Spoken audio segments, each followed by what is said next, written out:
Welcome to Novels Wonderland. Arknights. I became an NPC in the online game. Synopsis. Ark or Arknights is a next-generation MMORPG that once reached a peak of 80 million online users worldwide. The game setting is a world called Terra, not to be confused with Holy Terra, a vast and chaotic planet 30 times larger than Earth, filled with expansive lands and plagued by frequent natural disasters. The story follows Felix, a player who is unexpectedly transported back in time to the period before the game's official server launch. However, instead of returning as a player, he finds himself reincarnated as an NPC within the game. Now functioning with all the traits and systems of an NPC, Felix becomes a legendary figure among players. To them, he is a mysterious merchant, a dreamlike mentor, an unattainable ideal for countless female players.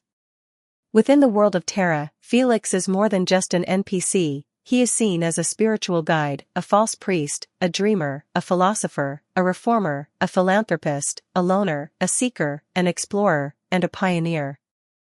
His motto: "Let the players enjoy the game, while I profit from every second they do." Quotes from notable figures in the game. Jess Elton: "I could take 2 or 3 punches from Saria, but I wouldn't dare take even one from Felix. Even if God ordered me to, I'd go to war with him instead." Arturia: "Felix's presence makes me want to perform before him for 3 days and 3 nights, without rest." Patriot: "Your ideals, they are reality." MacArthur, a 5-star American operator, once remarked, "All it takes is a single move from him, and he'll dominate the entire Terra Daily Hot Search list." The moment I saw Felix on the battlefield, I knew there was no turning back.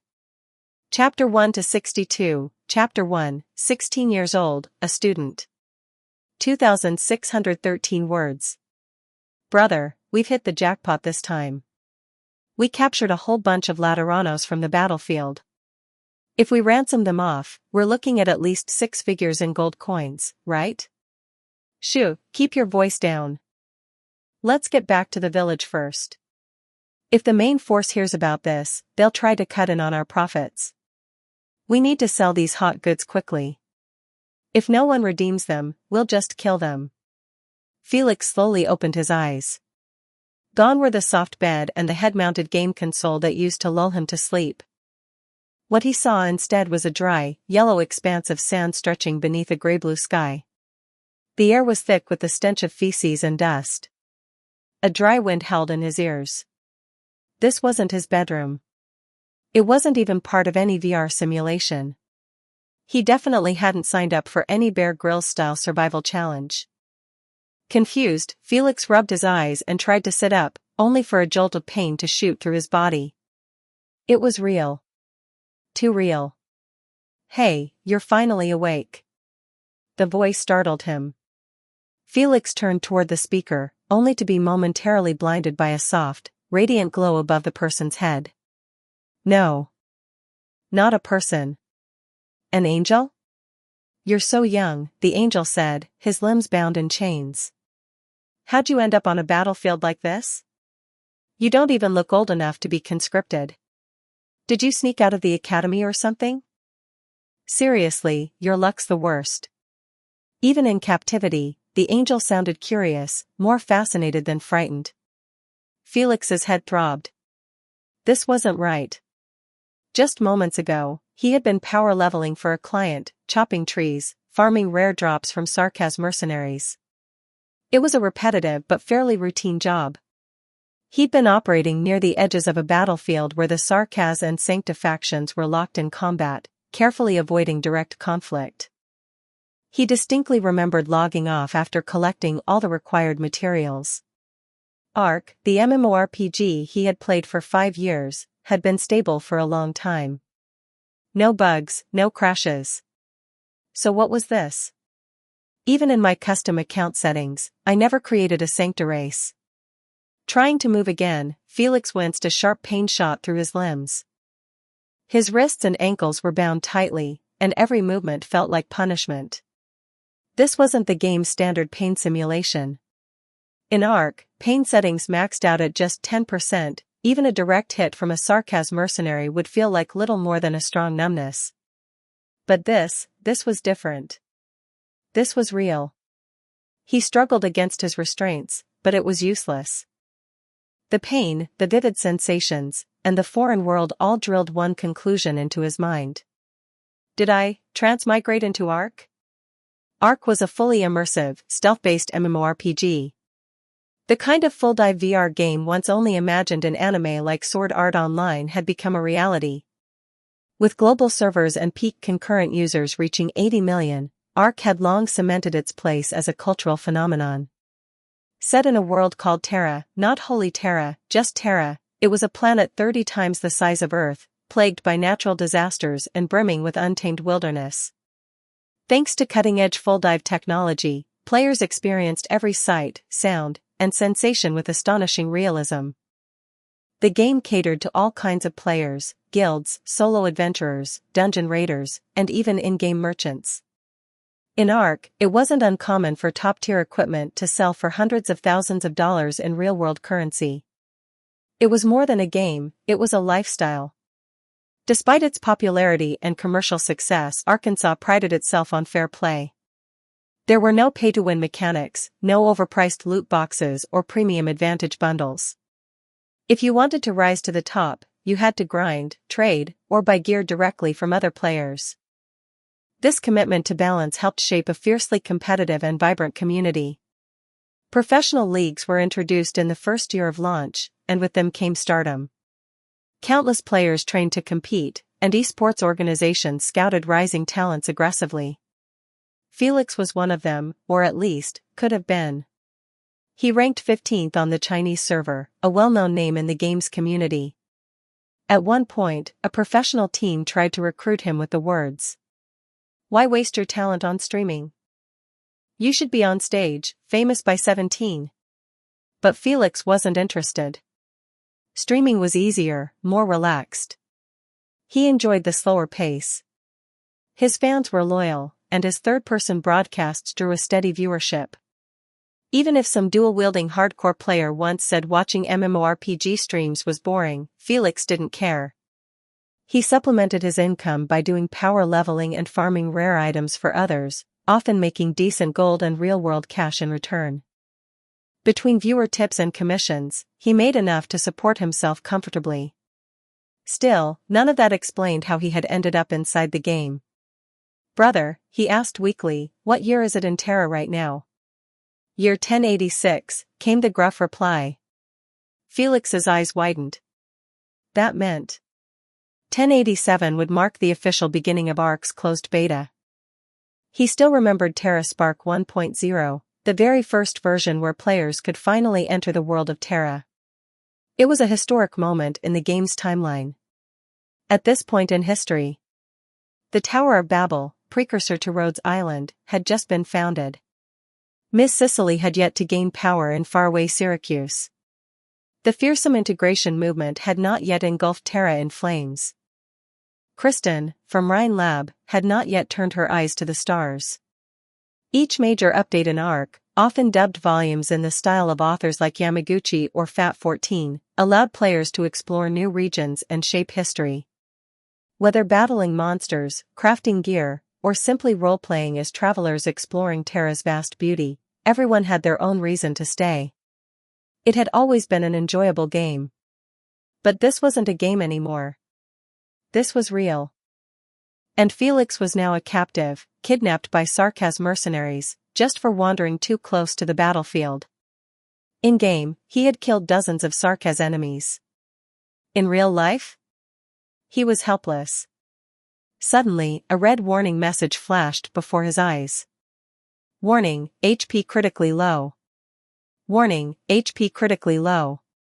His unconscious writhing had drained his health even further. If it dropped to 0, they might just toss his body off the cart and leave him for dead, another nameless casualty in the desert. Then, something familiar blinked into his vision.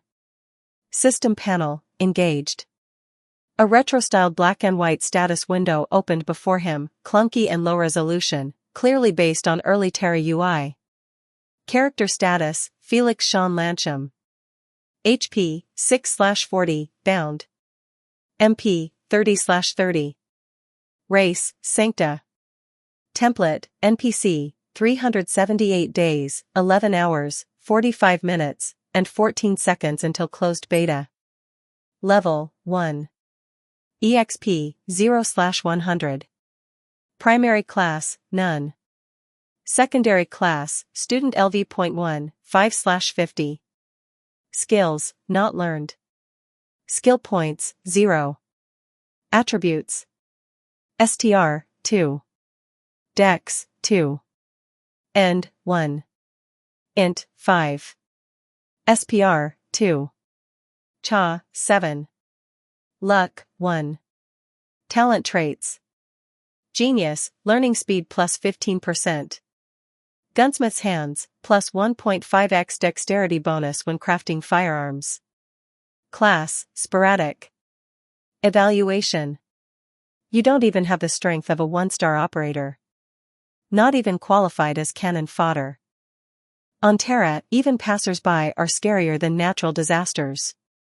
Felix exhaled in relief. At least the panel was still with him. That meant there was a way forward. But something was off. NPC template. He blinked. That wasn't right. He was supposed to be a player. What was with this template? And that countdown timer, was it really almost a full year before the closed beta launched? What's more, the name Lancham? He'd never heard of it before.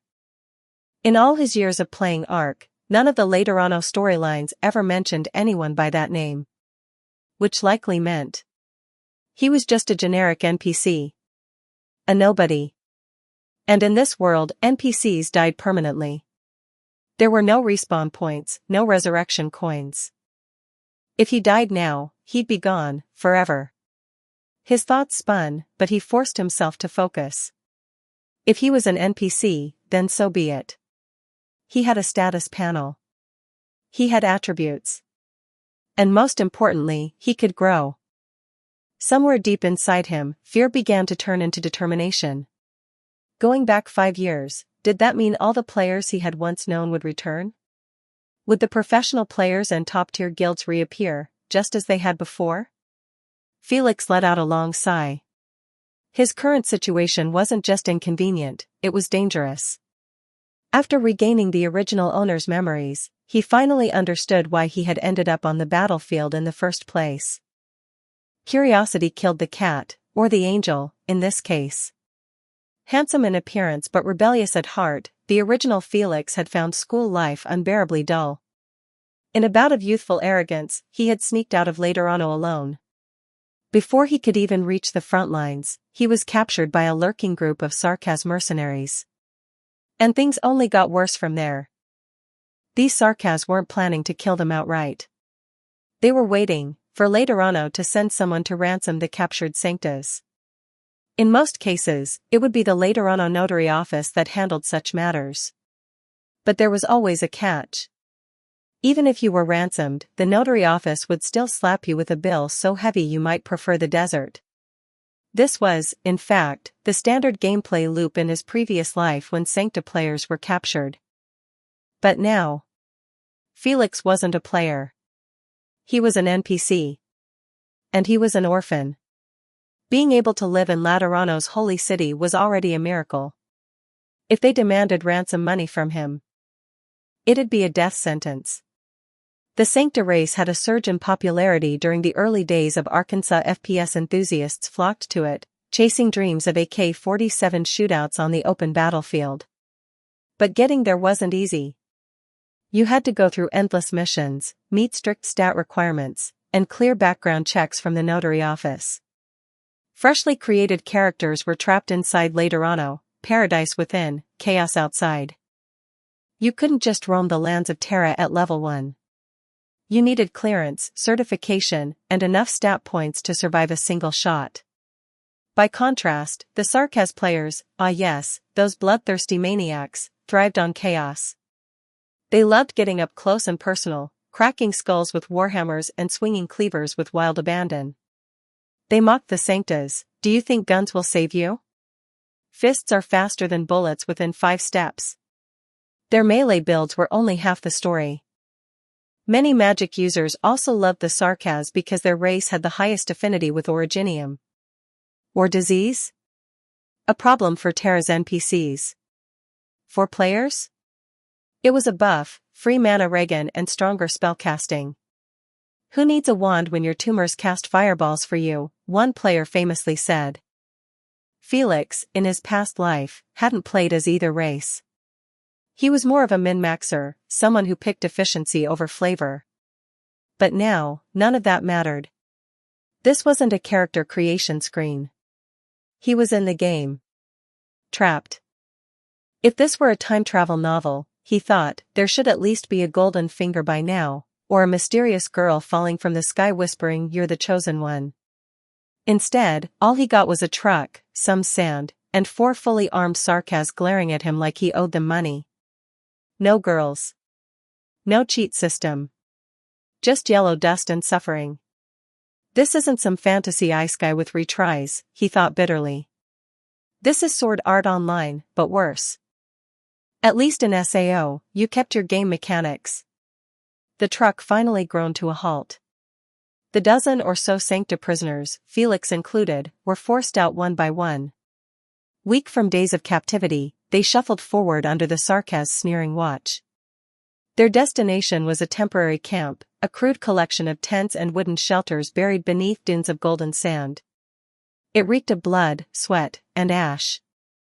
He. Don't want to catch erypathy, do ya? One of the Sarkaz guards laughed darkly, cracking his knuckles. Then be good little pigeons, yeah? The centuries-old feud between the Sancta and the Sarkaz was no secret.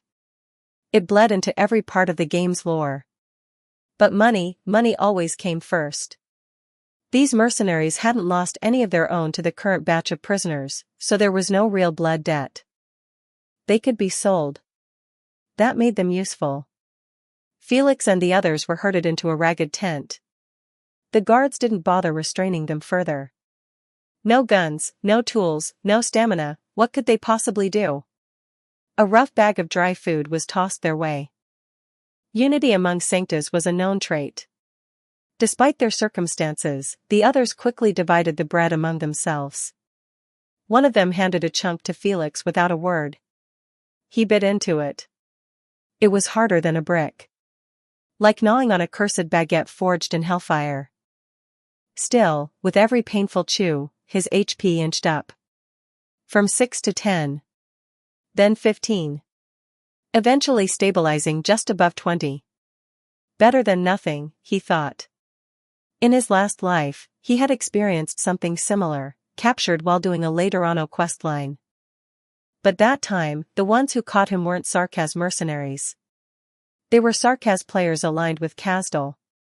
At least they had a sense of humor. He looked around now, eyes narrowing as he scanned the system's labels floating over the heads of his fellow prisoners.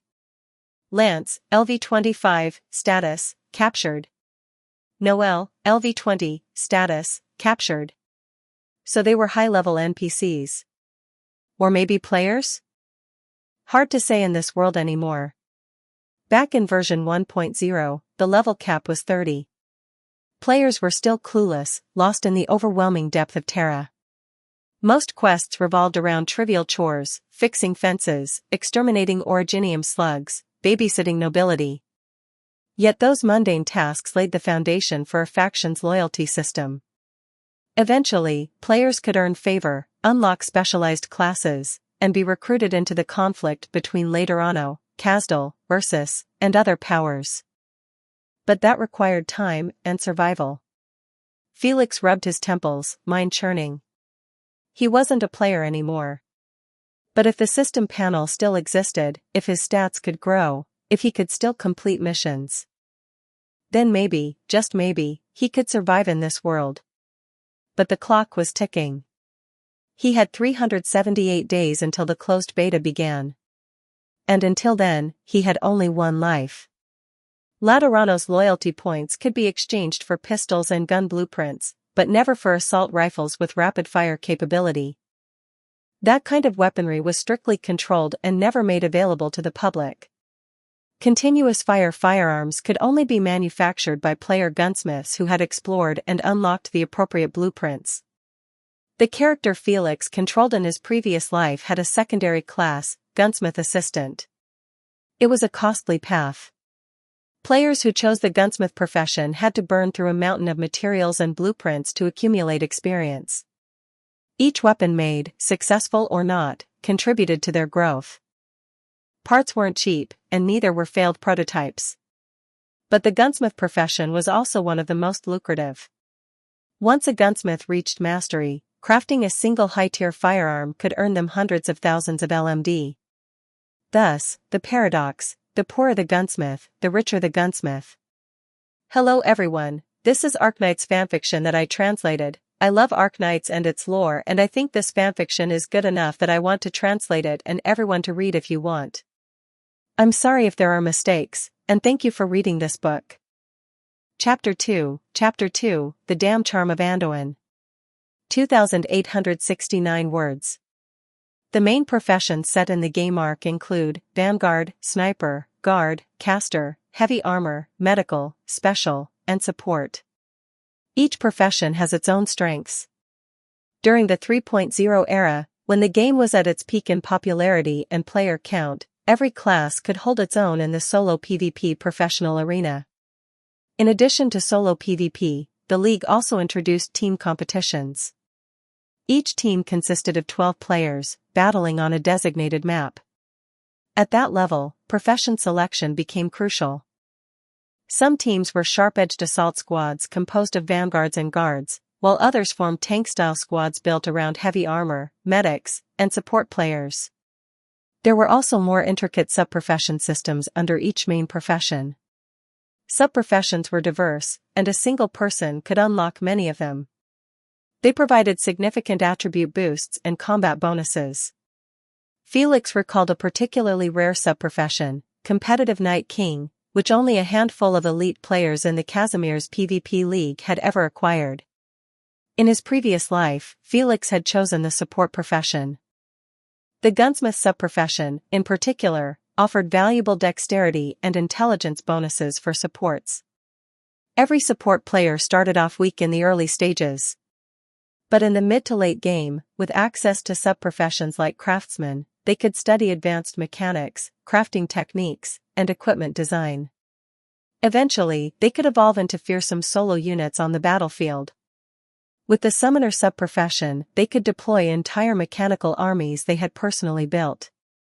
These units could be outfitted in defensive armor forged by craftsmen, armed with assault rifles made by gunsmiths, and overwhelm the enemy through sheer numbers and financial investment.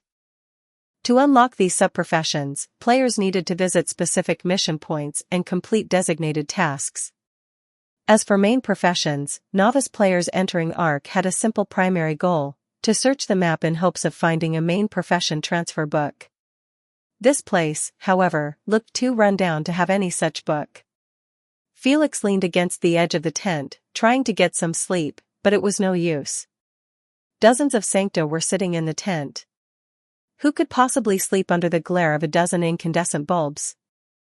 No wonder the Sarkaz mercenaries refused to step inside. Who'd want to be blinded like that? Still, Felix noticed that although all the Sancto lamps and wings looked bright and polished, each one had subtle differences in design and glow. It was midnight, and Felix's eyelids were already drooping. Just as he was about to drift off, a sudden gust of wind howled outside the tent.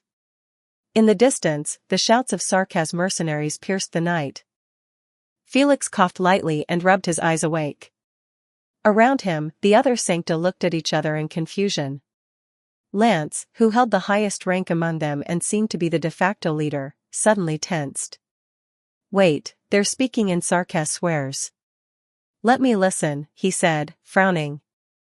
Though not part of the regular army, Lance had spent enough time on the battlefield to recognize a few choice curse words from various factions.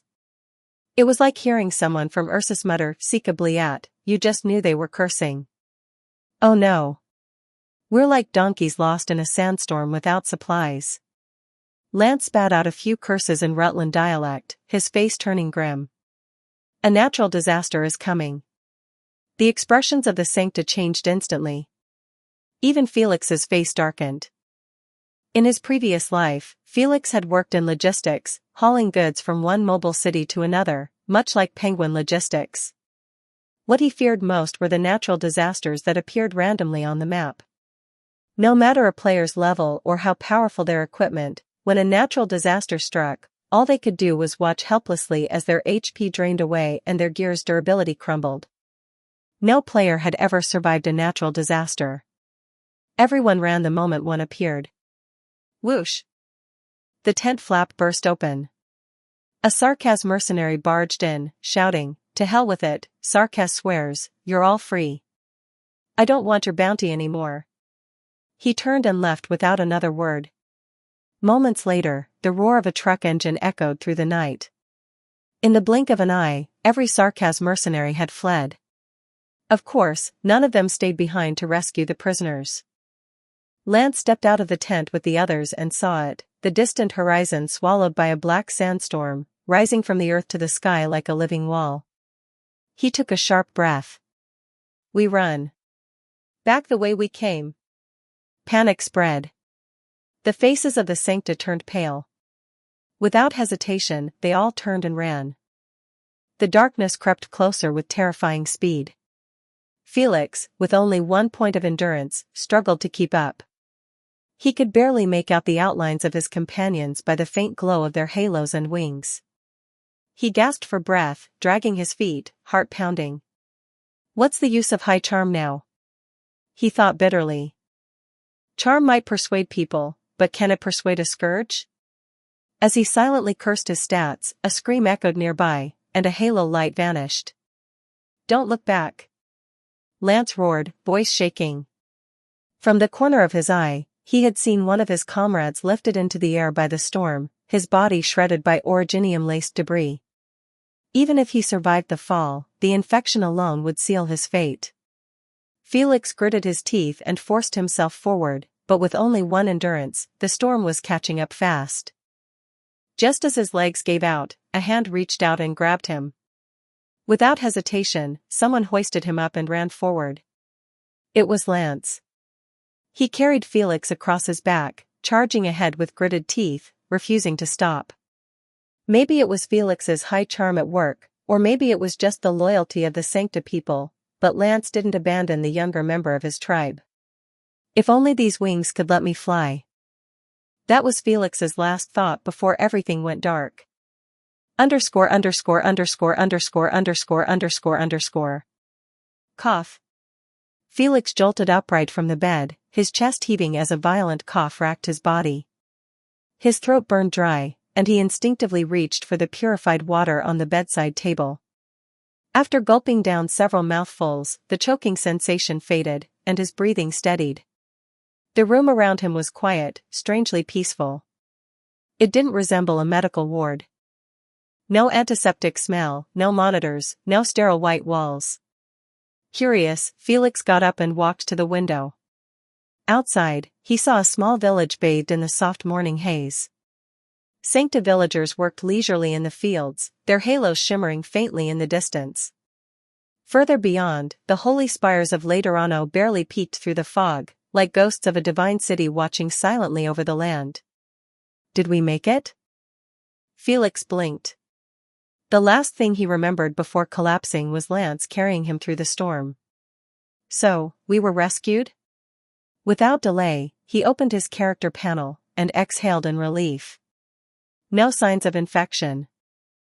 If he had contracted oropathy, everything would have changed. In the game, some players deliberately infected themselves with or disease for stat boosts, using the infection as a shortcut to power. But in this world, this real world, being infected wasn't a buff. It was a curse. The infected were treated like vermin, unwelcome in nearly every mobile city. No legal transactions, no normal life. Just the black market and the dark underbelly of civilization. The infected were condemned to walk in the gutters beneath the cities while everyone else walked in the light. There were upsides, sure, but for Felix, the downsides were far too real. Only a few organizations accepted the infected, small mobile cities with no discrimination policies, or groups like the Tower of Babel from version 1.0, or Rhodes Island Pharmaceuticals in later updates. Rhodes Island, he mused. That name carried weight in the game's lore. A neutral mobile force that traveled the lands aboard a fleet of landships, taking in infected and offering them treatment. Most players joined them at some point, either for the plot or for the perks. Shaking off the thoughts, Felix changed into his outer clothes. Before heading out, he paused to check the mirror. Let's see what Charm 7 looks like on a real face. A handsome young man stared back at him. His features were striking, refined to the point of surreal, as if sculpted from stardust. Under short, light gray hair, his eyes glowed with a radiant golden hue.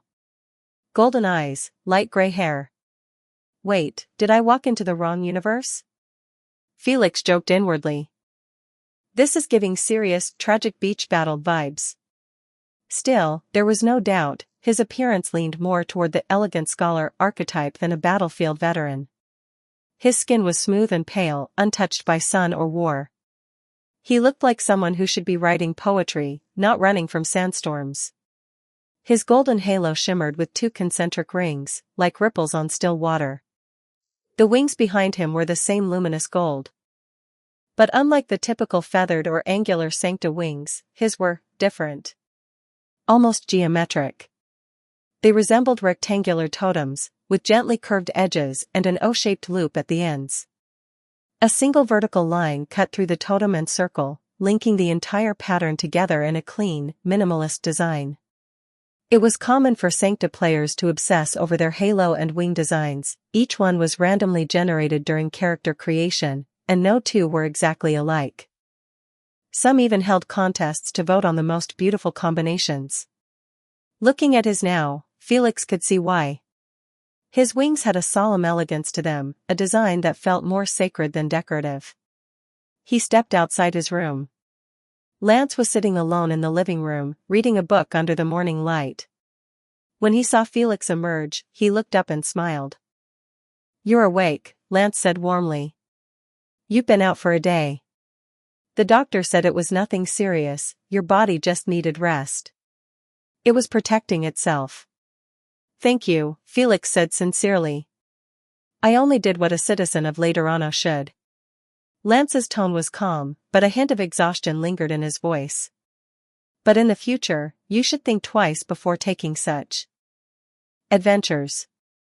He coughed lightly, not scolding but still letting the weight of the consequences hang in the air. Felix could only listen silently. Of the dozen members in their team, 4 had been swept away by the storm, their fates unknown. As the captain, Lance had every reason to be somber. But he didn't blame Felix, he was just a young, reckless miner. The storm wasn't his fault. "If you're hungry, go to the church. You can get something to eat there." Felix nodded in thanks. After stepping outside, he asked a passing villager for directions and made his way toward the church. It stood solemnly at the village's heart. Outside, villagers clutched flower bouquets, some with silent grief etched on their faces. Others moved with weary purpose, performing rites and tasks with heavy hearts. Felix passed several other survivors from his group. They exchanged quiet nods as they crossed paths near the back of the church, where 4 fresh tombstones had been erected. The weight in his chest deepened. He turned toward the front entrance and pushed the church door open.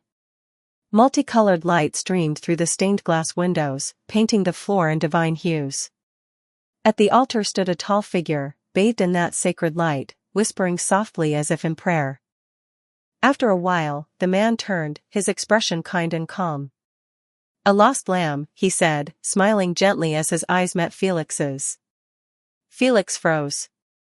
He recognized this man. In future versions of the game, this soft-spoken monk would become a name that sent chills down players' spines.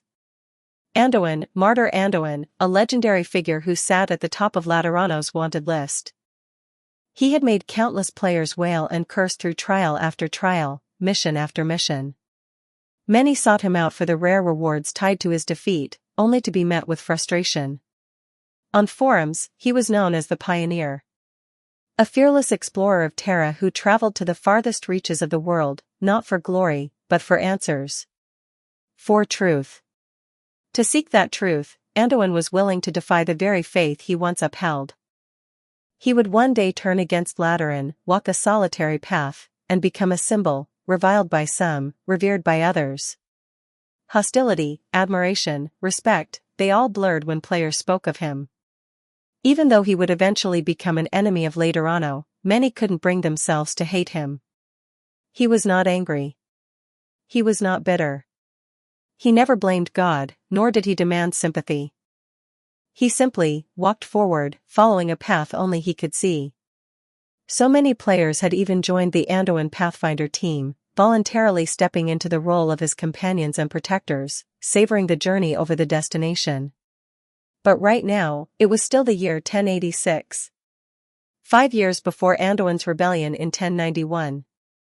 Right now, he was a faithful priest, a spiritual guide, a steadfast comrade. During the game's 1.0 release, players didn't even know of his existence.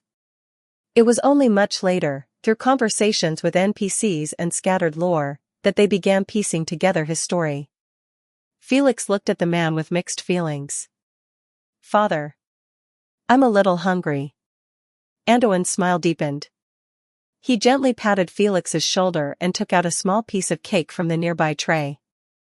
"Eat. You'll feel better." It was sweet and soft. Sweets were a cultural treasure among the Sancta, beloved by NPCs and players alike. Many Sancta players even chose pastry chef as a secondary profession, and online guides for baking recipes were wildly popular. Felix hadn't eaten in over a day. The moment the flavor touched his tongue, he devoured the rest with barely a breath in between. Only after swallowing the last bite did his shoulders finally relax. Warmth returned, not just to his body, but to his mind. "You're not much younger than I am. What brings a young man like you to the battlefield?" Anduin sat down beside Felix, his voice light and amused, free of blame. "Just curiosity. Gentle, steady curiosity." Felix paused. He thought about the character he was supposed to be, the original Felix. An orphan. Withdrawn, with little connection to his classmates. In truth, there wasn't much personality to inherit.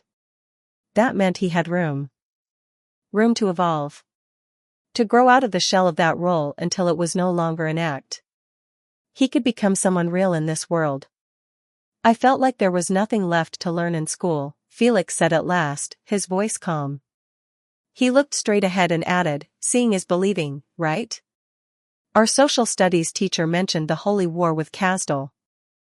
I wanted to see it with my own eyes." Anduin nodded, his eyes kind. "And what did you learn?" "That the books lie," Felix said softly. "There's no mortal feud between the Sarkaz and the Sancta. When those mercenaries found us, they didn't try to kill us right away. They wanted ransom. Money. This hatred, it's not theirs. They're just carrying the burden of the past." Anduin smiled, the kind of smile that made one feel truly seen. "Seeing is believing. That's a good point." "My name is Anduin," he said. "What about you?" "Felix Sean Lancham, father." Lancham, Anduin echoed, as if testing the weight of the name. "What kind of person do you want to become?" Anduin, LV, is ready to teach you a professional skill book. Please select a profession." Felix's thoughts screeched to a halt. That prompt. He blinked, startled, but it was real. Clear. Floating in front of him. LV. The sign of an NPC beyond comprehension.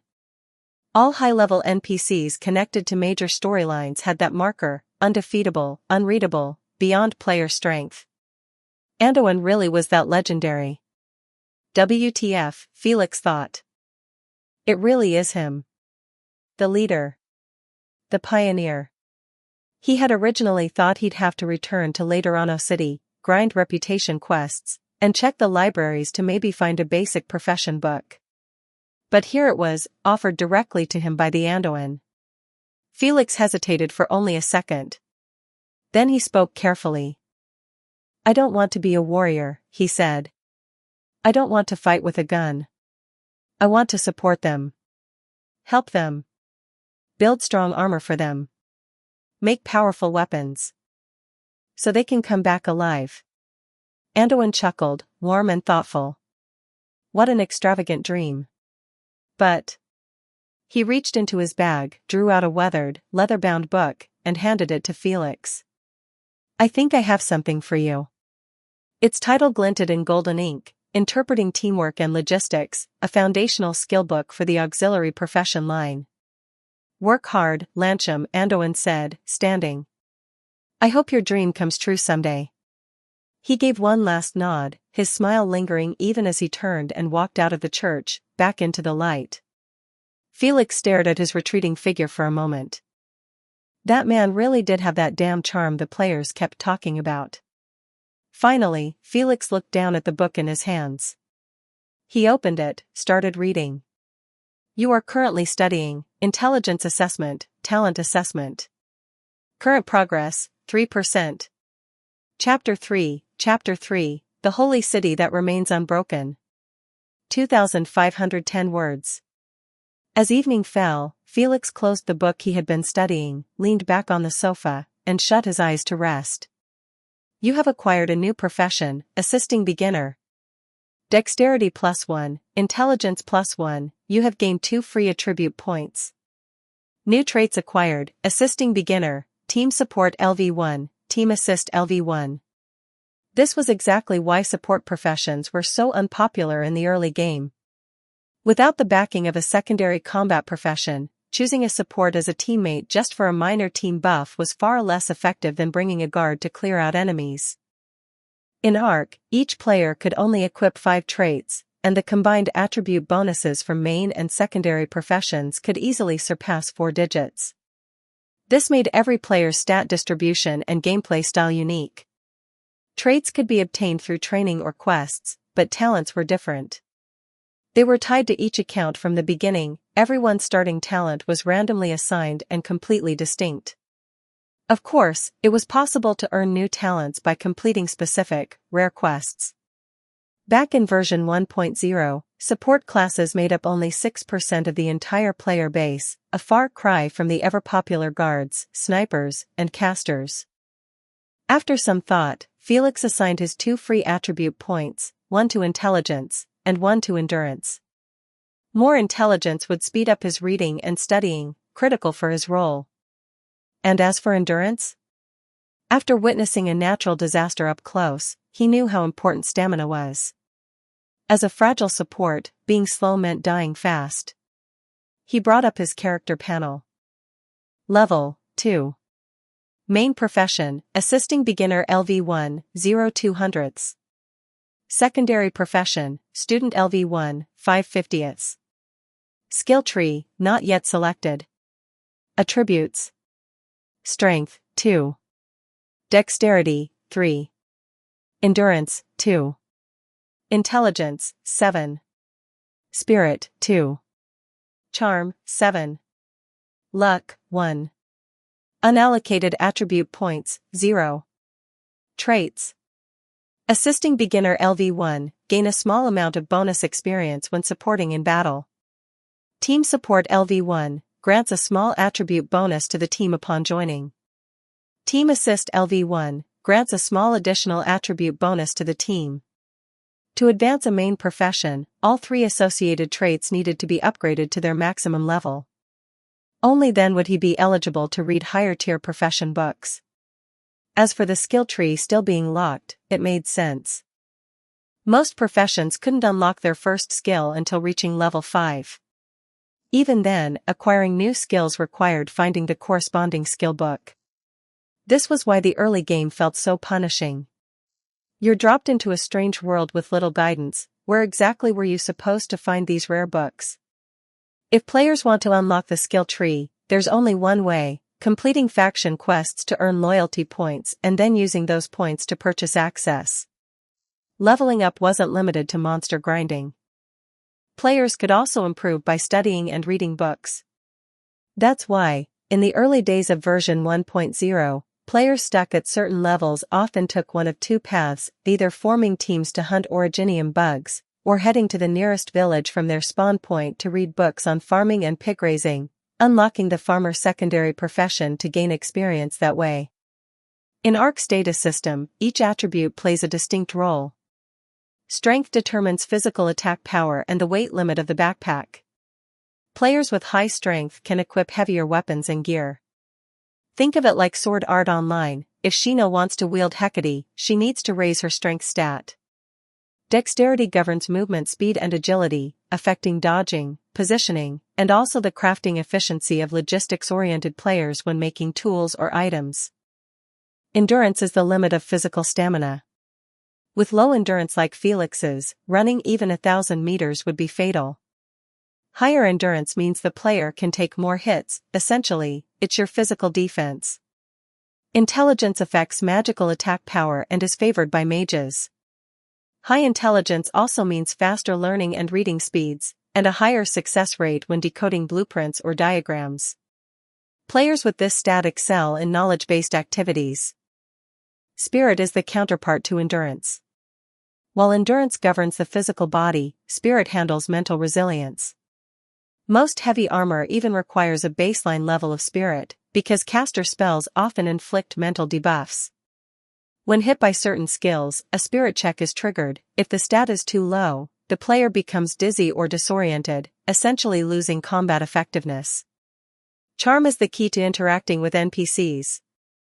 It's tested during conversations. High charm lets players receive quests truthfully, unlock secret dialogue options, and even get better prices when shopping. Naturally, with Ark's marriage system, high charm players are extremely popular, and online romances are abundant. Luck determines the drop rate of rare equipment and other items. Lucky players often win big in the casino, though NPCs may respond by banning them outright, barring them from re-entering forever. At this point, Felix felt incredibly fortunate. When it comes to class rank, ranging from 0 to 6 stars, it's not just about completing tasks. Class upgrades are closely tied to the player's attributes and the traits they've mastered. Right now, Felix glanced at his progress bar. 0.03 stars. Wow. That's impressive, in a depressing kind of way.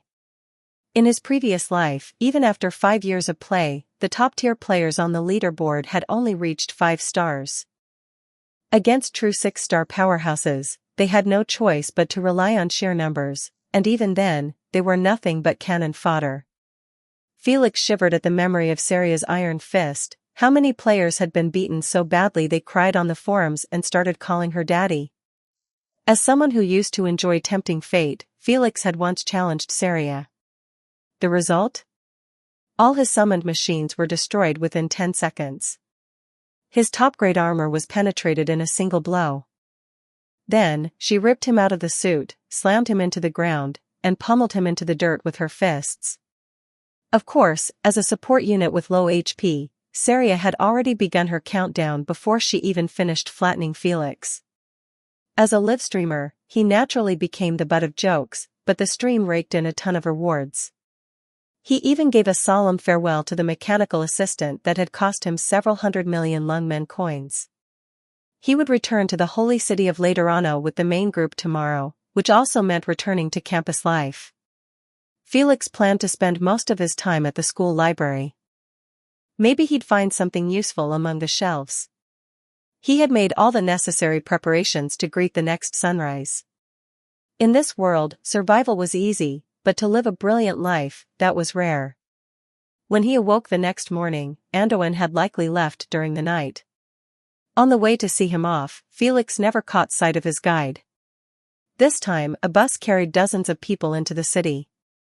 As the holy city of Laterano loomed closer in the distance, a deep and irrepressible longing welled up in Felix's eyes. This was paradise for the Sanctas. It was also the place where player-driven real estate speculation was the most intense. To live in Laterano, 3 conditions had to be met. First, you couldn't be an infected. Second, you needed to have sufficient loyalty points within the Laterano faction. And lastly, you had to afford the property. As a mobile city, Laterano had a vast inland sea, gleaming white walls, and towering spires. Any player with a bit of money dreamed of owning a home here. If you couldn't afford a Seaview house in real life, at least you could enjoy one in-game, right? Well, unfortunately, Ark was never short of overachievers. With each update, the price of those Seaview homes steadily climbed from just a few million Lungmen coins. By the time Felix was actively playing, the price had already soared into the billions. This was a theocratic state, located in the heart of Terra. It bordered Siracusa, Victoria, and Lithuania to the north, Iberia to the south, and Rim-Billiton to the east. Having endured millennia of war and upheaval across Terra, Laterano still stood. Laterano wasn't just a mobile city, it was a mobile nation. Terra, in the game's setting, was 30 times the size of Earth. And accordingly, Laterano occupied an area 30 times larger than any Earth city. Felix often wondered how such a monstrous structure could even move. Whenever in doubt, he would chalk it up to quantum mechanics. Upon entering the city, the group was immediately taken for a medical check. Once it was confirmed that they were free from neuropathy and in good health, the Papal Knights let them pass. Still, one knight suggested Felix stay in the hospital for a few days, enjoy some sweets, and speak with a psychologist, just in case there were lingering battlefield effects. Felix nodded in gratitude. Using his memory, he found his way back to his home. It was a modest, single-room apartment. A half-finished gun blueprint lay on the table, and nearby shelves were filled with all kinds of spare parts. In addition to gold coins, Laterano also accepted Lungmen coins. When the economic crisis struck in the past, the city of Lungmen, under Yen state, had vigorously developed its commerce. The emergence of this new currency was inseparable from Yen state's strong support and the efforts of numerous merchants. As commerce gradually spread across the Terra continent, Lungmen coins became the most commonly used currency. Felix recalled the events that had occurred in Laterano in the year 1086, events directly tied to his upcoming actions. He remembered these details from the game's archive files and player-discovered documents. His expression shifted slightly as the memories came flooding back.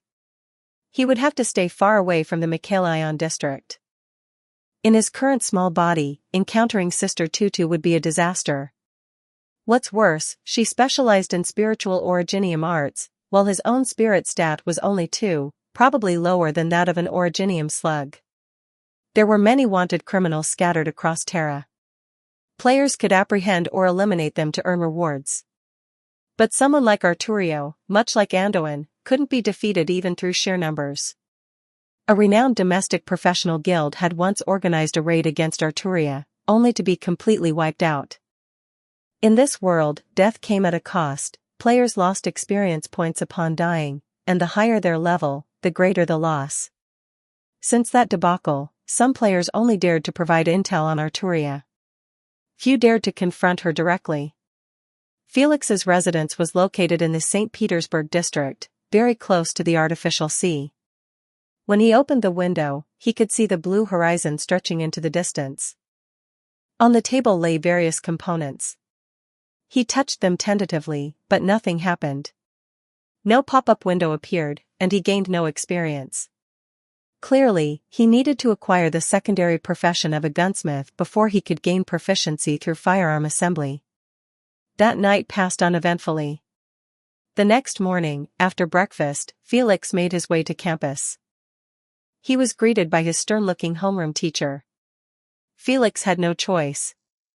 It was the body's original owner who had disappeared without permission, so he could only nod and admit fault, promising not to repeat the mistake. Still, to the naive and adventurous people of Laterano, Felix's actions were hardly a big deal. The teacher simply scolded him briefly before letting him go. The morning schedule consisted of digital calculations and firearm training. Every Rutlander was naturally familiar with guns, handling them was second nature, as if they were born for it. Gun training was a compulsory subject at the school. In this class, students learned both the internal mechanics of firearms and how to use them effectively. Felix studied the school-issued gun carefully. Black Hawk Pistol Modified Edition. Quality, gray. Caliber, small. Attack power, 20 to 25. firing rate, 1.3 rounds/second. That was the extent of the information he could access. If he had already unlocked the gunsmith profession, he would have been able to see far more detailed stats. Felix held the pistol as if he were holding something with flesh and blood. Only then did he fully understand why the Sancta race possessed such a profound mastery of firearms. When he was just a player, he only felt his proficiency increase. But now, as a real NPC, he could feel it. The gun felt like an extension of his own body. It was a mysterious sensation. The professor for the class held a pistol in his hand and addressed the 30 or so students before him. Remember, the way you hold a gun is very important. Some firearms have strong recoil, and for an unskilled Sancta, it might even cause injury. Pharma LV20 is teaching you the skill, basic shooting. Current progress, 1%. Technician subprofession unlock progress, 0.02%. The technician, often nicknamed the pistol guy by players, was a popular secondary profession. It was relatively easy to obtain, simply participating in an NPC-led pistol training class would suffice. When heavy weaponry was unavailable, many sniper-class players relied on pistols for combat. In those cases, a technician's skill set became crucial. Felix aimed his weapon in the same stance as Instructor Pharma, focusing on the target ahead. He adopted the Mozambique drill, a shooting method that had been refined by sniper players in his previous life, 2 shots to the chest, followed by 1 to the head. This technique was extremely lethal in real life, and within the numerical combat system of Ark, it delivered optimal damage as well. Of course, this method only applied to humanoid enemies. For soft and squishy originium worms, this technique wasn't effective at all. Bang! A loud explosion echoed across the field, startling Felix.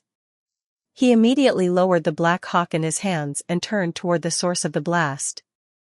A corner of the teaching building, originally constructed from pristine marble, had suddenly crumbled, sending up thick plumes of smoke. On the other side of the blown-out wall, students from another class sat frozen, staring in wide-eyed disbelief. Enemy attack? Could it be Kasdal? Were they really that bold? Pharma, his face flushed with fury, stormed over to a student and shouted. Lemuel! How many times have I told you not to play with explosives during firearm lessons? How many times has this happened now? 15? Ahahaha, sorry, my bad. I was aiming for the training stake and, kinda missed. The angel girl with shoulder-length red hair scratched her head and gave a sheepish grin. Her expression held no trace of remorse, only pure amusement. Veins bulged on Pharma's forehead. Letting out a strangled cry, he suddenly took off after her. I'm going to have a serious talk with your sister. And with Mostama too. Don't you dare run, write a self-criticism this instant. Pharma's voice trailed behind him as he chased Lemuel straight into the smoking building. From the looks of it, he had no intention of letting her off the hook this time. Meanwhile, Felix silently repeated those familiar names in his mind. And then, without distraction, he resumed shooting at the target. Chapter 4, Mostama. 2,578 words. Lemuel, players affectionately call her Angel. Most players who didn't choose the Sancta race would only encounter her during the main storyline of version 3.0. By that time, players would have already explored the mobile city of Lungmen. Strolling through its streets at night, they might catch sight of a transport truck bearing a penguin logo being chased and blocked by a dozen police cars. This angelic young lady had captured the hearts of players of all genders. Every player, after all, is a loyal fan of beauty. Even Felix, who never once engaged in online romance during his time in the game, had to admit, this little angel, Lemuel, possessed a charm all her own. Some players even drew their own fan versions of her. Well, Felix had seen those too. But let's put that aside for now. There was something more pressing that made Felix hesitate. He recalled certain documents stored in his memory. In 1091, Anduin rebelled, and Mostama fell from grace. In 1093, she left later on altogether. Mostema was around 1 or 2 academic years senior to Exugii. 1 year after Mostema left school, Lemuel graduated and went off to Lungmen to chase after her. The timeline was a bit confusing. Mostema participated in team missions while she was still in school. She fell before graduation, remained at school for another year, and then left. Lemuel graduated and set off for Lungmen a year later. Summarizing the timeline. 1091, Mostema falls. 1092, she remains at the Laterano school. 1093, Mostema graduates and leaves Laterano. 1094, Lemuel graduates and heads for Lungmen. Felix's current body was 16 years old. In Laterano, students typically graduate at 23, though early graduation was allowed. By this calculation, Mostema was roughly his age, and Lemuel was a year younger. Age, however, wasn't a restriction for the Sancta race the way it was for others. Sanctas could live up to 300 years, and their appearances changed little with age. Some even chose to accelerate their aging appearance deliberately. When their goals were fulfilled, they would return to the stars. Felix set down the Black Hawk in his hand. He finally understood why his homeroom teacher had turned a blind eye to his actions. With the explosive maniac Lemuel in the picture, his own behavior was trivial in comparison. As for the Laterano Academy's graduation age of 23, Felix clearly didn't plan to stay that long. If he waited until then, the main plot would have already started, and it would be too late. He was planning a trip to Syracuse to acquire a valuable secondary profession notebook. But before that, he needed to gain more experience. During the summer break, the library was fully booked. Only a few Sancta were willing to sit down and read. Most would rather run, play, and shoot under the sun. Felix found several reference books and memorized their locations before continuing deeper into the library. The fact that the original body's identity was already tied to the school was a huge advantage. For a player to enter the library, they would first need to join the academy and earn a massive number of loyalty points, a process that was far more complicated than most were willing to endure. Found it. He spotted a book titled Basic Analysis of Guns on the shelf and reached for it. You are currently learning. Your intelligence has been successfully determined. Your expertise has been successfully determined. Current progress, 1.14%. Gunsmith secondary occupation unlock progress, 2%. Felix had no classes in the afternoon, so he stood in the library during summer break, reading quietly. Once he finished one book, he immediately started another. His progress rose quickly. Finally, you have acquired a new secondary occupation, new pistolsmith. Dexterity +2. You have gained 1 free attribute point. You have obtained a new feature, basic gun weapon understanding. You have finished reading 5 books related to the gunsmith secondary profession and gained experience. Basic gun weapon understanding meant that he could now comprehend gun blueprints previously decipherable only by gunsmith players. As for free attribute points, upgrading a main profession granted 2 points, while upgrading a secondary profession gave 1. Felix smiled and applied all of this new experience directly to his secondary profession, gunsmith. Skill tree is now open. You have gained 3 skill points. Each main and sub-profession had its own set of skills. There were no branching paths, only a linear progression. When a main profession was maxed out, players could then start investing in sub-professions. Theoretically, a player could unlock countless sub-professions. Felix ignored his auxiliary main profession and assigned all 3 skill points to his gunsmith path. That was only enough to unlock 1 skill. You have mastered the skill, basic gun manufacturing. Phew. With that skill, he could finally make a firearm. He glanced at his dashboard. Name, Felix Sean Lancham. HP, 51/51. MP, 33 of 33. Race, Sancta. Template, NPC, 376 days, 19 hours, 19 minutes, and 18 seconds until the public beta begins. Level, 5. Experience, 0. Main occupation, Assistant Beginner LV1, 1/200th. Secondary occupation, New Pistolsmith LV2, 4800ths. Student LV2, 2/100ths. Skill, Basic Gun Manufacturing LV1. Skill points, 0. Attributes, Strength 2, Dexterity 5, Endurance 2, Intelligence 7, Spirit 2, Charm 7, Luck 1. Allocated attribute points, 0.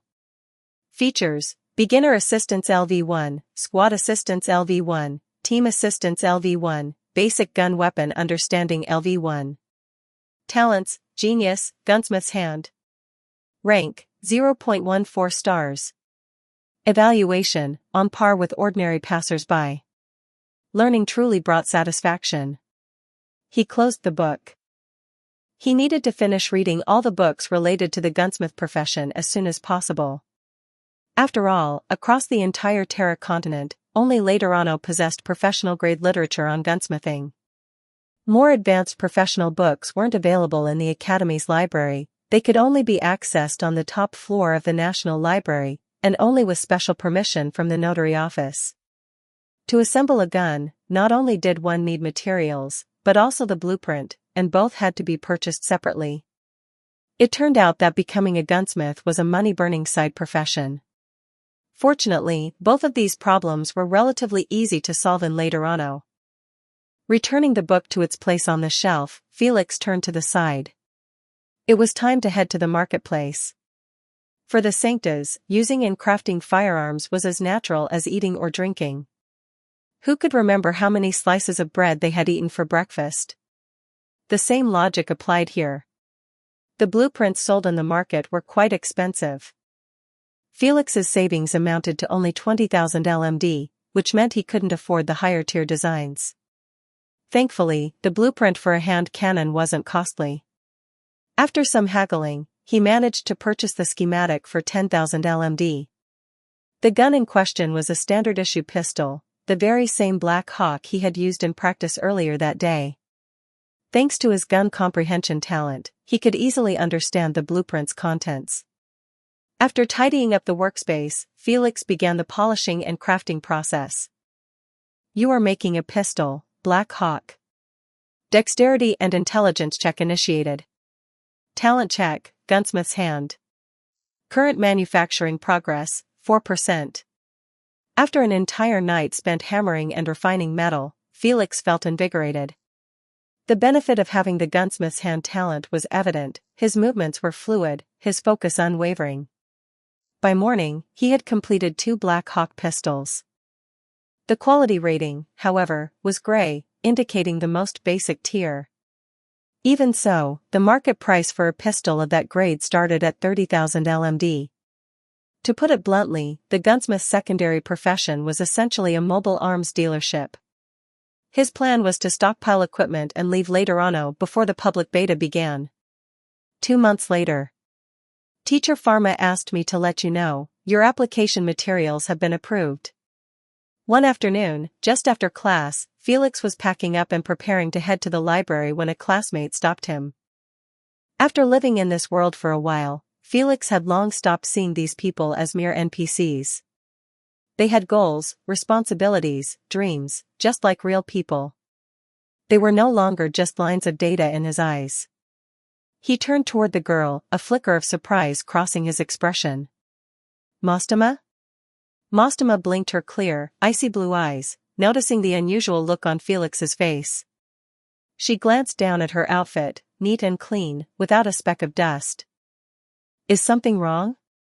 No, nothing, Felix replied, quickly averting his gaze. Just as he had suspected, Mostama, the time-managing prodigy who would one day play a pivotal role in the future storyline, was now his classmate. In his previous life, he had seen her fallen from grace, horns on her head, her black tail swaying gently behind her. Seeing her now, before that fall, gave Felix a sense of freshness and unfamiliarity. Is Felix interested in making firearms? Mostama asked with curiosity. No matter what kind of enigmatic Riddler she would eventually become in the future, right now she showed none of it. She was still a young girl, untouched by tragedy, untouched by fate. 2 months ago, Felix had submitted a request to Mr. Pharma, the firearms instructor, asking for access to firearm components stored in the school warehouse. He had expressed his intent to pursue gunsmithing as a secondary profession. Mr. Pharma had been supportive. After all, Felix was a gifted genius, excelling in all academic fields. To him, it was almost certain Felix would enter the notary office someday, perhaps even catch the attention of the Pope himself. But gunsmithing was an expensive path. Spare parts cost a small fortune, and as an orphan living in Laterano, Felix relied solely on the minimum living allowance. He could barely afford to buy any parts on his own each month. Left with little choice, he turned to the school for support. "I want to be a gunsmith," Felix said. "Do you want to come see?" Mostema smiled and nodded. "I'm curious how guns are made." The two made their way to the workshop.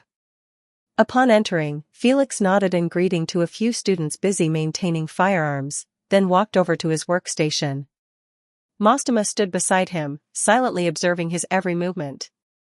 The firearm he was about to build was the Vulture, a small-caliber, single-shot training pistol.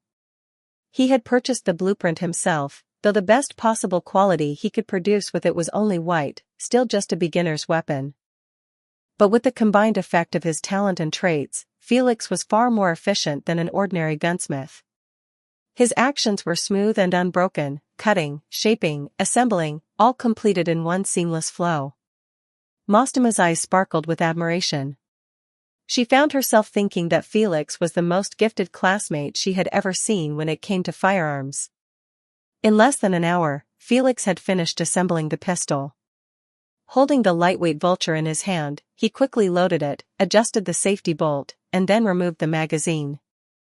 He handed the weapon over to Mostema. "So cool," she murmured, gently running her fingers over the Vulture as if she could feel Felix's warmth lingering on the metal. She changed her grip on the pistol, reluctant to let it go. "Thank you for your patronage." 45,000 LMD, Felix said playfully. "That's about the market price, isn't it?" Mostema laughed as she handed the pistol back. "Felix will definitely become a great gunsmith in the future." "I hope so," he replied quietly.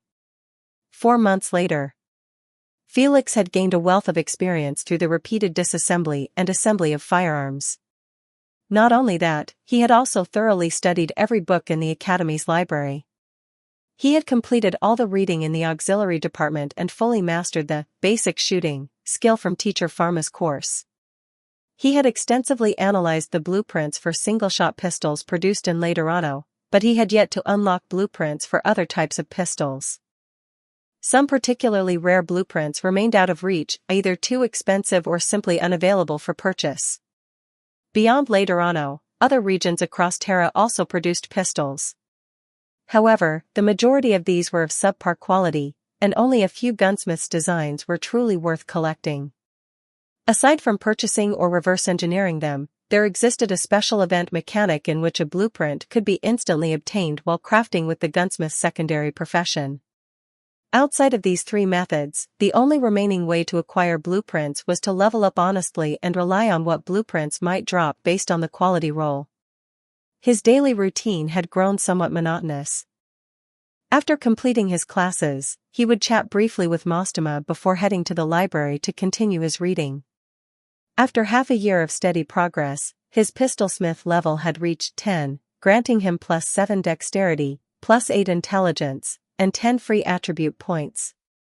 However, the books required to advance the gunsmith's secondary profession were located in the National Library, and he still did not meet the qualifications for entry, nor the job change requirements. Felix chose not to change his main auxiliary profession for the time being. Though he had met the advancement conditions, he still lacked the necessary experience. For now, guns remained his only source of income. He distributed his remaining experience to the technician's secondary profession, raising it to level 10 as well. In doing so, he gained +4 strength, +4 endurance, +2 charm, and another 10 free attribute points. As for the student's secondary profession, it provided no bonuses. Once Felix left Laterano, it would likely disappear on its own. While exploring the gunsmith path, he had also learned maintenance and repair, and custom modification, investing the rest of his experience points to level up these two skills, along with basic gun manufacturing and basic firearm knowledge, to level 10. His overall level had now reached 23, with a class rating of 0.79, steadily approaching the 1-star threshold. If his main profession wasn't support, his current rating might have surpassed 1 long ago, and he would already be what players call a 1-star operator. However, the support profession is incredibly powerful in the later stages. The drones and machines he could eventually manufacture can be deployed as an organized unit, and the team-wide bonuses from support traits are nothing short of overwhelming. This is what it truly means for one person to be an army, one person who makes an army. Some secondary professions are restricted by main profession. Gunsmith, mechanic, and craftsman, for example, can only be learned by those with the support main class. Though his level had reached 23, it was ultimately a nominal level. After subtracting the levels gained from his student secondary profession, his effective level was only 21. Aside from his boosted HP and MP, Felix's only method of attack relied on the bonuses provided by his technician secondary class. It was no surprise that his class rating remained relatively low. In the past, many players eager for quick success had recklessly leveled up easy secondary professions just to raise their levels. However, they gained no meaningful stat increases, joined teams with overconfidence, and were quickly wiped out, becoming laughingstocks in online forums. Now, as Felix approached the 1.0 rating threshold, he finally let out a sigh of relief. The past 6 months of effort had not been in vain. The time ratio between Terra and the real world was 3:1, a setting implemented so players could fully immerse themselves in this otherworldly experience. The internal test day was fast approaching. And in just half a year, the fourth catastrophe, known as the Sky Descenders, would begin to fall upon this land. Chapter 5, First Step on Terra. 2,582 words. I plan to apply for early graduation. During the lunch break, Felix spoke to Mostama, who was sitting beside him, quietly enjoying her meal. Mostama swallowed the bite in her mouth and looked at him. Is it because Felix has already learned everything the school has to offer? In just half a year, she had grown even more beautiful, yet her calm and gentle demeanor remained unchanged. Her long blue hair now reached her waist. Yes, Felix nodded. I'm going to report to the notary office and try to get permission to leave later on. But you're still not of age. Age means nothing. Mostama chuckled softly, gazing at Felix.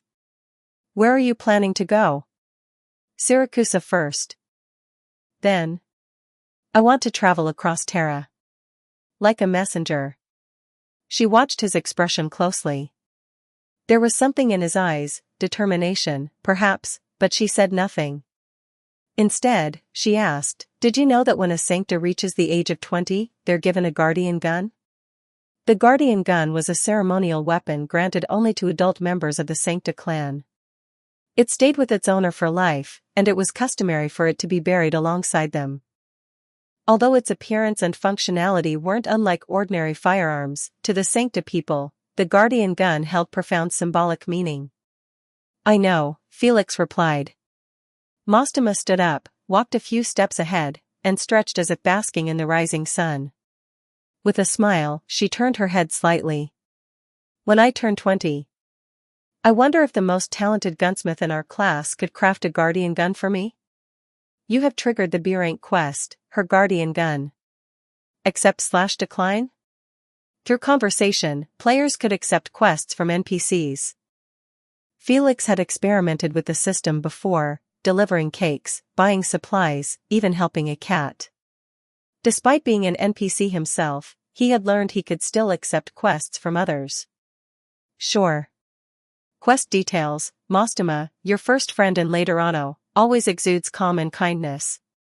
Beloved by her classmates, she has entrusted you with a personal commission, to craft a guardian gun, one meant only for her. In the future, will you be her friend, comrade, or enemy? Time will tell. But this gun will protect her, always. Quest objective: craft a guardian gun exclusively for Mostoma. Reward: 40,000 experience points. Special reward? Felix had no idea what the future would bring. He didn't know whether Mostoma's path would change. All he knew was what stood in front of him now. He simply nodded to her, and walked away. He had his own ambitions. If the sorting had existed, it would probably sort him into Slytherin without hesitation. I've applied for early graduation and for the notary office's assessment. Felix's academic performance was outstanding, so early graduation posed no issue. Still, the principal tried his best to persuade him to stay. He was genuinely disheartened by Felix's departure. After all, the school's shining example was leaving. From now on, he'd be left only with the troublesome Lemuel, the school's infamous negative example and aspiring bomber. The assessment process at the notary office had become far more formalized over time. Once Felix graduated, his status would shift from a student to a citizen eligible under Laterano civil rights, specifically items 1 through 13. Passing the notary office's assessment would grant him a new identity entirely, that of a civil servant. Being a civil servant had distinct advantages. It came with formal credentials, waived entry fees at city gates, and conferred a level of respect and authority that smoothed many bureaucratic obstacles. Simply put, things were easier when you carried that title. The notary office offered a wide range of roles, but Felix had set his sights on one in particular: messenger. The position offered a stable base salary, while bonuses and commissions were performance-based, depending on how many letters you delivered or contracts you completed. In essence, it functioned like a sales job, but with purpose. For Felix, it was the perfect fit. He didn't lack commissions, he only needed a reason to walk this land freely. When he arrived at the notary office, the examiner raised his brows in surprise. A young man, barely past childhood, was applying to become a civil servant? The elderly official squinted at his age through trembling eyes, visibly shocked. In all his years on duty, this was the first time he'd seen a candidate this young. In the past, players had to go through months of grueling preparation to qualify for a notary office job. First, you had to be a Laterano citizen. Second, you needed enough loyalty points. Third, you had to have resided in the holy city of Laterano for over a year. Fourth, you needed to complete a long series of demanding assessment tasks. And fifth, the notary office only opened a very limited number of positions to players. Felix recalled that, in his previous life, there were perhaps only 5 or 6 digits worth of vacancies in total. For a player base numbering in the tens of millions, those slots were gone in an instant. The system was first come, first served, and unless someone voluntarily stepped down, the spot remained filled indefinitely. Back then, some studios even created alternate accounts solely to secure civil servant slots. If someone wanted to buy one, the studio would operate 2 accounts, one to resign, the other to immediately claim the vacancy. Still, that didn't always work. With so many people competing, sometimes even studios couldn't beat the rush. Whether you were a messenger or an executor for the notary office, your destiny was the same: you would leave Laterano and set foot across the vast lands of Terra in its name. They chased their ideals. And in doing so, to a certain extent, they gave up pursuing personal wealth or material indulgence. What they did had real meaning, positively influencing individuals, society, and the balance of order itself. The holy city of Laterano was a paradise on earth. But the angels who chose to leave it, those sanctas, witnessed the world's suffering firsthand. They accepted it. They lived alongside those who were not of their kind, working to improve the chaos around them through action, whether large or small. As long as they stepped beyond the borders of Laterano, the angels were committing themselves to the service of others. They gave of themselves, guiding their surroundings toward order and peace. In that process, personal gain or loss mattered little. Laterano merely served as their secret origin, their silent backing. Its interests were never their reason. Felix exhaled lightly. These pure-hearted, sunny sanctas. Now that he had become one of them, he couldn't help but wonder. How many of his ideals had remained untouched? What was his ideal? The fourth scourge had shaken the world, yet its arrival hadn't caused widespread collapse. Society and order had held. As an NPC, what could he truly do? Lead Laterano into a 1,000-year holy war? He wasn't that delusional. Felix let out another slow breath and submitted his completed assessment form. Then, he returned home and waited. 3 days later, the letter arrived. The notary office had officially approved his position. Felix was now a messenger of the Laterano notary office. Enclosed with the letter was a notary office token and his official work badge.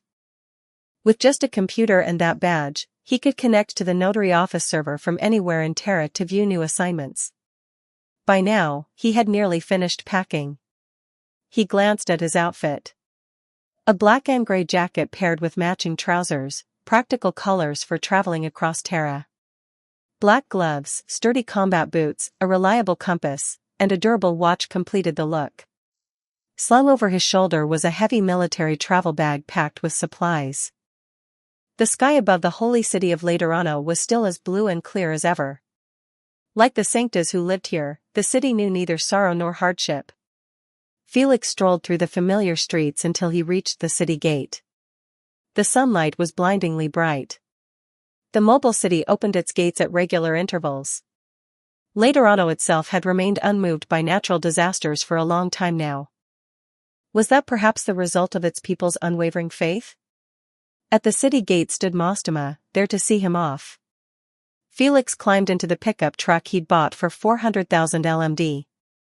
It was advertised as capable of handling all kinds of terrain and weather, even natural disasters. Of course, only those who understood the truth behind the marketing would understand what that really meant. He put on his goggles, covering his bright golden eyes. Waving toward Mostoma, he said simply, "I'm off now." "We'll get in touch when we have a chance," she replied. Good. Conversations with her were always so plain and direct. Felix tucked away all lingering thoughts, started the engine, and drove off. The pickup truck kicked up a plume of dust as it vanished from Mostoma's view. The Laterano guards standing nearby exchanged glances. "What a young boy," one muttered. "It's remarkable that he's stepping onto Terra as a messenger at such a young age," the other added. Mostoma heard their comments. She looked off into the distance once more, but both the voice and the silhouette were already long gone. Felix, behind the wheel, softly hummed to himself. "All the way to the north, I'm all the way to the north, leaving the season with you." And he really was going north. Siracusa lay to the north of Laterano, and with the help of his map, he could take a direct route through uninhabited lands.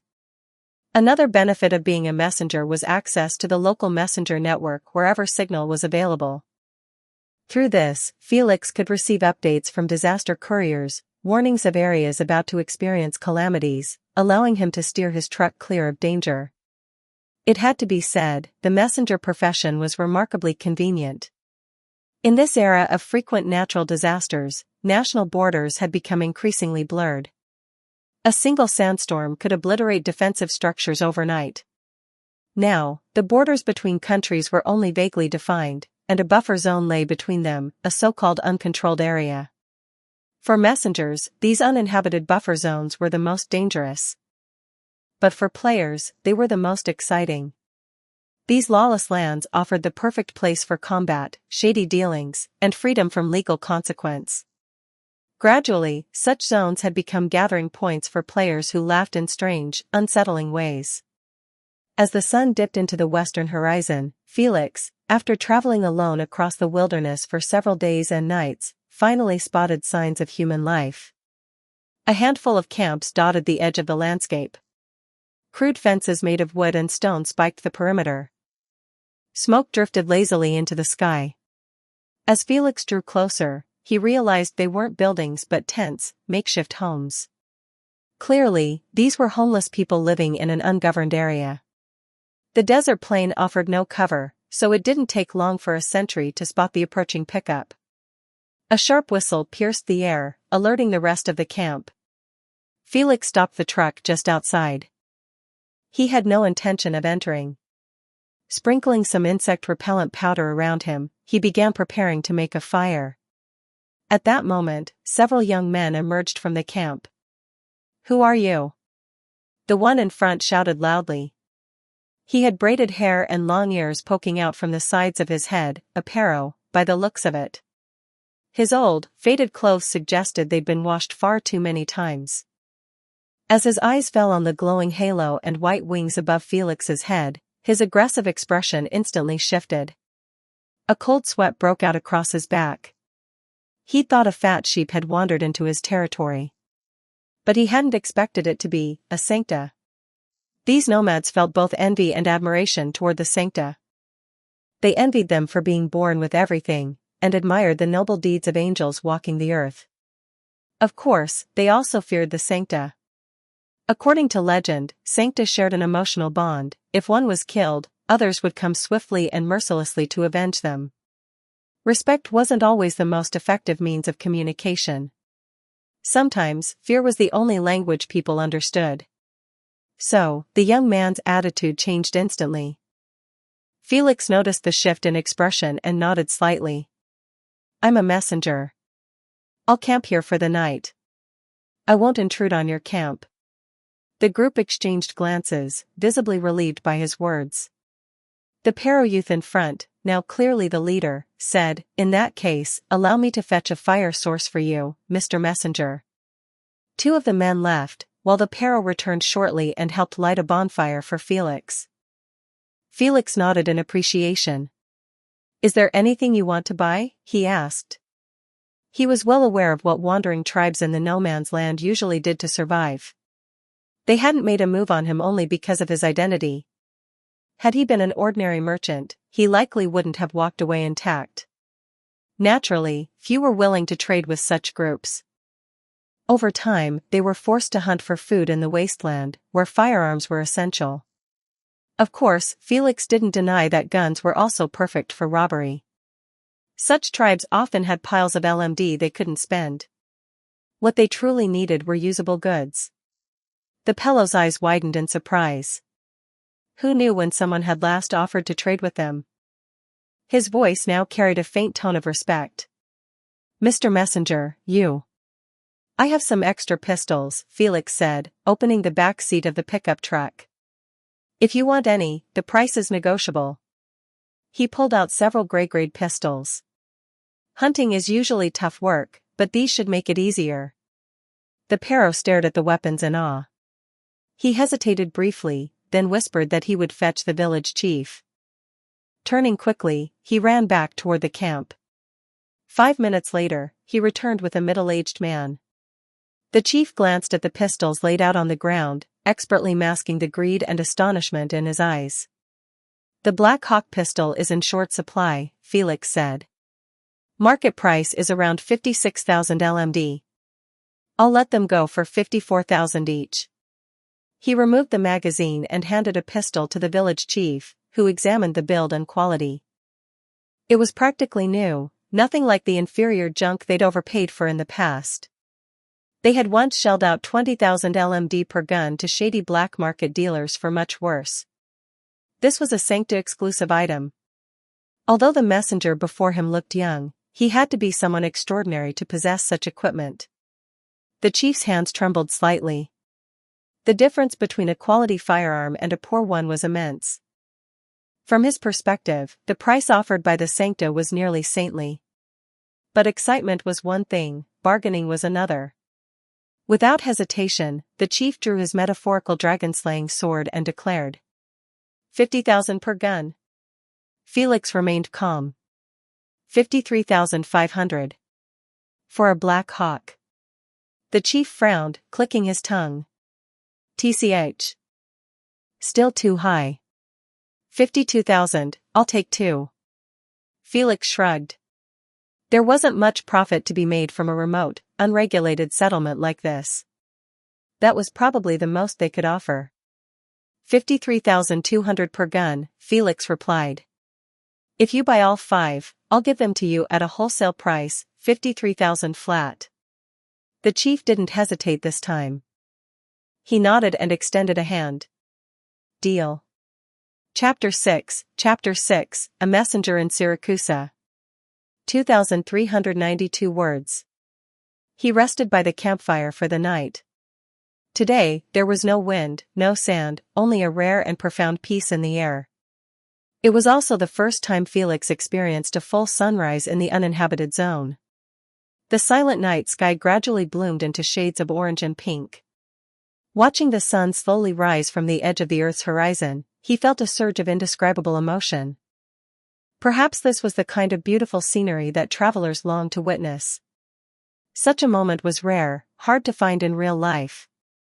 After politely declining the dry rations offered by the young men in the camp, Felix packed his things, extinguished the fire, and returned to the pickup truck to start the engine. The pistols had sold easily. Though the material cost was just under 10,000 LMD, the selling price was nearly triple that. A solid profit. His next destination was Siracusa, a place dominated by gangs. It seemed modeled after the Italian mafia. The entire city was neatly divided into territories, and most people walking its streets had a family backing them. Siracusa was a medium-sized nation with 22 mobile cities. Each city was governed by multiple families.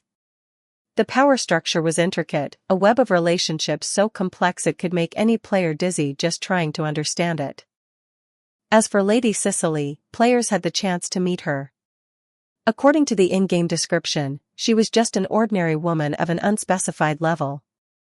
But this ordinary woman had once used sheer force to subdue the 12 major families and established the Grey Hall.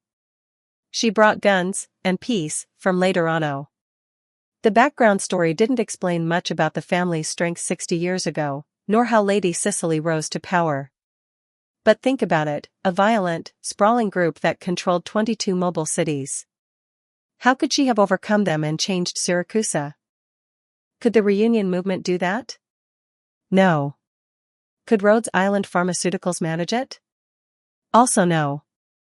Even the Castle Military Committee would likely struggle, otherwise, they would have already carved out their own territory and united the Sarkas. That level of military might was virtually unmatched across all of Terra. Of course, that was just the background lore. Players only encountered Lady Cicely later in the storyline, so little was known about this period. Felix himself was also unfamiliar with the full history. But he hadn't come to Siracusa to reshape its survival model, nor did he intend to get involved in Lady Cicely's plans. Right now, developing his own strength was far more important. After more than 10 days of travel through the uninhabited zones, he finally spotted a patch of green on the horizon. He was approaching one of Siracusa's 22 mobile cities. On its outskirts stretched a vibrant, flourishing forest. To Felix, after so many days of dust and dry air, that greenery was a breath of relief. It felt like a safe harbor. But sometimes, green could also conceal a predator. The settlements hidden deep in the woods made him stay on alert. The people in the settlements were far more disciplined than the wanderers of the no man's land. Wanderers were like hyenas, opportunistic, bullying the weak and fearing the strong depending on the moment. Settlers, on the other hand, were more like smiling tigers, greeting passing travelers with polite smiles while hiding sharp fangs for would-be invaders. When doing business with them, you didn't need to worry about being robbed by swindlers. After all, each settlement had a reputation value set in the system. Players could view a settlement's reputation through their interface. High-reputation settlements often attracted players looking for stability or community. In contrast, tribes with poor reputations were barred from entering mobile cities. Some might even be captured by the city's guards. After entering the forest, however, his military pickup truck, worth more than 400,000 LMD, became nearly useless. There were no roads here, only narrow paths barely wide enough for a single person. The reason Felix came to Siracusa was simple: the first internal test was about to begin. Hundreds of thousands of players were expected to come online, and many would choose the Lupo race, whose starting locations were in the small rural villages scattered around Siracusa. He intended to contact those new players, guide them through the game, and make a little money in the process. More importantly, though, he knew something critical was hidden somewhere in this forest. A quest that could change his secondary profession. One of the auxiliary branches, mechanic. In his previous life, only a small number of players wandering the forest had triggered this quest. Not long after, the NPC who provided the quest and held the mechanic profession would die. After that, the only known way to unlock the mechanic branch was to go to Rhodes Island and interact with Operator Vermal. Only by raising her favorability could players access the mechanic-related quest. That was the easier path. The harder one required players to infiltrate Victoria's military factory, meet a high-ranking executive NPC, and outperform them in rank. Which meant completing a massive series of loyalty quests and grinding reputation within the military organization.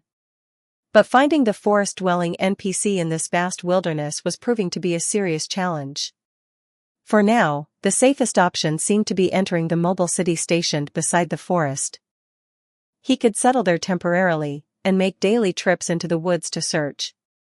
Driving the pickup truck back onto the main road, Felix finally saw other people again for the first time in 10 days. Transport trucks and private cars began to appear, forming a long queue at the city gates. The guards at the entrance were Lupo family members dressed in sharp suits and trousers. Each held a heavy crossbow and wore a "don't mess with me" expression. But when they noticed Felix's sancta race and heard him introduce himself as a messenger, the coldness faded. Their expressions shifted to visible respect, and they welcomed him into the city. In an era without communication devices or mobile phones, messengers were the vital link between cities. Just like in ancient times, where even during wartime, it was an unspoken rule that messengers should not be harmed. Those who traveled alone across desolate, uninhabited lands had to endure more than solitude. They faced the very real threat of sudden natural disasters at any moment. So this profession deserved respect. Mr. Messenger, the Saluzzo family welcomes you, said one of the mafia members, handing Felix a coin. Felix examined it, it bore the family crest. The system confirmed its authenticity. Saluzzo family token grants guest access to the Saluzzo family estate. If you ever need assistance in the Syracuse region, the Saluzzo family is happy to help the messenger. The mafia members were neither arrogant nor servile. Their tone was calm, showing the family's generosity while offering full respect to the messenger before them. But behind Felix, a young transport driver was clearly dissatisfied. He rolled down his window and shouted impatiently. "Hey, what's taking so long?" Colombian swear words, "The city's entry process is so slow, I'm starving out here."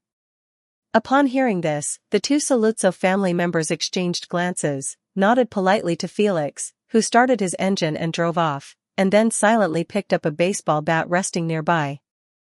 The young driver was yanked violently from his seat, then punched and kicked to the ground. He cried out in pain but continued to shout. "Is there no law in this place? You Colombians swear." One of the mafia members grinned and leaned in. "Is this your first time doing business?"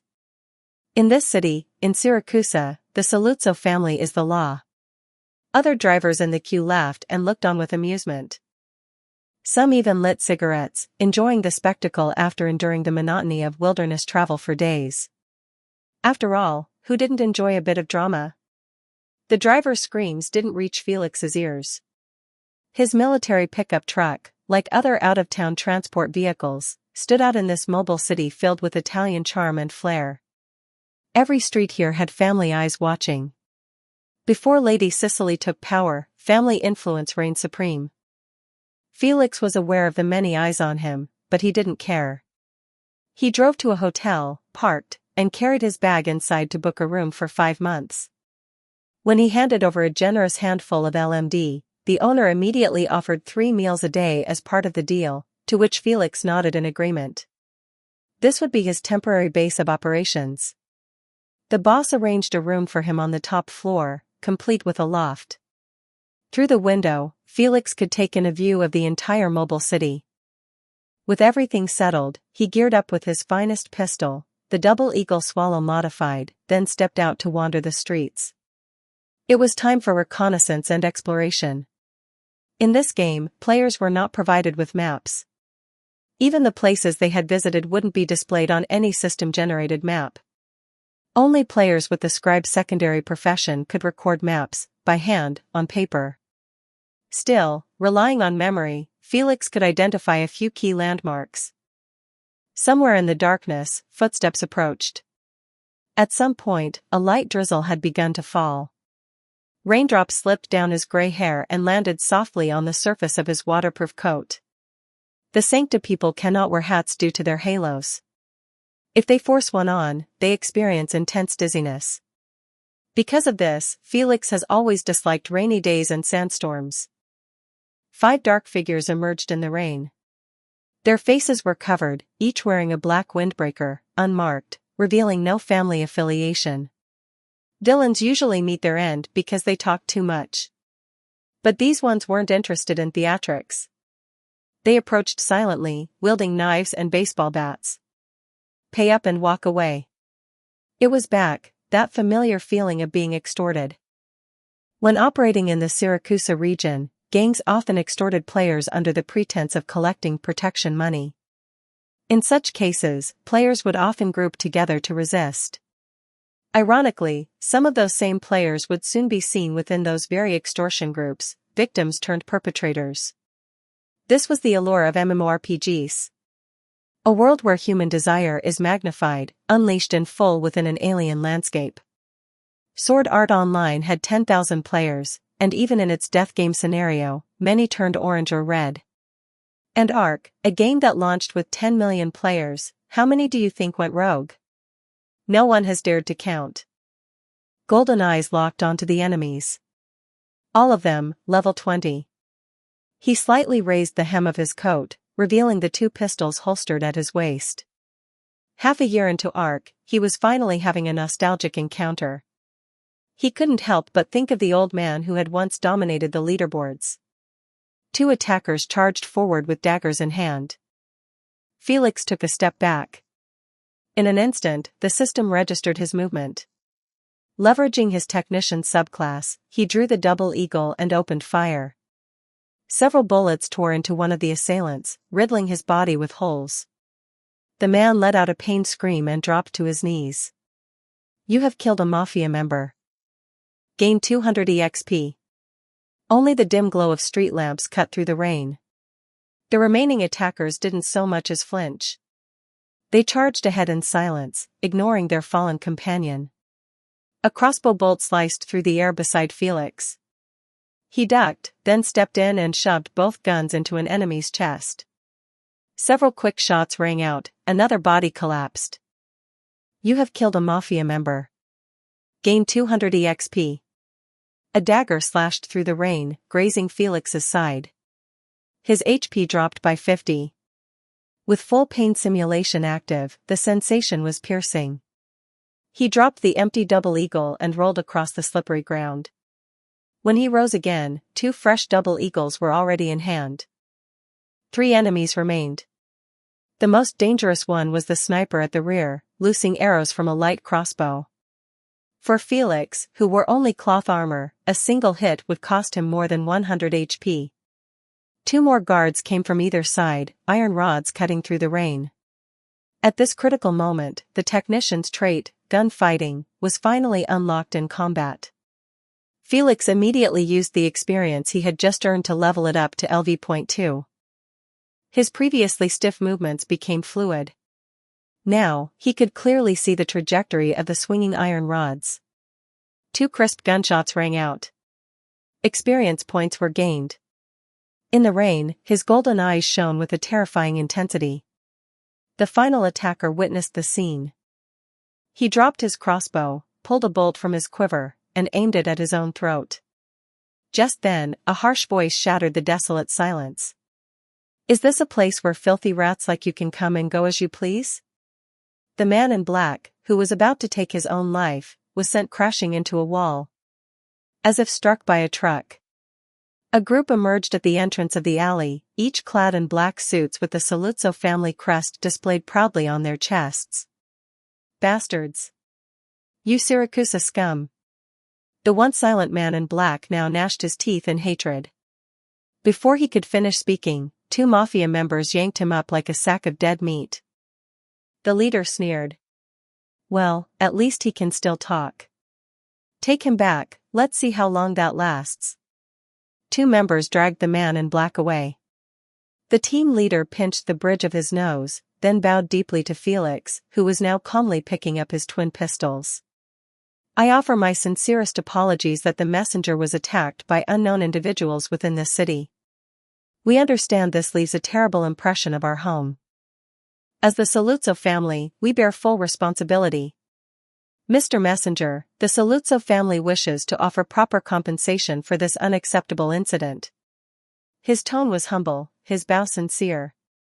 Not even in his wildest dreams would he dare to offend a messenger of Laterano. No city could afford to be blacklisted by the messenger's network. The Saluzzo family invites you to the mansion to discuss appropriate compensation in detail. If I may ask, when would it be convenient for you? Now. Felix holstered his weapons and slowly stepped forward. His golden eyes were as calm as still water. I'm free now. Chapter 7, Saluzzo Family. 2,390 words. In Siracusa, the mafia reigns supreme. The law they uphold is nothing more than the brutal law of the jungle. They revere strength, worship power, and follow only those who possess it. Power is truth, and they gather around that truth, forming bonds, becoming one, becoming a family. This is the culture of Siracusa. Enjoying the respectful service of the mafia escort, Felix cast a glance at the young man holding an umbrella for him, half his body exposed to the rain. He said nothing. He may not be stronger than these men, but his status alone was enough to make the mafia humble before him. In Siracusa, where strength and power are everything, even identity is a form of power. Walking over the red carpet and into the Saluzzo family's estate, Felix entered a grand hall within the mansion, where numerous family members in black suits moved about, busy with their duties. Back when he was a player, Felix had never joined any mafia family. He'd only heard from other role-playing players who had, those who liked immersing themselves in that life, that working for the mafia was, in fact, quite dull. Their tasks involved managing relations with other families, collecting protection fees, and defending those under their protection. All of it could be summed up in one sentence: anyone who causes trouble gets beaten. Felix disarmed himself and handed over his 4 pistols to a stone-faced attendant, who carefully wrapped them in a pure white cloth and silently followed behind. He was soon ushered into the presence of the Saluzzo family's patriarch, Alberto Saluzzo. With his sharp silver hair and an air of calm authority, Alberto exuded a quiet charisma, the perfect image of a family head. As Felix looked at him, the system information appeared. LV? Head of the Saluzzo family, Alberto Saluzzo. Alberto gestured politely for Felix to take a seat, then sat down himself. One attendant stepped forward to pour tea, while another placed Felix's wrapped weapons on the low table. Both men then stepped aside in silence. At Alberto's small gesture, they exited the room without a word. Alberto exhaled softly. As the leading family of Florence, I, Alberto Saluzzo, offer my sincerest apologies for the danger the messenger encountered in our city. It was a failure on our part, a moment of carelessness that allowed those rats to slip in and assault a guest under the Saluzzo family's protection. On the surface, his apology was flawless. This man held a significant role in Ark's main storyline. Or more accurately, players remembered him because of his good daughter. For that reason alone, many players affectionately referred to him as father-in-law. Felix asked casually, "Who were the ones that attacked me?" "We're interrogating them as we speak," Alberto replied with a thin, sharp smile. The cruelty in his voice was veiled, but unmistakable. "Our best guess is that they're remnants from a rival family, the same one that tried to challenge the Saluzzo family's rule in Florence a year ago. We expelled them from the city, but it seems their loyal dogs still lurk, hoping to overthrow us through assassination." After hearing this, Felix simply nodded. This, too, was part of Siracusa's age-old tradition. "How long do you plan to stay in Florence, messenger?" If there's anything the Saluzzo family can assist with, please don't hesitate to ask. Having wrapped up the heavy matters, Alberto shifted the tone of the conversation to something lighter. As for the Laterano angels who had left the walking earth, he held no authority over them, but the Saluzzo family still needed to preserve its reputation. A messenger from Laterano being ambushed the moment he arrived in the city, and by enemies of the Saluzzo family no less? If word of this spread, what face would the Saluzzo family have left? If a nation, or in this case, a family, couldn't even protect its own guests, then its people would lose faith. As head of the family, Alberto had no choice but to stabilize Felix. Every decision he made, every word he spoke, was for the sake of his family. "I have some news to pass on in Syracuse," Felix replied, vaguely. He deliberately avoided giving the impression that he planned to stay in Florence long-term. "But I'll be active around Florence for the time being." Seeing that Alberto remained silent, he suddenly added something surprising. "I have a business deal I'd like to discuss with the Saluzzo family." Alberto's eyes lit up as he straightened his posture. "Please, tell me more, messenger." "Just call me Pioneer." Felix smiled. When venturing out into the world, one didn't always need to use their real name.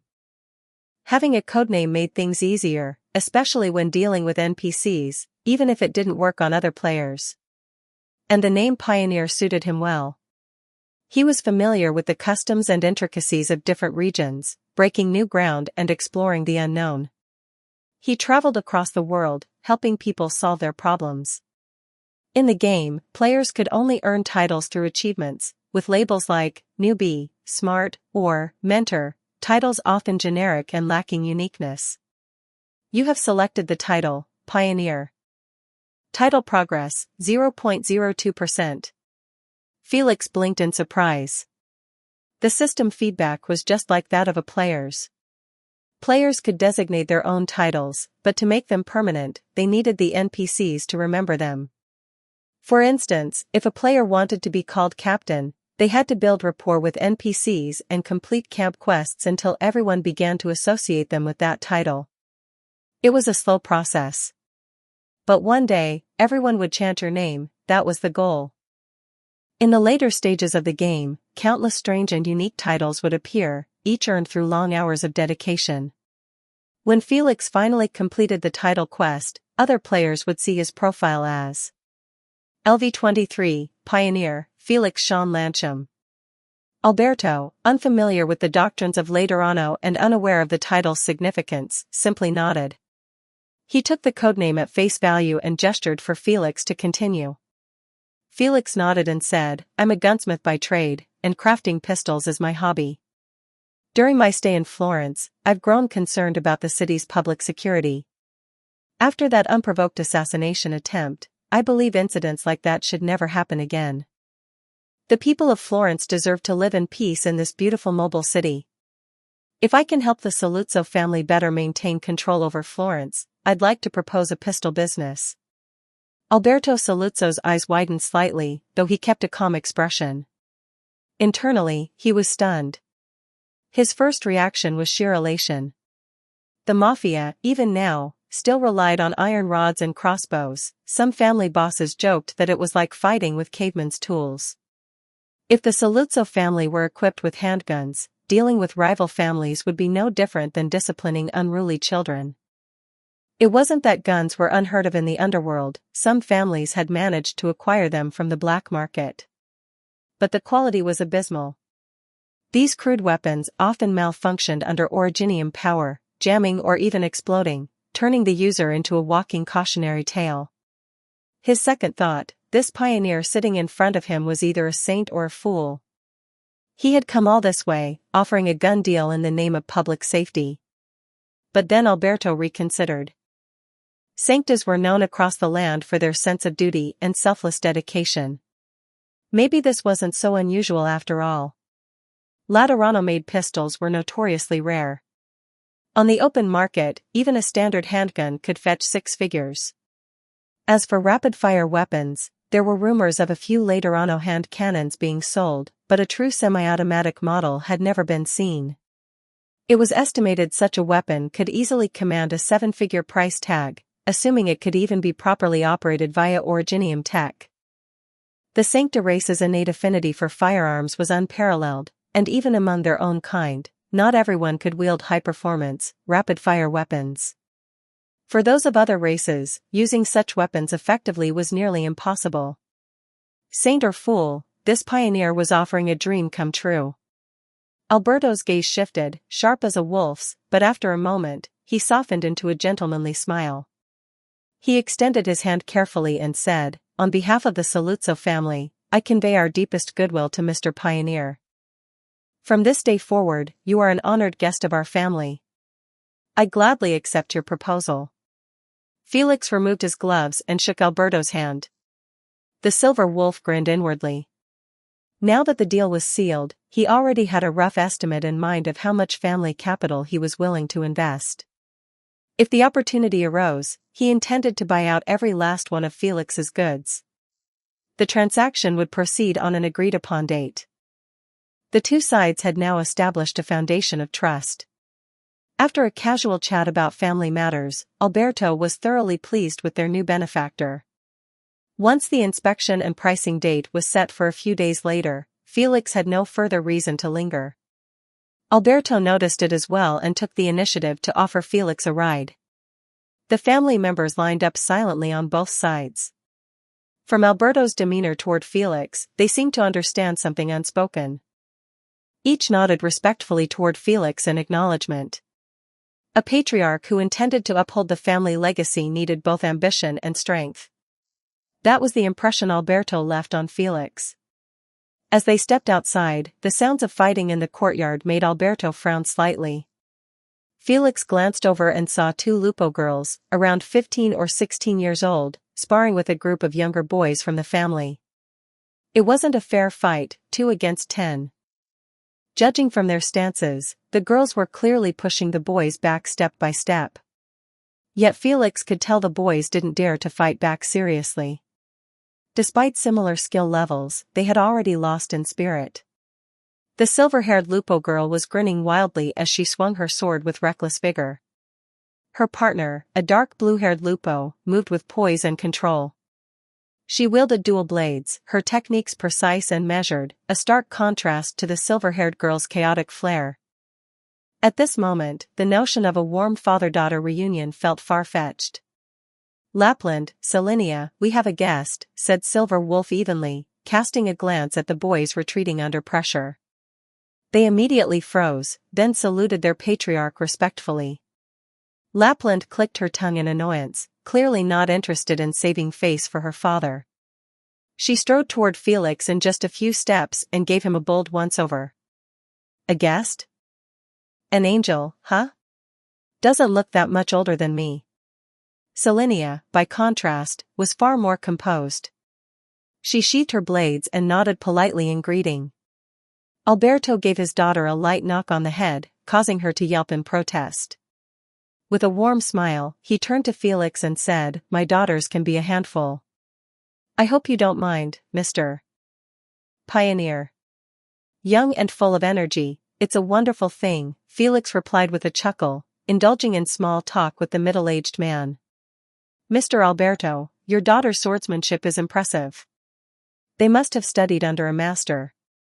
Alberto's lips curved in satisfaction, though he responded modestly, "They've been learning swordsmanship from me since they were little. A fine teacher produces fine students. Mr. Alberto, your skill must be exceptional. If I ever get the chance, I'd love to learn from you," Felix said with a warm smile, offering polite applause. Flattery, when sincere and sparing, was always welcome, and the Sancta, known for their blunt honesty, rarely handed it out. Alberto found the praise particularly pleasing. Lapland rolled her eyes. "Dad can't beat me anymore. Hey, Angel Guy, if you want to learn swordsmanship, I'll teach you." Ow, ow, ow. Alberto gently cupped her face in one hand, still smiling serenely, while waving to Felix with the other. "Master Pioneer, until next time." Felix had genuinely hoped to witness a father-daughter duel, but it was clear that such a scene wasn't going to unfold today. With a polite nod, he turned and took his leave. Selenia watched him go. She blinked, a faint curiosity in her eyes. She couldn't help but feel that the pioneer Uncle Alberto had mentioned had looked at her a few too many times. Why was that? Meanwhile, Felix strolled through the streets of Florence under the night sky. Around him, the atmosphere was relaxed and cheerful. Residents had pulled out tables and chairs onto the street. White-collar workers, now off-duty, sat along the roadside, slurping noodles, eating pizza, and chatting animatedly with one another. It was a warm, bustling scene of everyday life. Eventually, he located a temporary buyer for his weapons. Felix let out a quiet breath of relief. His objective was accomplished. After all, the profits from trading with the small settlements in the forest couldn't compare to what he could earn from a deal with a local powerhouse. The Saluzzo family was both the local tyrant and the gatekeeper. Who else was there to sell to? He couldn't go around robbing poor settlements, could he? Even if the assassination hadn't occurred today, Felix would have found another way to attract the attention of the Saluzzo family and initiate this transaction. If word got out that a Sancta pioneer was helping bolster Florence's security system for the good of the city, it would only reflect well on him. But that didn't mean Felix would let down his guard in dealing with the Saluzzo family. Alberto was the head of a mafia family. Every move he made would always be calculated to benefit the family's interests. If a greater benefit emerged tomorrow, the same man who welcomed Felix as an honored guest today might not hesitate to have him eliminated. Felix had no intention of touching the vast and dangerous cake that was Florence, the mobile city. What he needed right now was simple: money. With money, he could buy more advanced blueprints, more parts, more books. He could continue improving his craft through experience and raise his level even further. Still, today had brought an unexpected surprise. Selenia, Texas. One of the wives mentioned by the players. And among those players was Felix. So Selenina, she was the wife Felix had once spoken of. Chapter 8, Deals in the Dark. 2,492 words. Selenia, Texas, better known by players as simply Texas. As a member of Penguin Logistics, she's active in Lungmen City. Due to her cold and indifferent attitude toward players, she's earned the nickname the Silent Ice Beauty. Players often receive Penguin Logistics-related quests from her. As the game progressed and more players joined, she gradually rose through the ranks, eventually becoming a part of Penguin Logistics management. While her team conducted business, she also oversaw player operations and represented the group in negotiations with Rhodes Island. She became one of the most popular NPCs in the entire game. Do you really like her? Or are you just lusting after her? It's no secret, there's been no shortage of forum threads thirsting after Texas and pantyhose. Some users even post daily about how pantyhose with sneakers must have a strong, fragrant smell. Seriously, these people are dancing with their ex-piece. At this point in the timeline, the Texas family hasn't yet been wiped out, and Selenina is indeed training with Lapland, something that lines up perfectly with the background lore players have uncovered. The fall of House Texas wouldn't come until 1092, and it was only after that disaster that Selenina made up her mind to leave Colombia. That's still far in the future. Felix knows the backstories of many iconic NPCs, but this isn't your typical heroic Japanese RPG, and he isn't some chosen one out to save the world. He doesn't have the time, or the desire, to get involved in every NPC's story. Still, now that he's met Selenina, who knows? Maybe they'll become friends. It had been drizzling in Florence for the past couple of days. The gloomy weather made Felix long for the sunlit beaches of Laterano. Explore new blueprints for hand cannons. Spend 100,000 LMD and 10,000 experience points. Confirm/deny? Confirm. Congratulations. You've obtained the semi-automatic pistol, Sky Rift. TSK, trash. Congratulations. You've obtained the single-shot pistol, V2. Still trash. Oh my god, Merlin's beard. Old man, do you see this? My luck is absolutely rotten.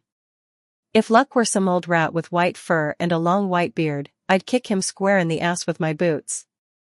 Come on, seriously, can I just get something decent for once? I mean, bless me already. Congratulations. You've obtained the revolver, Don. Hell yeah. Felix slapped his thigh in delight. Among all pistol types, revolvers were rare and dealt extremely high damage. Of course, they also came with high equipment requirements, very few players could even use them. They held only a few bullets, but each shot was lethal. Land a hit on a vital point, and it was a guaranteed kill. And honestly, how cool is it to say, it's high noon, while drawing a revolver? The revolver is a top-tier weapon only usable in the 2.0 era. Even if 1.0 players somehow managed to obtain one, they wouldn't be able to equip it due to insufficient stats or missing revolver-related skills. Don was the best of them all. Back in the day, many players even picked up a secondary technician class just to meet the revolver requirements. Everyone hated the pistol guy, but deep down, everyone wanted to be the pistol guy. Players who could afford the Don revolver were all wealthy, people with deep pockets and deeper ambitions. Letting out a quiet sigh of relief, Felix quickly returned to his usual cool and silent demeanor. Today was the day of his appointment with the Saluzzo family to inspect the goods. When he returned to the hotel, he discovered that the Saluzzo family's men had already had a cordial exchange with the hotel owner. Thanks to that, the food Felix now enjoyed was the most authentic and delicious Syracuse had to offer. When Felix casually asked the owner whether the Saluzzo family had given him a hard time, the man simply shook his head and smiled faintly. The Saluzzo family is dangerous, sure, but we depend on them for safety. Don't worry, messenger. Your meals are covered by the Saluzzo family. They didn't cause me any trouble. Felix was mildly surprised by how much importance the Saluzzo family seemed to place on him. He couldn't help but wonder what those brothers would do if he told them about the pineapple pizza he'd eaten on the street his first day in town, marketed as a beach-style dish. They'd probably drag the vendor out and shoot him on the spot. Putting trivial matters aside, the hotel owner even lent Felix the basement as a temporary workshop. Felix accepted the offer without hesitation. He already had some inventory, and after a few busy days, he finally managed to prepare the goods for the Saluzzo family to inspect. The pistol he planned to showcase was still the Black Hawk. It was an entry-level sidearm designed for beginners. While its damage output wasn't impressive, its high stability and low recoil made it ideal for new users. Its internal market price in later anno was 30,000 coins, but in the outside world, it had skyrocketed to 90,000.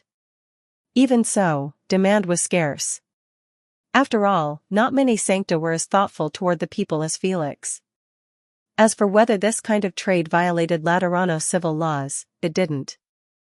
So Felix had no reason to worry about some executor knocking on his door one day. The time and energy required for crafting and manufacturing professions often discouraged most players. Choosing a subclass, be it gunsmith or knight, was like choosing between EVE Online and a standard MMORPG like Fei Mountain, Mouth Sword 3. One demanded relentless exploration, the other could be grasped with a few casual hours. What's a one-click macro? Doesn't exist. Just grind it out, hard and fast. Before long, the hotel owner knocked at the basement door. Mr. Messenger, your distinguished guests have arrived. Felix acknowledged with a nod and stepped out. Today, the Saluzzo family only sent 5 representatives. Leading them, of course, was the patriarch himself, Alberto Saluzzo. The 4 who followed him were influential figures within the family. As soon as Alberto spotted Felix, he walked forward with a polished smile and embraced him in the traditional Syracuse-style hug. Felix returned the gesture, his own expression warm and sunny. This old fox, Felix mused silently, his eyes calm behind his gentle smile. He nodded politely to the 4 accompanying members. And just at the edge of his peripheral vision, he caught sight of silver and dark blue lupo ears twitching in the bushes. How did those 2 young ladies sneak in here? Felix pretended not to notice and continued walking toward the basement, chatting and laughing with Alberto along the way. But the moment Alberto stepped into the basement, the smile on his face faltered. His expression froze with visible shock. He had never seen so many pistols arranged in one place, each one gleaming with a cold, metallic light. They were like masterless assassins, silent, deadly, and waiting patiently in their rightful places.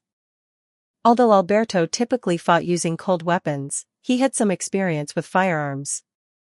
But the crude pistols he'd used in the past couldn't begin to compare with the exquisite steel weapons now lined up on the shelves before him. They were simply from two entirely different worlds.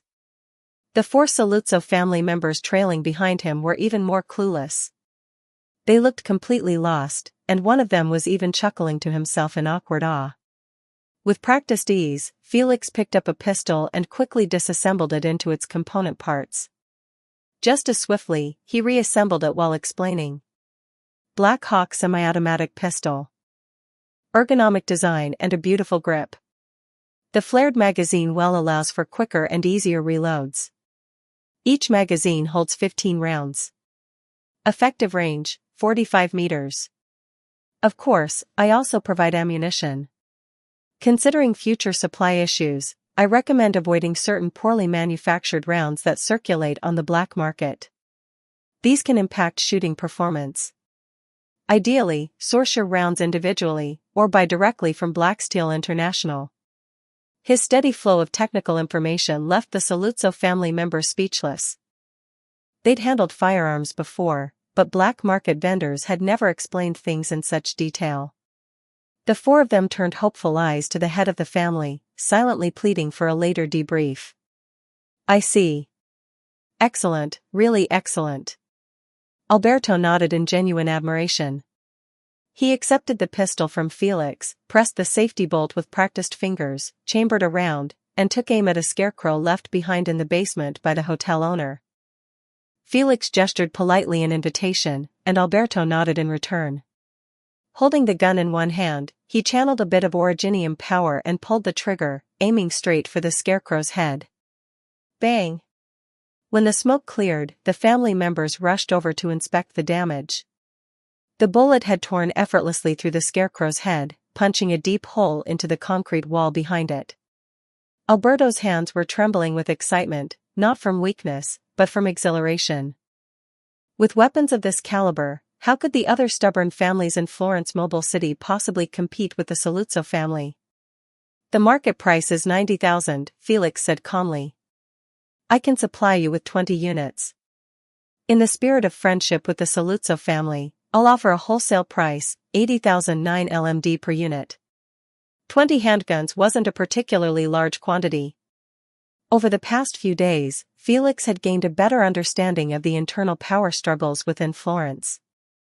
As one of the 12 great families, the Saluzzo family naturally had many rivals. Each of the remaining families longed to take their place.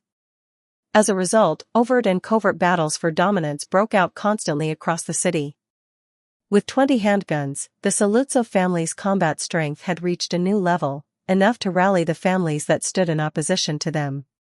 Let's unite. But even with an alliance in place, 20 handguns weren't enough to change the status quo. After all, 20 pistols couldn't stand against thousands of mafia thugs wielding iron clubs. Moreover, using a gun, and hitting a target, required extensive training. This development seemed to have strengthened the Saluzzo family, and in truth, it had. The Saluzzo family gained firearms, a win. Felix earned a large sum of LMD, a win. The civilians living under the jurisdiction of Florence's Saluzzo family could now enjoy greater safety, a win. The rival families, forced to unite against a common threat, finally began to cooperate, a win. As for the Saluzzo family becoming the target of widespread scrutiny, they either hadn't realized it yet, or they had, and simply didn't care. Were they at a loss? Not at all. 4 wins, 0 losses. 80,000 LMD per unit. I think that price still has room for negotiation, Alberto said with a practiced smile. He wanted the pistols, but that didn't mean he wouldn't bargain. We haven't even discussed the cost of ammunition yet, Felix replied with a smile of his own. And the 80,000 is already a wholesale price, the current market rate. Still smiling, Alberto continued, I truly admire Mr. Pioneer's sincere desire to protect civilians. I hope you'll give us the opportunity to support that vision. You see, the Saluzzo family is a large household, and maintaining daily operations incurs heavy expenses. He began with self-pity, then quickly moved to his offer. My ideal price would be 85,000 LMD per pistol. I hope you understand. Felix simply smiled in silence. Letting Alberto profit by 4,000 LMD per unit meant a total loss of 80,000 LMD across 20 guns. That amount, if rounded, was enough to purchase an entire exploration blueprint. He wasn't about to play the fool. 88,000 LMD. That's the best I can offer, Felix said at last. I genuinely hope to support the Saluzzo family. After all, you were the first family I met upon arriving in Syracuse. You left a very good first impression. Alberto snorted internally. It seemed this sancta wasn't as easily manipulated as he had initially thought. The label of naive was quickly erased from his mind. At the very least, when it came to money, this sancta was a shrewd little merchant. But Alberto didn't dislike merchants like this. In fact, he respected them even more. If Felix had remained simply sunny and noble, Alberto would have praised him as a saint, offering him admiration and hollow compliments. But now, Felix had stepped down from his lofty pedestal and planted his feet in the mud, right alongside Alberto. Now, Felix felt like someone who belonged to the same world as him. A saint without desire or ambition was terrifying, distant and unapproachable. Only those who felt emotions, who bore desires and flaws, could truly be reached. Alberto smiled and extended his hand. This time, the smile felt more sincere. It's an honor to make this deal with you, Mr. Pioneer. The LMD have been transferred to your account, Mr. Pioneer, he added, glancing at the family member operating a terminal behind him. The man looked up and nodded, confirming the successful transfer. A system window popped up in front of Felix. 1,760,000 LMD have been credited to your account. It's my honor to reach an agreement with the Saluzzo family. The 4 Saluzzo family members each carried a weapon case in their arms, their expressions showing clear determination. They would protect these with their lives. After seeing off the wealthy client, Felix watched as the Saluzzo family's car disappeared into the distance.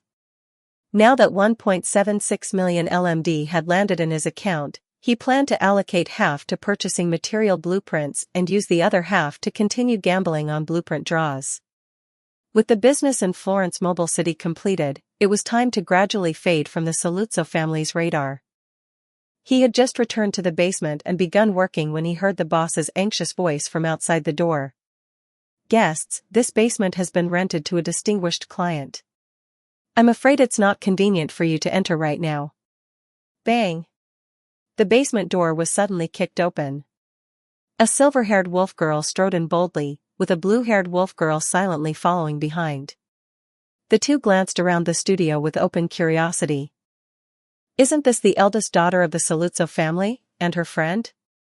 Felix stepped forward with a smile, giving the boss a knowing look. At the mention of the Saluzzo family, the boss instinctively turned around and left without a word. Lapland's wolf ears twitched, a few leaves drifting from her hair. So the person doing business with Dad turned out to be the handsome sancta boy? Whoa, are all of these firearms? Lapland's tail swayed from side to side, her excitement plain as day, as if she were seeing the world for the first time. Lapland. Selinia held her back gently. Try not to be so rude. The blue wolf girl blinked at Felix, then offered a polite bow. Sir, we sincerely apologize for the intrusion. Felix chuckled. You don't want Patriarch Alberto to know you're here, am I right? Chapter 9, The Fake Priest. 2,593 words. Lapland curled her lips and let out a snort, clearly still holding some dissatisfaction toward her father. Even so, she sat obediently in the seat Felix offered, though her restless wolf tail kept sweeping around as if to express her lingering frustration. Selinia, in contrast, was far more composed. She placed her hands neatly on her lap, her beautiful gradient-colored eyes occasionally drifting curiously toward the pistols arranged nearby. The two girls had contrasting personalities, one fiery and impulsive, the other calm and reserved. Together, they balanced each other like fire and water. Sunlight struggled to filter through the basement's lone narrow window, casting a faint glow across the angel's back. His golden halo and wings shimmered faintly in the dusty light. For a moment, he looked almost like a character straight out of a mafia film, the divine version of a godfather. "No need to call me sir," Felix said as he removed his work gloves and looked at the two girls. "You're both just 15 this year." "How do you know that?" Lapland asked with intrigue. Felix only smiled, offering no answer. "I'm 17, he continued after a short cough. "When I'm out, I go by the codename Pioneer. From now on, just call me brother." Before they could respond, he pivoted the conversation. "As for the business," he said, firmly keeping control of the room, "what you see here are pistols, part of an ongoing transaction." As far as Felix was concerned, he had no particular interest in the girls, not in that way. To him, they were still just ordinary girls at the beginning of their stories. In the future, Lapland's fate would become unpredictable. But if players were lucky enough to encounter her in battle and survive for 1 minute without a countdown, they could trigger a special quest. That quest would unlock the rare subclass Berserker, a powerful double-edged sword archetype. With it, the more blood you lost, the more damage you could inflict, an ideal path for melee-focused vanguard guards. In the Siracusa region, players often began their progression by learning from vanguard and guard family members. However, getting your hands on an official class skill book from the Mafia was no easy feat for newcomers. "Handgun, can I try one?" Lapland asked, her interest clearly piqued. Then, with a sly grin, she added, "Brother Pioneer?" Selenia looked tempted too. She wasn't the type to show her feelings openly, but Felix could still see the flicker of curiosity in her eyes. "Here. Go ahead and try them." Felix handed each of them a pistol, without any instructions or loaded rounds. For someone unfamiliar with firearms, a pistol was nothing more than cold, inert steel. The girls toyed with the guns for a bit, eventually managing to figure out the loading motion, though the finer mechanics still eluded them. "Do you like it?" he asked. Lapland curled her lips again, muttering, "I like it, but I don't know how to use it. It's way harder than swinging a sword. By the time the enemy finishes reloading, I'd already have chopped them into pieces." She quickly lost interest in the handguns and turned to Felix with growing excitement. "Brother Pioneer, are you interested in swords? Lapland, LV25, is ready to teach you the Guardian Occupation skill book. Accept/decline?" Felix nodded. "I am. Sword combat is something I've always admired. But I'm a Sancta. My race doesn't have the same natural affinity for bladed weapons as the Lupos." "Ha ha ha. The Pioneer boy is so handsome, but he talks like such a nerd," Lapland laughed, eyes squinting playfully. She reached into the bag slung over her shoulder and pulled out an aged, yellowed book titled Mafia, Introduction to Swords. "I don't need this anymore. Since you're interested in swordplay, I'll give it to you." Felix accepted it with a smile and thanked her. He had already decided to pursue the auxiliary path with his current build, but that didn't mean the Guardian Profession skill book was useless. On the contrary, it was valuable. He glanced at Selenia, who was still quietly admiring the pistol on the table, and then at Lapland, who was now practically clinging to him with no regard for personal space. If these two were wearing school uniforms, Felix thought to himself, this is youth. While the two girls chatted and bickered, Felix returned to his workbench and resumed planning. Now that business in Florence Mobile City was wrapped up, it was time to shift focus. His next goal was to search for someone deep within the forest. Since we're both Sancta, he thought, it shouldn't be too difficult to gain their trust. Right? When lunchtime came, Lapland and Selenia didn't stick around to interrupt his break. Lapland gave a casual wave and left humming a tune, her tail swaying rhythmically behind her. Selenia paused at the door and turned back to him with a small wave. Brother Pioneer, see you next time. Do you like guns? Felix asked. Huh? Her wolf ears twitched. She hesitated a moment, then gave a small nod. I think they're interesting. Felix stepped forward, a pistol in hand. Since you like pistols, I want you to have this one. He leaned slightly, gently took Selenia's hand, and placed the weapon in her palm. This pistol is called Guardian. I hope it protects you. Selenia's lips parted slightly, as if to refuse. Her instincts told her it was too valuable to accept so casually. But Felix straightened up, the golden glow of his halo and wings casting warm light across the dark basement. He looked like a figure from scripture. I am Sancta. The only reason a Sancta walks this land of suffering is to uphold their ideals. And mine is to help people live with a smile. Selenia, he continued, his voice calm but steady, people on this land all have desires, struggles, and dreams. They gain power, and use it to pursue their goals. But in doing so, they risk being hurt. They get lost. The future is uncertain, like a beast called fear that gnaws at the soul. He let out a quiet sigh. I hope this gun keeps you safe. With a calm expression and hands folded, Felix recited the traditional Sancta invocation, like a priest offering a blessing. His demeanor carried a solemn and sacred weight. I understand, Brother Pioneer. Selenia's eyes sparkled softly as her tail gently swayed. Then, with a small step forward, she wrapped her arms around the fake priest in a warm hug. Thank you. After bidding farewell to Selenia, Felix shook his head. His earlier display of compassion had even caught himself off guard. Those words and gestures had been copied from his leader, Andoin. Apparently, that kind of sincerity had quite the effect, especially on a young lamb like Selenia. He glanced at the notification panel, which hadn't moved since the transaction was completed. Relationship with the Saluzzo family, 40 out of 100. Lapland's relationship with you, 25 out of 100. Selenia's relationship with you, 30 out of 100. There was a favorability system in place for players, camps, and NPCs alike. This favorability was determined numerically. A base score of 0 indicated indifference, essentially a first impression. But as players interacted more with camps and NPCs, that value would rise. Or fall. Joining a camp would immediately lower your favorability with its enemies.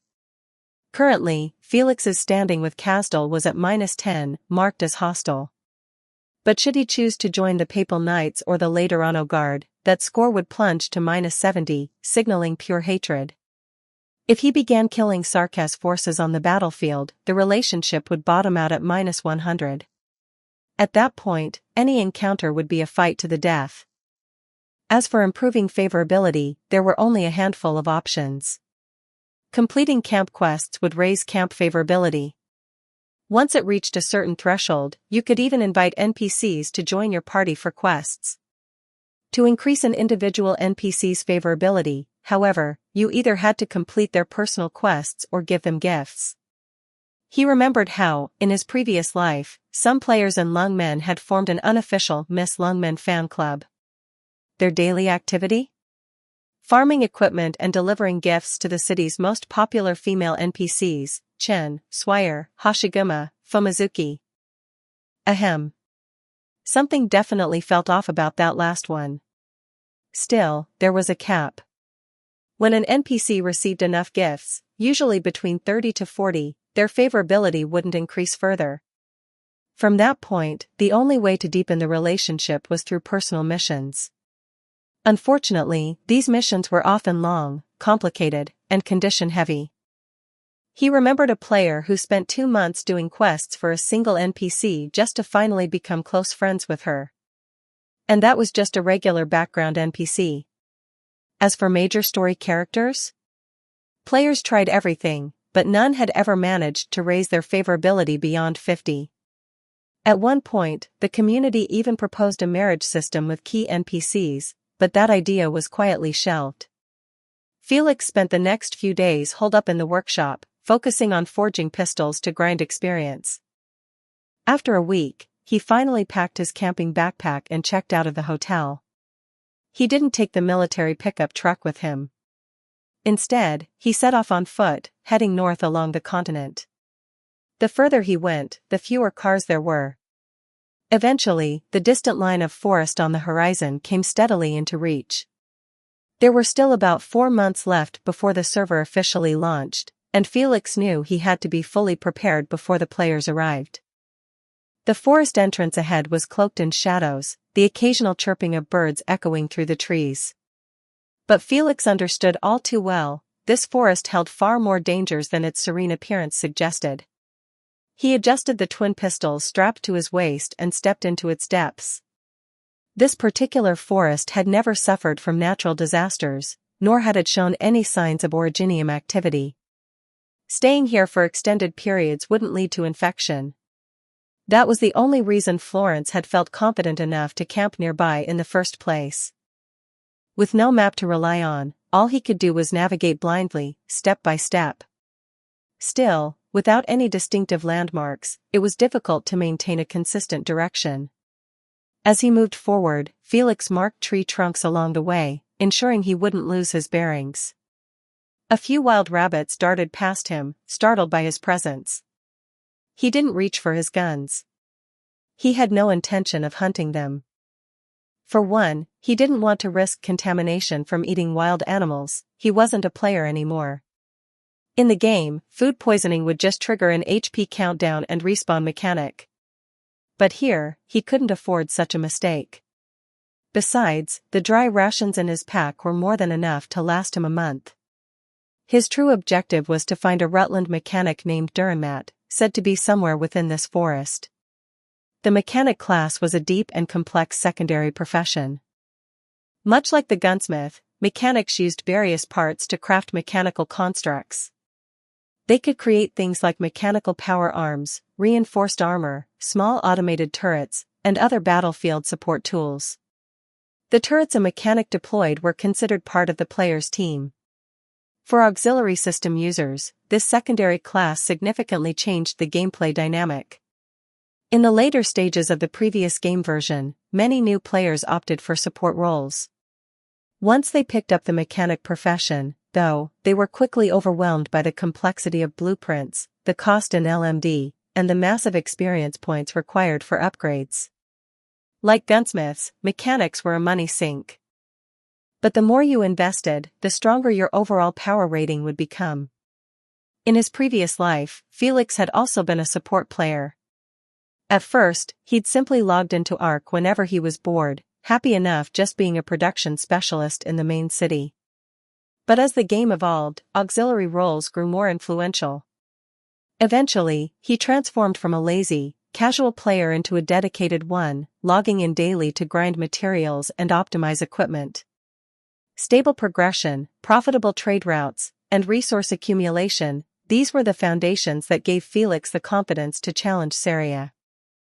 At the time, he had been one of the few players who had reached the 5-star level, and he had charged into battle without hesitation. He camped in the forest for a full week. Though he hadn't encountered any people, wild animals were plentiful. Still, he didn't feel lonely.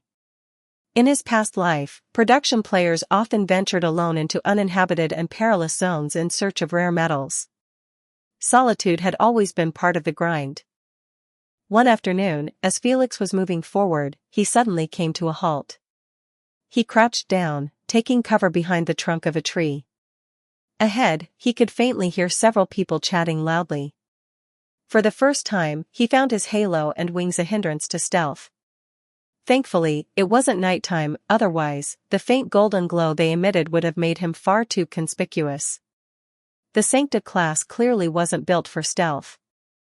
It was meant for gunfights. Ursa's crude language. What's the value of this broken forest anyway? I don't get it, Captain. What are you thinking?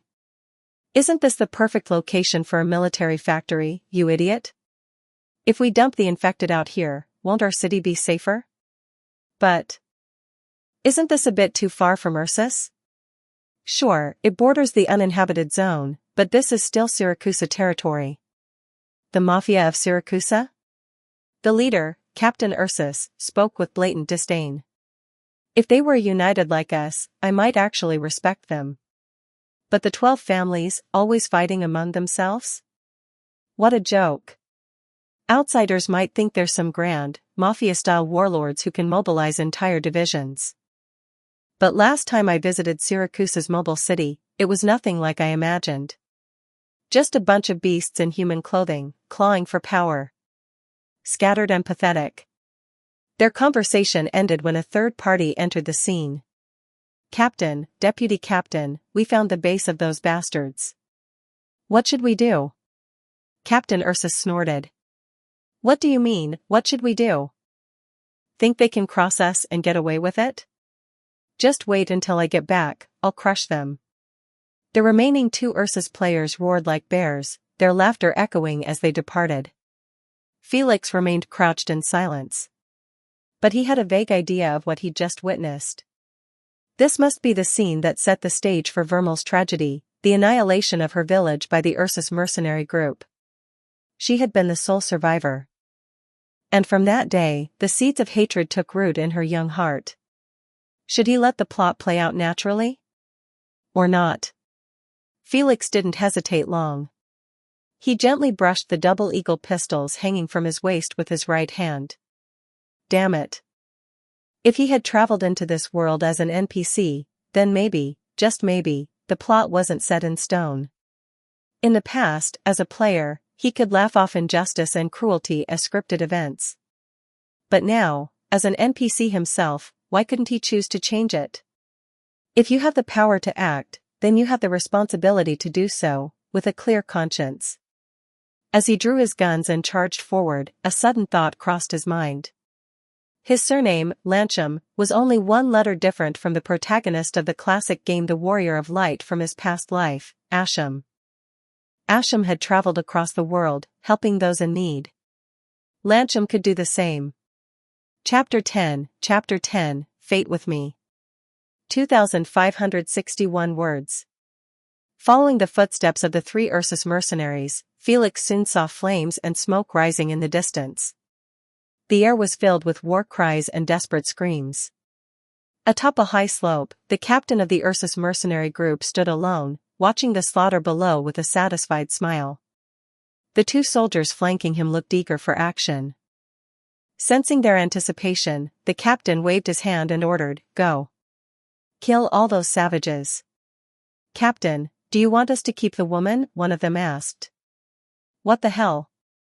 Are you that desperate you'd even touch a savage?" the captain snapped. "There are plenty of women in the mobile city. Get lost." With a swift kick to the deputy captain's backside, the captain sent him stumbling forward. The man laughed foolishly, drew the large sword strapped to his back, and charged toward the battlefield. As his men departed, the captain visibly relaxed. He took a cigarette and lighter from his coat, placed the cigarette between his lips, lit it, and exhaled leisurely. Bang! A single gunshot pierced the quiet. "You have killed the leader of the Ursus mercenary team and gained 2,000 experience. It might not have been the fairest way to fight, but a shot to the back of the head was undeniably effective. The bullet hit its mark, an instant kill." The captain collapsed where he stood, motionless. They wore standard mercenary protective uniforms, meant to defend against blades and crossbow bolts. Had the bullet struck his lower back instead, the damage would have been negligible. But Felix didn't miss. He quickly approached the corpse and searched the body. However, screams from below reached his ears, pulling him from the looting. There would be time to come back for it later. Explosions soon echoed across the battlefield. The remaining Ursus mercenaries turned their heads toward the sound and spotted a lone Sancta calmly reloading his weapons in the center of their camp. They didn't need an explanation, they immediately knew who had disrupted their slaughter. Seeing their comrades lying on the ground, their fates uncertain, the mercenaries howled in fury. They beat their chests and charged at Felix. "Take my sword. I'm the best swordsman in Ursus. Hey! Stop spouting nonsense and swinging that whip, you hear me?" I don't hear ya." Felix blinked, momentarily thrown off. What the hell are these Ursus guys even saying? He thought. My God, is this really Ursus? As he retreated step by step, his dual pistols, double eagle, unleashed wave after wave of blazing fire. With his gunfighting skills and combat bonuses, he weaved effortlessly between attacks, dodging and retaliating with deadly grace. It wasn't just combat, it was a dance of death. Down in the settlement, the survivors wiped blood and sweat from their faces, still shaken. But soon they noticed something had changed. The pressure from the enemy was lessening. Someone glanced toward the battlefield and shouted. There's a Sancta. He's holding them back for us. Someone hesitated, voice trembling as they suggested, let's run while those mercenaries are distracted by the Sancta. Run? And where would we run to? The leader of the settlement, an old wanderer Lupo, shouted back. The Ursus mercenaries are beasts who won't stop until they see blood. Now, we finally have a chance to turn things around. We can only keep our right to live if we fight to the last drop of our blood. Go. Help the Sancta warrior who came to our aid. Use the blood of these Ursus mercenaries to honor our dead. Boo-hoo. Fueled by fury and grief, the wanderers gripped their makeshift weapons, crudely forged from wood and stone, and charged into battle. The inhuman slaughter they had endured lit a fire deep within them. With every ounce of strength left in their weary bodies, they struck back. Sika! You damned Ursus scum, someone bellowed in their tongue. The mercenaries, caught between two forces, quickly realized their predicament. Ahead stood a Sancta warrior, dual guns blazing and nearly untouchable. Behind them surged a mob of blood-stained wanderers, eyes red with rage and vengeance. In an instant, the battlefield turned against them. With the pressure on him easing, Felix glanced toward the settlement that had now joined the fray on his side. He pulled a blood-stained badge from his coat pocket and raised it. Your captain is already dead, he declared. If you surrender now, I will spare your lives. Impossible, the vice-captain snarled. The captain was the strongest of us all. You despicable Sancta, you must have ambushed him and stolen that badge. You're wrong, Felix replied coldly, golden eyes locked onto his foe. In their depths burned a steady, unwavering flame. I gave your captain the chance for a fair duel. He lost. It's that simple. Lies, the vice-captain screamed. Do I look like someone who needs to lie to you? Felix asked, voice calm, sharp as a blade. The deputy captain's composure shattered. He couldn't accept that the man he revered had fallen to a lone youth, seemingly slight of build but radiating power. Grief and rage twisted his expression. Break out, he roared. The mercenaries, now leaderless and desperate, huddled together and charged in a final attempt to escape the closing ring of wanderers. After losing 3 more of their own, the remnants of the Ursus mercenary group broke free and fled in panic. Their curses and screams slowly faded into the dense forest, disappearing into the distance like a dying storm. Felix holstered his weapons. The battlefield grew still, the adrenaline slowly giving way to exhaustion. The wanderers, those who still stood, began to cry, their voices hoarse and low. They had won, but the cost had been steep. Blood soaked the earth, bearing witness to the horror they had endured. A middle-aged Lupo man stepped forward, having calmed the survivors. He bowed respectfully to Felix, though he kept a cautious distance. Thank you for your help, he said. My name is Cuss. If not for your intervention, I fear our settlement would have been wiped from this land today. I don't need anything, Felix replied, shaking his head. I just couldn't ignore injustice. He nodded lightly. He had no interest in whatever treasures the settlement might have held. When Cuss heard this, he quietly let out a breath of relief. Yet, after only a moment, guilt and self-blame welled up within him. His head dropped, and he found himself unable to speak. You need to move, Felix said. The Ursus mercenary group took a loss this time, but who's to say they won't return for revenge? This camp has been exposed. Cuss's heart ached once again. The once thriving settlement of over 300 people had been reduced to just over 130 after the tragedy. His son was among the dead. As the leader of the settlement, and as a father, he had every reason to mourn. A breeze drifted through, stirring the hem of Cuss's clothes. It lifted just enough to reveal a faint glow on his skin, the imprint of originium particles. Felix pretended not to notice, but Cuss knew he had seen. Fearful, he lowered his head and remained silent. Before long, he quietly excused himself and went to help organize the settlement. For players, infection with oropathy wasn't a concern. No matter how far gone their minds became, their bodies in this world would not truly die. But for ordinary humans from Earth and Terrans, oropathy was a death sentence, an incurable terminal illness. According to records from the Laterano Library, oropathy wasn't a virus that killed its host outright. On the contrary, it could grant the infected the ability to unleash originium arts without the use of staves. If they avoided overusing those powers or exhausting themselves, those with mild cases could live lifespans equal to healthy people. But overwork was deadly. A healthy young adult might simply pass out from fatigue after working through the night. Yet someone with oropathy in the same situation might die without warning. No one wanted to be infected.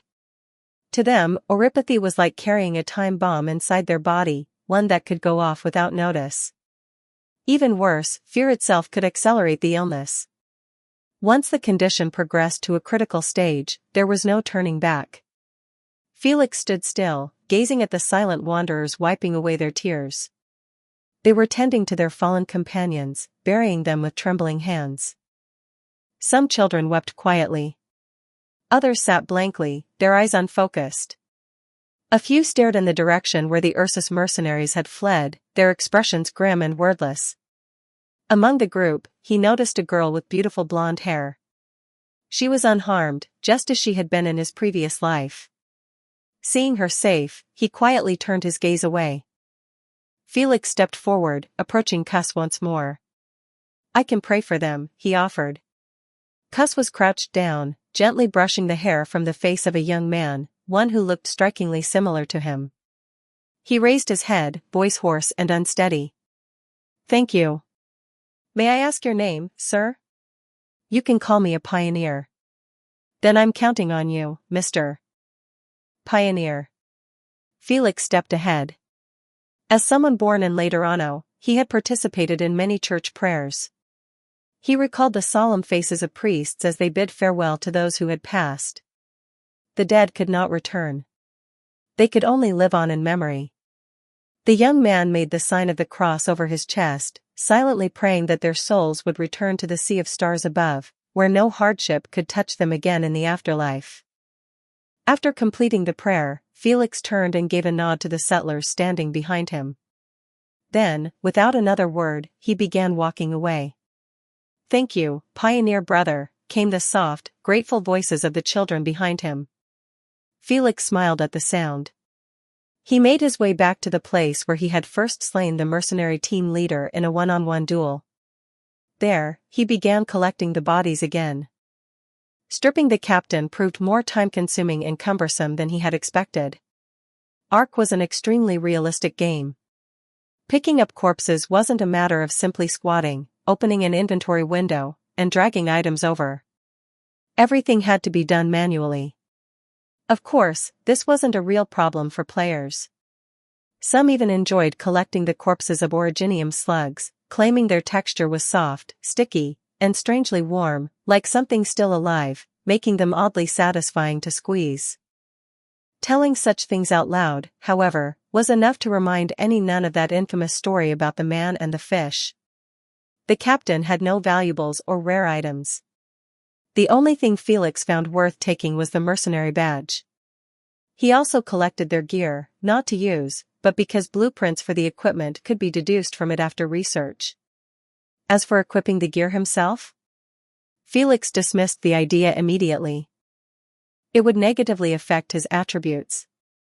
He was currently wearing an action suit usable by all professions, while the Ursus mercenaries' uniforms were exclusive to guards, sacrificing agility in exchange for higher endurance.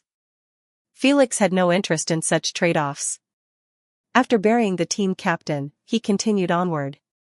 2 months later. Deep within an uninhabited forest, so remote even drones couldn't reach, it looked like it was about to rain again. Felix sighed and muttered a complaint, scanning the area for shelter. A natural cave would have been ideal.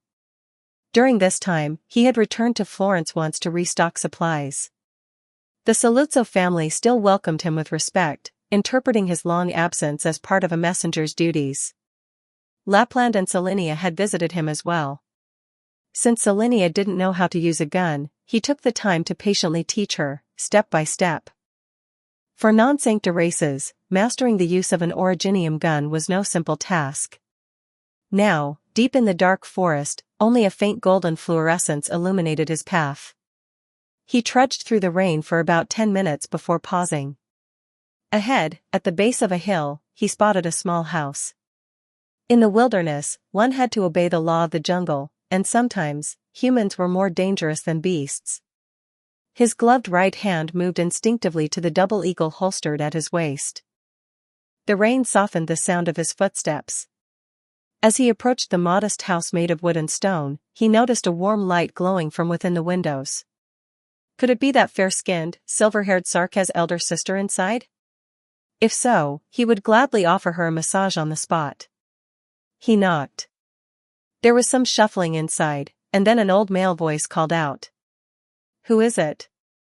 "A passing messenger seeking shelter from the heavy rain," Felix replied. "Messenger?" the old man muttered thoughtfully before opening the door. As the door creaked open, Felix's heart skipped a beat. The man who greeted him was an elderly sancta, appearing quite ordinary at first glance.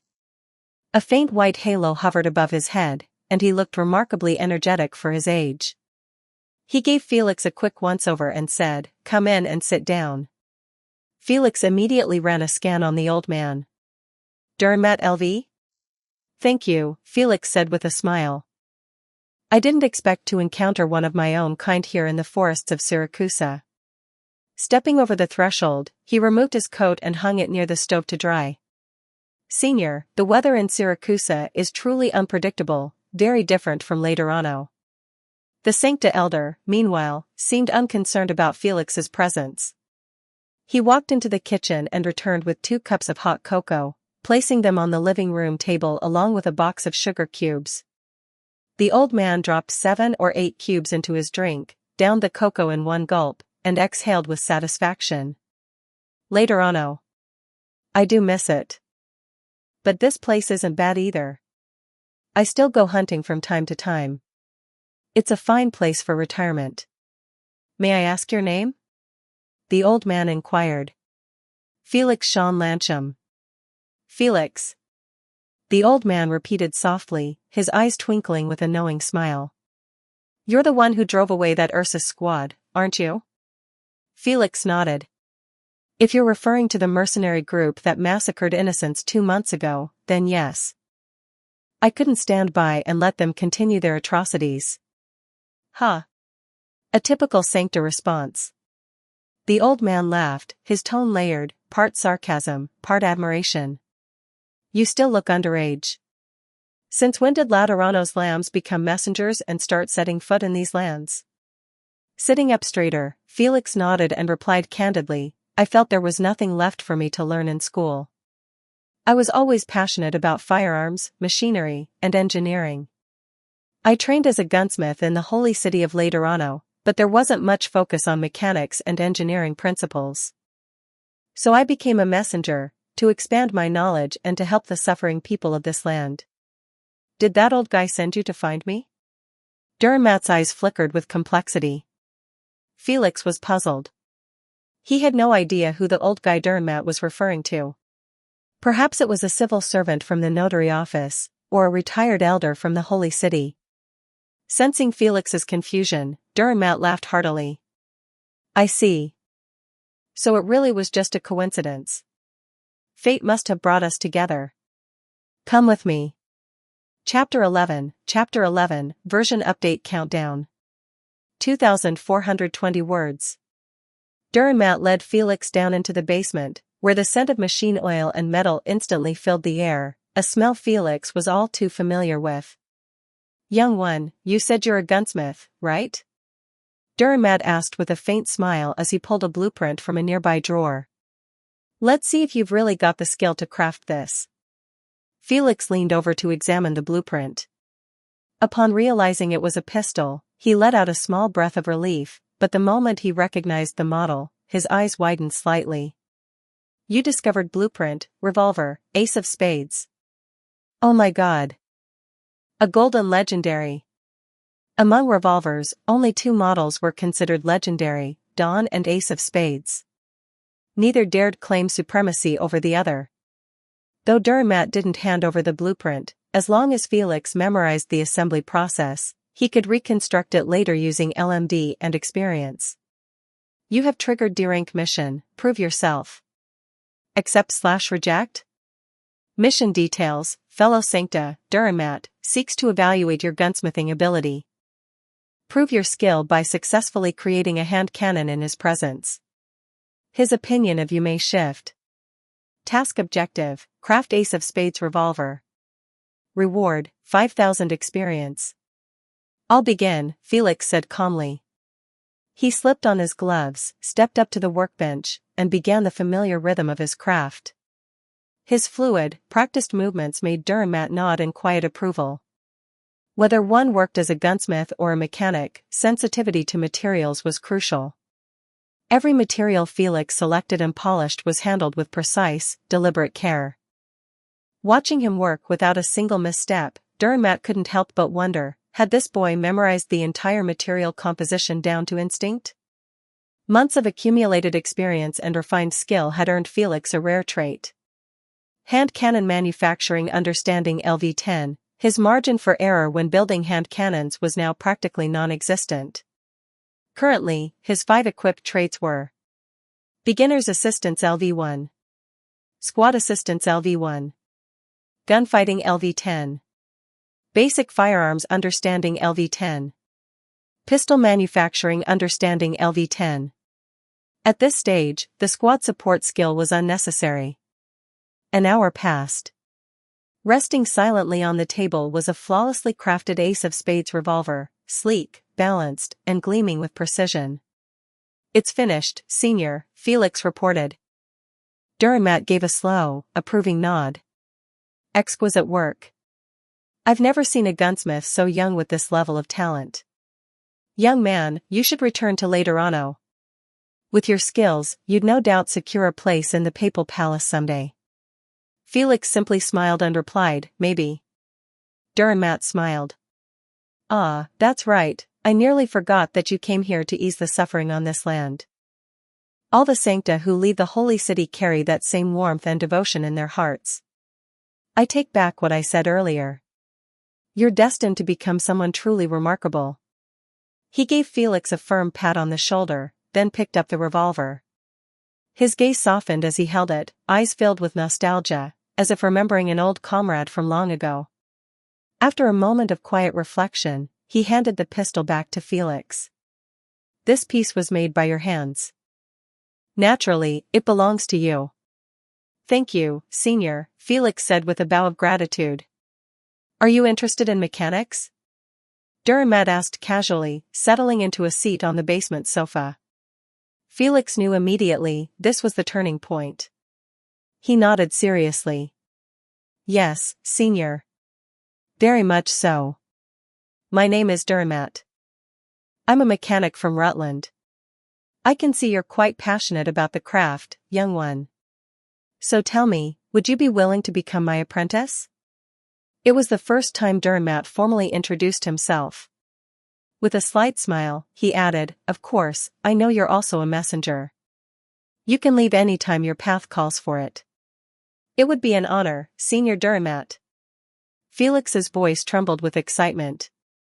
He had only expected, at best, to receive a few manuals or blueprints to help him begin his journey into a secondary class. Never did he imagine he would trigger one of Ark's hidden systems, and be offered an apprenticeship. In his previous life, the first recorded instance of the apprenticeship system being unlocked happened by chance. A casual player with a secondary profession as a chef was working at a Chinese restaurant in Yan country.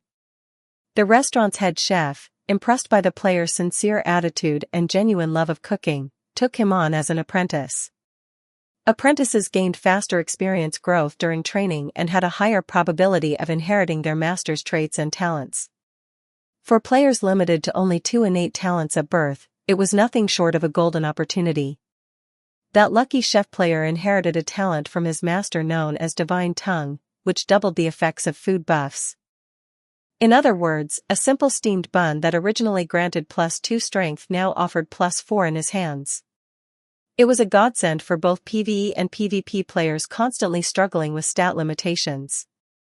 After that, waves of players scrambled to be accepted by high-level NPCs as apprentices. But NPCs weren't fools, they could easily distinguish between genuine learners and opportunists. The sincere ones were welcomed, the insincere were swiftly turned away. The apprenticeship trend exploded in Yen country. Martial arts halls across the vast land were soon filled with eager players devoted to seeking the path of truth. They proudly shared their inherited traits and talents on the forums, sparking envy among others who hadn't unlocked the system yet. Desperate to be chosen, players bent over backward to flatter their NPC masters, hoping to one day receive powerful traits of their own. But the inheritance system remained mysterious. It appeared to depend on a variety of factors, attributes, character class ratings, as well as proficiency and levels in both main and secondary professions. With the right combination of bonuses, players found that only those who met certain thresholds could actually inherit a master's traits. Apprentices who didn't meet the necessary level requirements couldn't steal skills from their mentors, but even without inheritance, the massive experience boost alone was enough to make the system worthwhile. Players flocked to it in droves. Now, by chance, Felix had also unlocked this hidden apprenticeship mechanic. Dürrenmatt rummaged through a cabinet before pulling out a worn book. He handed it to Felix. "Read this first. You don't have any missions at the moment, do you?" Felix nodded and accepted the book titled On Mechanics and Mechanics, Enlightenment, trying to suppress the excitement rising in his chest. Seeing Felix immediately settle down to read, Dürrenmatt smiled with satisfaction. He left the basement light on for him, then made his way back upstairs to the living room. There, he sat in front of the fireplace with a cup of hot cocoa, warming his aching knees. The constant rain had brought back the pain of his old illness. "You are currently studying. Intelligence assessment in progress. Talent assessment in progress. Current progress, 5%. You have acquired a new secondary occupation, entry-level mechanic. Dexterity +1, intelligence +1, and 1 free attribute point gained. New trait acquired, basic mechanical understanding." It took Felix several hours to finish the book. When he did, a new secondary profession, mechanic, appeared on his character panel. Along with it came new stat increases and free attribute points. He immediately poured all of the experience he had accumulated over the past few days into leveling it up. After some thought, he decided to delete his old student secondary class. While the student role offered slight boosts to HP and MP at higher levels, it was no longer necessary. His courier secondary class remained, providing a small bonus, +1 endurance and +1 spirit at level 1. So, in exchange for dropping the level 2 student, Felix kept his level 1 courier, and gained a new level 1 mechanic. His overall level, previously capped at 22, jumped dramatically. After converting experience from recent hunts and weapon crafting efforts, he raised his mechanic class to level 10, pushing his overall level to 32. Felix let out a deep breath. As an NPC, he wasn't bound by the same level caps that restricted players. Like other non-player characters, his growth potential was theoretically limitless. With entry-level mechanic now at level 10, he unlocked the trait, basic mechanical understanding, and gained +2 strength and +3 intelligence. Using his remaining skill points, he learned the ability, basic mechanical manufacturing, and immediately upgraded it to level 10. The entire process consumed over 700,000 experience points, completely draining him. Now, he was penniless. Like a drifter freshly arrived in this land, all he had left were a few LMD in his pocket. What moved him most was that, at long last, his rank had finally broken through the 1-star threshold. A rating of exactly 1.00 points made Felix let out a long sigh. It truly hadn't come easy. You are now eligible to challenge any bottom-tier subordinates within any faction. When facing multiple enemies head-on, it is recommended that you increase your combat efficiency. Was this system message looking down on him? He mulled over his current class and secondary professions. Given that he didn't have any combat-ready mechanical units, and that his only benefit in firearm usage came from his technician role, far inferior to the bonuses granted by the sniper profession, it wasn't surprising that his combat power was still viewed as subpar. However, only those with the gunsmith or mechanic professions could wield more advanced firearms and machinery. Felix wasn't too concerned about his evaluation for now, nor was he in a rush to open a battlefield. For the time being, he focused on forging equipment, adding unique modules to standard weapons, so even ordinary players could use enhanced mechanical gear. In the days that followed, Felix settled into a steady rhythm, living in Dürrenmatt's cabin. Life became regular and disciplined. He took over Dürrenmatt's hunting duties, heading out each morning with the Ace of Spades revolver tucked in his pocket, gradually honing his marksmanship through real combat. He would return with fresh game before noon, process it, and then enjoy a simple lunch. After that, his day of study officially began. Dürrenmatt provided him with a stack of mechanical blueprints, mostly beginner-level schematics. These included basic devices like small engines and mobility hooks. In the realm of daily use items, mechanics had far more room to innovate: portable heaters, secure and encrypted briefcases, and the like. Dürrenmatt was increasingly surprised by Felix's rapid grasp of mechanical theory and practice. His learning attitude was focused and earnest, with not a single trace of laziness or arrogance. After dinner, he would disappear into the basement, burying himself in study and experimentation, completely devoid of the flamboyant idealism typical of young sanctus. Dürrenmatt grew more confident by the day that he had made the right choice, treating Felix not just as an apprentice, but as a true successor, teaching him everything he had to offer. Before long, the basement cabinets were filled with Felix's mechanical creations. Most were compact, handheld tools like precision gear assemblies. Due to a limited battery supply in Dürrenmatt's inventory, Felix learned to design around energy constraints, avoiding wasteful usage. His mechanical mastery rapidly advanced. Compared to the past 6 months he had spent wandering in Laterano, he had never experienced such focused, immersive growth. This was the kind of full-throttle grind experience every hardcore player loved: non-stop progression, no need to log off, no physical limits.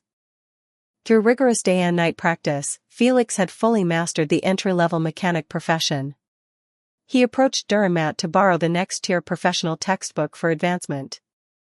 Dürrenmatt hesitated, his expression complicated. He himself had spent years stuck at the entry-level stage, relying only on self-study and repeated trial and error to progress. He had failed and hit roadblocks more times than he could count. But then he thought, Felix was his student, his last apprentice. Wasn't Felix's talent the result of his own careful teaching? The more he considered it, the more satisfied he felt. A good teacher naturally produces a good student, after all. There are 10 days remaining until the TerraSpark 1.0 version update. Upon seeing the reminder, Felix lifted his head, set down the metal block he'd been cutting, and stretched lazily, a satisfied smile on his face. After 3 to 4 months of tireless effort, he had successfully advanced his secondary profession from mechanic to apprentice mechanic. This promotion granted him a +2 bonus to dexterity and +4 to intelligence. With the advancement, the profession level was reset to LV1, and his character's overall level was reduced accordingly. However, the level cap increased from 10 to 15, and he received 10 free attribute points, quite a generous reward overall. Although the experience he'd accumulated over the past few months wasn't enough to max out his new secondary class, he had already brought apprentice mechanic up to level 10. His overall character level remained unchanged. His related skills and traits had also shifted, now labeled elementary instead of preliminary. He possessed Elementary Mechanical Manufacturing LV1 and Elementary Mechanical Comprehension LV1. Unfortunately, he lacked the experience points needed to upgrade them further for now. But his most significant gain wasn't in the numbers, it was the inheritance of Dürrenmatt's talent. Super Mechanical Mastery, when designing blueprints, manufacturing, or using mechanical equipment, gained triple bonuses from strength, dexterity, and intelligence. For instance, if he equipped a mechanical armor that normally granted plus 10 strength and plus 5 dexterity, he would receive plus 30 strength and plus 15 dexterity instead, an absurdly powerful stat boost. Ark was a game that heavily emphasized attributes. Like most MMORPGs, character growth was the real core of gameplay. In PvP, slight variations in stats could mean the difference between victory and defeat. In the mid to late game, it was common for players to push all attributes into the triple digits. While PvP still boiled down to veterans clashing with other veterans and rookies stumbling over each other, PvE content remained notoriously brutal, NPCs dominated major story arcs, and players often struggled against them. Thinking of that, Felix suddenly remembered, the game forums should be open by now. Players could browse the forums while logged into the game. He opened the menu and clicked into the forum. Just like when he'd been a regular player, he successfully entered. The first post featured on the homepage was an official promotional thread, displaying an image of a scorched land shrouded in smoke and littered with jagged originium pillars. At the center of the scene, a lone figure walked across this ravaged land, a silent traveler in a world of suffering and destruction. That image symbolized every player in the world of Arkansas Chapter 12, attracting attention from around the world. 2,358 words. Hear ye, hear ye. I got selected for the internal test. I've already decided on my character's race and main class. Whoa, even the birthplace is tied to the race you choose? This game is seriously hardcore. I love it. That means we'll all spawn in different corners of the map, right? Hey, where can I find this info about races? Don't you know how to use Baidu, you beef-brained amateur? Ahem, you can find it on the official website. Oh, and by the way, I also got into the internal test. Wow, seriously? You guys are too lucky. Felix clicked on the official website link, and surprisingly, it opened smoothly. The contents were almost identical to what he remembered seeing in his previous life. First came the background story introduction. Just skimming through 3 paragraphs, he noticed the word Terra appeared 6 times, truly overwhelming. Then came the overview of player classes. There were 8 in total: Vanguard, Sniper, Guard, Caster, Defender, Medic, Special, and Support. For those familiar with other RPGs, these would roughly translate to Thief, Hunter, Warrior, Wizard, Knight, Priest, Trap Master, and Bard, respectively. Each class had its own unique presentation screen. Next was the section on races available for character creation, suddenly much more extensive. Aside from a few rare species, nearly all races native to Terra were available for players to choose from. These included Archosaur, Desert Butchers; Agar, Aquatic Creatures; Anati, Mustelids; Elaphia, Deer; Anura, Frogs; Durin, Emergency Ration Material, as joked; Phidya, Snakes; Feline, Cats, excluding lions; Forte, Minotaurs and pack animals; Caprini, Sheep; Caudus, Rabbits; Kuranta, Horses or horse-like beings; Liberi, Birds; Lupo, Wolves; Paro, Dogs; Savra, Lizards; Sarkaz, Common, Demons; Sancta, Angels; Vulpo, Foxes; Ursus, Bears; Zalek, Rodents or similar creatures. For players who struggle with decision-making, this was a nightmare, but for those who adored world-building and lore, it was a dream come true. Many had already heard that Ark offered extensive customization and interactive storylines, but they hadn't expected such depth just at the character creation screen. Naturally, rare races like Aslan, dragons, and elves were locked and couldn't be chosen during character creation, something that remained true to the game's world-building integrity. Oh? Even major plot characters are already being revealed? During the early 1.0 Terra Spark version, most players would be stuck in the newbie zones. Only a few veteran or hardcore players would make contact with factions and camps. These elite players would be among the first to step foot into the mobile cities. The current in-game year was 1087, and news about the Tower of Babel was already included in the official background lore. As of now, only one NPC had been officially revealed, a calm-faced catgirl who seemed to embody the same despair that filled the war-torn land. Kaltsit. Age? Profile? Her character introduction was quite detailed. Players would no doubt understand the significance of her role in the storyline. Felix returned to the forum, which had already exploded with activity. Hundreds of new posts appeared by the minute, and that was just on the Chinese servers. International forums were equally lively. Ark was equipped with an advanced language translation system, allowing foreign players to fully understand what NPCs were saying and communicate with them seamlessly. However, there was no in-game translation module for player-to-player interaction, so naturally, players who spoke the same language and dialect tended to group up and play together. Oh? The Sky Dragon Guild is planning to move into Ark? He was referring to a well-known Chinese professional gaming team. As one of the oldest gaming guilds, the Sky Dragon Guild had a reputation for lavish spending. In previous games, they were often mocked by players for recruiting a large number of foreign professionals yet failing to achieve impressive results. Still, they retained a strong influence in the gaming world. In Ark, he could interact with members of the guild in the form of NPCs. In his past life, the first season champions were Europeans and Americans, the second went to the Russians, while the third, fourth, and fifth seasons were all dominated by the Koreans. Up until Felix's reincarnation, the Chinese guilds were still preparing for the sixth season. NPC function template has been enabled. A pop-up window appeared, displaying a message that baffled Felix. What is the NPC function? But then he remembered. As a player in his previous life, he had frequently negotiated with NPCs.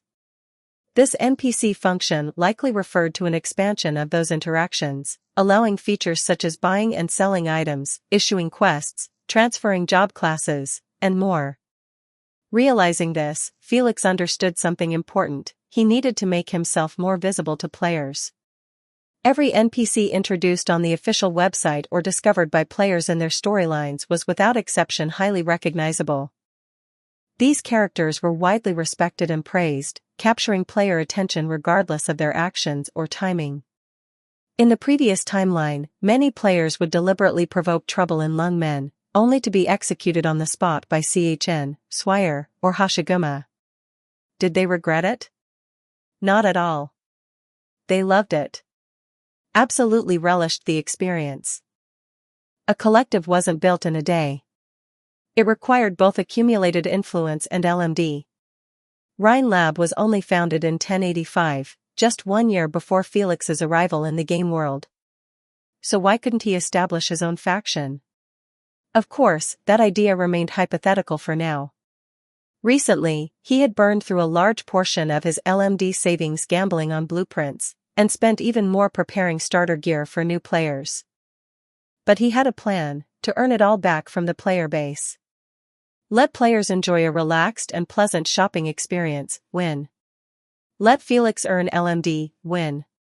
Let his reputation grow steadily among players, win. A perfect win-win-win no-loss strategy. 10 days left.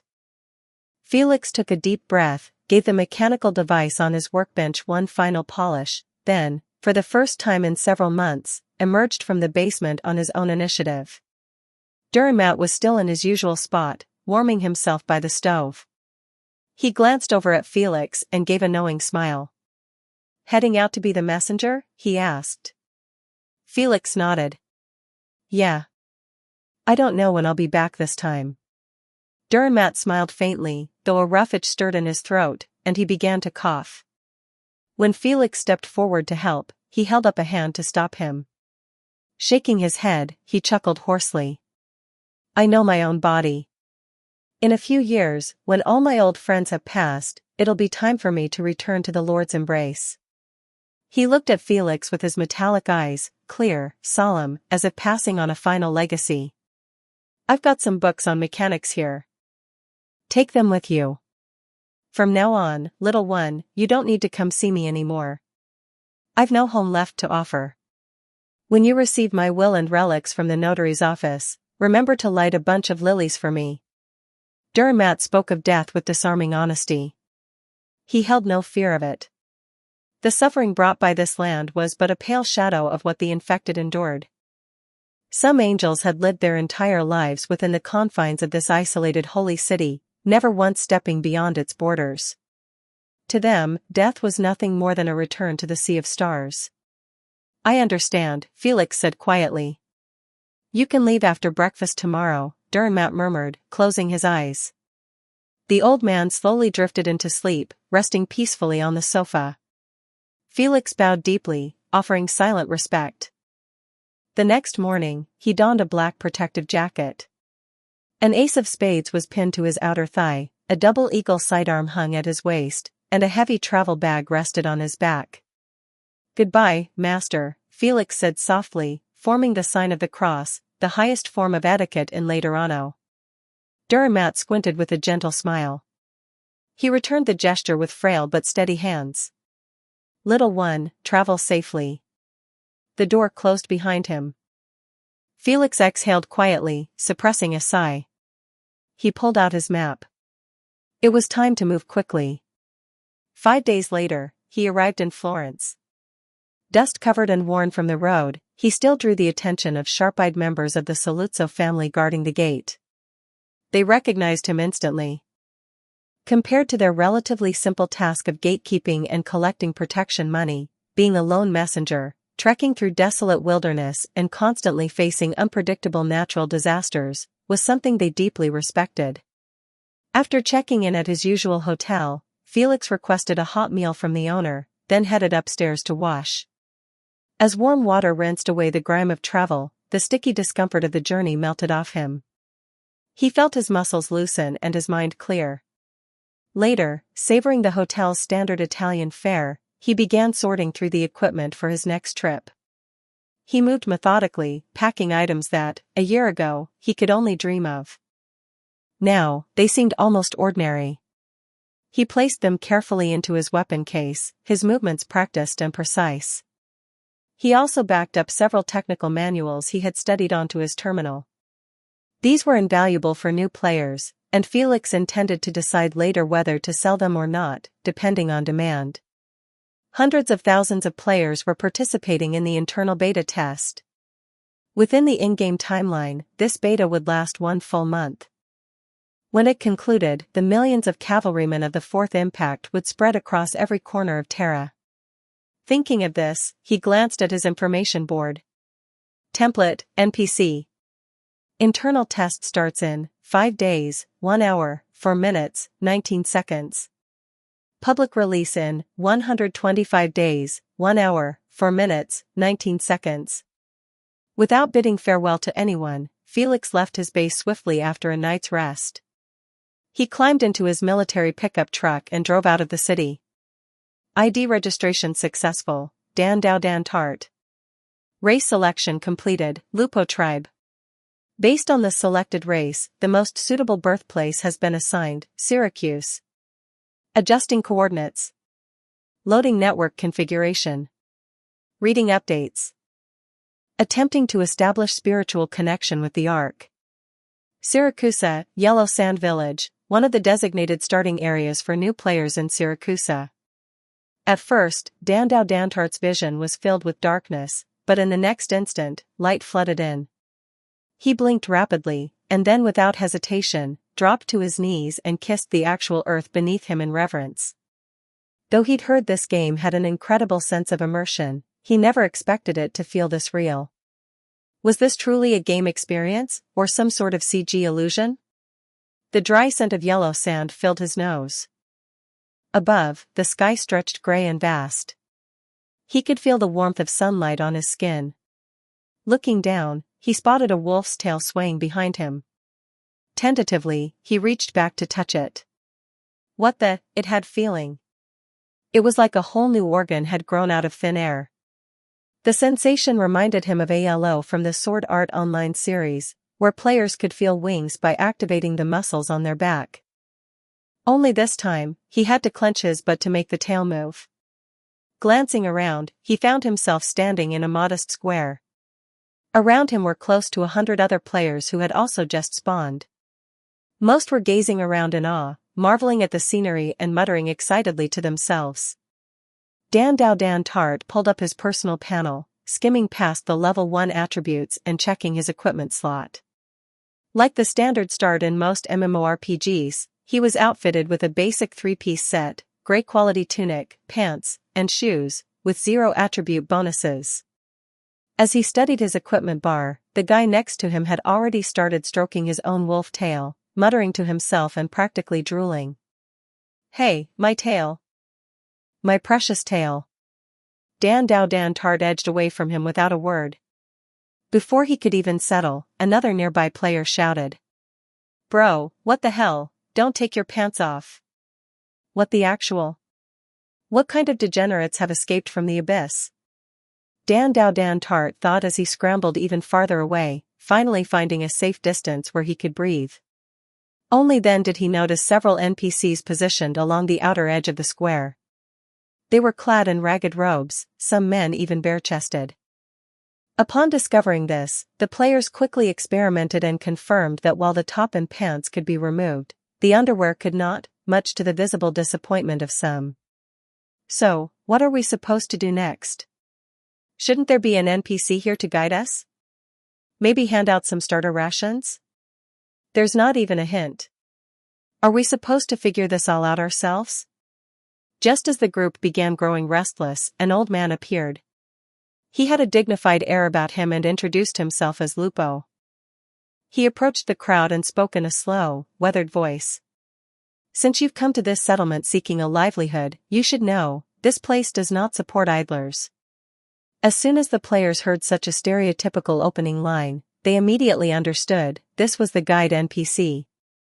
Dan Tart glanced at the old man. Leakin LV.10. Description: the village chief of Yellow Sand Village regards you as wanderers seeking a living. Danger level: the ordinary-looking village chief can beat you up. White. Players were unable to detect any details about NPCs significantly above their level, and in such cases, even their descriptions might not appear.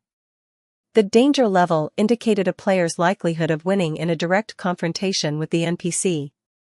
NPC danger levels were color-coded similarly to equipment rarity: gray, white, yellow, green, blue, purple, pink, orange, and red. Lupo's name appeared in yellow, signaling a neutral stance. Green would indicate a friendly or allied faction, while red represented hostility or bitter enmity. In this hyper-realistic version of Terra, players also had 2 extra survival meters, satiety and thirst. Neglecting food or water would trigger debuffs, gradually causing HP loss over time. This game was almost too real. Chapter 13, Originium slugs are so tough. 2,743 words. Leakin made one thing clear: if you wanted to eat, you had to work. There was never a shortage of labor in the settlement. Before assigning any tasks, Leakin asked sternly, "Are you infected?" Dan Tart and the others were puzzled. Many of the players didn't understand what the term infected even meant. What did that have to do with anything? However, a few players who had done their research stepped forward confidently, declaring that they were not infected and offering to strip down for inspection. Before the village chief could even respond, they had already taken off everything except their underwear. Leakin sent a few men to inspect them. After checking, they confirmed there were no originium particles present, none of them were infected. "What's this all about?" some players whispered among themselves. Those who had studied the game's lore shook their heads and gestured for silence, indicating that now wasn't the time to explain. Leakin continued, "You can herd livestock in the pastures or gather herbs. Our stone tools have been wearing out lately, they need replacement. If you're capable, try your hand at hunting in the nearby forest. You can trade resources or sell game for money. Those with strength can take on bounties from the town. He paused to cough, and someone quickly came to support him. If you want to leave, the nearest town is a 4-day journey to the south. If you're looking to learn a skill, become an apprentice at the tailor's or the craftsman's shop. From Leakin's explanation, the players gathered that this was a humble settlement, even smaller than a village, with a permanent population of about 300. Only a handful of life-related secondary professions could be learned here, and the sole combat-related option available was novice hunter. Anyone with MMORPG experience would know that a class like this was far from rare. At best, it would provide attribute bonuses while hunting. In PvP, anyone showing off a hunter subclass would just become a laughingstock. As for a map? The players were quick to notice that the interface lacked any kind of built-in map. Upon asking Leakin, they learned that maps needed to be hand-drawn by someone with the scribe subprofession. Fortunately, one such scribe lived in the village and could lend out maps for temporary use, but owning a copy required a purchase. Those who had been daydreaming about exploring the whole region quickly gave up their fantasy after learning that even by vehicle, reaching the nearest town would take 4 full days. Yes, this was truly a beginner's village. Before long, a small group of 4 players discussed among themselves and decided to form a party. They headed off toward the blacksmith's shop. As the first team to take initiative, they naturally drew the attention of everyone else. Dandao Dantart recognized one of the usernames, Tzinliang, the leader of the medium-sized gaming guild Warsong. They had clashed briefly in a previous game. However, Dandao Dantart was using a brand new ID this time in Ark, so Tzinliang wouldn't recognize him. Each player started with an initial capital of 30 LMD. Dandao Dantart calculated that a simple lunch in the village, a loaf of bread and a bowl of water, cost 6 LMD, meaning a new player had just enough funds to survive for 2 days without work. Pooling their resources together, the 4 players collected a total of 120 LMD and purchased a woodcutting axe. From the expression on Tzinliang's face, it was clear he was quite satisfied with the weapon's craftsmanship. Following them closely, the other players watched as the group headed toward the bounty board. Tzinliang studied the available tasks, eyes scanning left and right, before settling on the simplest quest, Originium Slug's extermination. With a wave of his hand, he accepted the mission, and the group quickly headed off toward the forest. Roughly 15 minutes later, they returned looking dejected. Tzinliang's mood had clearly soured. He had expected the Originium slugs to be like the usual starter monster, comparable to slimes in most MMORPGs. True, the way the axe sank into the slug's soft, sticky body did resemble attacking a slime. But unlike the typical weakling enemy, this slugs didn't even lose a sliver of health. It just continued crawling around as if nothing had happened. The defense of this slime-like enemy was absurd. The team failed the mission, and their morale took a hit. Say no more, someone muttered. That Originium slugs only took 1 drop of my HP. Damn it, the durability on our axe dropped a lot. I got one shot by flying rocks. Just finished my respawn countdown. The death penalties were brutal. The first death meant a 5-minute respawn wait, the second 10 minutes, the third 20, the fourth 40. The exponentially increasing penalties prompted many players to log off after dying, taking the opportunity to grab something to eat in real life. While everyone was chatting and trading information, Dandao Dantart approached one of the players who had earlier reacted to the word infected. Hey man, what's the infected thing about? Is it a class or something? It's not a profession, the player replied. On Terra, there's a raw material called originium. Anyone who comes into contact with it can develop a disease called oropathy. It's kinda like nuclear contamination. For NPCs, there's no cure. Once infected, they're considered infected, the lowest of the low. Damn, that bad? Wait a minute. Can we get oropathy too? Another player asked, alarmed. The man nodded. According to the lore, yes.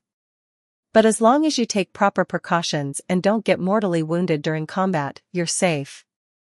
If you're killed instantly, your body disappears, so there's no infection risk. He added, according to the official website, infected players get a buff, they can use magic skills without a staff. For real? That's insane. Hearing this, Dantart asked, what about the debuff? HP will slowly decrease during battle. That made sense. The condition came with both advantages and drawbacks, a classic double-edged sword. Dantart mulled it over more deeply. Based on the earlier attitude of the NPCs, he inferred something important. The infected, as described by other players, were clearly unwelcome. If a player contracted oropathy, they likely wouldn't be allowed into the main city, perhaps not even back into the settlement. Others were thinking along similar lines. As seasoned MMORPG players, they all approached their characters with long-term planning in mind. A debuff that caused health to gradually drain during combat was too great a risk. Many players backed off from the idea entirely. Those who had chosen the Lupo race had done so to enjoy cold weapons and explore a mafia-inspired narrative. None of them had set out to become wizards. After learning all this, the players quickly abandoned the idea of tackling bounty quests, at least for now. Without proper equipment, it was the equivalent of charging in naked, and on top of that, they risked infection. Only an idiot would take that gamble. So they went their separate ways, chatting up NPCs for intel and eagerly diving into beginner-friendly quests. Leekin stroked his beard with satisfaction. These wanderers and outsiders were surprisingly diligent. At the very least, none of them were sitting around waiting for death. They were all young and able-bodied too. If they could marry into the town and settle down, that would do wonders for expanding the community. Hey! I picked up the farmer secondary job. I even leveled up, my HP increased quite a bit. The novice hunter perk for hunting is decent, but the XP requirement's steep. I think I'll work at the blacksmith shop for now. My talent is cold-blooded, I get a dexterity bonus when sneaking. Think I'm cut out to be a scatterer? Man, the payout for missions is so low, only 40 LMD. Ouch. Don't cut off your own tail, you'll lose HP. The game gave each player a modest starting amount, just 30 LMD, and nothing but the clothes on their backs. While there was a beginner's guide, the game didn't coddle players to the point of boredom. Instead, it struck a careful balance, easing them in with steady, meaningful progress. This pacing slowly drew players in. The variety of quests and professions helped keep the gameplay from becoming repetitive. Sure, the labor could be exhausting, some players even grumbled under their breath, but watching their LMD and XP grow always brought back a smile. It was the kind of experience that was both painful and rewarding. The high level of freedom made players genuinely excited. Many had already mapped out their futures, save up some LMD, raise their levels and attributes to a decent standard, then hop on a wagon to explore a new map. Dantart chose the secondary profession of novice hunter. He spent the entire afternoon working and used his earnings to purchase a spear that looked sturdy and reliable. Fortunately, he had a higher strength stat at the start, allowing him to equip the weapon without issue. He then used all his remaining, meager experience points to level up his novice hunter role to LV.4. In the previous game, he had been a member of Tizinliang's guild and once dreamed of going pro. However, the leadership at Warsong Guild wasn't interested in nurturing professional players, which led to friction. Eventually, Dantart left, becoming free agents. In the final season before the last game update, he finally qualified for the professional league. He passed the initial selection round and made it into the top 48 before being eliminated. For someone unaffiliated with any guild, making it that far was already quite impressive. At the time, he had done it out of spite. Now, thinking back, it felt a little amusing. He'd abandoned his old username, stepped into a new game, and was ready to begin a fresh journey. If possible, he hoped this new ID would be the one to carry him into Ark's professional league. Dantart headed to the map vendor to take a look. The map displayed a vast region filled with green mountains, clear rivers, dense forests, and expansive deserts. Yellow Sand Village occupied just a tiny corner of it. Based on what he saw, there were more than a dozen villages similar in size to Yellow Sand. The closest was a place called Moshan Town, which, according to the village chief, would take 4 days to reach by bus. On the map, it sat next to an area labeled Moshan, a rather straightforward naming convention. For the record, the transport bus didn't run daily. It only arrived at Yellow Sand Village once a week to deliver supplies. The map cost 15,000 LMD. After giving it some thought, Dandao Dantard estimated that it would take him 3 full days to earn that amount, accounting for the food and supplies he'd need for the journey. There were 3 categories of players eligible for the closed beta. The first group were the lucky ones who gained access through a lottery. The second group were players from game guilds and clubs who secured a spot through connections, people like members of the Warsong Guild. The third were professional players, whose beta qualifications were submitted and approved through formal requests by their teams. Dandao Dantart belonged to the first category. He was no longer part of any guild, nor was he a formally registered pro. Pure luck had granted him this opportunity to participate in the beta. What did beta testers do in Sword Art Online? They explored the map and uncovered new areas. In Ark, a game with strict leveling limits but an incredibly high degree of freedom, as long as you had enough supplies and a means of self-defense, you could go wherever you pleased, right? Staying in the novice village to complete mundane tasks felt like a waste of his beta access. After all, he only had a 1-month head start over public beta players. Once they joined, any level advantage would quickly disappear. In the vast land of Terra, opportunities and missions were truly claimed on a first-come, first-served basis. With so many locations and powerful nations to explore, getting there early meant access to exclusive resources and equipment. Most importantly, he had indirectly learned that Moshan Town offered a secondary job class, Novice Swordsman, which was exactly what he needed at this point. Before long, the number of players gathering around the map vendor exceeded 5. Glancing sideways, Dandao Dantart immediately recognized that these were players from a game guild. Clearly, they'd come to the same realization. With a heavy sigh, frustration bubbled up inside him. He turned and stormed off, heading straight to take on the filthiest, most exhausting job available, cleaning the pack animal sheds. No matter how hard or unpleasant the work was, he couldn't ignore the reward. 100 LMD was too tempting to pass up. 3 days later, he successfully purchased the map and boarded the transport bus to Moshan Town that very same day. In addition to the 4 members from the Warsong Guild, there were also 2 expert players from a major club riding along. No one exchanged information during the ride. When they logged off, they simply let their avatars slump onto the seats, lying motionless as if asleep. The atmosphere on the bus was dull and uneventful. Dandao Dantart passed the time chatting with a few NPCs. He managed to trigger several quests, but they all required him to travel to far corners of the map to complete. While the rewards were more than double those in the village, the internal test period was limited. He wasn't willing to waste time on side errands. The other club players already had basic protective gear. It was clear they hadn't been idle over the past few days. After purchasing their maps, they'd gone hunting and were now equipped with new armor that boosted trace attributes, though it was more accurate to call them knee pads and wrist guards, since Yellow Sand Village didn't sell the full medieval armor one might imagine. Fortunately, when the boredom of the long ride crept in, he could browse the forum to pass the time. Players who didn't have access to the internal test were begging for pictures and guides. But most beta testers were busy exploring and didn't have the time to post. Still, from the occasional forum update, he learned that the novice villages across other player waves were more or less the same as Yellow Sand Village. The consistency didn't feel unfair. Instead, players found camaraderie in the shared struggle, completing tasks while browsing the forum in their spare time.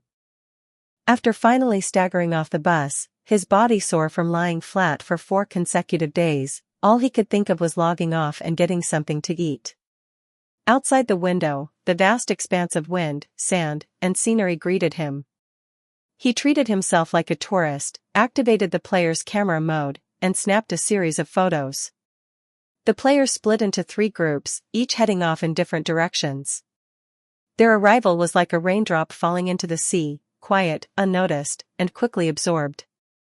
Dandau stared at the medieval-style town before him. The difference between this and the village was striking. His eyes gleamed like a hungry wolf's, scanning the area for a place where he could immediately start earning LMDs. His gaze swept from the food store to the blacksmith shop, then over to a flower shop, until a glint of golden light caught his attention. He saw a sancta, a figure with a golden halo above his head and radiant golden wings at his back. He had short gray hair, and his eyes were the same brilliant gold as his halo. Dressed in a black coat and holding a bouquet of flowers, the man gave off an air more akin to a gentle priest than a passing traveler. But what stood out most was his aura. A warm, approachable smile lit his face, and the female NPC speaking with him responded with a silly, dreamy smile. The scene struck Dandau deeply. This game is way too realistic. Dandau had to admit, this was the most handsome NPC he had ever seen. If I were a woman. Maybe, cough, cough. And according to the forums, sancta NPCs were extremely rare. Narrowing his eyes, he threw a retcon at the handsome sancta youth. Felix Jean Lancham LV? Yellow name. Introduction? Danger level, warning. You have no hope of survival, red. Chapter 14, if you want it, come and get it yourself. 2,688 words. The danger level made Dandau freeze in place. A chill ran down his spine. The most dangerous person he had encountered so far was a caravan bodyguard on a previous trip. Back then, the danger rating had only been blue, accompanied by the message, "He can defeat you without any effort." But now, this sancta not far ahead, who had just finished a conversation, was marked blood red. That message? You have no hope of survival. Dantart's body trembled like a sieve, but soon, a spark of excitement flared within him. This was still the outskirts of a novice village, and yet he had encountered what seemed like a final boss-level character. Could this be the start of a real adventure? With that thought, his curiosity quickly overwhelmed any lingering fear. After all, even if he was discovered and things went south, the worst outcome would be a 5-minute cooldown period. Besides, the death penalty refreshed once per day, no real loss. With that mindset, Dantart began tailing the sancta figure in secret. Felix had already noticed the player. Or rather, the moment he spotted a wide-eyed country bumpkin with a strange ID floating over his head in the crowd, he instantly knew it was one of the internal test players. He had traveled to this little town and waited for days specifically for this, to encounter players who had finally managed to leave the novice village and were either looking to team up or start taking the game more seriously. His interactions with players would begin from here. As for why he didn't go straight to Yellow Sand Village, which was teeming with internal test players? Simple. Felix had no interest in seeking out a crowd of broke noobs. That wasn't how he wanted to warmly welcome the players. A forum post had caught his eye earlier, one with a very familiar ID. It was from Tian Tang Zhuiming, also known as Dream Chaser, a top-tier professional player in his past life. Before Ark, he had played a game called Sword Hero, where he quickly rose to prominence thanks to both his impressive Krypton gold spending and his elite gameplay. He was a decent guy with real talent, and a massive fanbase to boot. In his past life, Dream Chaser had competed in the first season of Ark's World Championship but was eliminated early due to poor team coordination. After switching teams in the second season, he reached new heights, finishing as the runner-up in the Donghuang district, only falling short in the final championship match. By then, he was firmly ranked in the top 20 of the Donghuang Combat Power Rankings, a true legend in the making. The professional league of Ark wasn't limited to just 1v1 duels or team battles. Far from it. There were field races, mission competitions, limited-time exploration events, battle royale-style survival matches, land acquisition and flag capture games, mass kill deathmatches, hidden challenge events, and many others. Single and team combat were merely two pieces of the vast gameplay puzzle. One of Dream Chaser's recent posts had summarized the experiences of beta testers exploring the open world. He discussed the relationship between disease and originium, warning future players to think twice before intentionally infecting themselves. It could even prevent entry into some villages. He also shared bits of lore he'd uncovered from talking to NPCs. Although information about the world's countries and cities was still fragmented and hard to piece together quickly, he decided to upload everything to the forum for now. Most impressively, he published a full map he had purchased. Seeing this, Felix couldn't help but admire him once again. That's Dream Chaser for you, he thought. Saving so many players 1,500 LMD in one go. According to the map, Felix was currently located in the rural area surrounding Casimir's. Since Dream Chaser had chosen the Kuranta race, it wasn't surprising that he was also born in this region. After reading the post, Felix quickly formulated a plan to head toward the area surrounding Casimir's.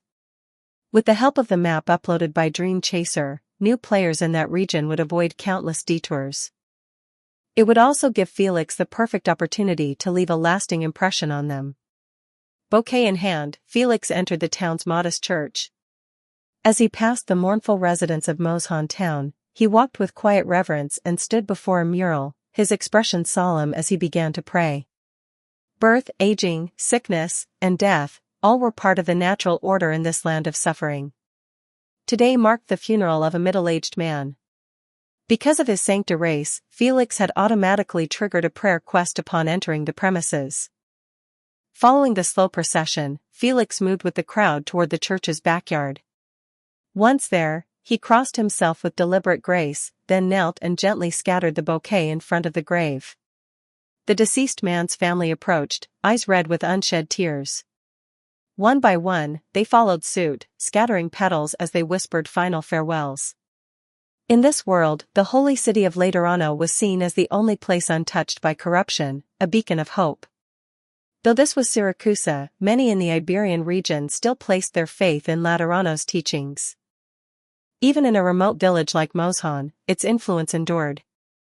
As the mourners began to disperse, Felix slowly lifted his gaze from the mural, only to catch sight of Dandao Dantart standing near the entrance, half hidden, curiously watching the ceremony. Their eyes met.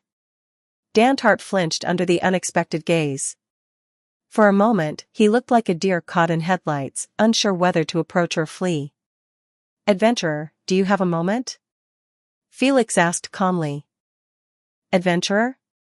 The title rang in Dantart's ears. He glanced down at his outfit, standard-issue novice gear. Aside from the crude iron axe strapped to his back, there wasn't much to distinguish him from any other passerby. Still, being called an adventurer stirred something inside him. His face flushed slightly. Then excitement replaced his hesitation. Wait a minute, this is exactly how NPCs issue quests in games. Could this be it? My first real interaction outside the novice village? And not just with anyone, but with a Sancta. A rare and powerful race. His danger level was blood red, yet he wasn't hostile. This had to be an incredible opportunity. Dantart stepped forward eagerly and gave a respectful bow. I'm free. Respected father, what do you need? I would like a fresh bouquet of Lenore flowers. Can you find some for me? Before Felix could even finish his sentence, a notification appeared in front of his eyes. Do you want to issue a quest to Dandao Dantart? So I really can issue quests? Just like a real NPC. The realization was surreal. This feature was borderline absurd. If this system allowed him to assign a quest like go sniff a famous NPC's feet, he had no doubt some player out there would try it just to see what happens. He selected yes. A second prompt popped up. Please set the quest requirements and rewards. Rewards may include experience, currency, items, skills, etc. Experience amounts are based on your level, traits, talents, skills, class, and reputation. The quest requirements referred to any number of tasks he could assign to players: fetch quests, faction errands, revenge missions, exploration objectives, prize draws, competitive challenges, duels with characters, and more. Felix took a closer look at the system and realized that aside from experience, he could offer players almost anything in his possession as a quest reward. Skills, for instance, just like when teacher Pharma had taught him the basics of shooting, could also be passed on to players, provided he knew them himself. As for the experience quota, he was relieved to find that assigning experience didn't deduct from his own accumulated experience. That would have been a massive loss. Instead, the system provided two separate values. Maximum reward experience. This defined the highest amount of experience Felix could assign to any single quest. Currently, that value stood at 15,000. In other words, he could offer up to 15,000 experience points for a quest, and if he set that as the reward for a simple flower-fetching task, Dandau Dantart would probably faint from excitement. Daily reward experience cap. This represented the total experience he could distribute to all players within a single day. For now, it was set at 75,000 experience points, allowing him to assign multiple quests within that limit. He experimented a little and found that this experience wasn't something he could use for himself. It was intangible, unclaimable, usable only through the quest system, and solely for the benefit of players. Furthermore, the difficulty of the task determined the amount of experience required. Out of curiosity, Felix attempted to post an SSS rank mission: destroy the Sarkaz royal court. He couldn't even begin to fund it. The required experience was astronomically higher than what he had access to. His available points couldn't even cover a fraction. At present, the 15,000 experience points he had were more than enough for a simple E-rank quest. In comparison, a D-rank quest would require a guaranteed reward of 25,000 experience points, and that was just the baseline. The requirements varied further depending on the nature of the mission. As Felix progressed, he would unlock the ability to allocate more experience, thereby giving players more incentive to follow his directives. In a sense, he could control the players, attracting them, hiring them, even commanding them through the lure of better rewards.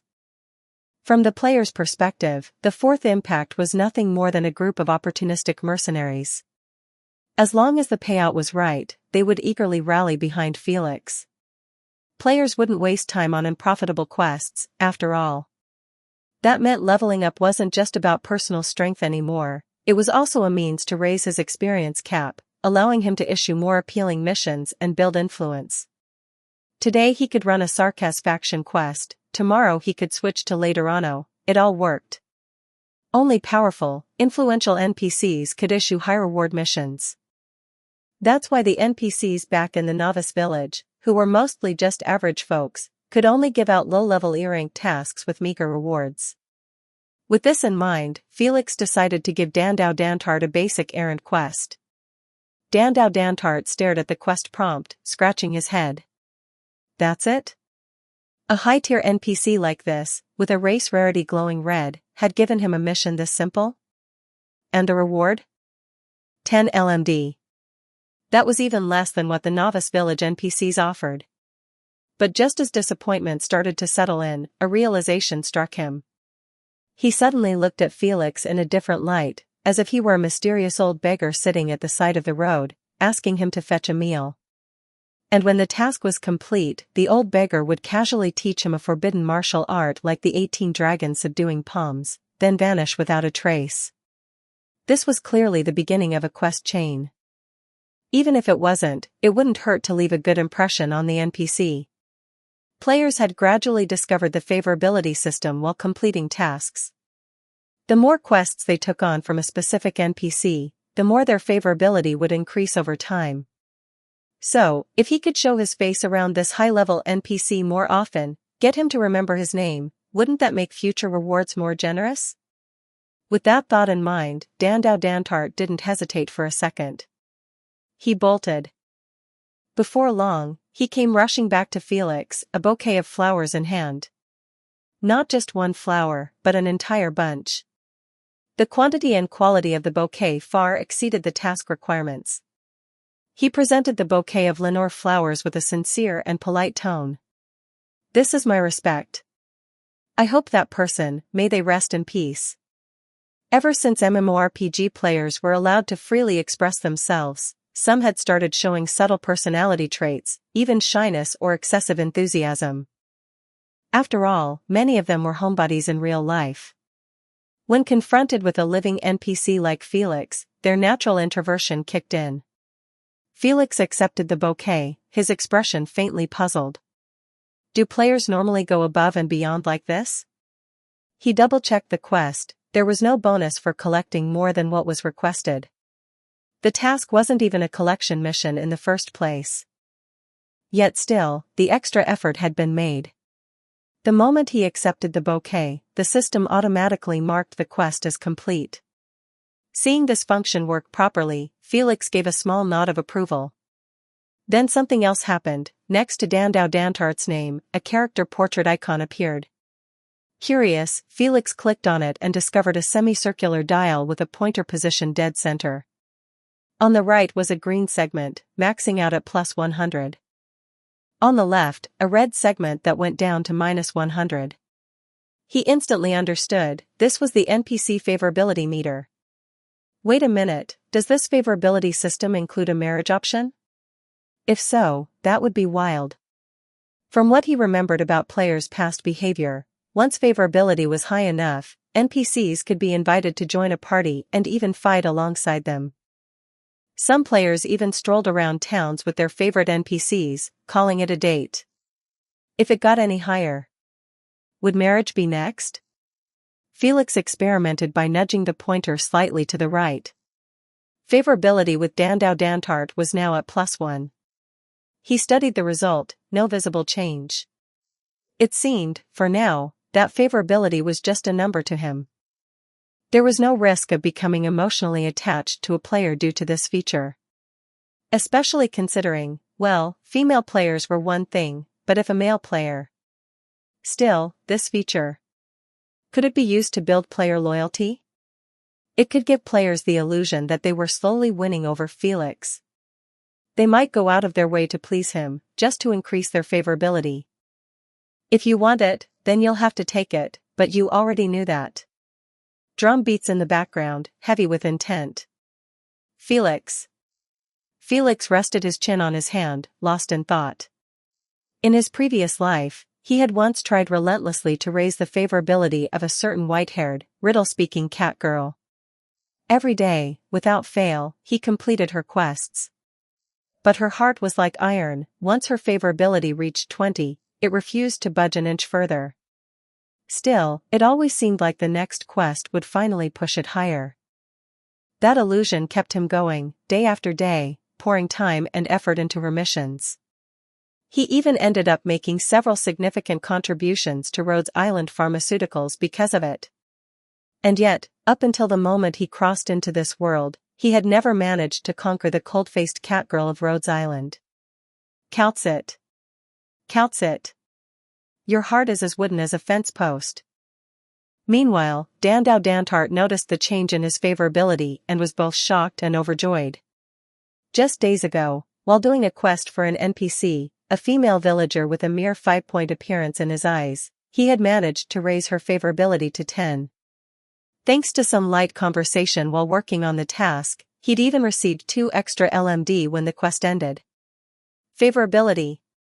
Time to grind it up. Sure, a score of 1 was still considered cold and neutral, but Dandau Dantart could already see the glimmer of hope ahead. His expression grew more enthusiastic, and he tried his best to appear humble and respectful. If only this NPC were a woman, then maybe. Ahem, wait, wrong train of thought. This whole adventure left him feeling a bit like a sycophant, but he didn't care. If it meant pleasing this high-level NPC, he was more than willing to play the part. Felix, still deep in contemplation, took a few steps forward. Recalling the mannerisms of Anduin, he put on a gentle, approachable smile. He suddenly remembered, he had the function to sell items to players. It might be worth giving it a try. Thank you, adventurer. To traverse this land of suffering, you'll need better equipment and supplies. Chapter 15, A Batch of Scrolls. 2,573 words. The familiar shop interface from Felix's previous life appeared before his eyes. It was the same layout he had seen countless times. He wasn't unfamiliar with it, after all, he had once played the role of a seller himself, trading items, props, and equipment with other players. The interface was divided into two columns, one for the item shop, where equipment, weapons, and consumables could be placed, and the other for the bookstore, which housed tomes related to main professions, sub-professions, and skills. Naturally, it included a pricing system that allowed prices to be set in different currencies, Victoria gold coins, LMD, even experience points, and it also supported barter transactions. There wasn't a built-in function to set buying requirements when trading with players, but Felix quickly noticed something new: certain camp equipment could only be purchased once a player reached a specified loyalty level. It seemed he could now customize these conditions as well. Purchase requirements could include, but weren't limited to, favorability, level, profession, skill set, or even specific traits. So favorability has its uses after all. Felix recalled how, in his past life, after earning respect from the Casimir's General Chamber of Commerce, he gained access to privileges that ordinary players could only dream of. Not only could he buy a luxurious flat overlooking the city, but he could also purchase rare metal materials exclusive to those with high reputation. When attending night tournaments, he didn't even need to buy a ticket, the stadium would automatically escort him to the VIP lounge, usually accompanied by a few stunning Kuranta girls. TCH. What a fall into decadence. Now, as an NPC, did that mean he had transformed from a humble player into a powerful elite? This is really worth it. This NPC template, it's ridiculously overpowered. With that in mind, Felix began setting up his shop. He carefully chose which items to place on display, adjusted their prices, and finally opened his personal shop interface to Dandau Dantart. Felix Sean Lansom has opened his personal shop to you. Dandau Dantart's eyes lit up. He rushed forward, and as the shop interface materialized before him, he only needed a quick glance to be utterly stunned by what he saw. Holy crap! Black Hawk single-shot pistol, short blade, steel longsword, folding dagger. His eyes practically turned blue with excitement. To him, this gear was nothing short of legendary. In this vast, hostile world, what could provide more security than being fully armed? But his excitement quickly turned to despair. The prices were a harsh slap in the face. A standard-looking Black Hawk pistol cost 80,000, far more than what he could afford even if he sold everything he owned. A magazine of 15 special bullets went for 1,500 LMD. The gleaming, metallic-colored breastplate he had been eyeing with envy was locked behind a favorability level of 5, and he couldn't even see its price. Dandau Dantart's initial enthusiasm evaporated instantly, replaced with frustration and helpless longing. He coveted every piece of Emma's gear, but he couldn't afford a single item. Even if he somehow gathered the funds, he couldn't use most of them anyway, his class didn't match, and they were profession-locked. Considering this NPC's red level danger rating, he suddenly realized just how far above his level this man was. Trying to shift his attention, he looked toward the bookstore column, only to be stunned once again. The selection of books was nothing short of luxurious. Skill tomes that made his hands itch just by looking at them, and even profession-change scrolls for both main and secondary classes. These were items that, under normal circumstances, beginners could only purchase in the main city. After checking the prices, Dandau Dantart did his best to keep his blood pressure under control. Among the offerings were job transfer scrolls for guard, sniper, and support, as well as advanced knowledge scrolls for the support class. Beyond the main classes, he also spotted a subclass, technician. According to the description, this subclass allowed players to equip hand cannons, gradually master originium-based abilities tied to those weapons, and receive combat bonuses when using them. Could this guy be a big shot from the main city of Laterano? Dandau Dantart was inwardly thrilled. A main class transfer scroll was priced at 20,000. From his earlier experience following Felix around Moshan town, he noticed that most quests only rewarded 3-digit amounts of LMD, on rare occasions, 4-digit if one was lucky. Alright, I'll grind some quests, save up, and come back to buy that class scroll from this mysterious top-tier NPC. Sir, how many days will you be staying in Moshan town? Dandao Dantart asked with a sheepish cough. He hadn't bought anything, not because he didn't want to, but because he simply couldn't afford it. I'll be around Moshan town for the next few days. If you need to find me, I live here. Felix handed him an address slip and walked out of the church under Dantart's fervent, hopeful gaze. Alright. I need to start grinding now. I actually triggered a hidden NPC boss. Dandao Dantart felt as though he'd been injected with adrenaline. With a new goal in mind, he was suddenly fired up to complete quests and earn as much money as possible. Outside, Felix left the church with a faint smile tugging at his lips. He was familiar with Dandao Dantart's character ID. In his previous life, the guy had been a guard-class melee player, known for participating in professional Ark tournaments and serving as a mainstay in several Chinese gaming clubs. Though he hadn't been a particularly dazzling star, he always made his presence known in team battles. As for Moshan town, Felix knew there weren't many resources here that he could use right away. The blacksmith profession was available as a secondary job to all players, but beginners could only forge basic cold weapon era gear. Most novice blacksmiths spent their time polishing parts. Making something useful, like a functioning chopping axe, was considered an achievement in itself. Felix was planning to take up the craftsman subclass. In the future, some players would experiment with this path and end up building small outposts in remote, desolate regions. The craftsman profession would also gain synergy bonuses with both mechanic and gunsmith, making it a flexible and scalable secondary role across many playstyles. I've been investing time into blacksmithing these past few days. After all, I can't rely solely on business. The number of players who prefer melee and cold weapons is just as large as those who prefer firearms. Compared to his smooth experience with Dandao Dantart, Zinliang had been running into setbacks left and right. As an outsider, clearly marked as suspicious, he was constantly met with hostile stares.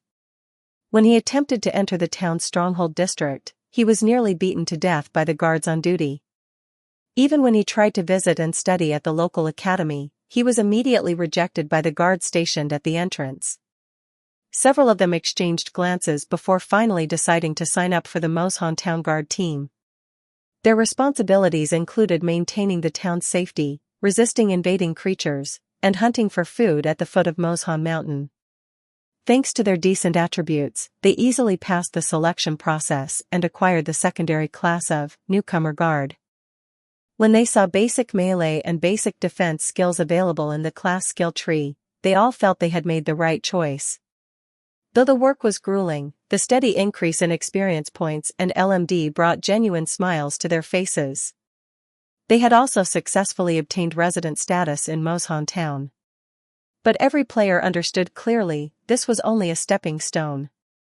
Meanwhile, the forum was abuzz. Many of the internal test players had created threads to share their experiences and offer insights for others. Approximately 50,000 players in China had gained access to the closed beta. Among them, a number had followed Dream Chaser's guide and ventured toward larger maps, aiming to seize more resources and gain quicker experience. In addition to solo players, numerous game guilds that had received internal testing qualifications were actively posting progress reports, recruiting new players, and working to boost their popularity. This world feels completely real. I once took a quest to search for a missing child. I eventually found the child in the mountains. But he was already gone. When I returned with the news, the mother who issued the quest broke down crying. To be honest, the quest rewards were better than usual, but I didn't feel happy at all. +1. The NPCs in Ark feel like they have self-learning AI. Their behavior and dialogue are on another level, completely different from old NPCs that could only give canned responses. I heard Ark uses the latest intelligence system module. The only other game with something similar is 2098, that American game, but even then, it's not as nuanced as Arkansas.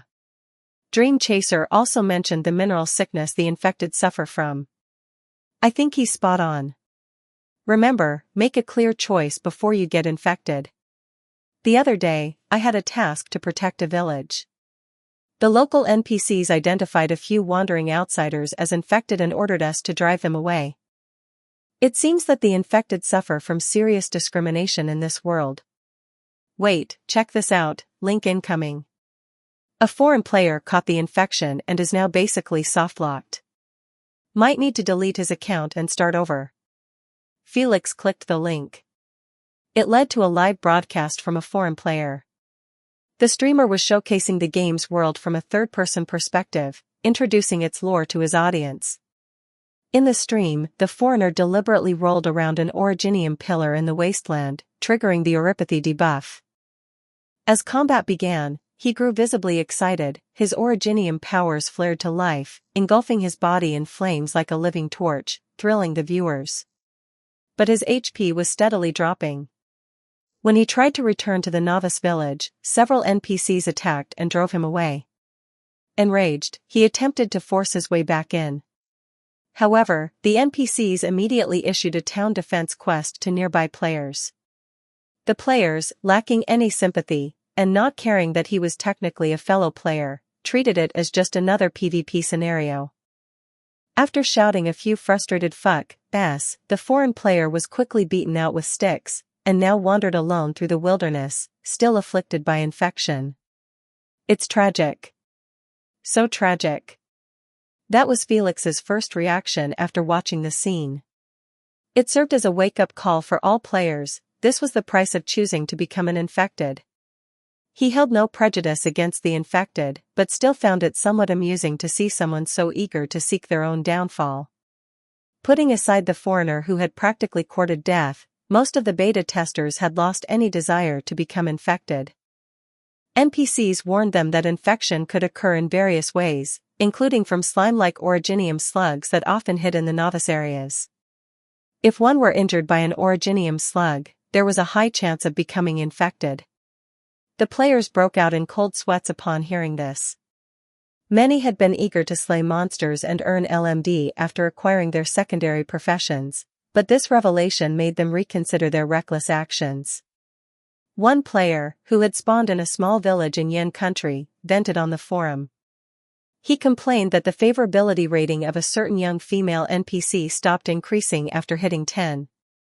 He posted a photo of her, which was met with unanimous admiration from other players. She had delicate eyes and graceful brows. Though a simple farm girl, her beauty was elegant, like a lotus blooming untouched by mud. She was simply stunning. Despite many attempts, the player couldn't raise her favorability further, so he engaged her in conversation to uncover more of her backstory. Eventually, he learned she had a husband who had gone missing years ago after being attacked by bandits while doing business. The forum erupted in laughter. If I'm not Chow Chow, then who is? I will inherit the will of Wei Wu. Felix couldn't help but chuckle. These players really knew how to entertain themselves. Still, he thought, if this player actually managed to win her over, some players would start treating Ark like a gal game. But Ark was a serious game, and clearly not designed with that kind of function in mind. Felix recalled that players could remove any clothing, except for underwear. Luckily for Felix, now an NPC, he could even remove his pants. On the forum, only 2 professional gaming guilds had publicly shared their progress. The Dynasty team, consisting entirely of ordinary Sarkaz born in Kazdal. The Liquid team, made up of 3 races, Kuranta, Sancta, and Caprini. Both teams had received 15 internal testing slots each and had been pushing hard to stay ahead during the closed beta. As professional teams, they needed to maintain fan interest and frequently featured their players in front of the camera, sharing interesting moments they'd encountered.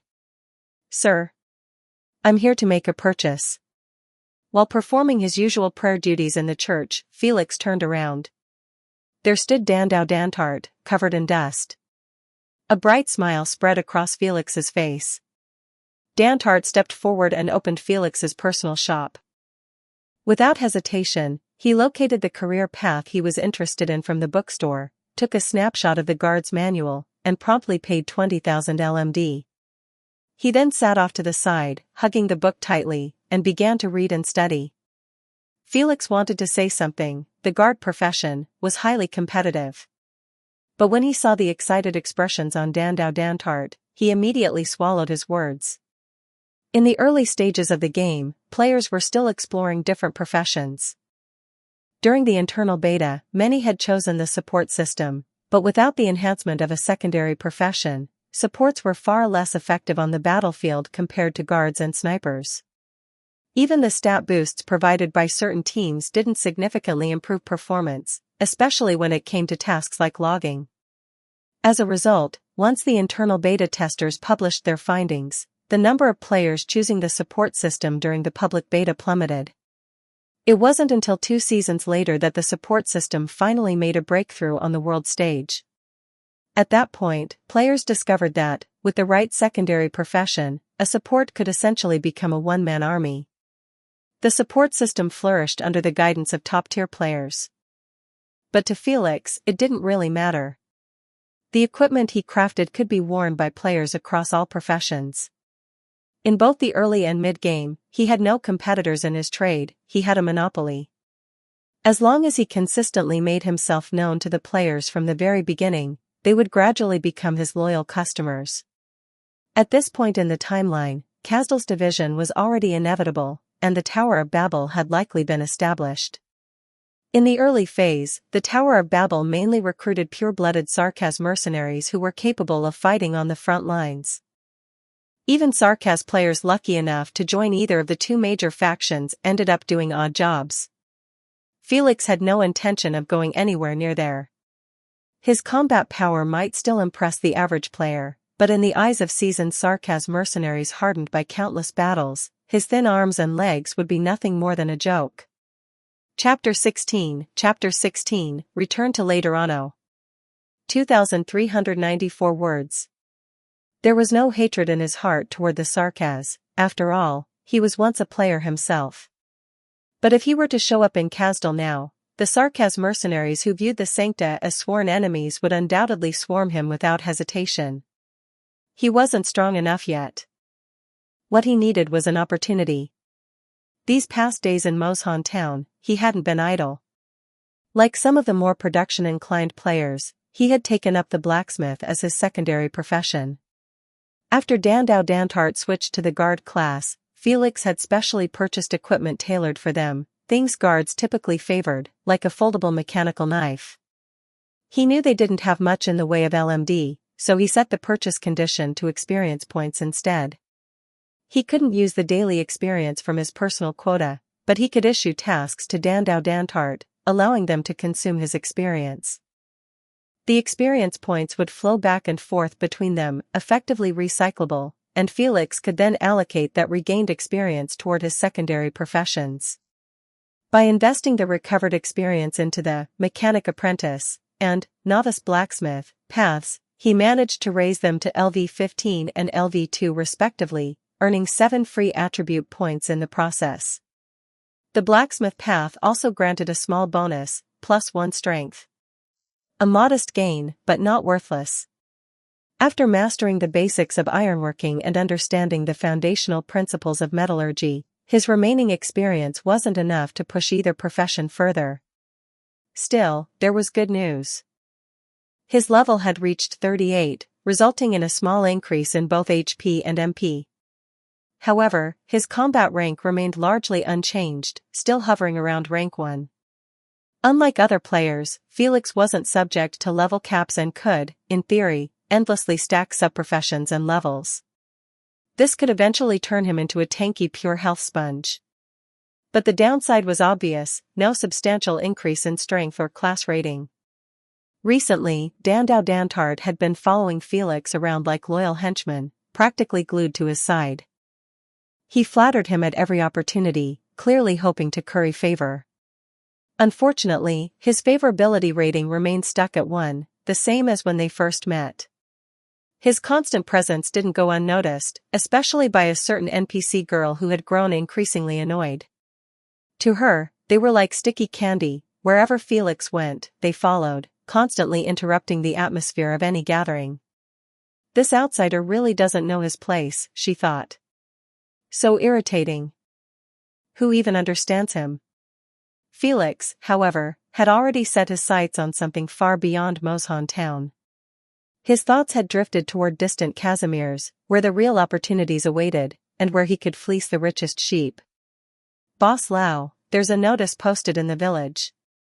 Looks like a night tournament will be held in a nearby town. Should we go check it out? The 5 members of Team Liquid sat together, holding a meeting. They had yet to regroup with the remaining 10 members of their team, so their only means of communication was through the outside world and their internal group chat, where they regularly updated each other on their progress. Their captain, known as Lao Salesai, was respectfully referred to by everyone as Boss Lao. Lao Salesai was reviewing the details of the mission he had recently accepted.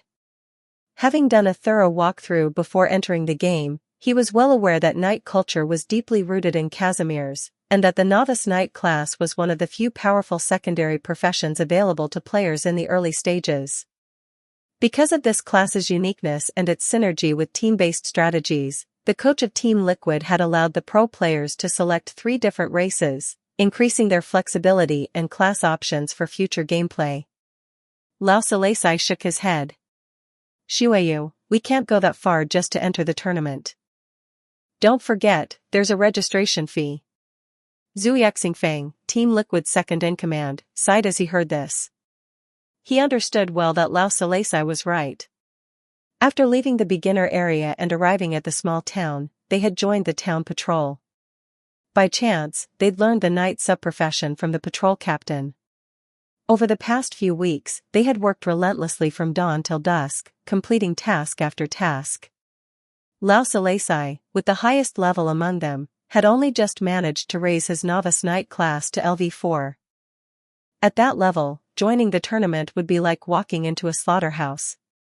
I heard from the town NPCs that outstanding knights in the tournament might get the chance to enter the main city of Casimir's, Lao Salesai said with a thoughtful expression. After the internal test ends, we can give it a shot. Even though it's called the knight tournament, it's not limited to those with the knight subprofession. I attended the promotional event a few days ago. There were participants using crossbows and even magic swords. The level cap in version 1.0 is 30, he added. Once everyone in Liquid hits level 15, we'll enter the tournament together. After he spoke, the other 4, including Zhu Yexingfeng, nodded in agreement. A level 15 subprofession was definitely worth investing in. As professional players, none of them would waste time on useless side classes. Zhu Yexingfeng spoke up. I heard from one of the NPCs that the 21st Casimir's Night Tournament will be held in the main city next year. We can start preparing for that. Even if we lose, we should still get some reward drops out of it. They glanced over at the old calendar hanging on the wall. It was still 5 months until the year 1088, which meant there was plenty of time to prepare after the internal test ended. Lao Salesai checked the time. Only a few Terra hours remained before the internal test came to a close. At this point, there was nothing else they could do in-game. They'd be back in a few days anyway. We'll call a meeting after logging off, he said. Let's update the rest of the team on the plan. And ask the coaching staff if they've made any new discoveries. Got it. Okay. The group made matching okay gestures before logging off from their beds. In no time, the once lively house fell completely silent. A few hours later, all players across Terra were logged out as the 1-month internal test concluded. In the small towns and remote villages of the game world, bewildered NPCs were left scratching their heads. Where did those bull demons go? Did they run off after stealing something? Dandao Dantart reluctantly said goodbye to Felix and logged off. He worried that by the time he came back online, this handsome NPC might have vanished. Felix let out a long sigh of relief. Being entangled every day, especially by Nan, to be honest, it was getting a little difficult to endure. He glanced at the system interface. Template, NPC, 90 days, 1 hour, 19 minutes, and 18 seconds until the public beta begins. The time ratio between Ark and the real world was 3-1, and the public beta would begin 1 month after the end of the internal test. From that perspective, the timing felt quite reasonable. He was preparing to return to Laterano as a messenger. After dozens of days and nights, Felix once again stood on the land before the Holy City. Though he had been away for over a year, the Holy City had not changed at all. It remained the sole sanctuary in a world steeped in suffering. After presenting his credentials to the Laterano guards stationed at the gate, Felix underwent a routine physical examination. The duties of a messenger were inherently perilous, and a health check was mandatory each time they returned to the Holy City. Once the blood test confirmed he was not infected with oropathy, he was allowed entry. Instead of heading straight home, he parked his vehicle next to the Laterano notary office. Dusting himself off, Felix stepped inside. As a messenger, returning to report on work progress was part of his responsibilities, but in Felix's eyes, it was a formality. The completion rate of a messenger's missions could easily be verified via the terminal, making this process feel largely redundant. He bowed respectfully to Ilsa, the white-haired old man on duty at the notary office, and said, "I'd like to apply for the highest level access to the Laterano library." Ilsa looked at him, smiling. "I'll report your request to the Pope's office, but it may take a few days to receive a response." More importantly, Ilsa continued, "Your report, like those of other messengers, mentioned the sudden appearance of wanderers on this land. You wrote that you had personal contact with several of them. So, have you learned anything more?" At that, several elder counselors who had been occupied with other matters paused their work. Their attention shifted to the young man now standing before them, perhaps the youngest messenger in the notary office, and certainly one of the most outstanding youths in the entire holy city of Laterano. The emergence of these mysterious players had not escaped the notice of those in power. Leaders and officials were no fools. Naturally, they were cautious of the sudden arrival of these wanderers. Yet for all their concern, they still lacked one crucial thing: information. And Felix's report, his direct contact with several of these wanderers, had drawn their sharp attention. When his report was delivered, most of the senior officials of the notary office had gathered specifically to hear it. This conversation would be relayed word for word to the current pope. It could very well determine Laterano's stance toward the players, and just as importantly, shape the pope's judgment of Felix himself, whether he should continue to roam the land as a messenger to fulfill his duty as a sancta, or whether his power might be better utilized within Laterano. Felix had no intention of being permanently bound to Laterano. Yet, after all, he was a sancta. I've spoken with several of them. They are young and middle-aged, of various races, both men and women. They appeared suddenly on this land, with no past and no background, Felix said, feigning recollection as he continued. They've made small settlements their bases of operation. Their ultimate purpose remains unclear, but if you offer them adequate compensation, they'll work diligently for you. I've never heard of any wandering sancta, one of the elderly men snapped, shaking his head furiously. It's absurd. Truly ridiculous. Felix, we've heard your accounts of their behavior, Ilsa interjected, calming the elder's outrage. He turned his steady, rational gaze on Felix. What is your judgment? Do they pose a threat to Laterano's current stability? Felix recalled his past life. In the early and middle stages, the players had little impact on Laterano, or any other force, for that matter. But once players advanced to the 4-star level, their numbers reached tens of millions across Terra. They were immortal and constantly engaged in battle. At that stage, some powers had already begun to regard them as a genuine threat. Although the players lacked unity, they often carried a sense of superiority over NPCs and local factions. After all, this was a game, not the real world. Just like how players might cause chaos in GTA 10 for amusement, yet remain law-abiding citizens in real life. There were indeed orderly and benevolent players, but just as many who were chaotic and destructive. What players sought most was respect. In MMORPGs, a player's in-game identity was a projection of themselves. They immersed themselves in these otherworldly experiences while treating their avatars as their second selves. As long as they were given respect, rewards, a sense of freedom, and a compelling emotional story, players would remain loyal. That was how Rhodes Island Pharmaceuticals treated their operators, and, in turn, how they treated the players. They are newborns, Felix said calmly. They know little of this land. They are mercenaries, willing to risk their lives for pay. They are people, driven by emotion and desire. He concluded, respect, benefits, and freedom. Give them these, and Laterano will once again shine as the only holy light in this land of suffering, just like it always has. His words were beautifully delivered, but the old man still sneered. It sounds nice, but in the end, they're still mercenaries. Huh. So many Sancta mercenaries who don't even believe in the dogma. It's heresy. Ilsa offered a few soothing words and nodded thoughtfully. I understand. Thank you for your efforts, Felix. That was an excellent report. I'm sure the Pope will be very pleased to hear this. Felix nodded, stood, and quietly left. What is unchanging will eventually change. Some will fear it, scorn it, even curse it. But not all things will remain the same. The strong will face change with heads held high. Ilsa took the report from the scribe and made his way to the papal hall. When Felix returned home, he was surprised to find the house had been cleaned. He couldn't recall whom he had given the key to. The faint scent of cleanliness still lingered in the air, suggesting the visitor had left not long ago. He removed his coat and tossed it into the washing machine before stepping into the bathroom to enjoy a long, hot shower.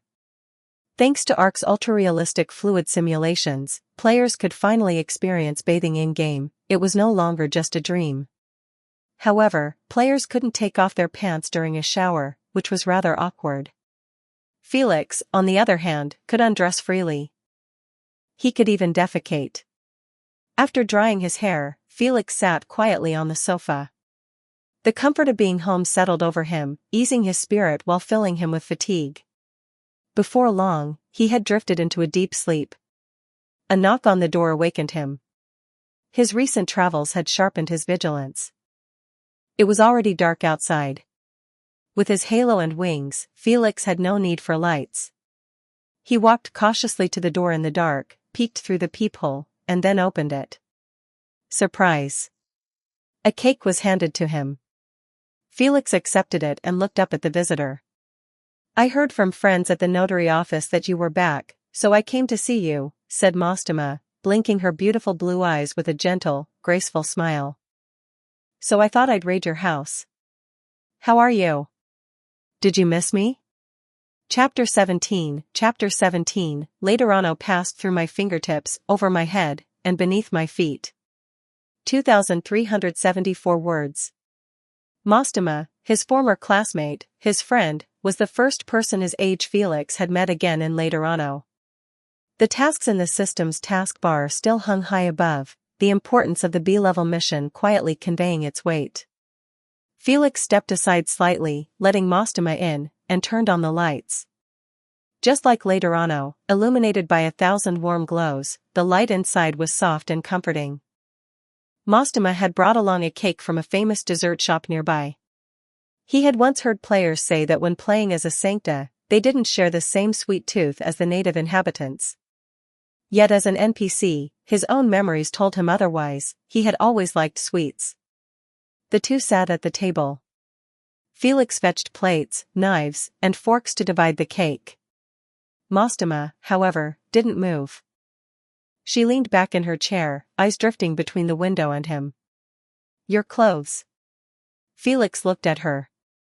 She was wearing a white, practical outfit designed for mobility. He recognized it instantly. It was the uniform of the notarial hall. He had seen this uniform before and once likened it to a cosmetic skin in-game, good-looking, but offering limited attributes. It was certainly less functional than the expensive travel gear he wore while journeying across the land. While Laterano's aesthetics weren't bad, and this uniform would look good on anyone, Felix remained firmly practical in reality. You've joined the notarial hall? Mostema blinked and smiled. I've formed a special task team with some acquaintances. We're working with the notarial hall now. A special task team was not the same as an executor, two very different roles. The task force operated as a unit, taking on small to mid-scale missions such as pursuits, ambushes, assassinations, and investigations. The executors, on the other hand, were the notarial hall's sharpest blades. Out of 100, perhaps only one could meet the standard. To become an executor, one had to be flawless in every metric, a perfect machine executing the hall's orders with unwavering precision. You should know Lemuel, Mostema added thoughtfully. She's Lemuel's elder sister.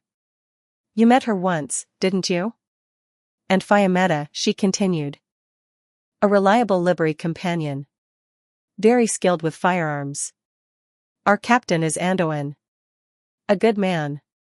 Even when you think you understand him, sometimes he's still a mystery. But he's someone you can trust. Felix smiled. Sounds good.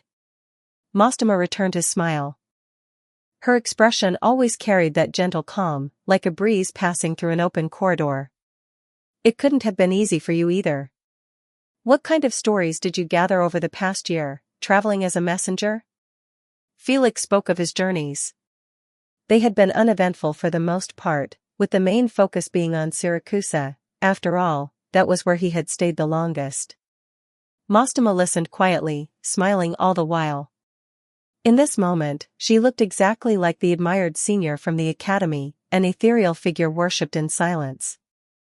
As for Andoin's case, the incident was still more than 3 years away. There was no need to rush. As a teammate, Andoin had always been reliable. Walking this land, Felix was still alone. Relying solely on his own strength made it difficult to win over every player. Perhaps he could at the start of a new version, but as players grew and developed, their relationships with him needed to be nurtured, consolidated, and deepened. Have you reported the appearance of those unknown wanderers too? He asked. Mostema nodded, recalling the event. Andoin discovered them. In the village where we'd temporarily settled in Iberia, dozens of young men and women suddenly appeared overnight. All of them were Sancta. When the village chief questioned them, it turned out they had no idea how they got there. But he gave them jobs, and they were happy to accept them. I noticed the same. I included it in my last report to the notarial hall. I'm sure the Pope will make his own judgment. It was already late. Mostema glanced at the time. I should get going. Right, and thank you for cleaning up the room these past few days. Mostema smiled. How did you know? The scent in the room is exactly like yours. Mostema fell silent, turning away with a hint of awkwardness. She walked over to the coat rack to retrieve her clothes. By the way, she asked, pausing at the door, what kind of gun do you want for your guardian weapon? Thinking of the mission, Felix tried to keep her there a little longer. But she turned back with a graceful smile. A secret is always the best kind of surprise, isn't it? She left. But her scent lingered in the room. Felix suddenly smacked his forehead. He should have done a reconnaissance scan on Mostema while she was here, checked her level, and more importantly, her favorability score. Considering she had cleaned his room, her favorability should be at least 20. Without any gifts from him, it likely wouldn't be over 30, unlike Selenia's. After a few days of rest in Laterano, enjoying a peaceful life where one could hear distant explosions over breakfast, Felix received a letter. The letter praised his performance as a messenger, commending his skill in gathering intelligence. His report on the mysterious wanderers was acknowledged, though the matter was still under observation, and no formal policy could yet be issued from the Pope's office regarding those of unknown origin. At the end of the letter, they congratulated him on earning the highest level of access to the Laterano Public Library. They hoped he would continue to apply himself with the excellence expected of an academy student and make diligent progress in his studies. At the bottom of the letter was a name. Evangelista 11. Well, shit. Felix put the letter away. He was still a nobody, insignificant, unremarkable. So, there was no reason to feel proud, nor was there any need to be afraid of receiving a letter personally signed by the Pope. In a sense, he was the most active, and perhaps the most rebellious, of all the Laterano natives. In 1087, the Laterano he lived in was ranked the best region in all of Terra. Why? People ate 3 meals a day in dessert shops. Explosions echoed through the streets daily. The rate of gun ownership ranked first in all of Terra. Undeniably, that was the reality. Pilgrims continued to flock to this city in a steady stream. This place always seemed to offer a faint glimmer of hope, whether it was a lie, an illusion, or something real. But that hope felt close enough to touch, close enough to make you forget your present life. This was the holy city of Laterano. And he was a dreamer. In the days that followed, Felix spent most of his time in the library. With the highest clearance level now granted to him, he could access not only the job advancement books for support classes and other primary roles, but also the gunsmith advancement books. In addition, he discovered a wealth of skill books related to technician-type classes. For regular players, accessing this top-tier section of the library required the highest level of loyalty to the faction. It was a time-consuming and grueling process, equal parts pain and joy. But for Felix, a reliable young genius trusted by the notarial hall, it wasn't nearly as troublesome. In his room, Felix, newly promoted from novice gunsmith to apprentice gunsmith, was following the blueprints spread out before him, crafting a rapid-fire submachine gun. In Laterano, such weapons were far less common than simple, easy-to-use pistols. Rapid-fire guns were harder to control, and for Felix in his current state, wielding the weapon he had just created would be no easy task. This was one of the limitations of his main class, support. While sniper-class players could naturally use such firearms, he could only handle pistols through his secondary class as a technician. Still, that didn't mean he couldn't use the submachine gun at all. The technician's advanced job was agent. Through this progression, players could barely manage submachine guns and similar weapons while acquiring related combat skills. However, the technician's advancement book for the agent role was exceedingly rare. Players either had to roam the world searching for it with no guarantee of success, or join a faction and formally express their intent to become an agent. If the request was granted, the subclass would unlock automatically. After a while hammering away at the forge, the submachine gun was finally complete. D96 Basic Mini Submachine Gun. Quality, white. Stats, attack power 25 to 37, durability 152 to 152.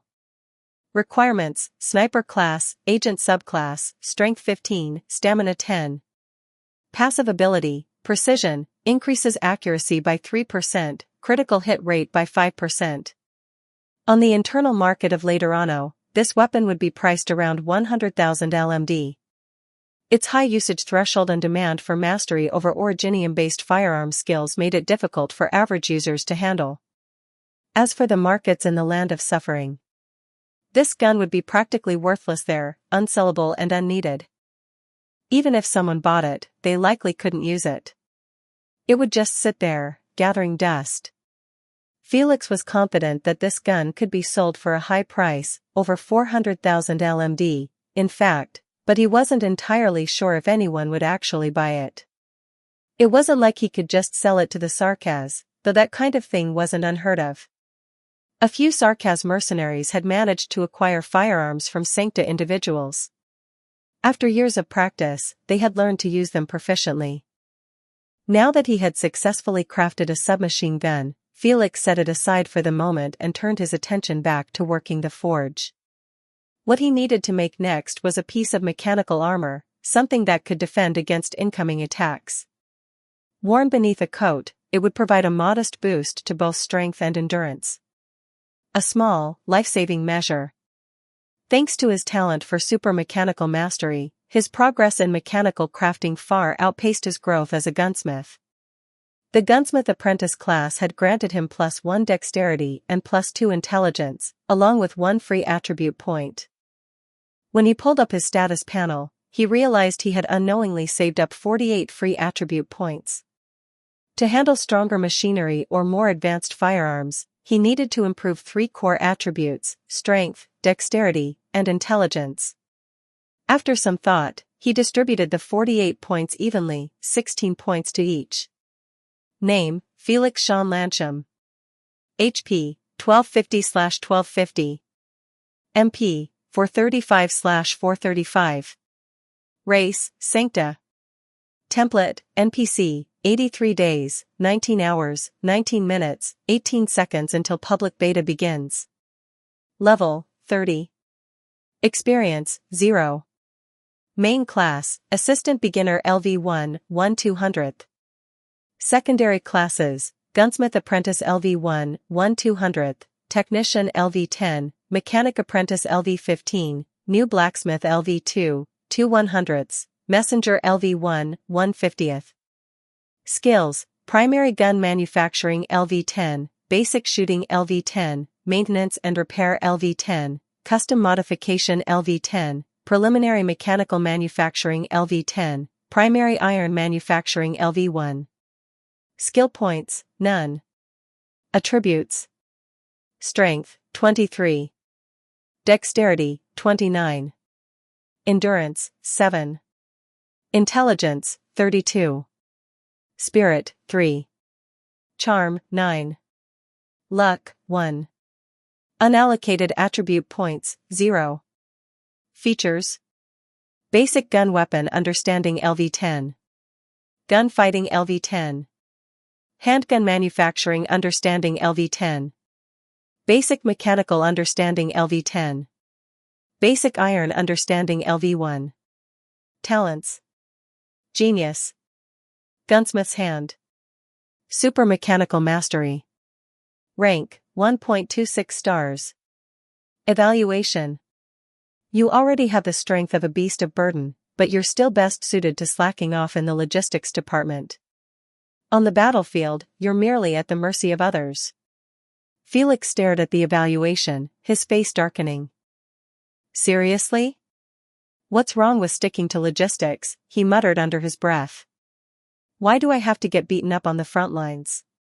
His level had dropped, yes, but his attributes had improved significantly. That was the essence of Arkansas. Levels didn't matter, attributes were everything. He had spent the past few days buried in books and hammering away at metal. Occasionally, Mostama would drop by for a visit. At this point, it was hard to even call his place a home. It was more fitting to call it a workshop. Military-grade briefcases filled with large chunks of metal, purchased from the local market, were stacked on cabinets and scattered across the floor. Wearing a protective mask, Felix continued hammering and assembling. After a while, he completed a decent-looking basic component. Though it was a shame this wasn't a proper studio. With assistant's help, he could have saved a lot more time. Still, hammering away increased both experience points and skill proficiency. So this is the joy of being a production class, he mused. After applying to borrow the notary office's workshop, his progress improved significantly. Eventually, he completed a mechanical armor that fit him perfectly. Skywalker Mechanical Armor, Upper Body. Quality: green. Attributes: Defense plus 40, Durability 500/500ths. Equipment requirements: Strength 28. Additional abilities: plus 5 Strength. Plus 10 Endurance. Skywalker Shield, increases critical hit rate by 10%. Crafted from rare diamond alloy metal, enhanced durability. Felix slipped into the armor. Just as described, it was surprisingly light, with no noticeable impact on agility. Glancing at himself in the mirror, he nodded in satisfaction. It looked sleek, even beautiful. But more importantly, wearing it gave him a strong sense of security, like there was a fully armored soldier standing before him, shield raised, ready to defend. A shield, that might not be a bad idea. After all, the two major flaws of support-type players were limited offensive capabilities and low survivability. On the battlefield, they were often functional units, easily targeted, easily killed. But if he used the technician's approach, wielding a revolver in one hand and a bulletproof shield in the other, he could attack and defend simultaneously. That idea actually excited him. Still, wouldn't it look kind of silly? This wasn't Rainbow Six Flash Shield. His build didn't exactly resemble any of the famous heavy tanks from the story. Wouldn't it be kind of ridiculous if he ended up looking more like a dog with a frying pan than a majestic tiger with a tower shield? After mulling it over, he decided he would make the shield. Whether he equipped it himself was a separate matter. If it didn't suit him, he could always sell it to players, right? Besides the shield, he also needed to forge a lower body armor piece. Otherwise, if he only trained the upper body, he'd really start to resemble a scrawny dog. Chapter 18, When you come back, I'll go to church. 2,522 words. Mechanics weren't exactly popular in later Anno. At best, they were briefly mentioned in scattered lines across a handful of books. Aside from the mechanic class, Felix still hadn't found the job transfer book for the craftsman class, which left him scratching his head. He couldn't just start as a construction worker and then change to a craftsman as a secondary job, could he? If he had the time, he figured he'd ask the staff at the notary office how they repaired buildings damaged by explosives. Who knows, he might find a chance to obtain the craftsman job book that way. Still, the boost from his talent was undeniable. Whether studying or working with machinery, Felix felt completely in his element. He continued building wrist guards and knee pads, fully equipping himself piece by piece. He first took his long-worn travel jacket to a tailor to restore its durability. Afterward, he rushed back to begin modifying it, adding mechanical elements to enhance its capabilities and unlock potential bonuses from the clothing itself. At the same time, he kept refining his mechanical armor, aiming to upgrade both the armor and the coat for better performance. One limitation, however, was nagging him: the Sancta race couldn't wear protective headgear. Hats were a no-go, which meant he couldn't make a full-face helmet. On this front, he was truly envious of the Sarkaz mercenaries, who could be fully covered from head to toe. For them, masks weren't just protection, they were part of life. In his workshop, Felix tested a pistol against a standard Sarkaz mask. Even his two most powerful revolvers only left a deep dent. In real combat, a shot like that might rattle the mercenary's brain and possibly apply a concussion debuff. Of course, these were just his own speculations. Curious about head coverage, he ran various tests on how much of a Sancta's face could be concealed. Wearing a baseball cap caused a dizziness debuff to flash across his field of vision. The world began to spin, and he nearly threw up. But when he pulled up the hood of his coat, just like Mostuma had done in the original story, no such dizziness appeared. This discovery made Felix's eyes light up. The Sancta's halo was inherently linked to the individual, and through emotional sharing, could even connect with others of their kind, much like the Protoss in StarCraft. Covering the entire head seemed to sever this connection, leading to discomfort. Still, he wasn't entirely sure why the hood didn't cause the same effect. Maybe it was the thin material, or perhaps the fact that it didn't fully enclose the head. As for facial protection, the only option was to take inspiration from the Sarkaz mercenaries and craft a mask. Unfortunately, he hadn't unlocked the blueprint for it yet, and the market didn't have any available either. For now, mask production would have to wait. A shame, really, hiding such a handsome face should be a crime. Standing before the mirror, Felix was quite satisfied with the equipment he had spent months developing. His lean upper body was clad in sleek mechanical armor, layered with a black hooded coat. Light gray mechanical attachments were integrated into the coat's design. On his lower half, he wore black travel pants, with black mechanical components extending from his knees down to just above his ankles. His feet were fitted with finely modified military boots, giving the entire ensemble a sharp, tactical look.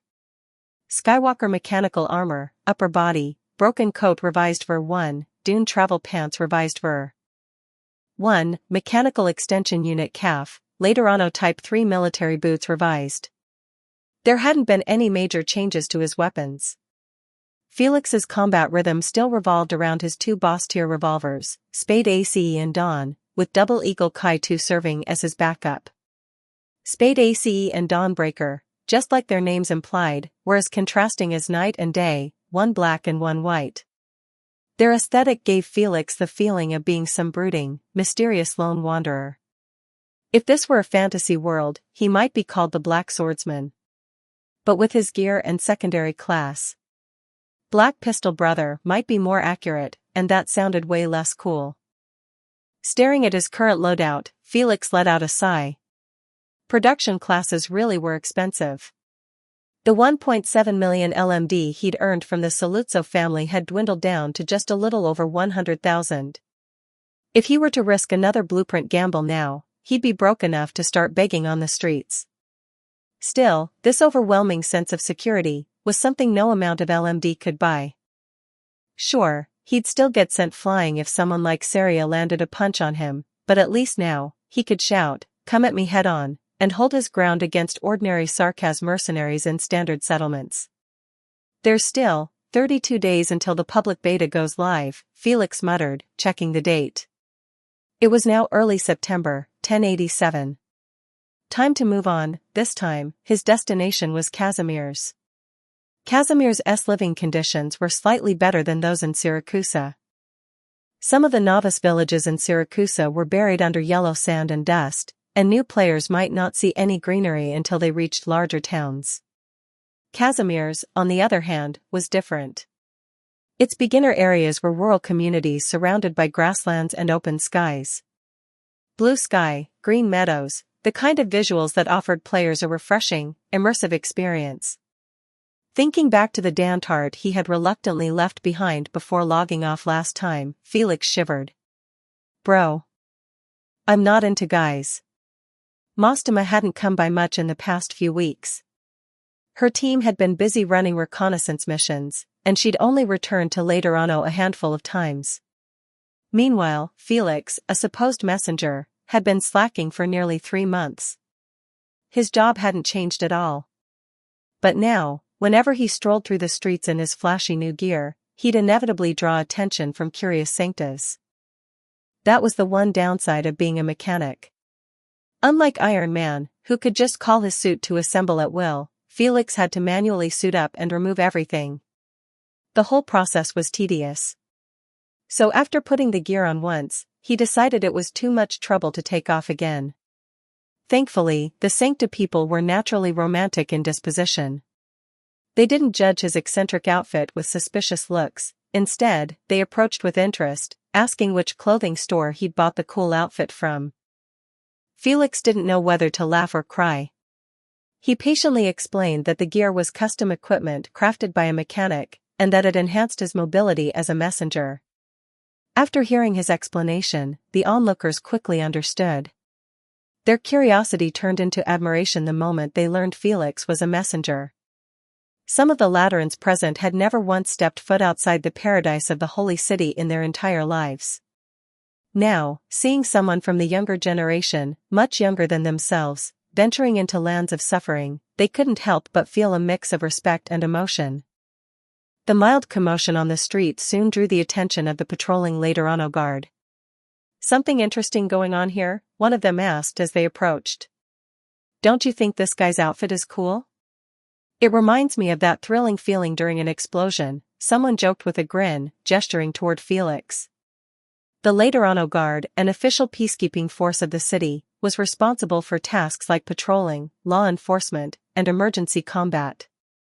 They were equipped with standard-issue axe rifles and primarily composed of livery from Laterano and Iberia, citizens who, like the Sanctas, followed the Laterano doctrine and enjoyed the full suite of the city's 13 civic rights. "Yeah, he's got a great look," one guard remarked. "What do you think? This must be a mechanic's outfit. Looks sharp. Think we could get one? I'm tempted to put in a request to change our uniforms. I've been wearing this same one for over 10 years. Honestly, something with a bit more style wouldn't hurt." The group of livery guards chuckled among themselves. Despite being part of an official organization, they carried no arrogance, just warmth and friendliness. Felix gave a small shake of his head and turned to leave. To him, this was just a brief interlude. He gave a polite nod to the guards, but then, his gaze briefly locked with one of them. For a moment, his expression flickered with recognition. He offered a faint greeting and quickly turned away, walking off as if nothing had happened. He had seen someone who had appeared multiple times in the original plot. At this point, their paths were still separate. As for the future, who could say? Now that he was here, even the gentle flapping of wings might eventually stir a hurricane. "Hey, Paisha," one of the female team members whispered playfully into the ear of a livery girl with black-streaked hair. "Did you notice that handsome guy just now kept glancing at you? Do you two know each other? Or is there some juicy secret you're hiding?"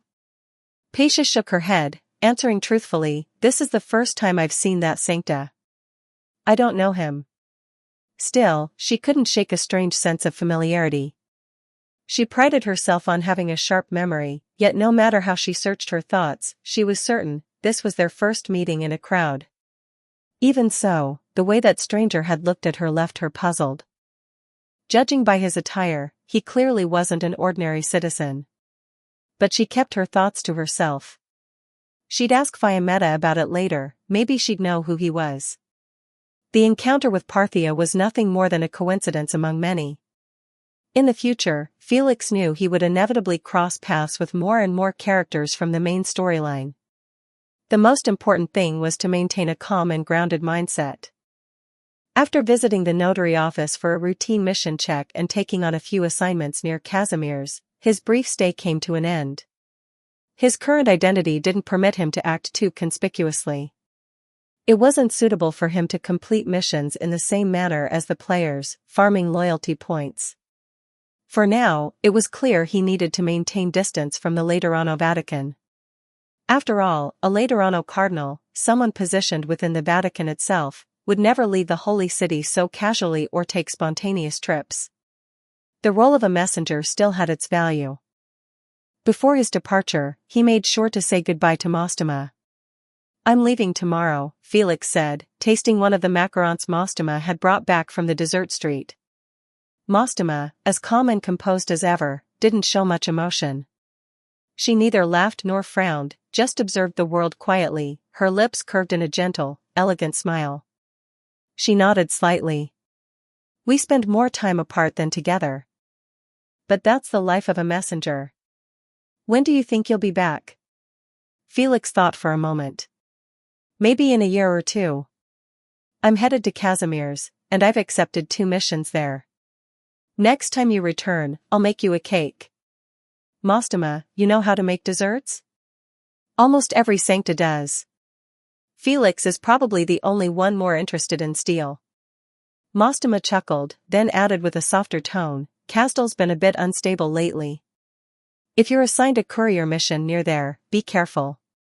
Felix nodded, immediately understanding. The civil war in Castel had likely begun. Rumors about the feuding siblings, so entangled in love and hatred, were spreading. Judging by the timeline, the Tower of Babel must have already been established. "Thanks. You take care too. The Special Forces team is under Captain Andoin, right? With great power comes great responsibility." Mostama laughed lightly, a sweet sound that melted into the moment. She popped a piece of cake into her mouth, the sweetness bringing a soft curve to her lips. "It's a pity you spent most of your time in the studio. I didn't get the chance to introduce you to Lemuel, or Fiametta. We'll meet eventually if fate allows. Next time you come back, let's visit the church together." "All right."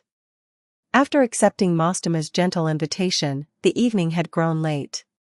She stood, as though sensing the proper moment to leave, avoiding any unnecessary disturbance. "See you later." They waved goodbye at the door, which closed softly behind her. Mostama truly was a captivating NPC. Just like when he was still a player, Felix could still say it without hesitation, "I will always love Mostama, and everyone." The next day, Felix put on the best equipment he currently owned and began loading crates of weapons into the military pickup truck early in the morning. There was a significant amount of weaponry and gear this time, so he folded down the back seats to increase storage space and even stacked several boxes on the passenger seat. After finishing the loading, Felix drove slowly along the main road, following the messenger convoy. Not far ahead, he spotted Mostema, accompanied by her Special Forces team. Anduin led the group with a friendly and composed expression. Standing next to Mostema was a gentle-looking, pink-haired girl. Behind them trailed a livery woman with red hair. Recognizing the vehicle, Mostema raised her hand and waved at Felix. He rolled down the window and returned the gesture with a warm smile. Anduin also recognized Felix.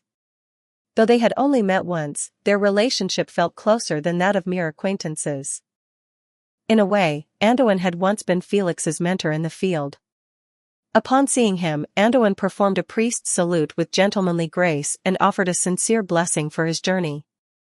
Lemuel, having heard Felix's name from the bomb maniac's sister, gave him a gentle smile and waved. Fiametta studied Felix intently. She had heard from her juniors about this enigmatic sancta. As a notary office staff member, she was curious about his strength and his unique gear. Mostema, as always, smiled quietly. What a harmonious team. But Felix knew the truth. He knew the knot in Anduin's heart was a heavy one. That pain was something only Anduin could understand, something he carried alone. The team, though seemingly united now, would inevitably collapse in a few years, shattered by betrayal. Felix had no right to judge Anduin. He understood his pain all too well. Why can't the teachings of Laterano save the people of this suffering land? He did not approve of Anduin's actions. And that was why he would return. He pressed his foot on the accelerator, and the wheels rolled forward, carrying his thoughts toward the city gate. Mostema, is he the one you mentioned? Yes. Ah, I didn't expect even Mostema to have a heart-throbbing moment. Lemuel would be shocked if she found out. We're just good friends. As she listened to the subtle back and forth between the two women, Fiametta sighed. In truth, she hoped that the sancta they were discussing could join their team. That way, she wouldn't be the only one getting teased by a certain sly, mysterious someone every single day. Chapter 19, Good morning, Kowalarielki. 2,642 words. Kazimierz is a mountainous, forested country, with the vast Kazimierz Plain stretching across its southern region and bordering Victoria. Throughout its history, it has clashed with Ursus multiple times in war. The knight class forms a significant part of Kazimierz's political structure. Once, the title of knight symbolized true honor. Should a knightly family go without a knight for too long, they would be stripped of their noble status. However, with the intervention of capitalist, commercialized competitive matches featuring knights as the main attraction began to undermine their traditional standing. The rift between the old knightly aristocracy and the emerging capitalist elite, along with the competitive knight groups upon whom the latter depended, became increasingly sharp. Modern Kazimierz operates under a dual political system, the Council of Justice, representing the secular knight class, and the Kazimierz General Chamber of Commerce, which embodies the interests of capital. Anyone walking the land of Kazimierz cannot avoid dealing with the forces of at least one of these factions. To be fair, from the perspective of the story's plot, the Supervisory Council, which stands for the Old Knightly Order, is framed as the site of justice. The Commercial Federation, dominated by capitalists, often acts in the shadows, engaging in underhanded dealings, making it appear as a villainous organization. As players, however, they didn't view these rival factions with prejudice or moral bias. Combat-oriented players or those who admired the knightly tradition gravitated toward the Supervisory Council, while crafting-focused players, who relied on a steady supply of materials, naturally aligned themselves with the commercially savvy Federation. After all, what do the political squabbles of the native factions have to do with us? We are players. Do they even understand the value of a fourth impact? In his previous life, Felix had built a solid relationship with the Chamber of Commerce. Thanks to their efficiency, every time he ordered materials, they would arrive within a week. Their prompt service left him thoroughly satisfied. Now, as a businessman walking this world again, Felix believed it was time to reconnect with the Chamber of Commerce. He wasn't a pure warrior, nor did he harbor a strong aversion to how the Federation commercialized the knights. In fact, many professional players had risen to fame through capitalist system. Capitalist had the power to make anyone famous, though maintaining that fame was another matter entirely. As for the spirit of chivalry, Felix never disrespected it. On the contrary, he admired it. But absolute neutrality was impossible in this land. From the historical records unearthed by players in his past life, it was clear that the commercial federation had not always existed. The knight class neither tilled the land nor engaged in trade. It was a ruling class built on exploitation and force. Knights needed others to trade for them, to run their factories, to farm their land, and to transport their goods. The knight class, rulers by virtue of might, relied on these exploited groups for survival. And those exploited people included not just the commoners living on knight fiefdoms, but also the early merchant guilds, who were originally retainers of the knights. As squires, they were responsible for managing every detail of a knight's life, ensuring their masters lived in comfort and splendor. Yet, over time, the wealth of these knights became a treasure trove, one that the squires, holding the metaphorical golden keys, had access to. In times of peace, a knight's daily expenses weren't particularly extravagant, mostly purchases of everyday goods or the acquisition of property. There was little incentive for the squires to unite. Each simply carried out their duties as stewards within their respective households. But once war broke out, everything changed. War always brings with it staggering military expenses. Behind every battle lies the need for a robust logistical system. While the knights fought on the front lines, their squires ensured the rear was stable, meticulously preparing logistics for Casimir's war efforts. Over time, the retainers began to form alliances. They established absolute trade relationships with craftsmen, merchants, and farmers, wielding money as their lever of influence. Though born from the supply and demand dynamic of war, this cooperation catalyzed the rise of capitalism in Casimir's. Consider the research and development of weapons by knight-affiliated craftsmen, the procurement and transport of food for marching armies, the construction and repair of trenches, fortresses, and castles. All these activities deepened the interdependence of the squires and the broader economic class. Thus emerged the Squires' Society, an organization formed by the union of these once separate households. When the war ended, Casimir's had successfully defended most of its territory. Many knights, however, perished on the battlefield. And yet, their fiefs and lands did not lose their stewards. Indeed, even in death, the knights' wealth remained under the control of their loyal retainers. Rather than fading into obscurity, these stewards prospered. They evolved into families of wealth and power, capitalist families, with their own assets and entrenched networks spanning other squires, artisans, farmers, and merchants. It could be said that the squires of Casimir's, exploiting the limitations of the knight class, seized a historic opportunity. From their once loyal masters, they wrested control of the regime. And this was the origin of the Chamber of Commerce. The progress of an era relies not on force alone, but on the advancement of economics and politics. No individual, no matter how powerful, can deny this truth. When the dual political system of Casimir's was formalized, both the National Council and the Supervisory Council were established as its two pillars. The National Council served as the judiciary and held legislative authority. Meanwhile, the Supervisory Council acted as the administrative body, composed primarily of knights. But while laws can be written, enforcing them requires true power. The National Council, in practice, had little ability to restrain the Supervisory Council, representatives of the knight class, who were also the ruling elite. In Casimir's, knights both governed and legislated. If a knight was benevolent, life in their domain could be bearable, even decent. But what if the knight lord was cruel, a tyrant devoid of honor or chivalry? In truth, the knights had once become the oppressors of Casimir, making laws and enforcing them at will, while peasants and squires bore the brunt of exploitation and abuse under their iron rule. Then came the armorless alliance, silent, concealed in the shadows, armed with bows and arrows, their presence looming ominously over every knight's head. Times had changed. The old ways had become obsolete. Casimir's no longer needed so-called knights. In times of peace, only economic strength could drive the nation forward. It was in this environment that the Chamber of Commerce rose to prominence. With slogans like "Make Casimir's Great Again," they championed a new path, one defined not by swords or banners, but by trade, innovation, and enterprise.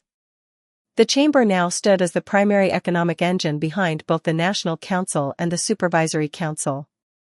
Even if the Supervisory Council wished to sever ties with the chamber, it would have no choice but to face reality. Casimir's could no longer function without the Chamber of Commerce, just as it could no longer fully abandon the ideals of chivalry. Felix brought his pickup truck to a halt before the gates of Kowalarialki, one of Casimir's largest mobile cities. After a brief identity verification, he was granted entry. Kowalarialki was like a second home to him. To Felix, it felt no different than the vibrant metropolis of Lungmen. Whenever he missed Chinese cuisine in the game, or longed for the company of his wives in the Guards Bureau or Penguin Logistics, he would linger in Lungmen for a while. And whenever he found himself reflecting on past mistakes, tired of attachments and ready to return to a simpler, forge-bound life, he would retreat to Kowalarialki. Here, in this city of steel and ambition, the familiar faces were not those of his wives, but of fully armed knights clashing in the arenas, of bleary-eyed office workers briskly weaving through corporate towers, of gamblers laughing, drinking, and fighting in rowdy bars at night. The characters he remembered from his time in Casimir's had all moved on. There were no beautiful girls left to search for, only cold, unyielding steel. Once he'd settled in, Felix began inspecting his old stomping grounds. The upcoming 21st Casimir's Night Competition qualifiers, set to begin early next year, promised to bring warmth to the winter chill that clung to Kowalarialki. The city streets were packed with people, mostly Kuranta, but many others had come from distant regions. Posters, slogans, and advertisements covered the city's alleys and boulevards. Shopping mall screens blared promotional videos of popular products endorsed by famous knights, occasionally interspersed with trailers for the upcoming night games. This bustling, capital-driven atmosphere, so reminiscent of the modern world, put Felix at ease. Whatever he chose to do here, he would be just another face in the crowd. No one would notice. No one would care. Good morning, Kowalarialki. Did you see the result of yesterday's betting? Number 31.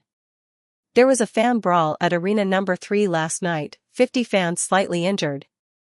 Oh, but one of the knights was hurt too, so you can bet the Knights Association won't take this lightly. You'll all be paying for it one way or another. And get this, there was another blackout around Brilliant Shield Industrial. Power grid damage, yep, more of those crazy Knight fans. Meanwhile, the Chamber of Commerce's media team is out interviewing participants of the 21st Casimir's Night Arena qualifiers. Look at them. What a bunch of legends. I'm your good buddy Big Mouth Mob, and it's time to start a brand new day filled with the spirit of chivalry. This big-mouthed mob was the mouthpiece of the Chamber of Commerce. Felix sat in a small shop, quietly enjoying a late breakfast. The shield currently flying off the shelves, produced by Brilliant Shield Industrial Company, was endorsed by a popular competitive knight heavily promoted by the Chamber. Mob's broadcasts only ever delivered the news people wanted to hear. Still, there was a certain pleasure in listening to such news. Regardless of the content's value, the host's lively tone and theatrical delivery made it hard not to be drawn in. After finishing his meal, Felix headed towards several materials shops he used to frequent in his past life. With less than 100,000 LMD on hand, there wasn't much steel or metal he could afford, but it was enough to dabble in a small-scale, low-cost fast food business. His plan was to forge a few fine iron crossbows, nothing fancy, slightly substandard in craftsmanship. These kinds of weapons were perennially popular. They weren't restricted in use, and Casimir's bounty hunters favored them for their balance between function and price. He spent the entire day hammering away, and by nightfall, he had crafted 3 white, fine iron crossbows.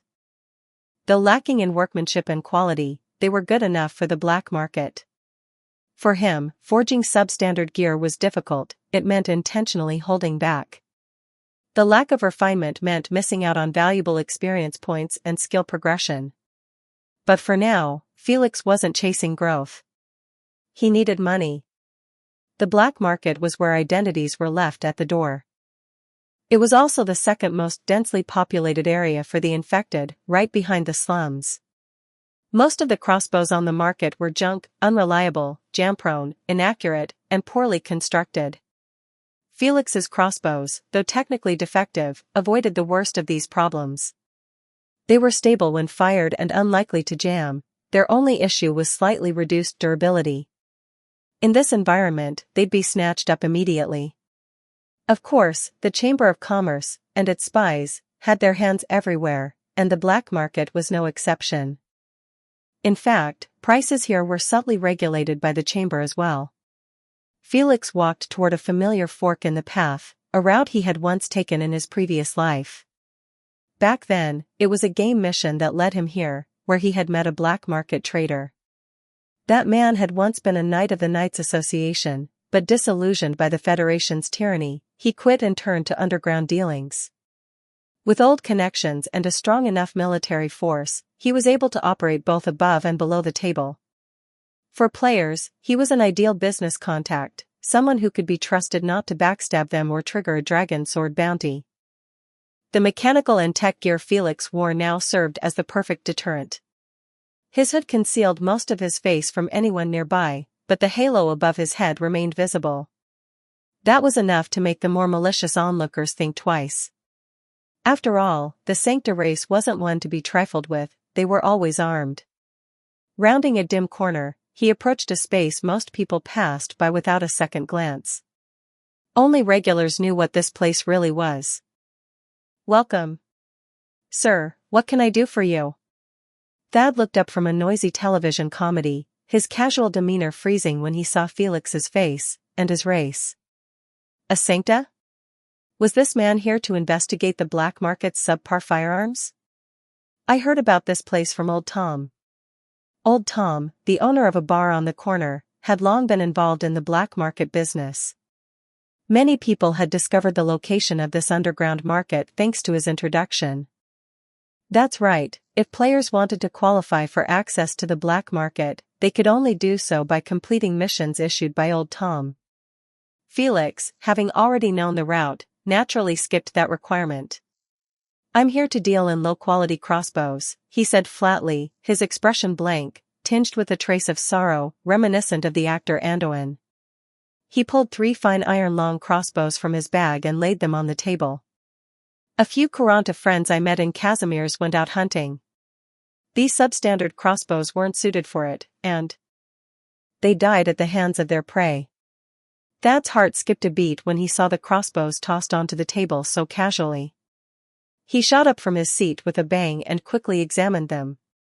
Though the craftsmanship showed signs of black market-level finishing, the crossbows themselves were in surprisingly good condition.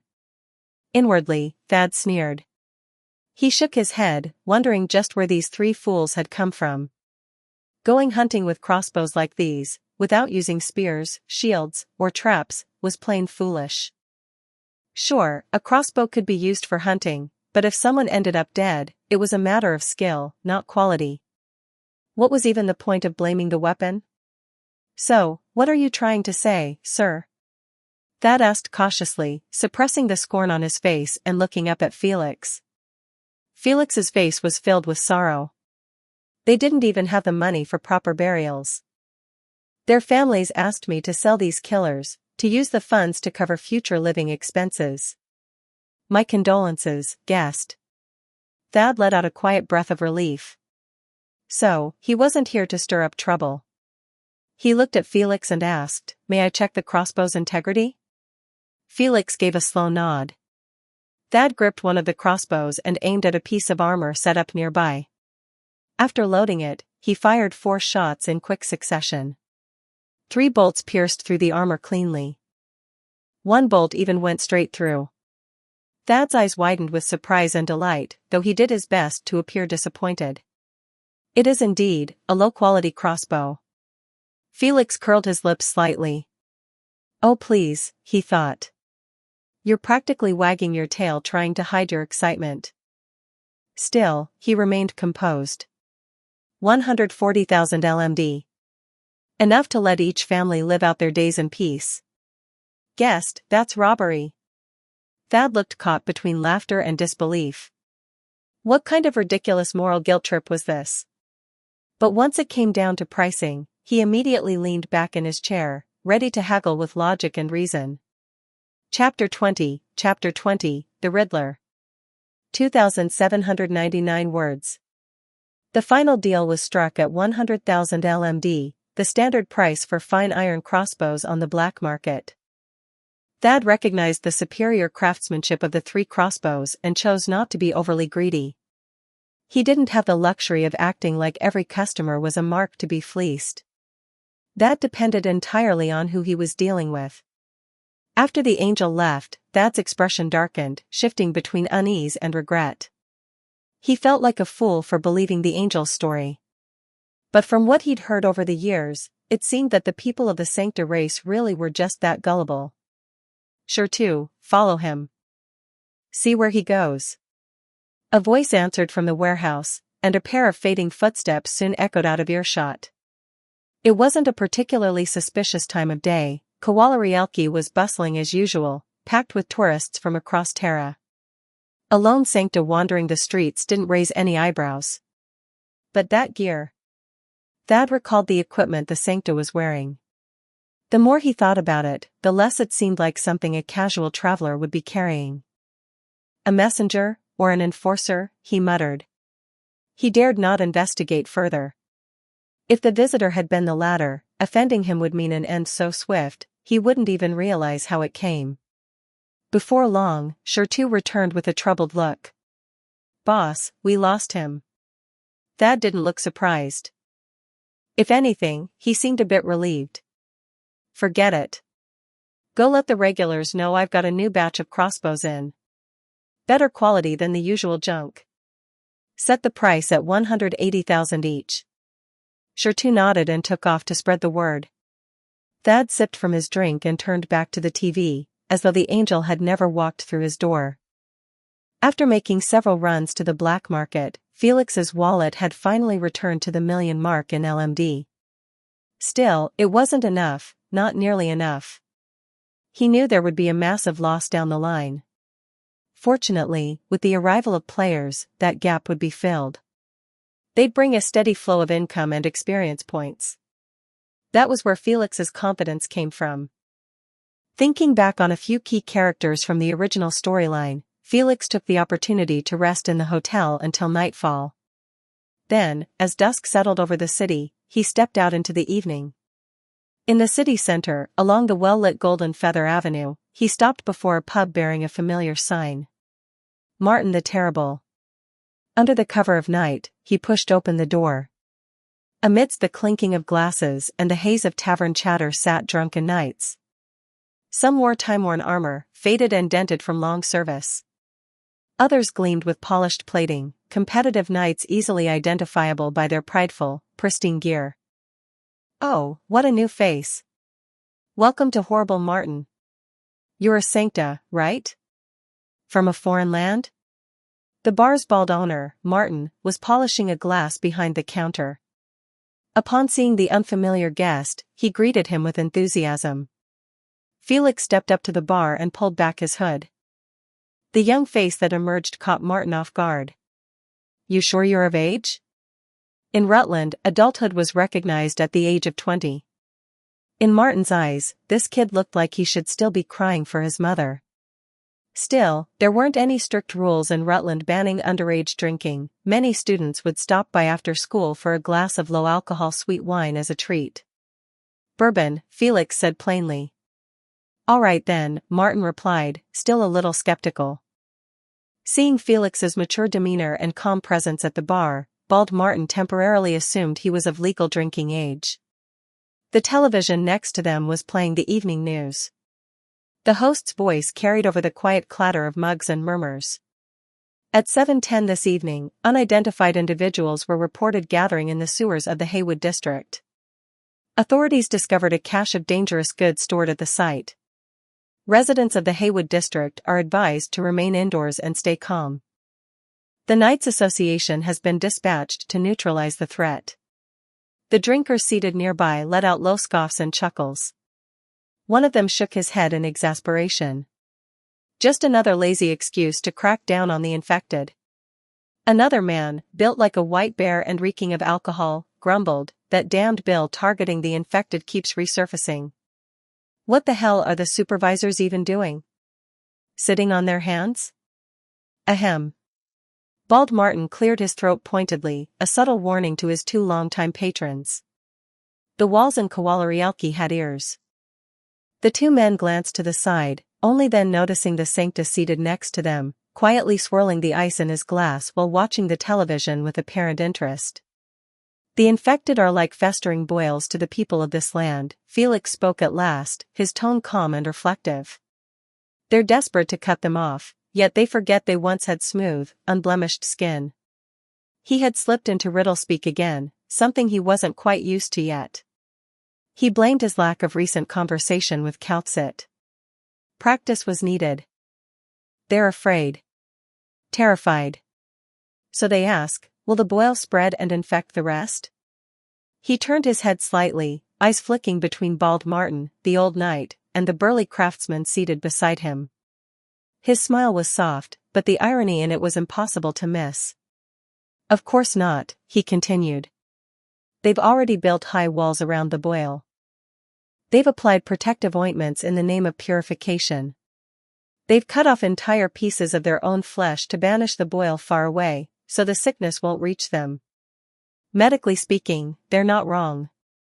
Any doctor will tell you, only complete removal of the boil can prevent infection." He didn't look up as their expressions shifted ever so slightly. "In fact," he added, still swirling the ice in his drink, "our bodies always carry hidden diseases. When we're overworked, soaked in cold rain, or left hungry and exhausted, our defenses fail. The boils rise again. In medicine, this is called a pathological recurrence." The old knight furrowed his brow. "Then tell me, how do we stop from digging out these poisonous boils, again and again?" Felix's smile lingered, but there was something distant in his gaze. "I wish I knew." A silence settled between them. The old knight finally sighed and shook his head. "I used to think all Sancta lived in their ivory towers. People untouched by the dust of our world. But, of course, I didn't mean you." "Ahem. My apologies." "Cheers." "Cheers," echoed the old craftsman, rubbing the back of his neck. "Now I finally understand what you were saying. But we're just rough folk, can you speak plainly next time? Enough with the riddles." Bald Martin chuckled softly and gave his head a shake, though he didn't join their toast. Felix took a sip of his bourbon, sneering inwardly. One day, he thought, he'd tie that white bear from Ursus in front of Kaltsit and make him listen to her lectures for an entire day. See how long he could last.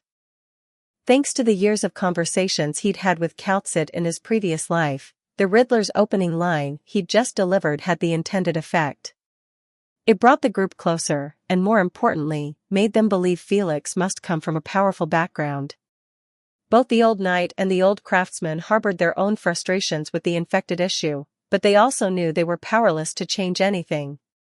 In Bald Martin's words, compared to the commercial federation, they, the knights, were nothing more than tools, bound to obey orders. Crude words, perhaps, but there was no denying the truth behind them. "Brother Felix, what brings you to Casimir's?" the old craftsman asked with a friendly slap on Felix's shoulder. "Work? Or are you here for the night competition?" After a few rounds of drinks, names had been exchanged. The old knight went by Fogwald, and the old craftsman's name was Koval. They had once fought side by side. Their names were too complicated to toss around in casual conversation, so they asked Felix to just keep calling them old knight and old craftsman, mercenary style. Felix poured himself another drink. "I'm a messenger. Came to Casimir's to deliver a letter. But I've been paying close attention to the 21st Casimir's night competition coming up next year." "Oh? Thinking of entering?" the old craftsman asked with a grin. The old knight looked him up and down, his gaze lingering on Felix's gear. He took a swig from his glass before commenting, "Not bad at all. Your equipment's impressive. It's no tournament-grade armor, sure, but it's still intimidating." Koval leaned closer, clearly intrigued. He buried his broad, shaggy head into Felix's shoulder to inspect the coat more closely. This isn't the work of a smith or any craftsman I know." "Wait a sec, what the?" "It's a machine. My turtle." "I'm a mechanic," Felix replied with a laugh. "This armor boosts my defense and helps me move faster. And for a courier, that's all that matters." The old knight gave a solemn nod. As a veteran of past wars, he understood just how grueling and vital the courier profession was. Lives had depended on those who ran across battlefields with critical intel. A few more drinks passed. The old craftsman suddenly sighed, glancing between Fogwald and Bald Martin before muttering, "That little girl from the Nerl family, Maria, she's been clinging to me lately. Who would have thought she'd take an interest in us craftsmen? I've tried everything to get her to give up, but she's relentless. Just 9 years old, swinging a hammer like she owns the forge, absolutely shameless." Bald Martin chuckled and shrugged. "Even if you wanted to teach her, you'd have to get past Sophia first." Ding!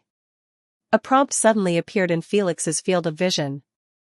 "Do you want to accept D-rank mission, the troubles of the old craftsman Koval?" "Yes/no." Felix blinked in mild surprise. It was rare to trigger a quest involving a character with genuine plot significance. "Yes." Mission details: Old craftsman Koval mentioned that the youngest daughter of the Nerl family possesses an unusual passion for craftsmanship. "You're unfamiliar with the Nerl family, but you're enthusiastic and willing to offer help. Whether you persuade Koval to accept Maria as a student, or convince Maria to walk another path, the decision is yours." Quest objectives: Maria Nerl begins her journey in craftsmanship, optional. Maria Nerl gives up craftsmanship, optional. Reward, 9,000 EXP. Special reward? This was the kind of mission where the ending depended entirely on the player's choice. In past games, there had been many such quests, missions that forced players to make difficult decisions. Should they execute an infected on the spot, or let him go so he could see his wife and daughter one last time, finding peace before the end? Each choice could completely alter the course of the story. The moral alignment options were clear: orderly good or chaotic evil. In Felix's memories of the game from his previous life, he recalled that Maria Nerl would eventually have her own character arc a few years down the line. By then, she had become a craftsman. Crafting wasn't just a skill for her, it was her passion, her true hobby. Ahem. Felix cleared his throat softly, drawing the attention of the three men back to him. "I think," he began with a calm smile, "that we should respect individual choice in matters like this." His tone remained light. "When I was still studying in Rutland, some of my classmates loved making desserts, some were into building guns, and some even liked pulling pranks involving explosives." At that point, he thought of a certain bomb-loving lunatic, and quickly took a sip of bourbon to keep a straight face. Describing her positively like this was already generous. They pursued what they loved, and still enjoyed their school life to the fullest. Hobbies and academics don't have to conflict. He turned to the old craftsman, his expression sincere. "You said the little girl is only 9 years old. Why not make an agreement with her? Let her practice craftsmanship for just 2 hours a day. The rest of her schedule can be arranged by her parents." Bald Martin clicked his tongue in approval. Strict as Sophia was, he had a feeling she wouldn't reject this kind of reasonable compromise. Okay. Felix, that's a good idea. Cheers." The old craftsman slapped the table with delight, sending a splash of wine onto the old knight's face. Fogwald grimaced and spat it out immediately. "How about this? I'll invite Sophia and Maria over in a couple of days to talk this through." "Sound good, old Martin?" Koval beamed, clearly already buzzed. He gave Felix a squinty-eyed look. "And you, since this was your idea, make sure to show up tomorrow if you can. No matter what happens, success or failure, I'll treat you to a drink." It's a deal. The two clapped hands in agreement, laughing heartily. The old knight chuckled and shook his head, while Bald Martin silently wiped his wine glass, a smile creeping across his face. From Felix's words and actions, all three men had come to the same conclusion that night: he was a good person, someone they could treat as an equal and a friend. They drank well into the early hours of the morning. When it was time to leave, Felix leaned against the wall, bid farewell to the old knight and the old craftsman, and walked off into the night, reflecting that this kind of life was dangerously decadent. Felix, oh Felix! How could you be so depraved? Have you already forgotten the plan you made before? Confucius once said, I examine myself 3 times a day. He couldn't keep living like this. Day 2, more drinking. Day 3, still drinking. Felix felt his life had flipped entirely upside down. Waking up at noon, working in the forge until nightfall, then heading straight to the chaotic night city. He'd drink with the 2 old Bidens until dawn. Recently, Bald Martin had been treating him with more kindness than usual, perhaps because he had spent quite a lot of money there. But this still wasn't the most corrupt life he'd ever lived. In Casimir's, there was a slave trade. Once your relationship with the Chamber of Commerce reached a certain threshold, you could purchase such goods through them. In his previous life, he had spent 1 million LMD to buy 6 slaves, each one a beautiful Kuranta girl. When he wasn't in Casimir's, they looked after his house. Occasionally, he'd contact them to send deliveries or help with errands. But the game didn't let players take off their pants, and he had been furious about that. So, whenever he was in Casimir's, he would ask the 6 lovely girls to dress up and accompany him. They would go shopping with him, accompany him to the metal shop to pick out materials, dine with him, bowl with him, and watch night tournaments together. Ahem. Felix wasn't that kind of person. Above all, he was a gentleman. He might occasionally enjoy a lap pillow from a beautiful girl, ahem. But this is getting dangerously close to a ban-worthy passage. As a 16+ rated game, Ark was absolutely clean. If a player touched an NPC too many times, the system would trigger an alarm.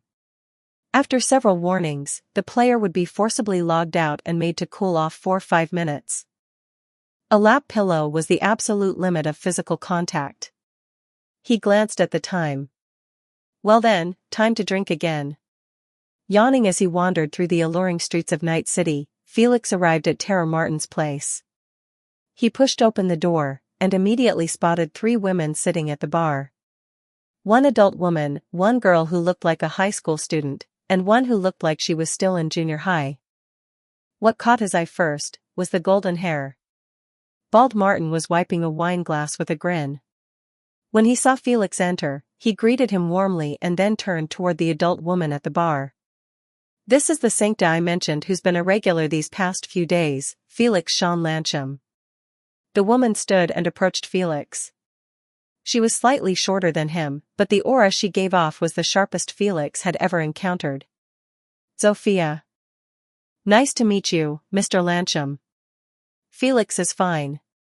It's an honor to meet you, Ms. Zofia. Felix responded with a courteous knight's gesture. After shaking hands, he bent forward and kissed the back of Zofia's hand.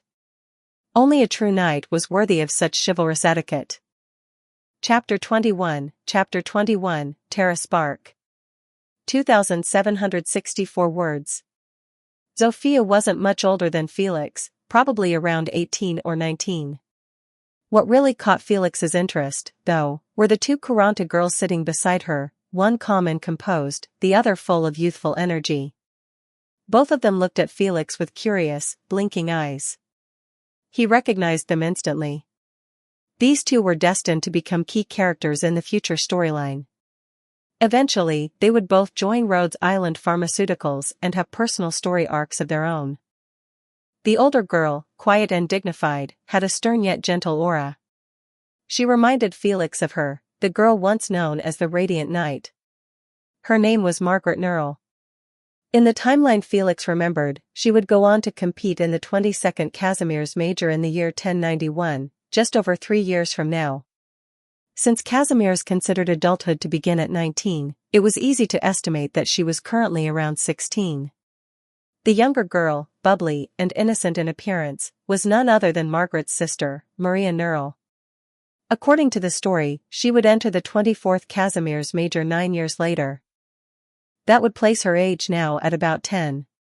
Looking at these future champions, still endearingly young and unaware of their fates, Felix smiled politely at them, then turned his attention back to Zofia.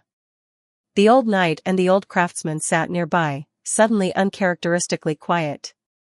They both shot Felix a glance, silently wishing him good luck before retreating behind their drinks to spectate, abandoning any pretense of loyalty. "I heard you were the one who encouraged the old craftsman this time?"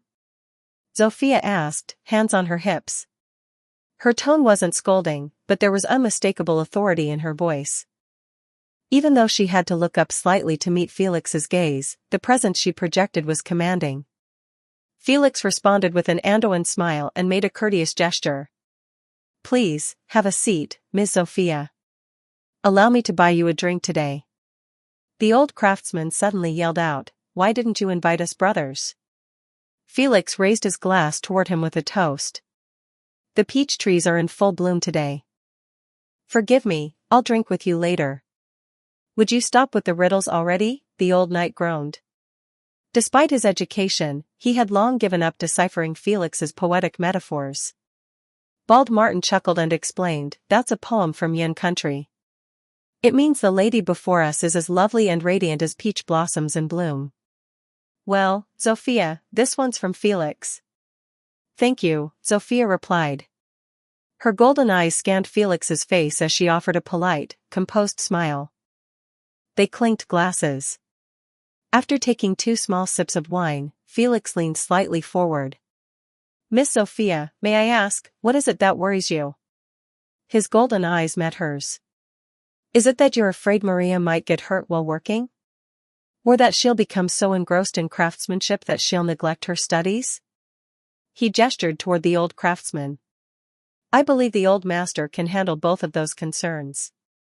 After all, he promised to limit her crafting time to just 2 hours a day. And as for whether she might get injured..." He glanced at the old craftsman, who thumped his chest like a bear, the sound echoing through the room. "If Maria gets hurt, I'll chop off my bare paw as an apology." Maria, seated beside them, burst out laughing. "Are bear paws tasty?" This..." The old craftsman stammered, at a loss for words. The old knight let out a hearty laugh. Zofia, however, showed no obvious displeasure or strong objection. Instead, she simply asked in a quiet voice, "Mr. Felix, have you ever heard of the Nerl family?" Felix already knew, but he still shook his head, gesturing for Zofia to continue. "The Nerl family is a knightly house with a long and storied history," she said softly. At her words, both the smiling old knight and the eager craftsman, who had just been trying to explain that bear paws weren't edible, fell silent. "Mr. Felix, what do you think of the current knight competitions? The result of societal decay, an institution that props up Casimir's economy while manipulating knights at will, secretly controlling the game from behind the scenes." Felix gave a low hum. "Knight competitions have strayed far from the true spirit of chivalry." "I'm aware. But Casimir's has become too dependent on this commercialized spectacle. If it were to be shut down for any reason, the economy would collapse. Prices would plummet. Tourists would stop coming. The entire economic structure would take a hit unlike anything seen before." He took a sip of wine, then added, "That said, even if the nightly competitions disappear, a second version will emerge, under a different name, with a different format." The conversation had begun to shift. Zofia smiled. "You're right. I've competed in the tournaments myself. Any knight who enters the arena will eventually be touched by capitalist influence. Sponsorships, advertisements, rigged matches, it's all part of the package. It's enough to corrupt even the most upright knight, turning them into another pawn of capitalist. The Nerl family has fallen. Do you think they can reclaim their former glory in an age like this? Even if that glory is just a hollow title handed down by the Business Federation? Zophia's eyes shimmered. Felix's sharp insight reminded her of a certain man, an ordinary corporate worker who enjoyed reading newspapers during his breaks. No, she said softly. I just want to see them grow up. Her voice grew tender as she turned to look at Maria, giggling and joking with the old knight and the craftsman, and at Margaret, who sat quietly beside her, having listened to the entire conversation without interrupting. Her eyes remained fixed on Felix. I'm a gunsmith. Felix's voice was low. I'm not drawn to battle like a warrior, nor do I seek the kind of upright fights that define a knight. Even when I worked as a courier, I never hunted animals or people. But as a sancta who crafts firearms, I can give my people the kind of weapons that ensure they won't get hurt again. He lifted the edge of his coat, revealing the glinting metal of ace of spades and dawn strapped to his thighs, reflecting cold light under the lamp. Miss Maria will undoubtedly become a knight someday. So why not let her forge her own armor, one strong enough to protect herself? Zophia gave a small smile. In the end, Mr. Felix, you're still trying to convince me. She cast a glance at the old craftsman, who was looking at her with pitiful eyes, and let out a quiet snort. Then, shaking her head, she returned her gaze to Felix. Her voice regained its calm, and she smiled. Before I came here, I had already decided to let Maria make her own choice. I simply wanted to see what kind of person the so-called chivalrous sancta old Martin kept talking about really was. And now, I've seen him. Felix glanced at bald Martin with mild surprise. He hadn't expected the old man to give him such a high evaluation. Was it because he'd opened so many bottles of wine over the past few days? Ahem. Just a few days ago, the most common thing bald Martin said was, Mr. Felix, open the wine. The old craftsman grinned broadly, his expression not unlike that of a contented bear, and Maria burst into joyful laughter at her aunt's words, her cheerfulness bringing a breath of youthful spring to the bar, which was usually filled only with men. Her laughter melted the hearts of the drinkers present. Felix smiled without saying a word. He finished the wine in his glass, glanced up at the familiar drunk status hovering above his head, and silently motioned for another drink. I admire you, so I want to share with you the Neural family motto, Zophia said. It was getting late, and she couldn't linger at the bar too long with two underage girls. Before departing, she gave Felix a warm smile. Don't be afraid of hardship and darkness. I hope you can face adversity like a true knight. Felix expressed his thanks. Margaret and Maria waved cutely as they said goodbye. Maria even leaned forward to give Felix a quick hug, only to bump her forehead against the mechanical armor on his chest. Her smiling face immediately scrunched up in pain, tears welling in her eyes. Felix gently consoled her, his tone soft and patient, until Maria finally left with both a smile and tears on her face. There was nothing he could do.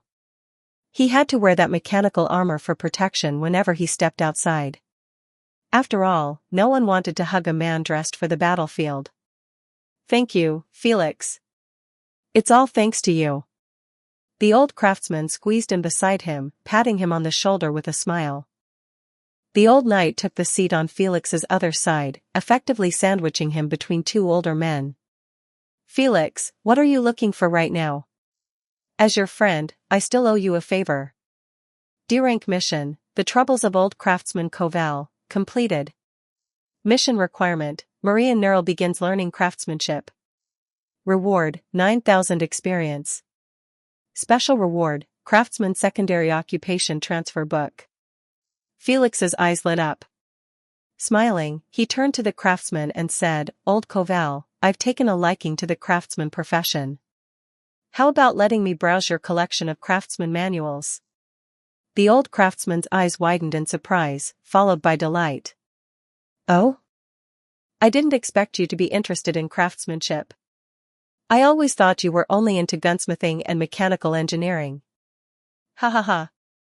Felix, you're a kindred spirit after all. A blacksmith could forge iron tools. But a craftsman? A craftsman could manipulate various metals to create weapons and armor of superior quality, and even carve out strongholds from barren land. That was what it meant to be a craftsman. It felt like the end of a long search. Felix had originally assumed that to unlock this profession, he'd have to go all the way to a factory in Victoria to apprentice there. In a previous life, even after becoming drinking buddies with this same old craftsman, he had never managed to earn the right to learn from him. The old craftsman, now thoroughly drunk, fumbled through the bag slung over his shoulder and slammed 2 books down on the bar. These 2 books are enough to get you started as an apprentice craftsman. Once you've mastered them, I'll teach you personally. Alright, it's a deal. Felix grinned and gave the old craftsman's bear-like shoulder a hearty punch. Yet another opportunity had landed in his lap. He couldn't help but wonder what luck had struck him today. Could it be the contact with the Neural family? Was the Neural family naturally blessed with good fortune? He thought it over for a moment. It was said that the prototype of Casimir's was based on Poland, though most of the cultural research focused on knightly classes from Western and Central Europe. The Neural family, after all, could be considered a true European noble house, a lineage of knight lords. That would explain things. After all, Felix's own luck stat was only E. If he hadn't kissed the back of Zofia's hand or hugged Maria, perhaps today's fortune wouldn't have come at all. Bald Martin sauntered over. "Young Master Felix, would you like some wine?" "Open it." Felix waved without hesitation.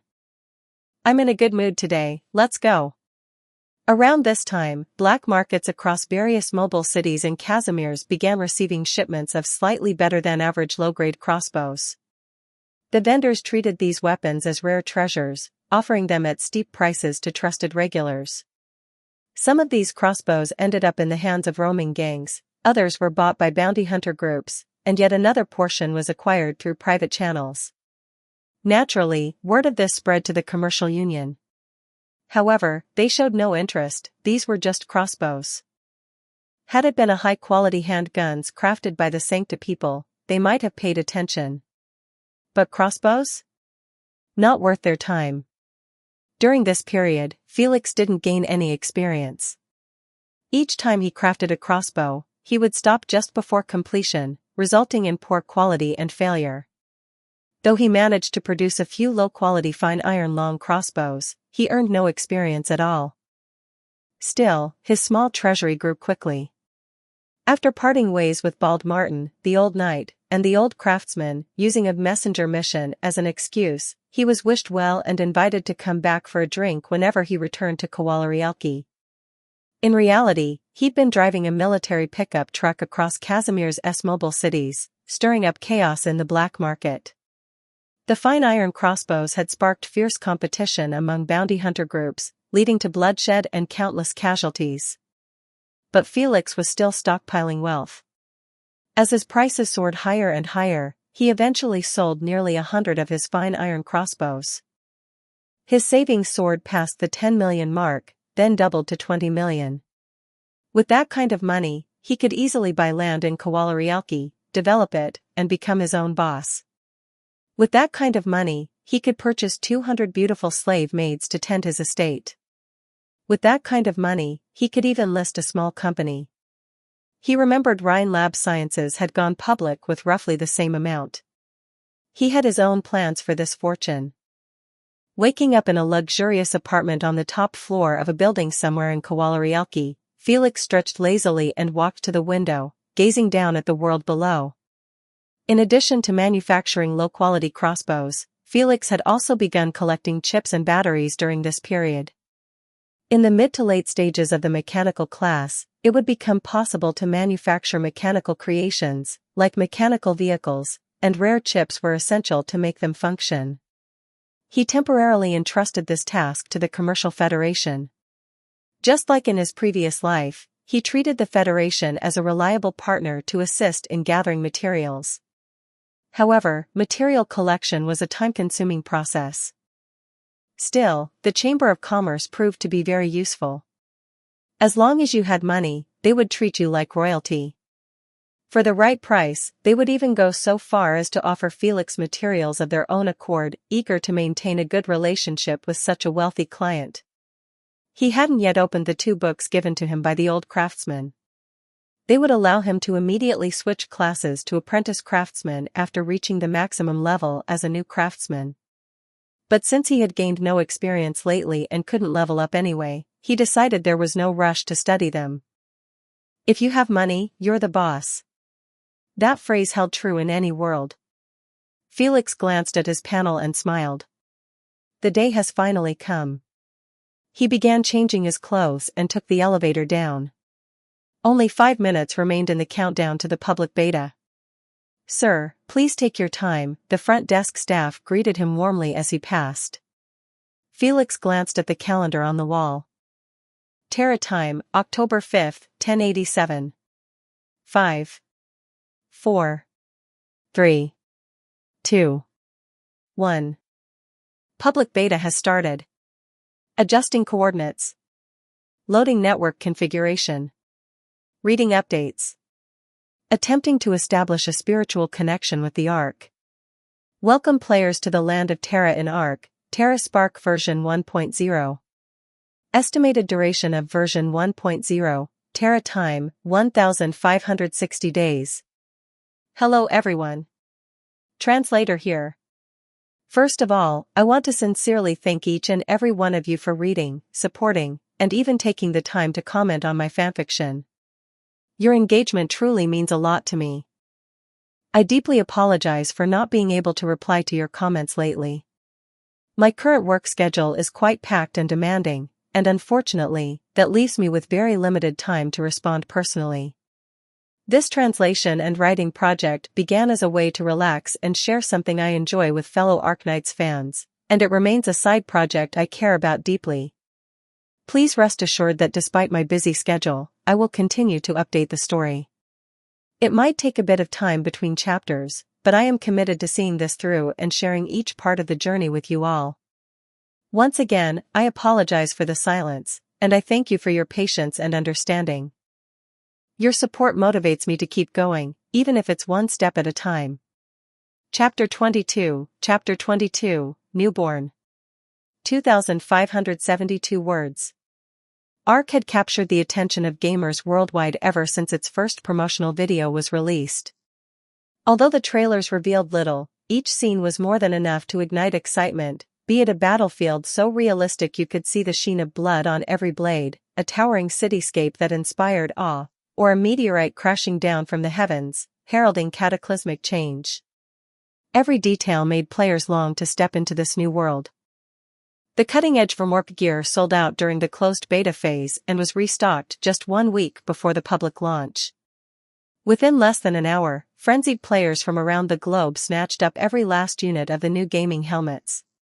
Many joked that the whole situation felt eerily similar to the launch of Sword Art Online, and on the eve of the official release, fans across the world excitedly donned their gear. A few players, with dramatic flair, even left written wills on their desks, formally asking their families not to remove the helmet under any circumstances. Cough, cough. October 5, 1087, Terra time, 10 a.m. Day 1 of the public beta. As the servers opened, anxious players surged into the game, only to hit a surprising bottleneck at the character creation screen. The system allowed users to recreate their real-world appearance with near-perfect accuracy. For many proud members of the Appearance Association, this posed an unexpected dilemma. Those confident in their looks activated the face scan function and imported lifelike avatars.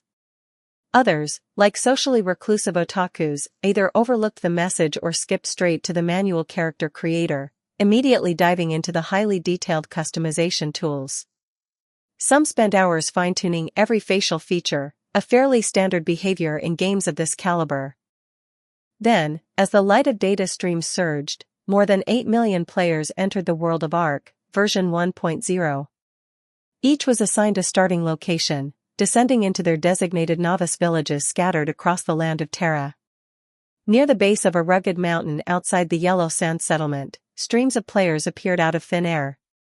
The first sensation to greet them was the searing heat of the sun. Hands instinctively rose to block the light as wide-eyed players took in the vivid, lifelike surroundings. Shit, it's just like the beta testers said. This world is unbelievably real. I have a tail now, hee hee hee. Lupo. My sweet Lupo, I love you. Wait, why can't I take off my underwear? I demand to file a complaint. I'm going to report this. The players' chatter created a chaotic hum, making it difficult for anyone to hear clearly. Still, the excitement on their faces was unmistakable. Some Lupo players began stroking their newly acquired tails with wild delight, laughing strangely as they admired their transformations. Hey, where's the novice village? Didn't the beta players say there was supposed to be a village here? A confused player asked, scratching his head and scanning the surroundings. More and more players materialized at the foot of the mountain. Within minutes, the area was packed with thousands of avatars, each with a unique ID hovering above their heads. A few players spotted a fenced-off settlement not far away, the Yellow Sand Settlement, and assumed it must be the novice village. Without hesitation, they surged forward toward it. Inside the settlement, a sharp-eyed patrolman spotted the approaching crowd. His eyes widened in alarm as he registered the number of people. Panicked, he blew his whistle with urgency. Within moments, village chief Leekin and several patrol members, young and strong, rushed to the scene. When they saw the throngs of strangers flooding toward the village, they were dumbfounded. Leekin's heart sank. If these people are infected, the Yellow Sand Settlement is doomed. Outside the fence, the players found themselves blocked by armed patrols, frustration beginning to bubble over. Wait, this isn't the novice village? Then why can't we get in? What's going on? I'm dying of thirst here. Can someone at least give me some water? Hey, I see someone inside with a player ID, a sharp-eyed player shouted. That has to be a beta tester. Everyone turned to look. Sure enough, among the Lupo youths standing near Leekin, several had visible player IDs floating above their heads. Unlike the newcomers, they were dressed in coarse cloth and animal skins, each armed with a crude iron spear or sword. Clearly, they had already integrated into the game and progressed. Leekin's voice trembled with both shock and apprehension as he turned to the local leaders nearby. Where did these wanderers come from? There must be thousands of them. If they're infected, we're finished. Should we try talking to them? Someone suggested. Are you insane? Do you want to provoke them?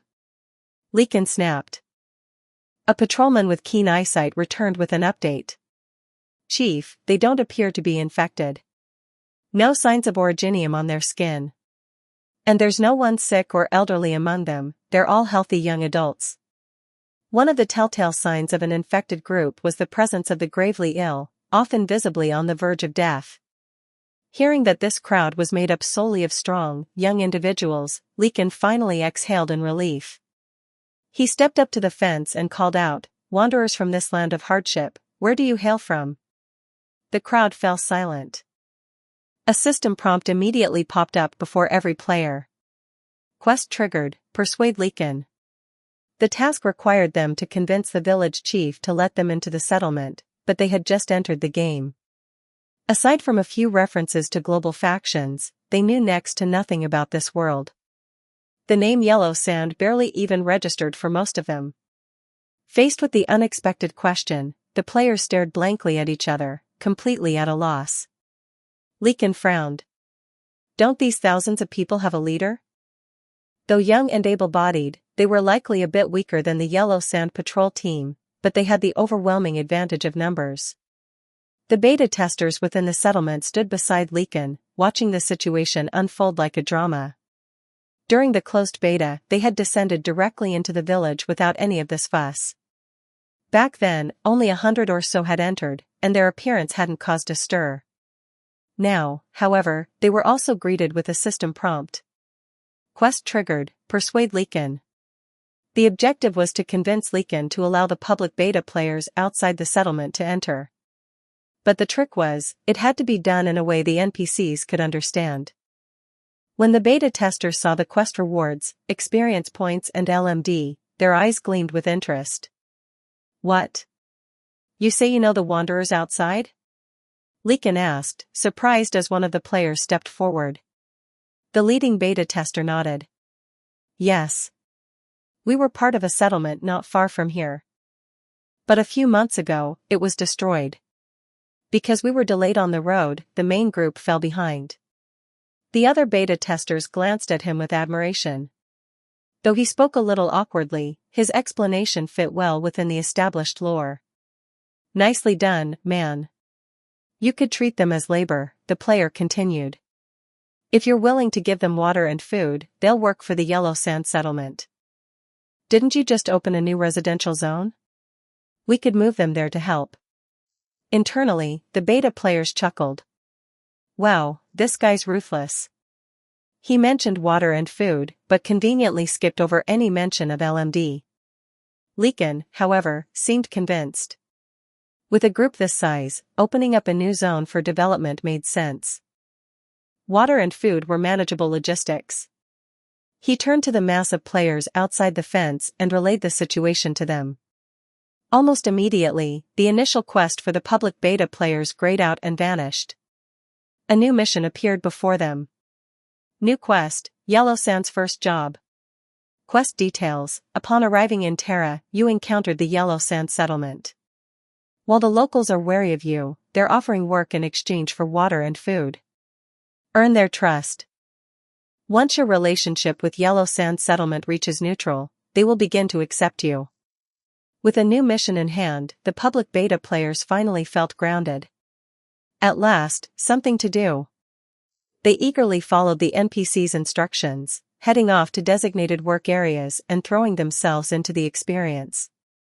Using their LMD, they could purchase simple food and water from merchants within the settlement. Meanwhile, the village provided modest tents as temporary housing. Thousands of new players began forming a second ring of community just outside Yellow Sand's walls, the first real expansion of the settlement. This small event was just a glimpse of the larger chaos unfolding across Terra. On that unforgettable first day, excitement buzzed through every corner of the game. Even the most mundane happenings were posted to the forums like grand tales. Reply counts were far outnumbered by original posts. Everyone wanted to share what they experienced on day one. I feel like my snake tail is a bit too thick. Will it affect combat? A female player from the Archosaur crocodile race posted a selfie, showcasing the thick, plump gray-white tail that swayed behind her otherwise slender figure. Someone please understand what I'm going through. There's an infected camp right next to the Sarkaz novice village. I'm terrified. Another post came from a Sarkaz player, sharing a picture that captured smoke rising from a nearby cooking fire, and several muscular, hostile-looking mercenaries stationed outside the ominous camp. Not only can't you take off your underwear, there isn't even a function for using the toilet. Let's count the sins of Ark. Is it laziness, or just a lack of ambition? A critical thread began making rounds in the forum, denouncing the production team's so-called realism. How can you claim it's a real-world simulation without basic bodily functions? It's over. I hugged a beautiful villager, and now I'm forced into a 5-minute cooldown. When I finally came back online, I was arrested. Someone please save me, coordinates attached. The accompanying screenshot showed a charming girl from Yen country, smiling innocently as if nothing had happened. While public beta players worked enthusiastically, posting, laughing, and sharing stories, veteran beta players were quietly making a fortune behind the scenes. Meanwhile, chaos was unfolding for the Dynasty team. All of them had chosen the Sarkaz race, and during the closed beta, they had successfully left the novice village and integrated into larger settlements. But now, upon logging in, they discovered their original spawn point had been reduced to ruins. What the hell? What happened here? Why is our spawn point gone? Dynasty team's captain, Huang Tianho II, could barely contain his frustration. He checked the relationship map, only to find that the entire town had gone gray, no longer displayed, as if it had never existed. Where did all our reputation points go? Should we try asking around, see what's going on, suggested the team's deputy captain, Changwang Beiku. The 15-member team wandered across the war-torn terrain for hours. Some munched quietly on the dwindling supplies from their inventory.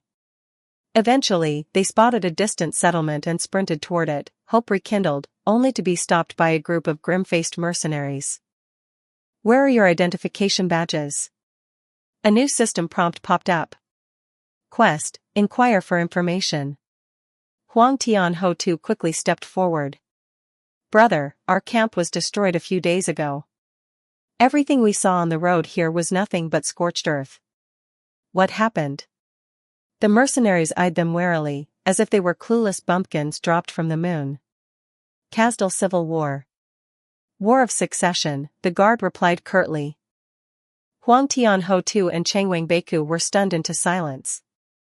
They hadn't anticipated that an in-game NPC war would sweep up players too.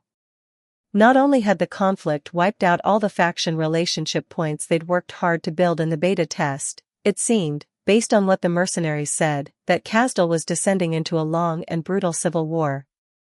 A war of succession had erupted between Teresa, the legitimate sovereign of Kazdal, and their sis, the acting regent king. Dozens of dynasty team members exited the settlement.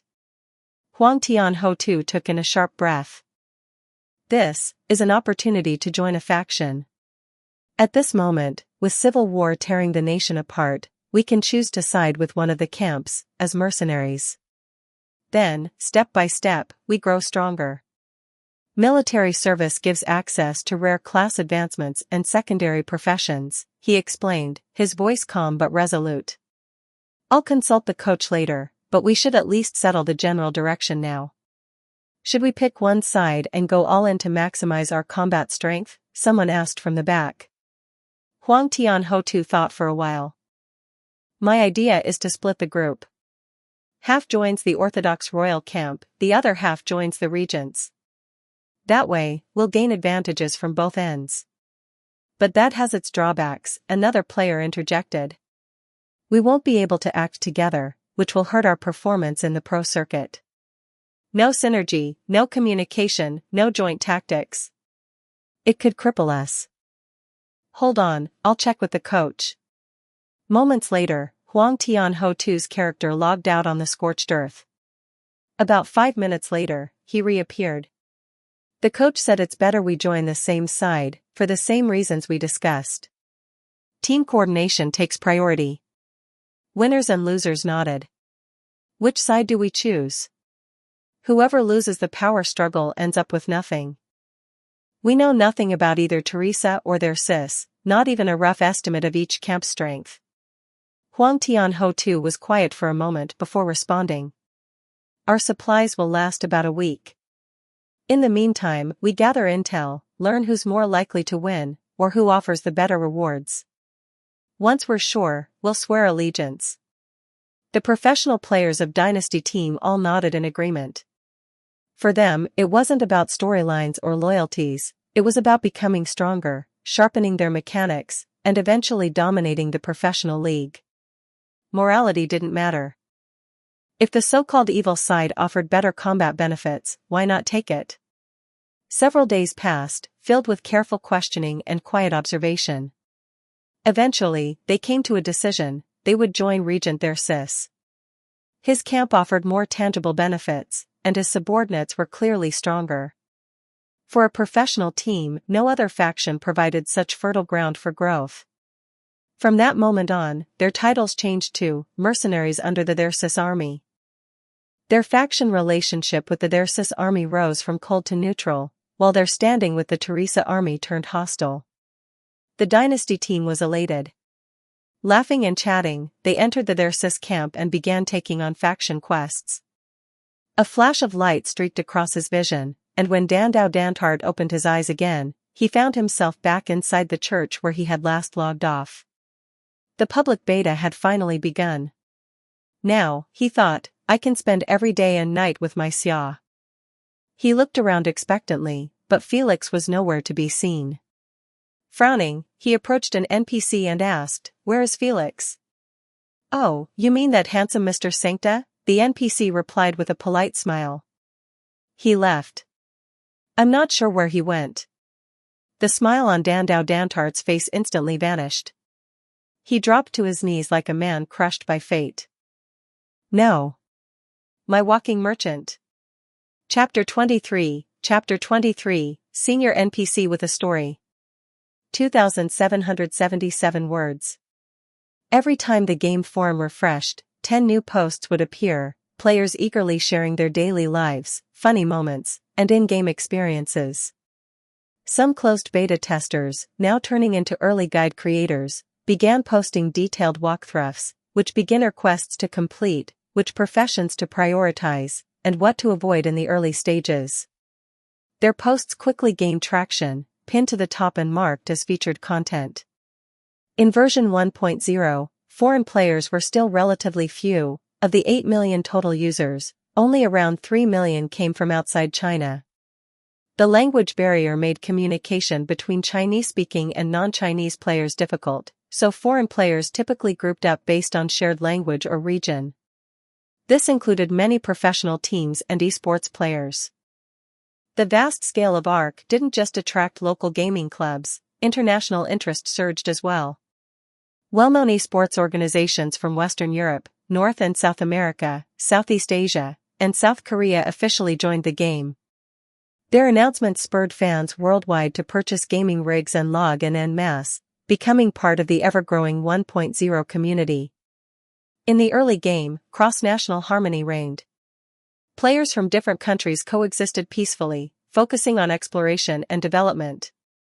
It wasn't until much later that massive player versus player nation wars erupted, fueled by the competition over mobile cities and valuable resource territories.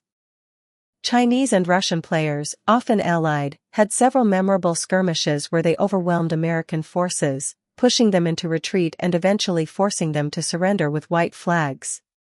With Terra's landmass being 30 times larger than Earth's, the planet was overflowing with opportunity. Resources, terrain, secrets, it was like a grand, immersive version of EVE Online. Players formed guilds and companies, fighting turf wars, conducting espionage, and eventually even constructing mobile settlements that could house thousands of members. These acted as strongholds for their factions, complete with their own defenses, economies, and command systems. The depth and variety of gameplay were intoxicating. Many Chinese players fluent in other languages would often team up with foreign players, making new friends and allies. At least in the early and middle stages, the atmosphere remained cooperative and inclusive. Meanwhile, Felix was thoroughly enjoying himself, casually scrolling through the forum. By the time he checked the system clock, it was already morning. After spending a quiet night in the Casimir's Mountains, an area thankfully free of bandits and recent natural disasters, he started up his military pickup truck and headed toward the nearby town of Noel.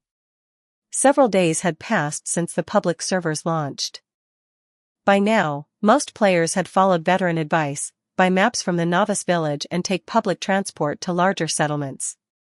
However, many were now reporting an unexpected problem: certain quests in town couldn't be accepted. The reasons varied. Some lacked the required stats, others didn't have the right secondary occupations. As this information spread, newcomers still in the novice village scrambled to level up their characters and unlock more skills. Meanwhile, those already in the towns began accepting easier, more accessible quests to make steady progress. The town of Noel was nestled in the mountains. As the old saying went, live off the mountains, drink from the rivers. According to the forum, Noel offered numerous hunting missions, which paid significantly more than other starting jobs. Felix hadn't been idle over the past few days. While he hadn't taken on any grand story arcs, his small heroic deeds had left a mark. Across several settlements in Casimir's, people were beginning to recognize him by his nickname, Pioneer. He had earned 25% progress in the Pioneer class line, just by taking on simple but essential tasks. Clearing originium slug nests, hunting petty thieves, and helping NPC villagers had steadily built his reputation. At this point, he had already equipped the Pioneer title. Once the progress for a title reaches 50%, players begin to receive attribute bonuses associated with it. Upon reaching 100%, the title doesn't just grant stat boosts, it also influences how different factions perceive the player. In simple terms, if the title was earned through villainous deeds, then evil-aligned factions would welcome you like royalty, showering you with praise. You'd be treated as a high-ranking guest, a king among the wicked. At higher levels of gameplay, titles essentially function as reputation indicators. With strong diplomatic ties and positive faction relationships, players can navigate quests and negotiations far more smoothly.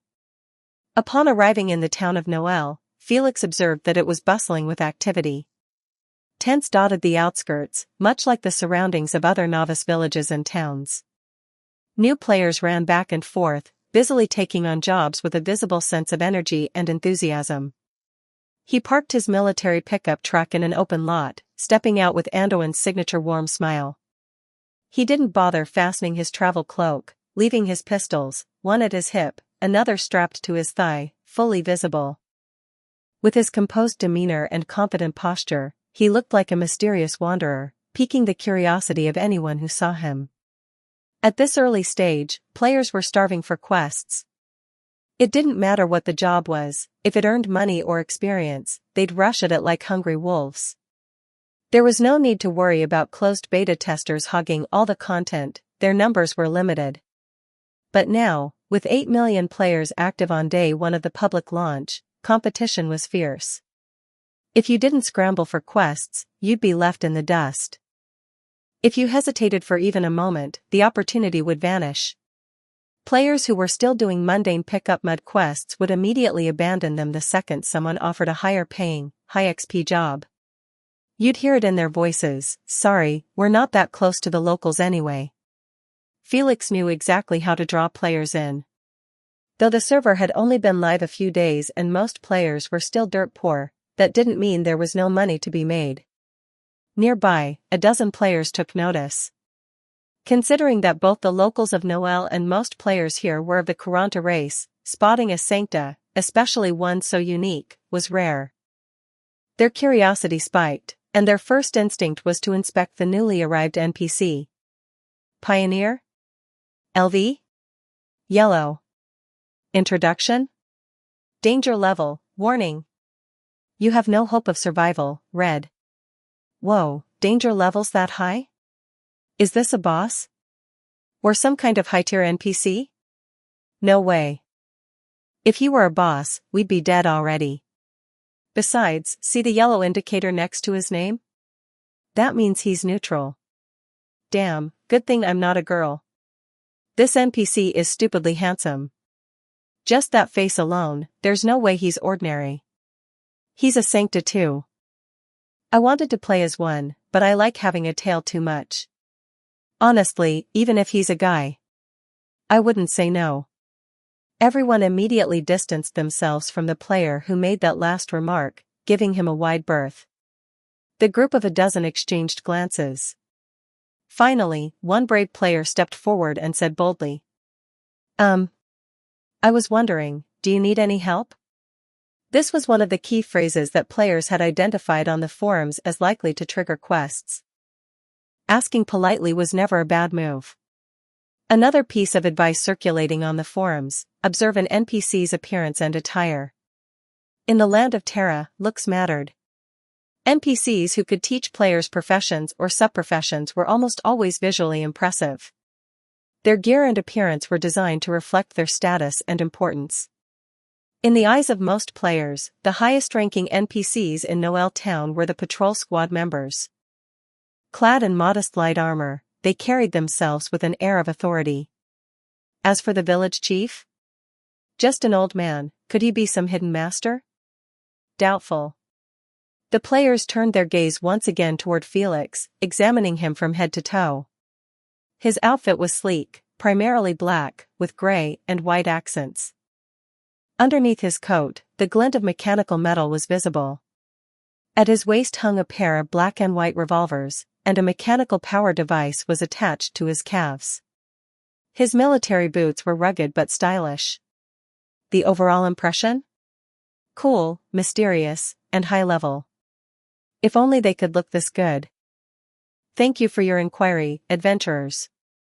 To their surprise, the NPC responded warmly, his voice smooth and pleasant, like a spring breeze. I happen to be in need of some iron materials. Would you be willing to help me? Mysterious person's request. A system prompt instantly appeared before the player's eyes. Quest details: a sancta from the holy city of Lateran has issued a commission to you. You do not know his identity, nor his true intentions. All you know is that he currently needs your help. If you successfully deliver the materials, you may earn his favor. The mysterious person: could it be this pioneer standing in front of us? Some players who had a bit more game sense exchanged glances. Pioneer, it had to be a codename. There were two ways to collect iron. 1. Scavenging: search under cracked stones with your bare hands. This method required no skills and yielded materials purely based on luck. 2. Mining: learn the miner subprofession and use tools to extract ore efficiently. Noel Town was nestled among mountains, making it a hotspot for mining activities. Many players had already switched to the miner class temporarily. Upon receiving the quest, they eagerly pulled out their pickaxes and rushed into the mountains, practically glowing with excitement.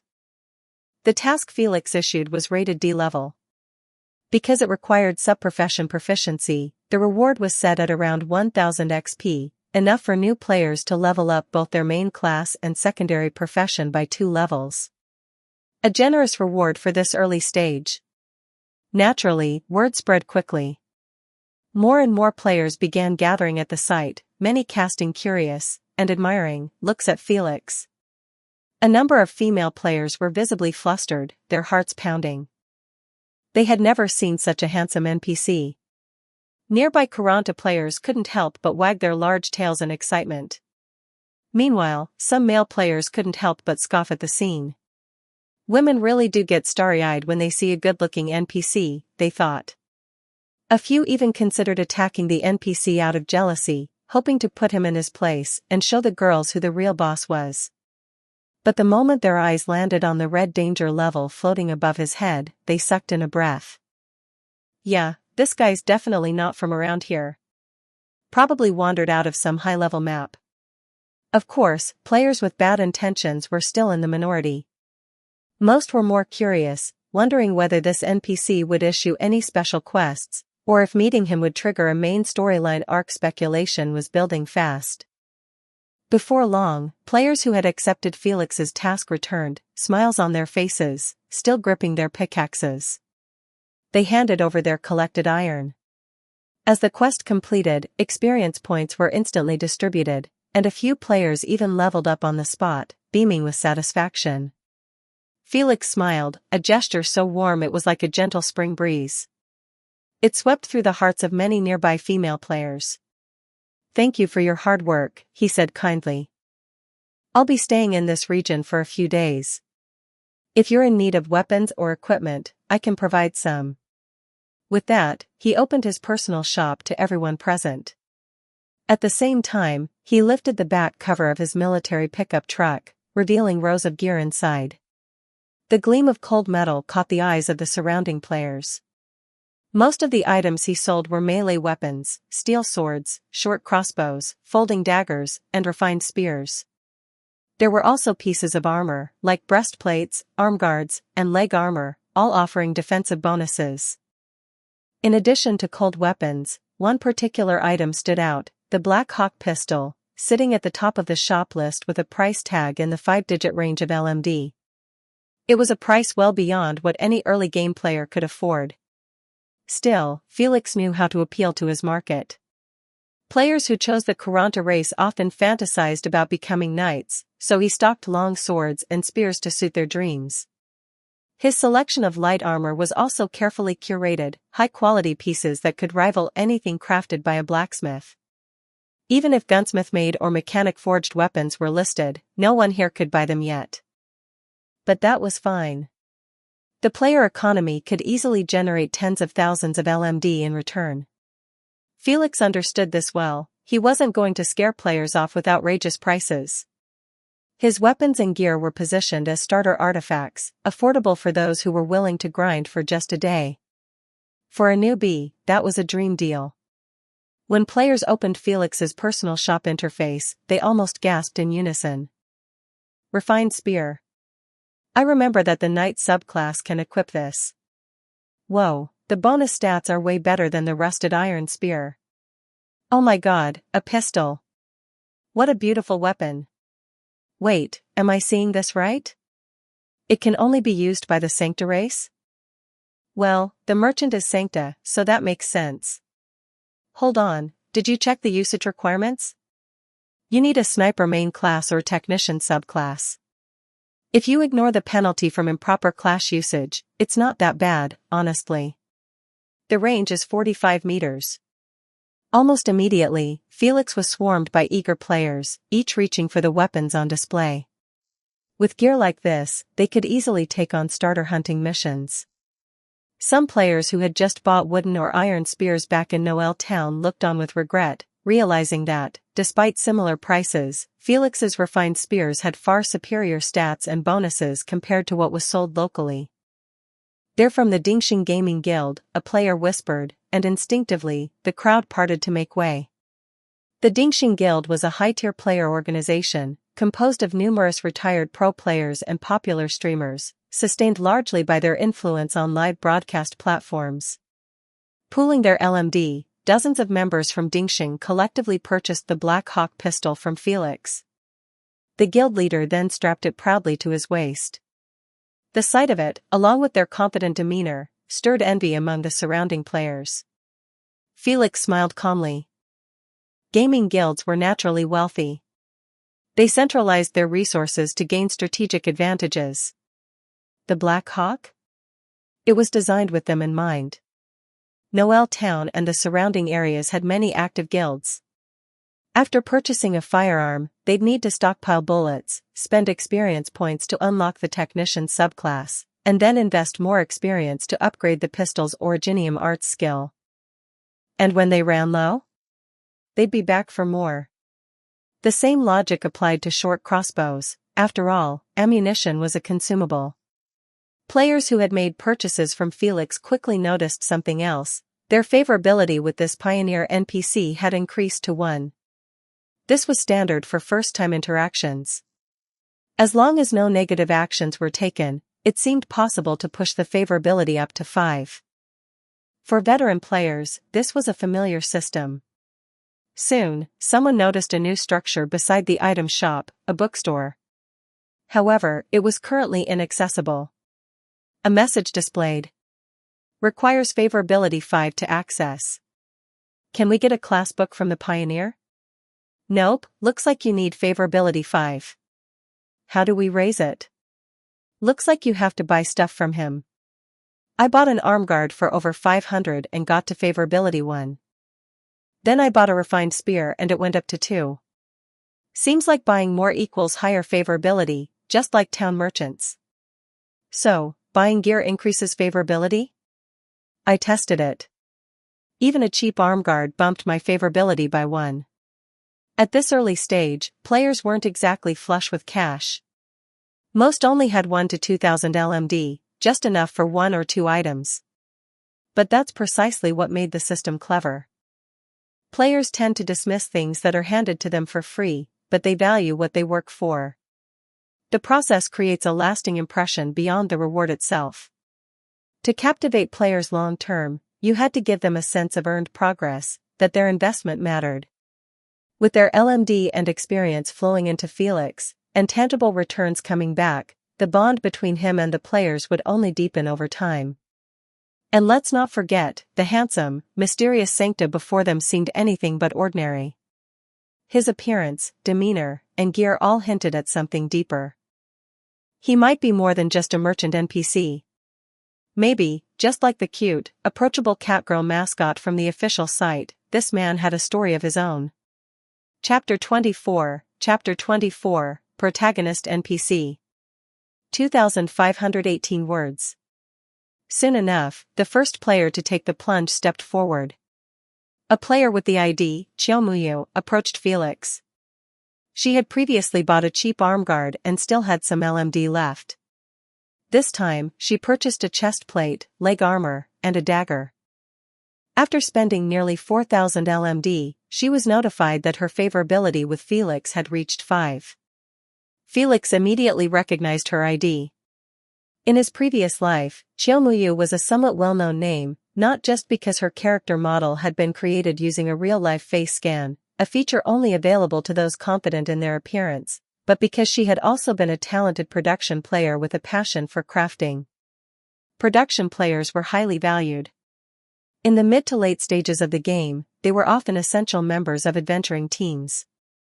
They could repair equipment durability on the fly and even craft new gear when old ones broke down, essentially mobile blacksmiths, and support logistics all in one. Qiuemuyu eventually entered the professional circuit as a support player during the second season and performed impressively in team-based competitions. Since Felix himself had been a support player in his past life, her name naturally stood out in his memory. As she glanced at the bookstore now accessible to her, Qiuemuyu said in a cheerful tone, "These are job transfer books for main professions." What? The surrounding players erupted with excitement. At this stage of the game, most players only had access to common secondary occupations, miners, farmers, hunters, and other labor-focused jobs. It was widely believed that main class transfer books could only be obtained after reaching a major city or forming a relationship with a significant faction. According to the game's lore and design, unlocking such books required completing numerous tasks and building rapport with influential NPCs. Some lucky professional players or early access veterans might already have access to main classes, but they would never reveal that publicly. Their goal was to capitalize on this information gap to stay ahead of the general player base. Wow! There are main class books for guard, sniper, defender, and support, Qiuemuyu said excitedly. And a whole range of secondary class transfer books too, technician, crossbowman, blacksmith. Her voice practically sparkled with joy. The surrounding players' eyes lit up. Many of those who had chosen the Kuranta race were drawn to the aesthetic of armored warriors and battlefield glory. The idea of becoming a Knight Templar, clad in full armor and wielding a shining sword and shield, was incredibly enticing. Among the four main professions offered by this mysterious Sancta NPC, 3 clearly aligned with the fantasy of a knight's life. Guards excelled in offense. Snipers, though seemingly mismatched with heavy armor, specialized in long-range attacks using crossbows. And defender was self-explanatory, wielding massive shields and acting as the unshakable iron wall of any team. What was needed to purchase a job transfer book wasn't LMD, but experience points. This made Qiuemuyu, who had just spent nearly all her money, breathe a sigh of relief. She still had plenty of experience saved up. After all, as a self-proclaimed hoarder, she believed it was safest to store resources in her backpack. While investing in equipment for short-term gains was acceptable, she knew it wasn't wise to burn through all assets at once. With the job transfer book in hand, Qiuemuyu immediately began flipping through it. 5 minutes later, she smiled and said, "I've unlocked the main profession." "Oh huh. Damn, I need to buy some equipment, quick, I want to change class to a guard. I'm coming in hot. I'm Iron One. Get out of my way, I need that handsome guy." A frenzy broke out. Players surged forward, surrounding Felix in 3 thick layers. All of them eagerly pulled out their money, buying equipment in a rush. Once they had purchased 5 pieces, their favorability was locked at 5, finally unlocking access to the job transfer books they had been desperate for. Many sat down right on the spot, flipping through their newly acquired books. After unlocking their main profession, they all exclaimed in delight. The security that came with having a main class was a feeling others couldn't quite understand. Not to mention the visible boost in attribute points, this tangible sense of growing stronger was absolutely addictive. In a short span of time, hundreds of players purchased new gear and job transfer books from Felix. His earnings skyrocketed, over 200,000 LMD and 100,000 experience points in total. As he continued handling business with the players, a post about him exploded on the game's forum. His handsome face, coupled with his stylish outfit, quickly caught attention. The accompanying photos even included close-ups of the Black Hawk pistol he had been selling. At a glance, the forum identified the poster, Dream Chaser, Tiantang Zhuiming. "I met a high-level NPC in Noel Town. He's a young man from the Sancta tribe, sort of like a crazy Dave type who sells gear out of a truck.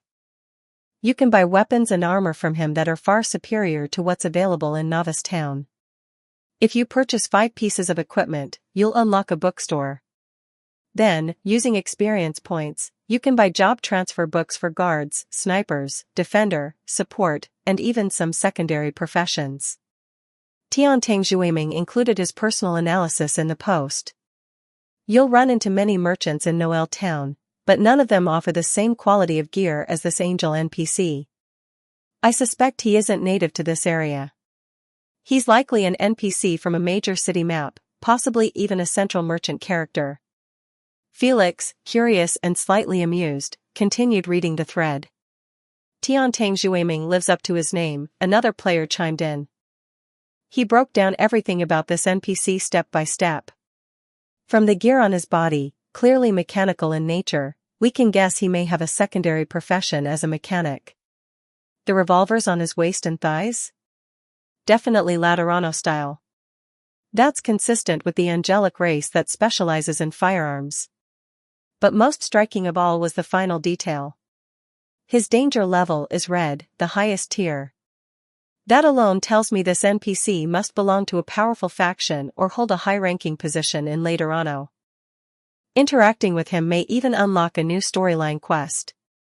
Aside from the white-haired catgirl teased on the official site, he may be the first true protagonist NPC we meet in Arkansas.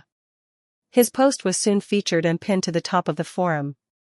Many users rewarded him, while others flooded the comments section with questions, most notably, asking for Noel Town's location.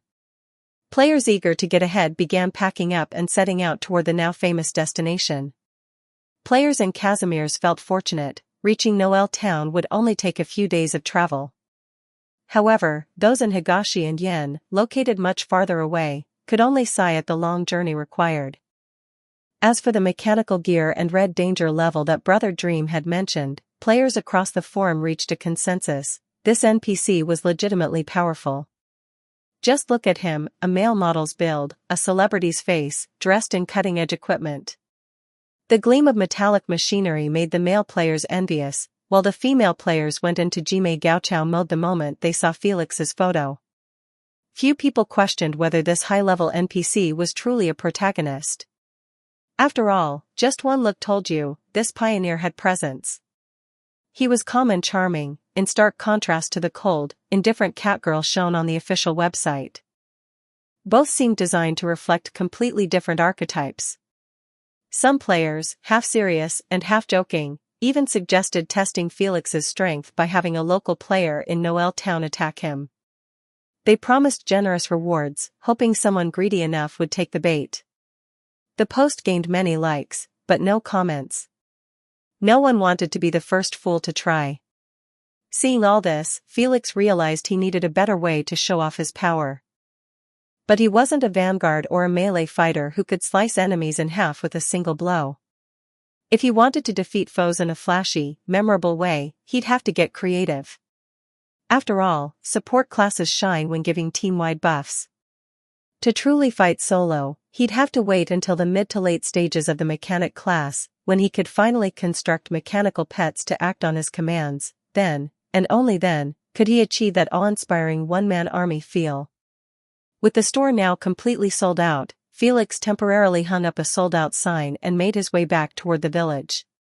Now, every move he made drew attention. Wherever he went, a crowd followed, eyes fixed on him with curiosity and fascination. Glancing at the wanted list, he noted the usual bounties, common beasts, originium slug monsters, but the highest-ranked task caught his eye, a mission to hunt down the claw beast in the mountains. Claw beasts were infected creatures native to the rivers and wilderness of Casimir's. Sorcerers often captured and bred them to use in brutal night training and beast-fighting performances. But for the people of Noel Town, these beasts were nothing but a deadly threat. They had no knights to train, no arenas to entertain, only families to protect. Taking the bounty notice, Felix quickly drafted a mission and sent it out to the nearby players. Mysterious man's actions. Mission details: a mysterious merchant from the Sancta tribe has accepted the bounty from Noel Town. It appears he is preparing to remove a major threat to the town. Assist this mysterious man, he will not forget your help. Another mission? No. Wait, is this a prize pool mission? The players quickly noticed the requirements for participation, a 200 experience point registration fee. They could take on the Claw Beast assault mission either solo or in teams. The team that dealt the most damage to the Claw Beast horde would earn 30% of the total prize pool experience, with the remaining rewards distributed by rank. But players didn't see this as a gamble. Quite the opposite, they were confident. In teams, they believed they could easily top the damage charts and secure the best rewards. Brave adventurers, I have a favor to ask of you. It's the Claw Beast, right? I've had a grudge with them for ages. Mr. Pioneer, you must take me with you this time. Mr. Pioneer, they say strength lies in numbers. Bring us along, we'll have your back. +1. Before Felix could finish speaking, he was once again overwhelmed by the players' enthusiastic response. A gentle, grateful smile formed on his lips. Thank you for your help, he said warmly.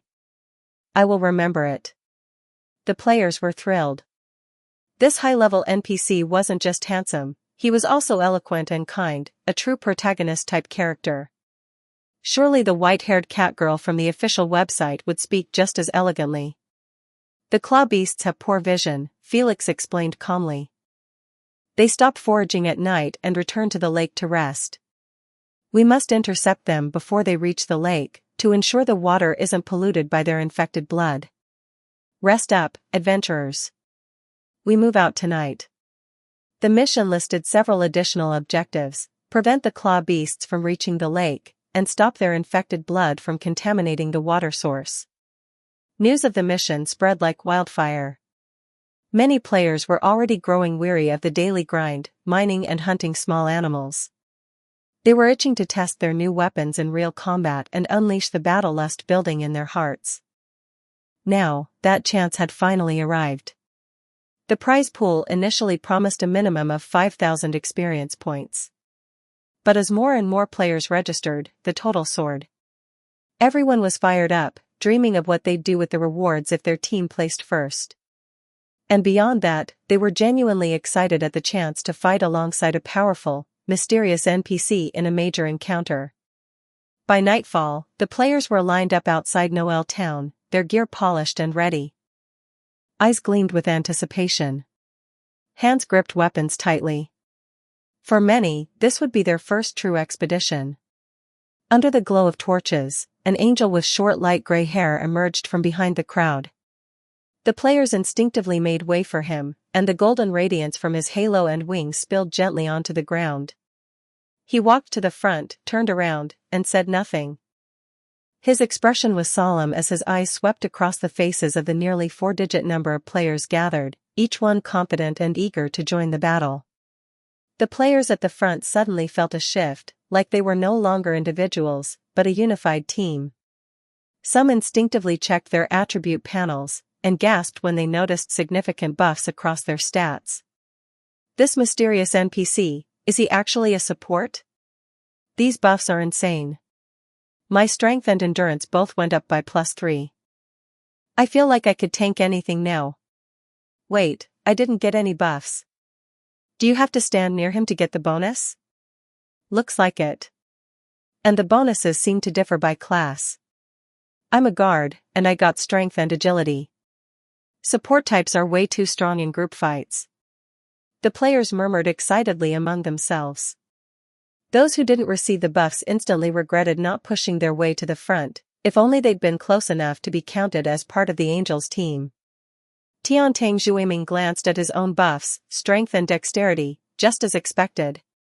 He'd managed to squeeze near the front and caught the team bonus just in time. The conviction in his heart grew even stronger. This pioneer had to be a main character from some major region on the map. In this land of the Ark, where cold weapons reigned supreme and magic firearms were used only for support, could this man be the commander of a powerful legion? With his aura active, every member of his unit would receive attribute boosts. How could he be anything but a high-ranking protagonist-type NPC? He was powerful, and thankfully, not hostile. Tiantang Zhuiming might be rich, but he wasn't foolish. He exchanged a look with the two other high-level players and Xiaomuyu, who had temporarily joined their party. Quietly, they all moved a few steps closer to the angel. Felix smiled subtly. The experience gained from his earlier activities had just upgraded his team support skill to LV10, plenty enough to let the players enjoy themselves tonight. We've arrived. The players fell silent. From up ahead, they could faintly hear a rustling noise, soft, but unnatural. A few bold players dropped to the grass to scout ahead, and what they saw sent a shiver down their spines. They were creatures like a grotesque blend of crab and scorpion, 6 legs, 2 enormous claws. Under the dim flicker of light, the skittering of their limbs created a constant, nerve-wracking sound that made everyone's skin crawl. It was like someone had taken a real-world cockroach, magnified it 5 times, and gave it the thickness of a human calf. For some players, that was enough reason to wish for death on the spot. Chapter 25, the first MMORPG for young people. 2,645 words. To demonstrate just how valuable a support system could be in team battles, the frontline players began sharing their first-hand experiences. It was clear to everyone now, Emma's popularity was well earned. Among the players was a streamer, quietly recording everything. Positioned close to Felix, he was one of those who had received the attribute buff. During his livestream, he proudly displayed the stat bonuses on screen, prompting a cascade of 666 comments from his viewers. Gamers actively playing and curious newcomers alike stared intently at the stream, their eyes glued to the third-person perspective. On the screen, they could see the claw beasts rustling through the grass as they made their way back to their nest, not far away. Some viewers even felt goosebumps prickle their skin.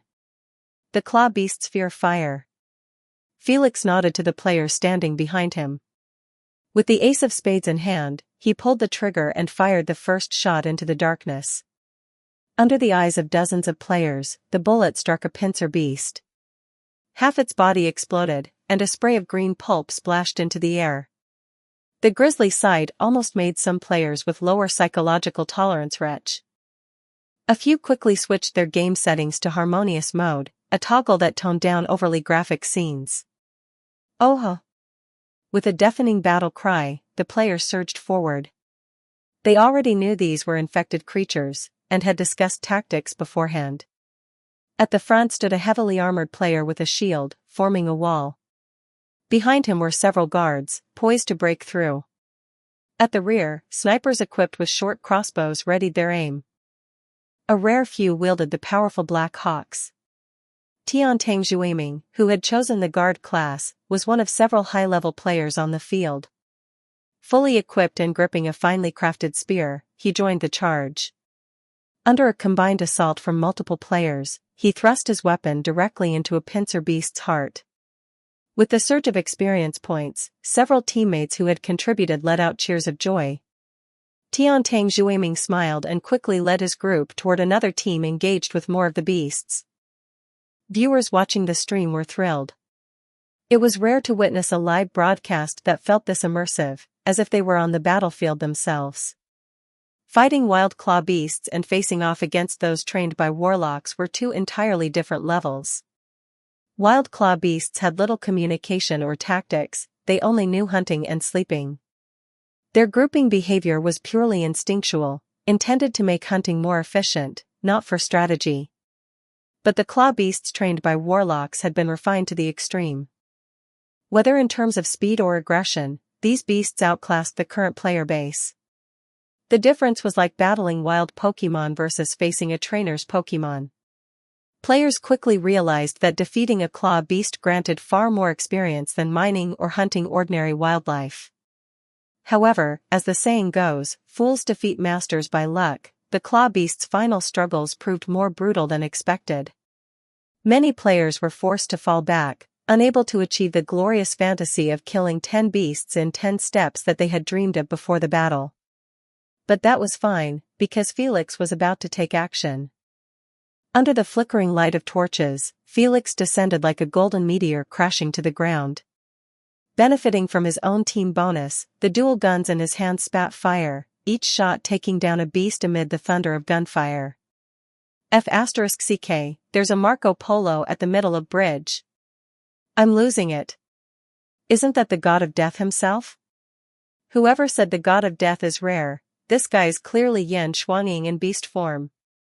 The mechanical apparatus on his coat began to hum softly, glowing with a faint fluorescent light. The devices wrapped around his calves hissed and released gas, boosting his speed dramatically. This was the terrifying effect of innate super-mechanical mastery. With nearly all his gear, everything except his pants, modified, no claw beast could even come close to touching him. The only outcome for them now was death by a swift and precise shot to the neck. Whoa, this NPC is insanely cool. Is this the technician subclass? I'm drooling over his revolvers, man, I'm so jealous. As a sniper, if I build a good relationship with him, maybe I can buy a gun? Seems like only the Sancta race can make full use of handguns. You, a knight, equipping a handgun would be just weird. Nearby players couldn't take their eyes off Felix. They watched him weave through claw beast attacks with elegance and ease, their hearts filling with admiration and longing. This was what a support class should look like. Capable of assisting the team without becoming a burden, with enough combat prowess to hold their own. Viewers watching the live stream had their eyes glued to the screen, wide with amazement. Many were in awe of this high-level NPC strength. Some players who hadn't logged in yet hurriedly launched the game and rushed to Noel Town, afraid they'd miss their chance to meet him. Even Dandao Dantart, still wandering in post-breakup numbness, was on his way. The name Pioneer hadn't rung a bell when he saw the post that morning, but the moment he saw that face that could charm both men and women, he recognized it instantly. Isn't this, Felix? After earning some LMD, he immediately set out toward Casimir's, hitchhiking along the way. Out of boredom, he tuned into a live broadcast with the title. Hundreds of players and high-level NPCs killing Claw Beast and support each other. Curious, he clicked in, only to be blown away by Felix's dazzling combat skills. The fluorescence radiating from his coat alone was enough to make any man with a passion for high-tech mechas fall in love instantly. Suddenly, regret washed over him. Why hadn't he learned more about Felix's class back then? If he had, maybe he would have picked the support system too. Setting Dandao Dantart's regrets aside, the wave of interest spread like wildfire. Many players watching the stream, especially those who hadn't chosen a class yet, suddenly yearned for the support role. Who says supports don't fight? As a support, can't I rack up a few kills and take down a few enemies? Huh? Why are you judging me? Also watching the live broadcast was by me, coach of the Yenyu Pavilion professional team. He temporarily turned down the volume on his phone and turned his attention to Yan Fei, the star female player speaking to reporters. Yan Fei, a household name among gamers in China, had made her mark in the MMORPG Swordsman, racking up numerous awards and even representing China to clinch the World Cup championship. She was the perfect blend of beauty and skill, every gamer's dream girl. Miss Yan Fei, are you planning to move into ARC in the future? Contestant Yan Fei, what are your goals in ARC? Contestant Yan Fei, what are your thoughts on the reorganization of Yenyu Pavilion after the Swordsman season? Sitting at the podium in a mask, the girl responded calmly to each reporter's question. Yenyu Pavilion has walked a long road in Swordsman, but we haven't left it behind. It was a place where golden rain fell for China. Yenyu Pavilion is a big family, and each team member is like family to me. Parting is inevitable. All I can do now is carry forward their beliefs. ARC is a mature next-generation MMORPG. I believe that both casual and professional players are excited about such a breakthrough in online gaming. The world building and freedom in this game are immense, and the blend of classes and subclasses is diverse. For professional players, it's a challenge, but one we must overcome. Yenyu Pavilion has officially entered Arkansas. Our current goal is to secure a strong ranking in the national tournament. Looking ahead, we aim to represent China on the global stage and bring honor to our country. We fear no hardship, and we fear no challenge, because we are Yanyu Pavilion. After the press conference, the once imposing Yan Fei reclined on the sofa in the lounge, her energy visibly drained. Thank you for your hard work. Bai Mi handed her a glass of water. He glanced at the live stream stats on his phone. A trending topic had just emerged: Chinese pro players join Ark, now topping the blog's popularity rankings. In-game, she was the captain, but in real life, Yan Fei was just a first-year university student. Still, for the sake of her professional career, she had long dedicated herself entirely to gaming. About the team setup, Bai Mi began, folding his arms. The World League just proposed a new rule: 12 players per group operation. Currently, Yanyu Pavilion has 15 pro players, same as teams like Liquid Dynasty. But Yan Fei wasn't listening. Her gaze was locked on Bai Mi's phone screen. Who's that? Bai Mi glanced down. On screen was a silent angelic figure, crossing himself before pulling the trigger on a monster lying at his feet. That's a high-level NPC. Players can encounter him in-game. He might even be a protagonist. It's essential to build rapport with him, Bai Mi replied with a slight cough. Have you decided what kind of account you'll create?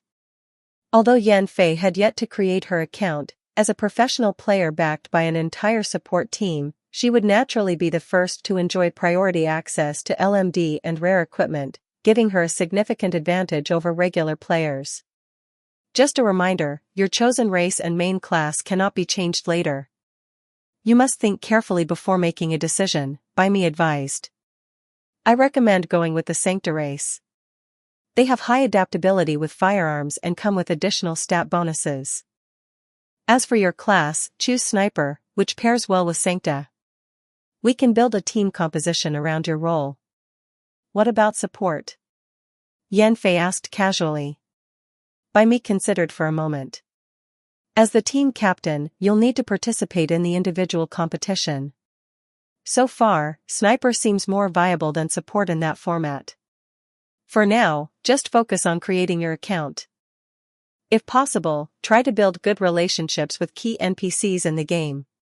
Yan Fei's clear eyes drifted once more to the angelic figure on screen. She simply responded with a non-committal "oh," offering no further opinion. As the days passed, dozens of professional teams, both domestic and international, officially announced their participation in Arkansas. The gaming scene was instantly revitalized. Under the leadership of major esports teams, even casual fans who had been hesitant before began diving into the game. In just 10 days, Ark's concurrent player count saw a significant spike. The Ark development team spared no expense either. A new promotional video was released on the official site, introducing each major race and their unique cultures. With rich visuals and deep lore, players quickly found themselves captivated by the world's bleak beauty. Many subconsciously made decisions on which race they would choose, influenced by the video's storytelling. Unaware of the stir he had caused, Felix quietly stood at the scene of the finished battle. The ground was littered with the corpses of claw beasts, their green blood slowly soaking into the soil. Though many players had suffered minor wounds, none had been infected, a flawless victory.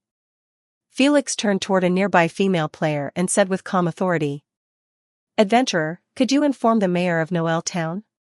The claw beast corpses and blood still need to be properly dealt with." The player, who had just been thinking about sneaking a few screenshots for herself, blushed with surprise as a system prompt appeared in front of her, a new quest. And the reward? +1 favorability from Felix. Wow. So lucky. The other players around her also looked on with a mix of awe and envy. But more than anything, they felt satisfied. Just participating in today's battle left them feeling euphoric, like winning that last ranked match before bed, the kind that made your whole night feel worthwhile. Not to mention, the experience and item drops were generous. As everyone checked their quest logs, they saw the message. Mysterious Man's action, completed. The first place ranking went to the team from the Dingxing Gaming Guild. Second place, a temporary team under the name Paradise Chasing Dreams. And third. Wait, players paused. Among the listed teams, they spotted a name that didn't seem to belong there. Is the Pioneer part of the team too? I saw him listed under both Dingxing and Dream Chaser's team. Of course. Without our Pioneer Gigi, how could we have won that easily? I got the team bonus too. Honestly, I think it's totally fair to give the finals MVP to the Pioneer. Isn't it normal for NPCs to join the team?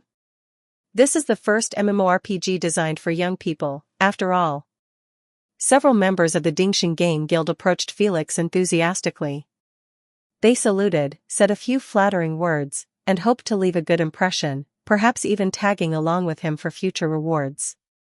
Meanwhile, Dream Chaser and his teammates were high-fiving, celebrating the hard-earned victory.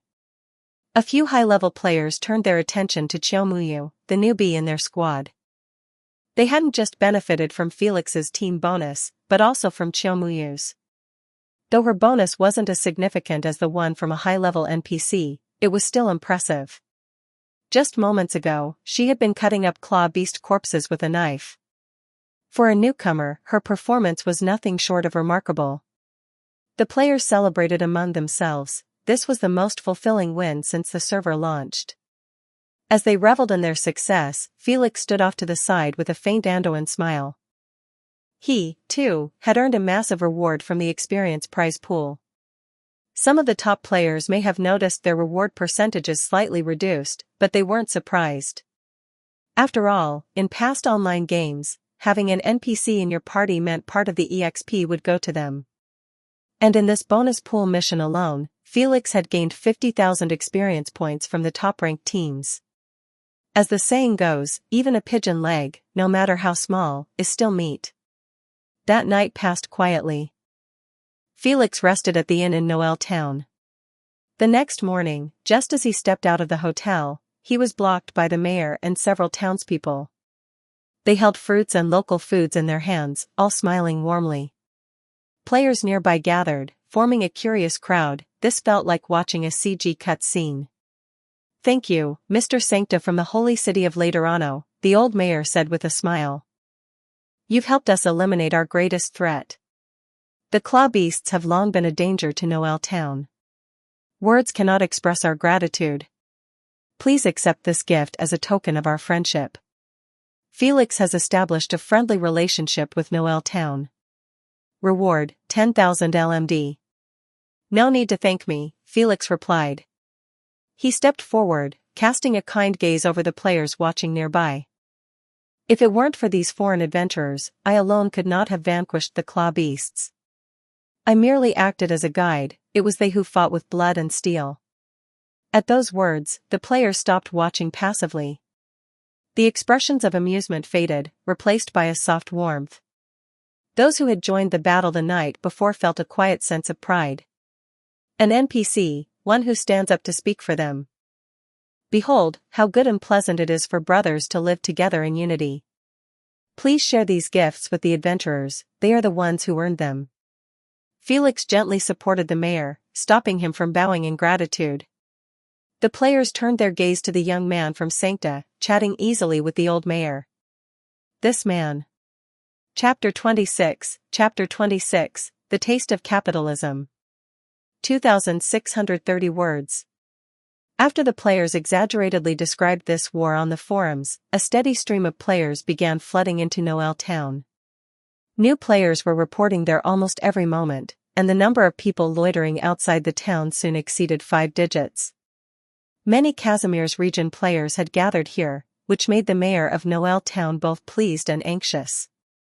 He was delighted by the sudden influx of cheap labor, yet also uneasy about so many wanderers gathering, potentially stirring up trouble. Felix, however, had no such concerns.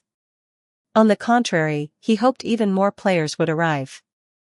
After all, his impressive display of strength, his devastating gun skills and powerful team bonus, had already earned him considerable fame. It was just a pity that the local Casimir's populace consisted mostly of Kuranta, and the sight of a knight wielding a Gatling gun remained undeniably jarring. Still, Felix's cold weapons sold out every day. He only stocked a small number of guns, just enough to give players a taste of what they were missing. Those who wanted to wield firearms needed to train their attributes, otherwise, their performance might not even match that of cold weapon users. Every day, new players would hand over their LMD and mission-earned experience to Felix. These early players were lucky enough to gain a profession without needing to interact with any of the larger factions. Players from other regions, however, could only watch with envy and frustration. Some areas were so far from Casimir's that reaching them would take a month or two of travel. There were no planes here, so forget about direct flights. Master Pioneer, please come visit Lithuania. We have beautiful music and a strong artistic culture. All our NPCs speak German, maybe you'll run into a few failed Austrian artists? P.S. Our twin towers are still standing, all we need now is a plane. Woo-woo, I want to buy a gun. I'm returning to my original belief. We're both sancta anyway, I just want to shoot. Come to the East Country now. We've got arrogant and willful young ladies, cute girls, beautiful girls, more cute girls, and even more beautiful girls. Come sell cold weapons here, I just want to be a swordsman. This generation of players was indeed unique. While browsing the forums, Felix noticed that many players were petitioning the developers to place his character portrait on the official website. They had even come up with a title for him. A saint walking on the earth. Though frankly, he felt the word saint had nothing to do with him. Over the past few days, he had also come into contact with members of professional teams. A Liquid Team branch based in Casimir's had already contributed a significant amount of resources to him. In addition to daily item sales, Felix continued issuing challenging side quests. Though not easy, these tasks rewarded far more experience than the usual town missions. Players could then use that experience to purchase profession books from Felix, creating a perfect, self-sustaining cycle. Mr. Pioneer, what do you think of the infected? Felix looked up, withdrawing his gaze from the forum. It was Chomuyu, trying to start a conversation with him. He hadn't been actively communicating with players over the past few days. When they spoke to him, he responded only with the minimum number of words, just enough to get his point across. He wasn't deliberately trying to portray the image of a quiet and indifferent sancta, it simply didn't match the expectations players had already formed about him. He just felt that, if he spoke too much, people might begin to feel this NPC was too realistic, even though the forums were already flooded with tens of thousands of posts marveling at how lifelike the game was. But then again, as a protagonist NPC, wasn't it acceptable for him to speak a little more? Thinking of the title players had given him on the forums, Felix finally opened his mouth. They are human beings, just like us. The holy city of Laterano stands far removed from all suffering. They're perched too high to see the dust at their feet. Felix shook his head lightly. All people are born equal, yet some stand above others, while others bear the weight of every hardship in the world. Before they were labeled as infected, they were people first. Chiomuyu's eyes lit up with curiosity. Among the players, she was one of the few especially interested in Terra's lore. But with everyone still stuck in Novice Town, and with no missions yet exploring the deeper world history, she turned to the angel who had recently descended before the players, hoping to learn more. The infected were a taboo topic for most inhabitants of this land, but players had no such reservations. Among them were a few who had become infected during missions or while exploring the map, or had simply wandered into an Originium storm. If these infected players were rejected by Novice Town, they would vent their frustrations through long posts on the forum. As had been said before, there was no real conflict of interest between Felix and the players. They were currently in a mutually beneficial honeymoon phase. He was not their enemy, in fact, like other major factions on this suffering land, he could recruit them, supply them with resources, and train them to become his most solid foundation. By appealing to their personalities and interests, he could bind them tightly to his side. That was one of the greatest advantages of the players, their immortality. Think about it, when it came time to fight, each player essentially had countless lives. If one died, it was just a tally mark. The next day, they'd be back on the battlefield again. In a prolonged war of attrition, what NPC force could possibly hold out against such an enemy? In his past life, many NPC factions had eventually begun treating the immortal player armies like a fourth scourge. They would designate special battlefields just to let these fearless players throw themselves into chaotic warfare, grinding one another down with no end in sight. Someday, if you ever get a chance to visit Rutland, you'll understand. Felix smiled. Players like Chiyomuyu, support roles and producers, could also become quite useful. As production-based characters, what they lacked was raw material. If he ever needed specific resources, he could simply issue quests to these players. With any luck, they might already have what he needed stashed in their inventories. Training the players was crucial. Felix was particularly optimistic about the professional teams. With proper guidance, not only could he build a reliable fighting force, but he might also help them rise within the competitive scene, ensuring they no longer suffered such humiliating defeats. Then again, players weren't online all the time. It was impossible for Felix to rely solely on them for everything. If he wanted to build a faction that players could see as reliable in the long run, he would still need the help of NPCs. That was both the reason and the excuse behind his habit of saving money. He already had a plan in mind, but the time wasn't right yet.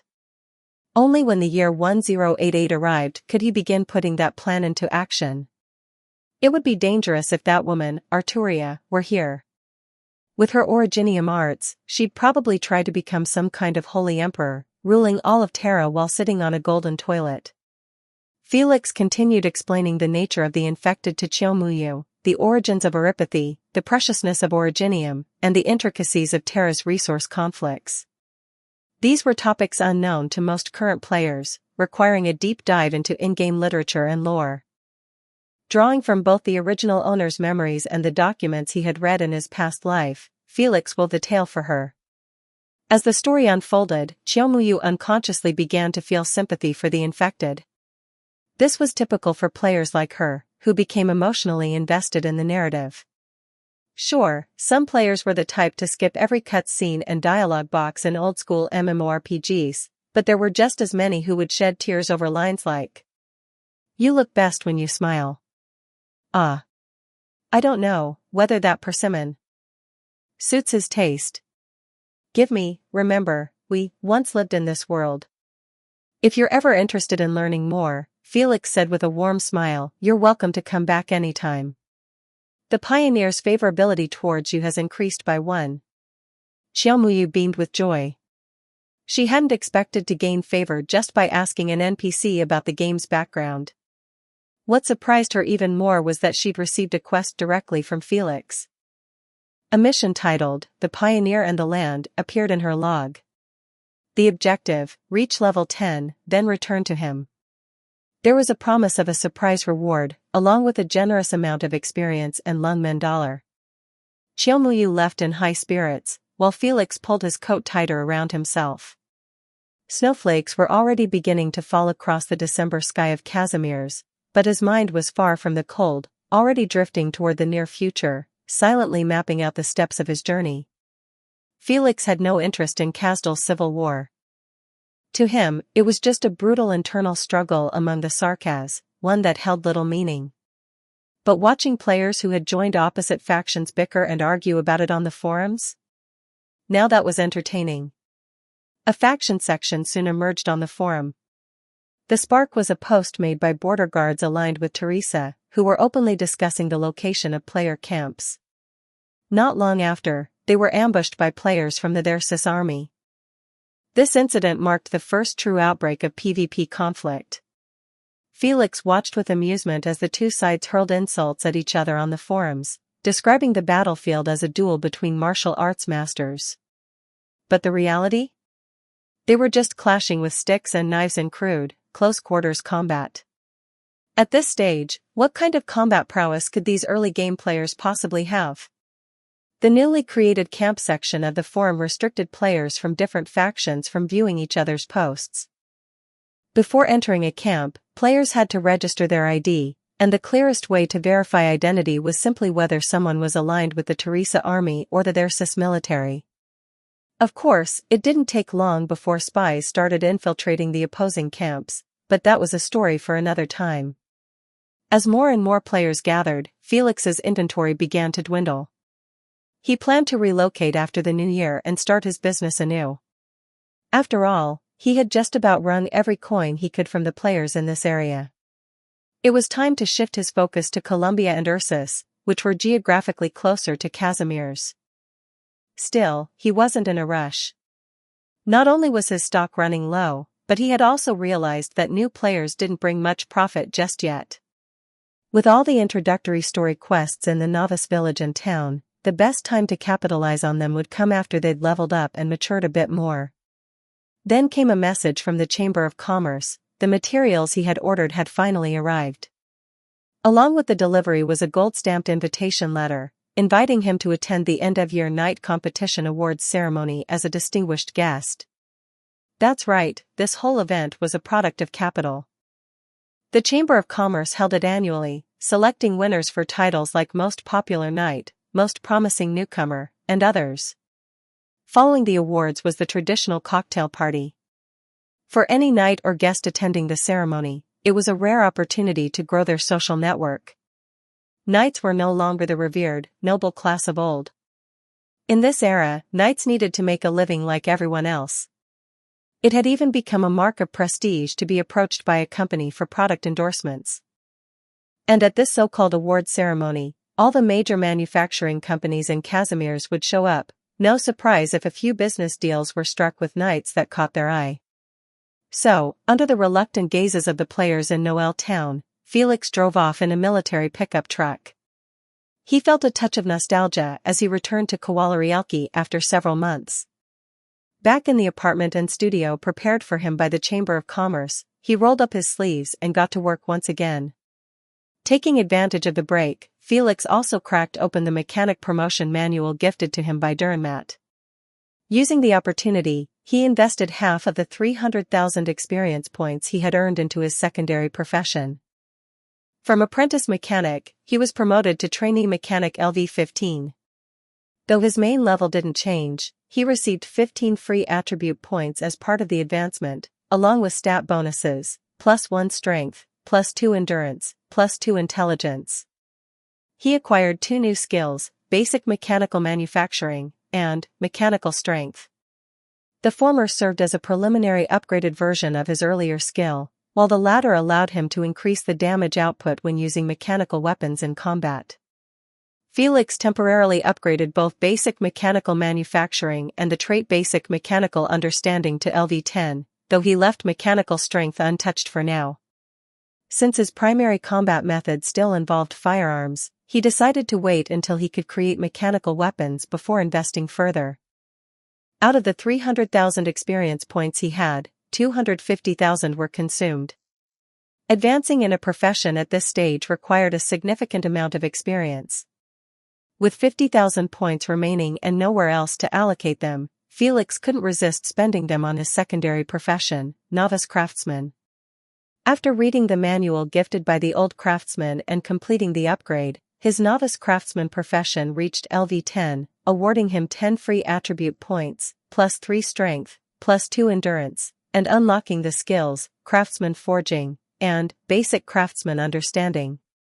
Not a single drop of experience remained. In the days that followed, Felix spent his time hammering iron and browsing the forums. His next step was to obtain the gunsmith's profession manual. Once he reached a sufficient level, he would be able to modify his own firearms and integrate them with mechanical components, allowing him to benefit from the mechanical strength bonus. Naturally, Felix was also considering boosting his melee combat abilities. So far, all of his enemies had been defeated in fair, head-on fights. But what if someone ignored the unspoken moral code and tried a sneak attack? Thankfully, the craftsman profession offered the potential for close combat enhancement. Unfortunately, his current level wasn't high enough to unlock any such skills. Every shooter, deep down, dreams of being effective in close combat. And while Felix wasn't a shooter by trade, the appeal of landing a solid punch was undeniable. One day, after finishing all his work, Felix took a simple shower and changed into the formal suit he had ordered from the Chamber of Commerce. It must be said, he really looked the part of a businessman in that outfit. He took a car to the award ceremony. Upon arrival, the long red carpet made him chuckle. It was lined with reporters, Chamber of Commerce staff, and members of the National Council. Several knights were walking slowly down the carpet, flashing charming smiles at the cameras with each step. The stench of capitalist, Felix scoffed inwardly. How could I ever be in league with them? I hold no mutual respect for capitalist. Clearing his throat, he gave a polite nod to the lovely Kuranta girl sitting beside him in the car. Outside, a beautiful Zalak girl greeted him warmly as he stepped out of the extended Lincoln. Chapter 27, Traditional Warrior. 2,478 words. Felix did not consider himself a successful businessman. Unlike those in suits who spoke eloquently and with flair, he was neither an entrepreneur nor a capitalist. However, his identity as a sancta had drawn the attention of numerous reporters and media personnel. A reporter from the Chamber of Commerce received an instruction through his headset. Whatever curiosity or speculation he had about this sancta instantly vanished.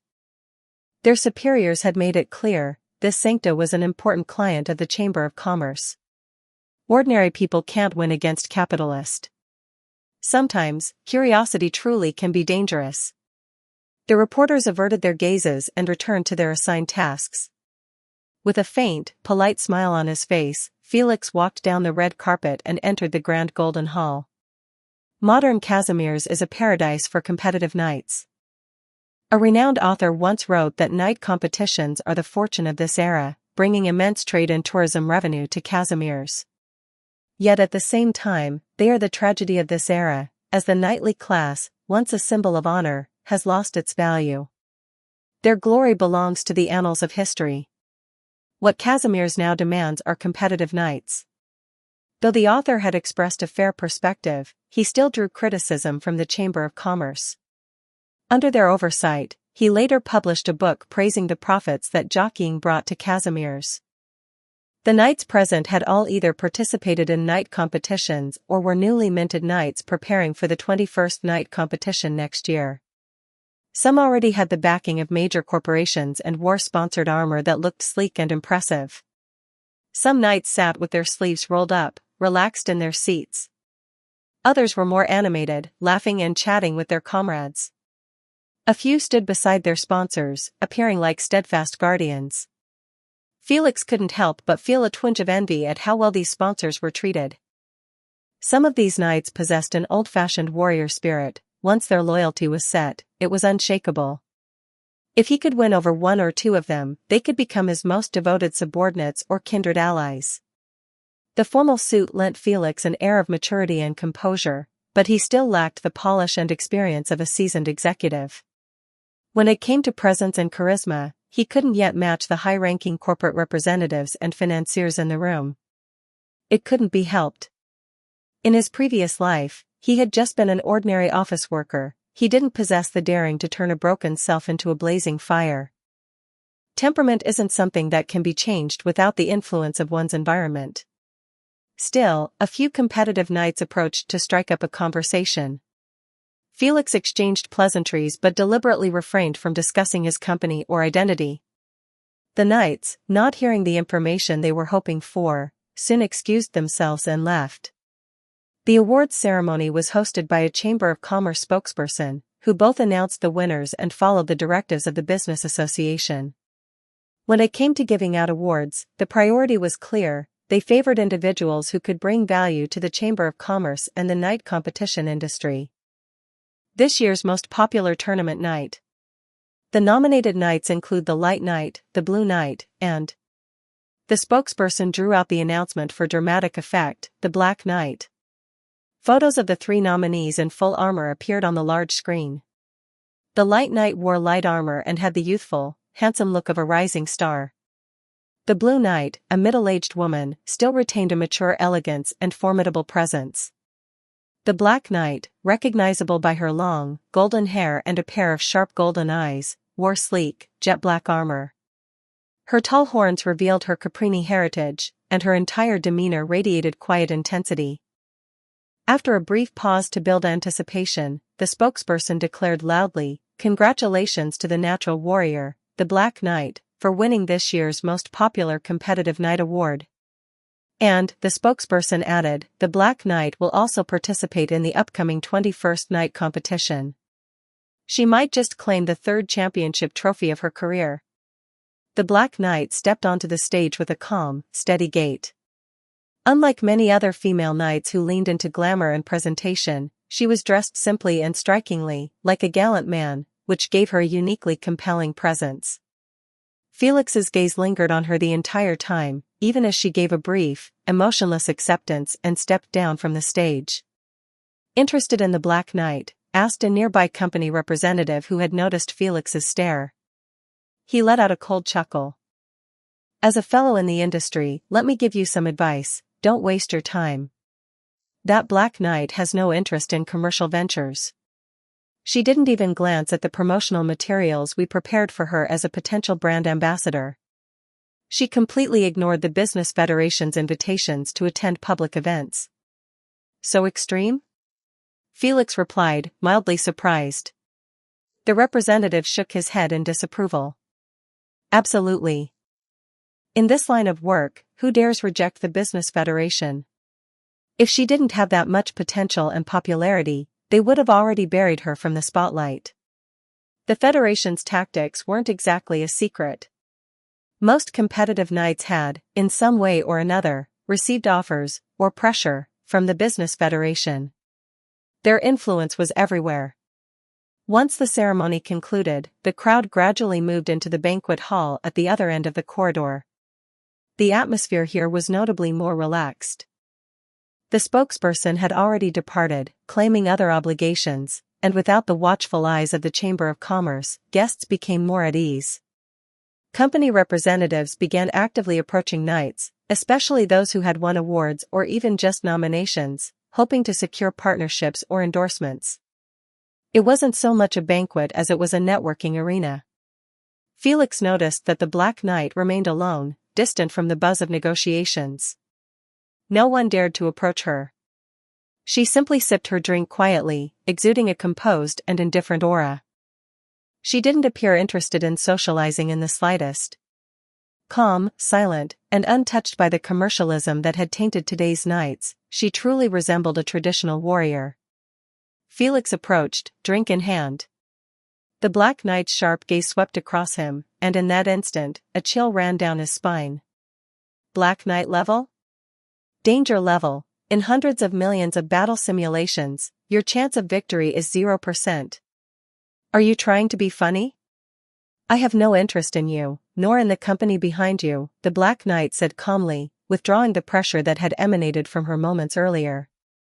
I'm not interested in business cooperation. Felix waited for her to finish before smiling.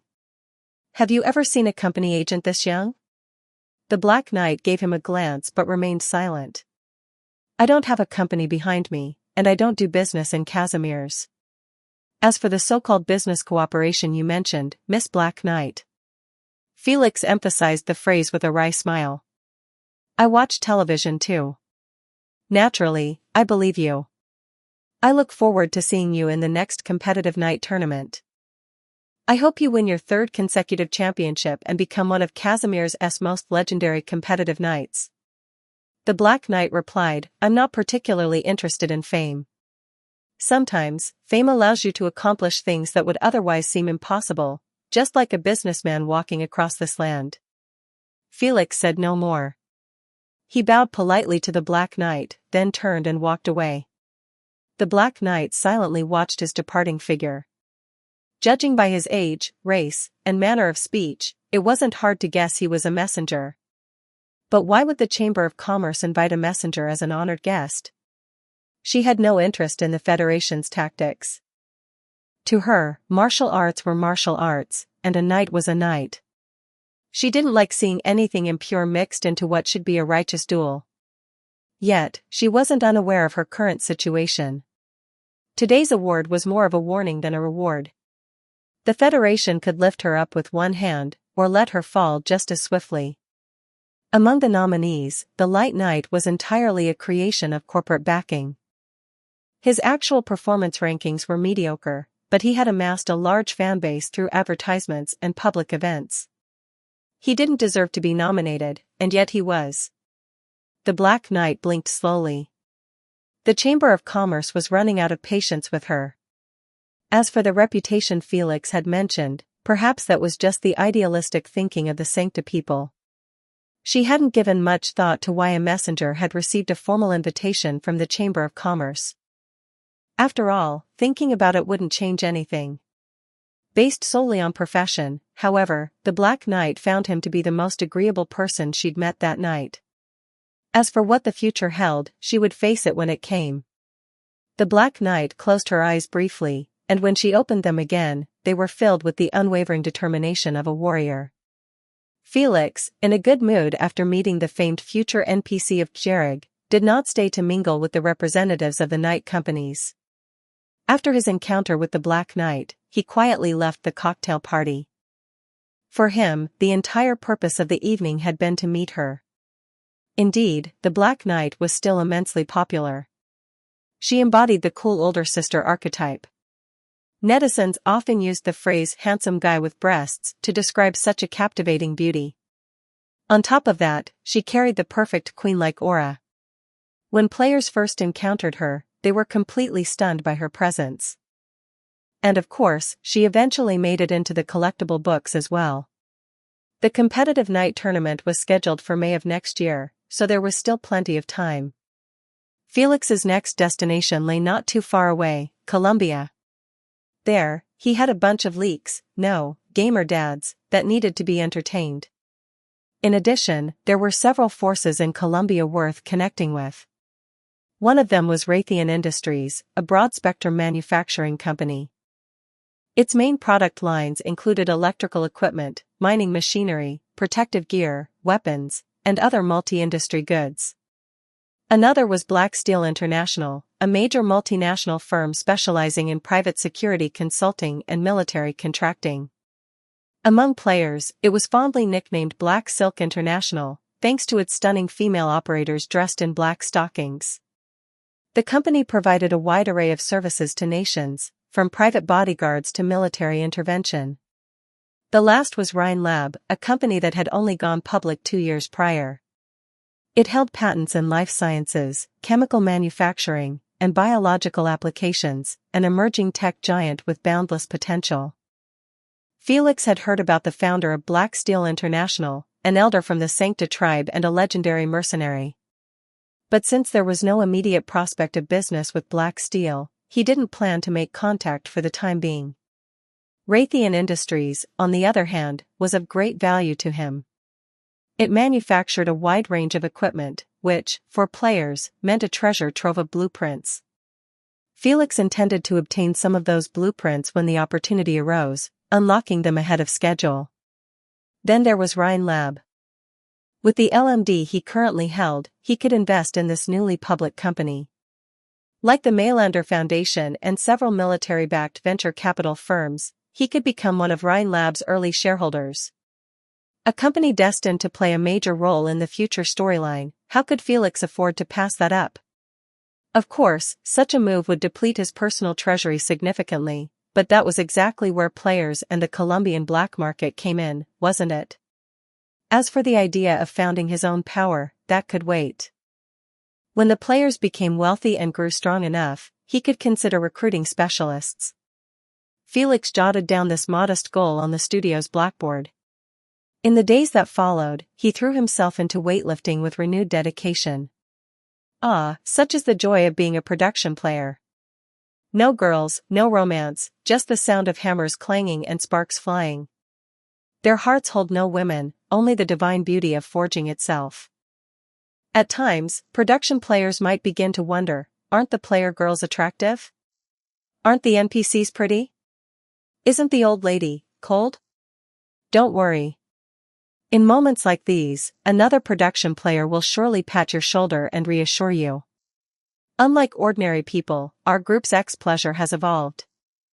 The process of forging equipment is like XX, and the moment the equipment is finally completed is like the essence gushing forth, like giving birth to your own child.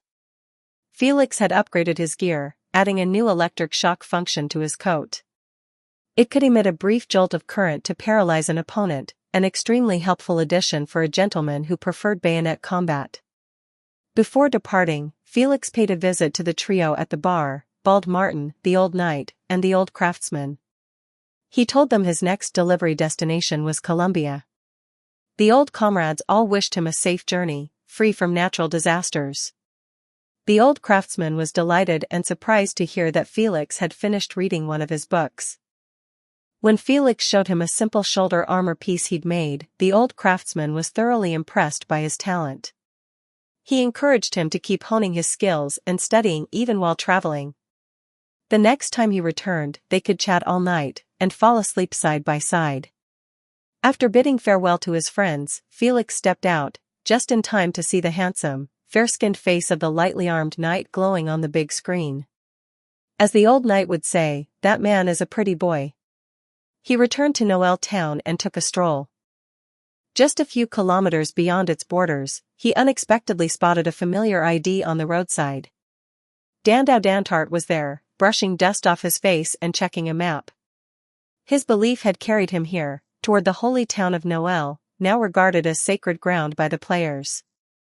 A military pickup pulled up in front of Dandau Dantart, who instinctively went into reconnaissance mode, eyeing the NPC that stepped out. Pioneer.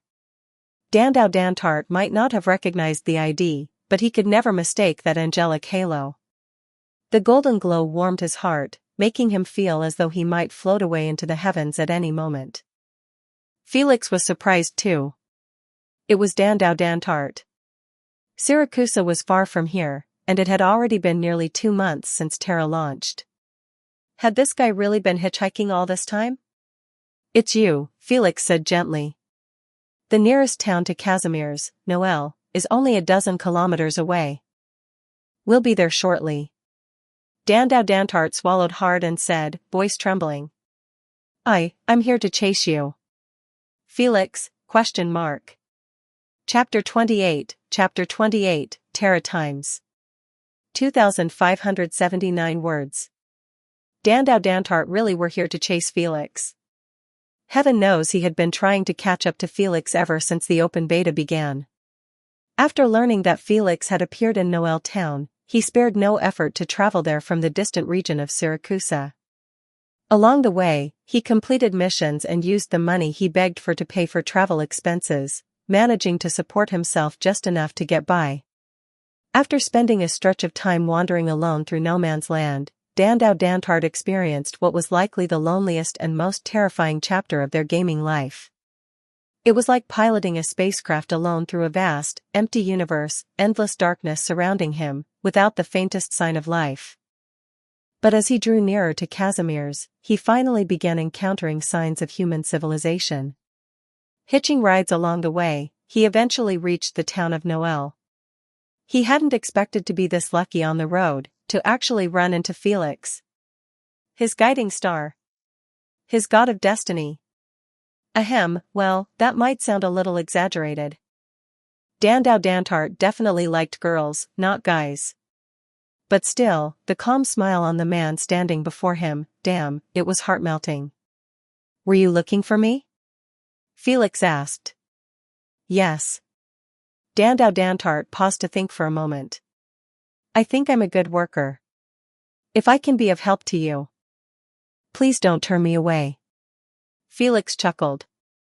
He had heard that Dandau Dantart had a reputation for honesty and integrity in their past life, but no one ever mentioned that he was also surprisingly good with words. As for the players, Felix did intend to foster a few close subordinates. Dandau Dantart were skilled operators, and in the future, they'd even place on the Blue Star rankings. Most importantly, he wasn't currently tied down by a fixed team, which made him easy to direct. Since you're here, I'll bring you along, Felix said. I've got work to do in Colombia, and I may need your help. Dandau Dantart was suddenly overwhelmed with emotion. This NPC was just too amazing. He sat obediently in the passenger seat, hands neatly placed on his knees, looking every bit the good boy. Felix said nothing more, simply turned on Casimir's radio, stepped on the accelerator, and drove toward Columbia. 2 months had passed since the game's launch, and the number of players had climbed to nearly 1 million. Thankfully, the world of Terra was vast, and novice players didn't run into serious resource shortages during missions. Each starter zone was far apart from the others, so much so that if friends happened to choose different beginner villages, they'd likely never run into each other without planning. Most players made arrangements to reunite at a novice town later. Columbia was once a federation under Victoria's rule, but later gained independence through war. Since then, it had entered a modern era, one marked by massive expansion and bold development. The population threw themselves into a wave of pioneering.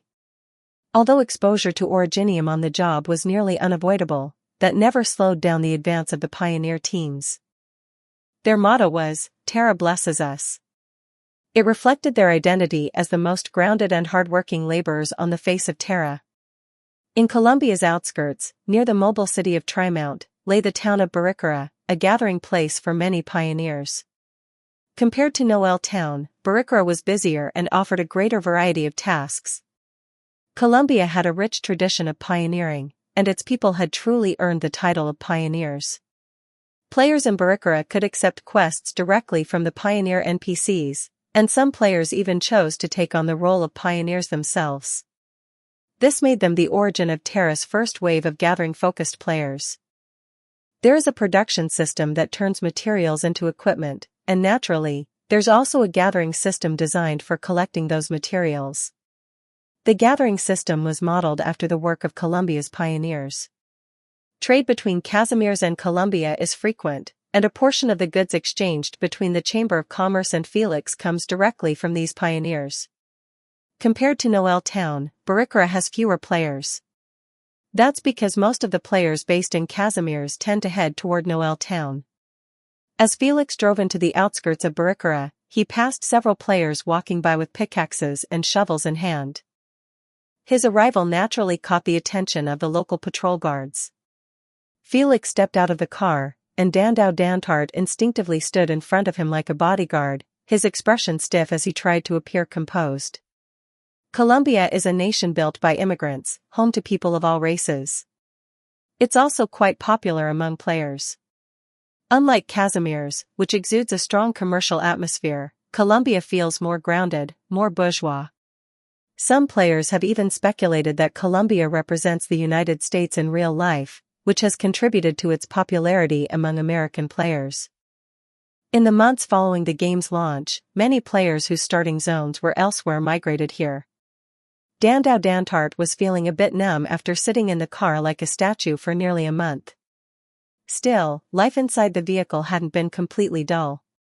Felix would assign him 1 or 2 simple tasks each day, practicing skills, or performing a set of military drills in front of him. The experience rewards weren't excessive, but just enough for Dandau Dantart to gradually catch up in level. His backside, however, was paying the price. Felix explained to the 2 guards that he was a messenger, handling a bit of business. After presenting a certificate from the Laterano notary office, the guards saluted and let him pass, promptly notifying the town's mayor of his arrival. The local residents didn't react much to his appearance, but the players did. The moment they spotted him, excitement spread like wildfire.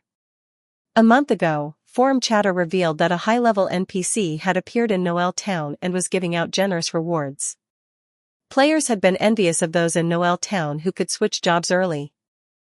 Now, seeing the pioneer himself in person, many of them had eyes shining red with hope. Amid the general excitement, one player couldn't hide his joy. His ID was Magic ZX, a Paro player and a well-known up-host on a popular 2-dimensional video platform. He was beloved among players for his humorous commentary and catchy rhymes. Magic ZX was known for creating videos where low-level beginners beat bosses using the most basic gear. Many new players who had watched his tutorials knew how to handle mechanics before even encountering the bosses themselves. With entry-level gear and a good strategy, even a dog could win, so the saying went. Alongside strategy content, he also posted lore breakdowns and NPC analyses. When the Ark launched, he was immediately drawn in by the vast world building and sprawling landscapes.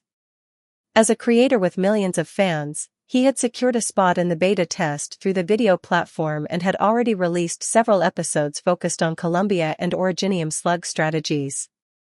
So far, no player had managed to locate the mysterious white-haired catgirl featured in the game's promotional art. But word on the forums hinted that another high-level NPC had appeared before the players. One look at this man, with clear, knowing eyes that seemed to carry the weight of many lifetimes, and Magic ZX was convinced this NPC had a story. He had already prepared to make a video about this high-level NPC pioneer. From personal experience to detailed character analysis, it was sure to pique player interest and generate a wave of engagement. Just one click would lead to 3 more. After all, everyone was curious about the first high-level NPC to appear before them. Magic ZX was practically overjoyed when he saw Felix arrive. This meant he no longer had to save half his money for the return bus fare, he could spend it all on equipment today. Upon arrival, Felix followed the same procedure as he had in Noel Town. He handed out a few simple collection tasks and then opened his shop. This time, he had updated his inventory with a medium-sized shield suitable for defender users, as well as an iron sword for close combat. As soon as the shop opened, players rushed in to hand over their currency. Once their favorability score hit 5, they checked out the book section, and were stunned to discover that in just a short time, this high-level NPC had stocked a full set of core profession books. Many players pinched themselves to make sure they weren't dreaming. Then, with no hesitation, they began buying in droves. These books had been acquired through the Chamber of Commerce. In addition to the basic profession manuals, Felix had also purchased supplementary promotion books. For the players, simply unlocking their main profession was already a major achievement. Even if they hit roadblocks with the conditions and requirements for advancement later on, that was a problem for the future. After all, promotion books weren't exactly easy to find or obtain. With a roar, the players surged forward, surrounding Felix in 3 layers, clamoring to buy equipment and skill books. Another flood of LMD and experience points flowed into Felix's account. He felt completely at ease. Dandau Dantart, who had already slipped through the back door to purchase his equipment in advance, didn't join the crowd. Arms crossed, he stood at a distance, watching the lively scene unfold. He couldn't help but sigh, such a charming man was truly sinful. When players casually uploaded screenshots of Felix's breathtaking appearance to the forums, the reaction was explosive. What? The pioneer is in Colombia now? I'm going my way over right now. Look at Yen country. All the pretty girls are crying for his love. We want job changes too. Wait, what's the movement pattern of this high-level NPC? Why does he keep popping up in novice towns? Could it be that Ark feels bad about making us suffer through the early game without skill books, and added this NPC as an Easter egg to spare us? The person above, didn't you watch the official promotional video? It clearly states that Laterano has many messengers. That's exactly the same as the profession Dream Chaser speculated about. A messenger delivers letters, right? Isn't it perfectly logical for one to appear in different towns? Didn't he also express his opinion on the infected before? Could he be part of a hidden main storyline, maybe even the protagonist NPC of the Salvation route? Currently, based on player-shared information, the leading candidates for protagonist NPCs include the gentle, adorable white-haired catgirl from the official site, as well as the Sarkaz regent and his sister, both key figures in Kazdal's ongoing civil war. Xiaomuyu had previously posted a transcript of her conversation with the pioneer on the forums, which gave players deeper insight into the infected and helped them understand why ordinary people fear them so deeply. Naturally, speculation about his identity ran wild. It all started with Dream Chaser's post, and soon other players began compiling theories and analyses. One theory claimed the pioneer was simply a mysterious early-game merchant who helps players initially but vanishes in the mid-game. The second theory, which had more supporters, suggested that the Pioneer was actually a major character in the main plot, perhaps even the initiator of the main storyline. Given his unique stance on the infected and the fact that he was a Sancta, many players couldn't help but connect the dots. A large number of Sancta race players supported this view. According to what they had heard from NPCs, Laterano harbored a cold, distancing attitude toward the infected. In contrast, the Pioneer's empathy and philosophy marked him as an outlier. Could this be his true story arc, a quest to find his own path to save the world? The idea resonated with many players. This, in turn, led to a surge of players crowding around him in recent days, bombarding him with questions about his views on the infected and his role in the broader narrative, hoping to trigger a hidden main quest. Many speculated that the reason he had previously opened up to Chiyomuyu was due to her charm. After all, she was a beautiful woman. So, in the following days, Felix found himself surrounded by groups of heavily made-up female players, all hoping to gain his favor. His appearance already appealed to many female players, and they were more than happy to chat him up, eager to see how he would react. Every day, Felix was enveloped in floral perfumes and soft voices. The last time he had experienced something like this was in his previous life, surrounded by a group of beautiful female slaves in Casimir's. Of course, not everyone came with admiration in mind. Some players, feeling a bit too bold or full of themselves, tried to pick a fight with him. Colombia, being a favorite among many experienced oldme players, naturally attracted its fair share of aggressive PvP fans. At first, it was a few idle players who tested him. Then a small guild set up an ambush. Felix didn't say a word, he simply drew his twin pistols and gunned them all down. When they respawned 5 minutes later and tried again, they were ambushed in turn. It wasn't until their death cooldown extended to a full day that Felix finally let up. Of course, this also meant their favorability had plummeted into the negatives, making it impossible for them to purchase any equipment from Felix. Several of the reckless players took to the international forums, wailing in frustration, while foreign players laughed at their misfortune. Unlike the Chinese player base, which often operated with a strong sense of unity, many foreign players preferred to play in small, independent friend groups. They weren't particularly concerned about others' outcomes. After having a good laugh on the forum, they simply turned around and headed straight to Felix to buy equipment for themselves. Felix discovered that the NPC module came equipped with a built-in language translation function, which turned out to be incredibly useful. In his previous life, his English vocabulary barely extended beyond good morning, and the only word he had memorized was abandon. Thanks to the translation system, foreign players could now understand his Chinese perfectly, and he could comprehend whatever gibberish they threw at him, even Martian.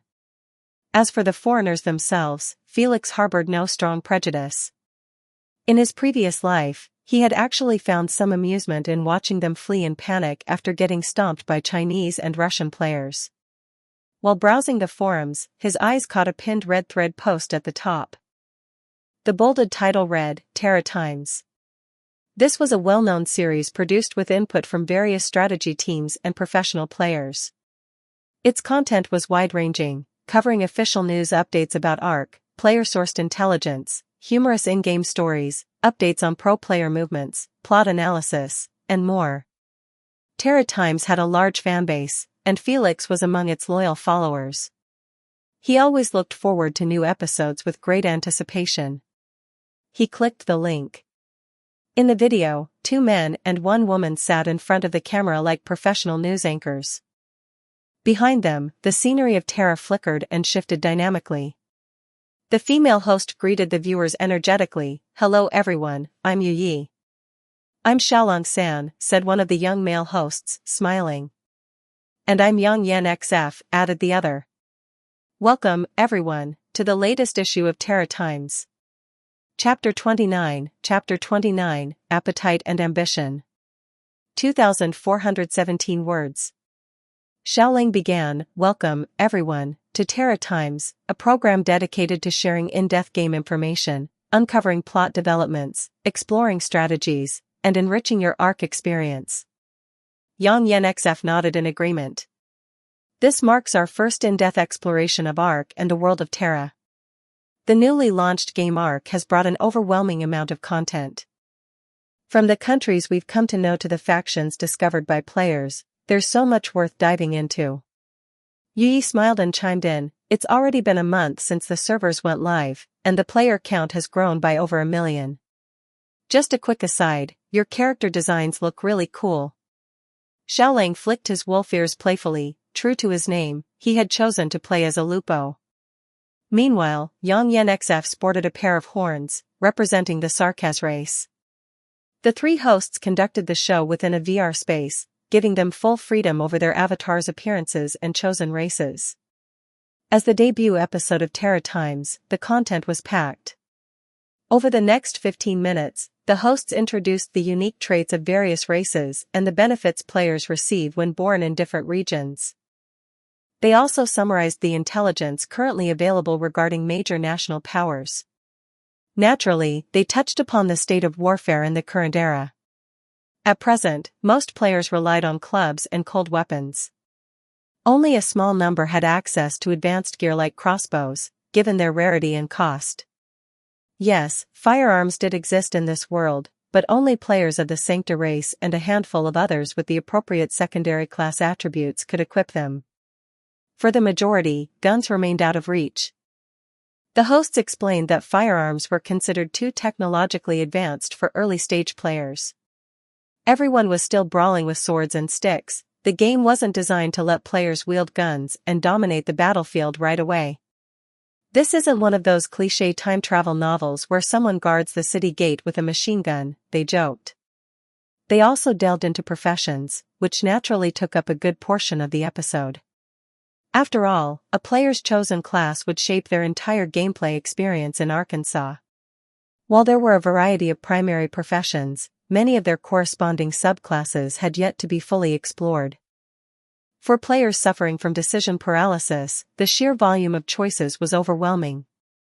The hosts analyzed the weapons and resources currently accessible to each profession and offered reasonable predictions about how future attribute panels might look.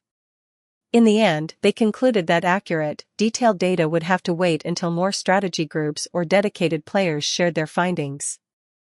Eventually, as the conversation shifted to community highlights, the topic of pioneers, a group quite popular among the player base, inevitably came up. Xiaolang said, I think players who frequent the forums are already aware. Since Terra Times began 3 months ago, a mysterious high-level NPC has entered the spotlight. Everyone's curious about him, but we know very little. Other than the fact that he's a Sancta from Laterano, we know nothing else. So what kind of role do you think this pioneer will play in the future storyline? Yang Yen XF paused for a moment before saying, according to reports from players, the danger rating of this pioneer is classified as top-level red. Some foreign players attempted to attack him, but without exception, they were instantly killed. Yi began analyzing the character. What does the title Pioneer represent? Does it imply he's someone who paves the way? Or is he an explorer of the unknown? Could this pioneer have any connection with the cute cat girl featured on the official website? That said, players have been online for a month now, and there's still no sign of that official NPC. That's right, Xiaolang brought the topic back. At this point, it's still just player speculation that this Sancta pioneer may be the key figure who will initiate a series of main quests. Earlier in the game, we saw that he stayed in Noel Town and sold various main and subclass transfer books. These are exactly what every player is desperate to obtain in the early stages. From that perspective, Yi added, the pioneer does align with the image of a mysterious businessman. It's also possible that the developers designed this mentor-like character to provide some initial support to new players. We were lucky enough to get a glimpse of this high-level NPC's combat capabilities through a player's livestream. A side window popped up on screen, playing a clip of Felix's battle against the Claw Beast over a month ago in Terra Time. Yang Yen XF explained, according to feedback from players who were present during that fight, they received team bonuses from the pioneer. This indicates that the pioneer is a support-type character. From the firearms he carries, Yang Yen XF continued, we can deduce that he likely has the subclass gunsmith. That's not surprising for a Sancta, using firearms is as natural to them as drinking water. His protective suit and the mechanical parts wrapped around his calves suggest he might also have the mechanic subclass, capable of crafting mechanical devices. Clearing his throat, Yang Yen XF added, in Ark, there are only a few known main professions, but the number of subclasses remains a mystery. The official site hasn't revealed any details, so all information must be pieced together by players. The gunsmith and mechanic subclasses were inferred by our strategy team and top-tier players during the production of this program. This pioneer also sells the technician subclass, Yi added. That class allows players of other races to equip hand cannons, though without enjoying the racial bonuses the Sancta receive. The stat requirements to equip these weapons are quite high, and without the right attributes, they can't be used. Judging by his fluid fighting style, it's safe to say he himself possesses the technician subclass. There are still many mysteries surrounding him. For example, based on the weapons he offers for sale, it appears he also has the blacksmith subclass. In summary, Xiaoling concluded, he seems to be an NPC occupying more of a logistical or support role, but his frontline combat capabilities should not be underestimated. In future storylines, we might expect him to offer even rarer equipment to players. Within the narrative, it's likely he'll take on the role of either a merchant aligned with a faction or perhaps even a commander. Xiaoling gave a brief summary, and the other two hosts nodded in agreement. After a short break, the three shifted the discussion to information about professional players in the competitive scene, something that many players were keenly interested in. After all, who wouldn't want to see the Chinese region take home a championship trophy? I don't know if you've noticed, Xiaoling began, that when creating a character, players are given 2 innate talents at birth. These talents significantly influence a player's development path. Getting a powerful talent is like hitting the jackpot. The value of an account can also skyrocket due to its talents, added Yu Yi, but since there's currently no official rating system, it's impossible to objectively evaluate how valuable a given talent really is. Yang Yen XF picked up the thread. The mid-lane king, Cloud, and evil geniuses from the US, Samurai, Sunflower, and Secret from Europe, Devil King from Japan, and 7 Stars, Tiger, and Tianyi from South Korea, all of them announced their entry into Ark on their official social media accounts last week. I believe it won't be long before we start seeing full-fledged professional leagues forming within the game. The global esports scene has always been highly competitive.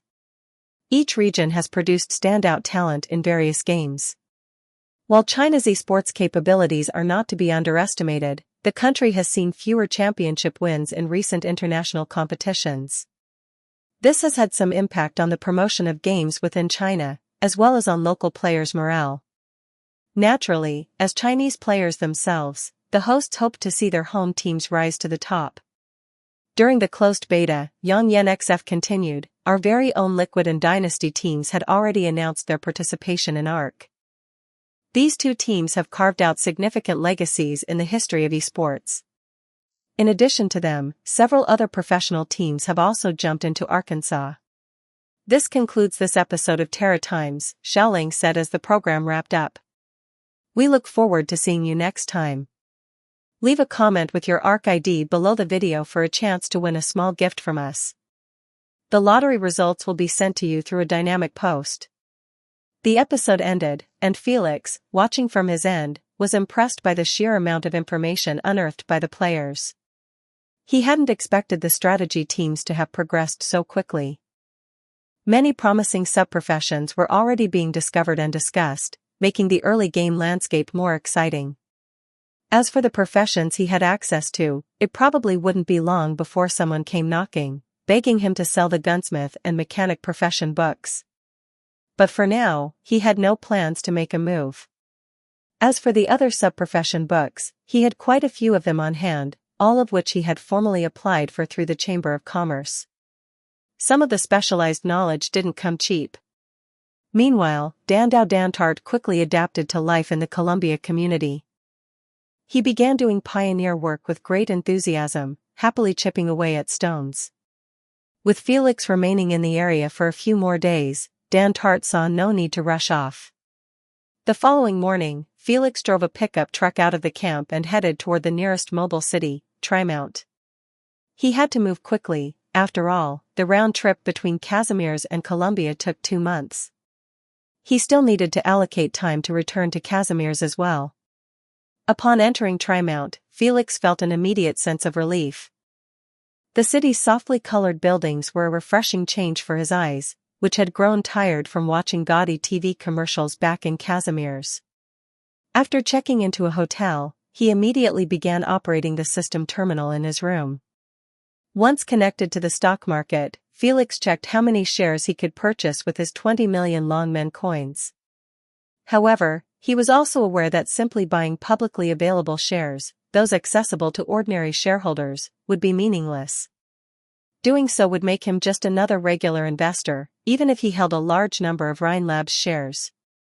It wouldn't make him an actual stakeholder in the company. Moreover, with his current funds, he could easily buy up all the public shares available, but that wouldn't satisfy his ambitions. Being a shareholder didn't automatically grant him influence over company operations. While shareholders typically receive voting rights, the extent of their influence depends on both the number of shares they hold and the company's internal policies. In some cases, only major or controlling shareholders have a say in decision-making processes. With 20 million, however, Felix had just enough to position himself as a decision-making shareholder.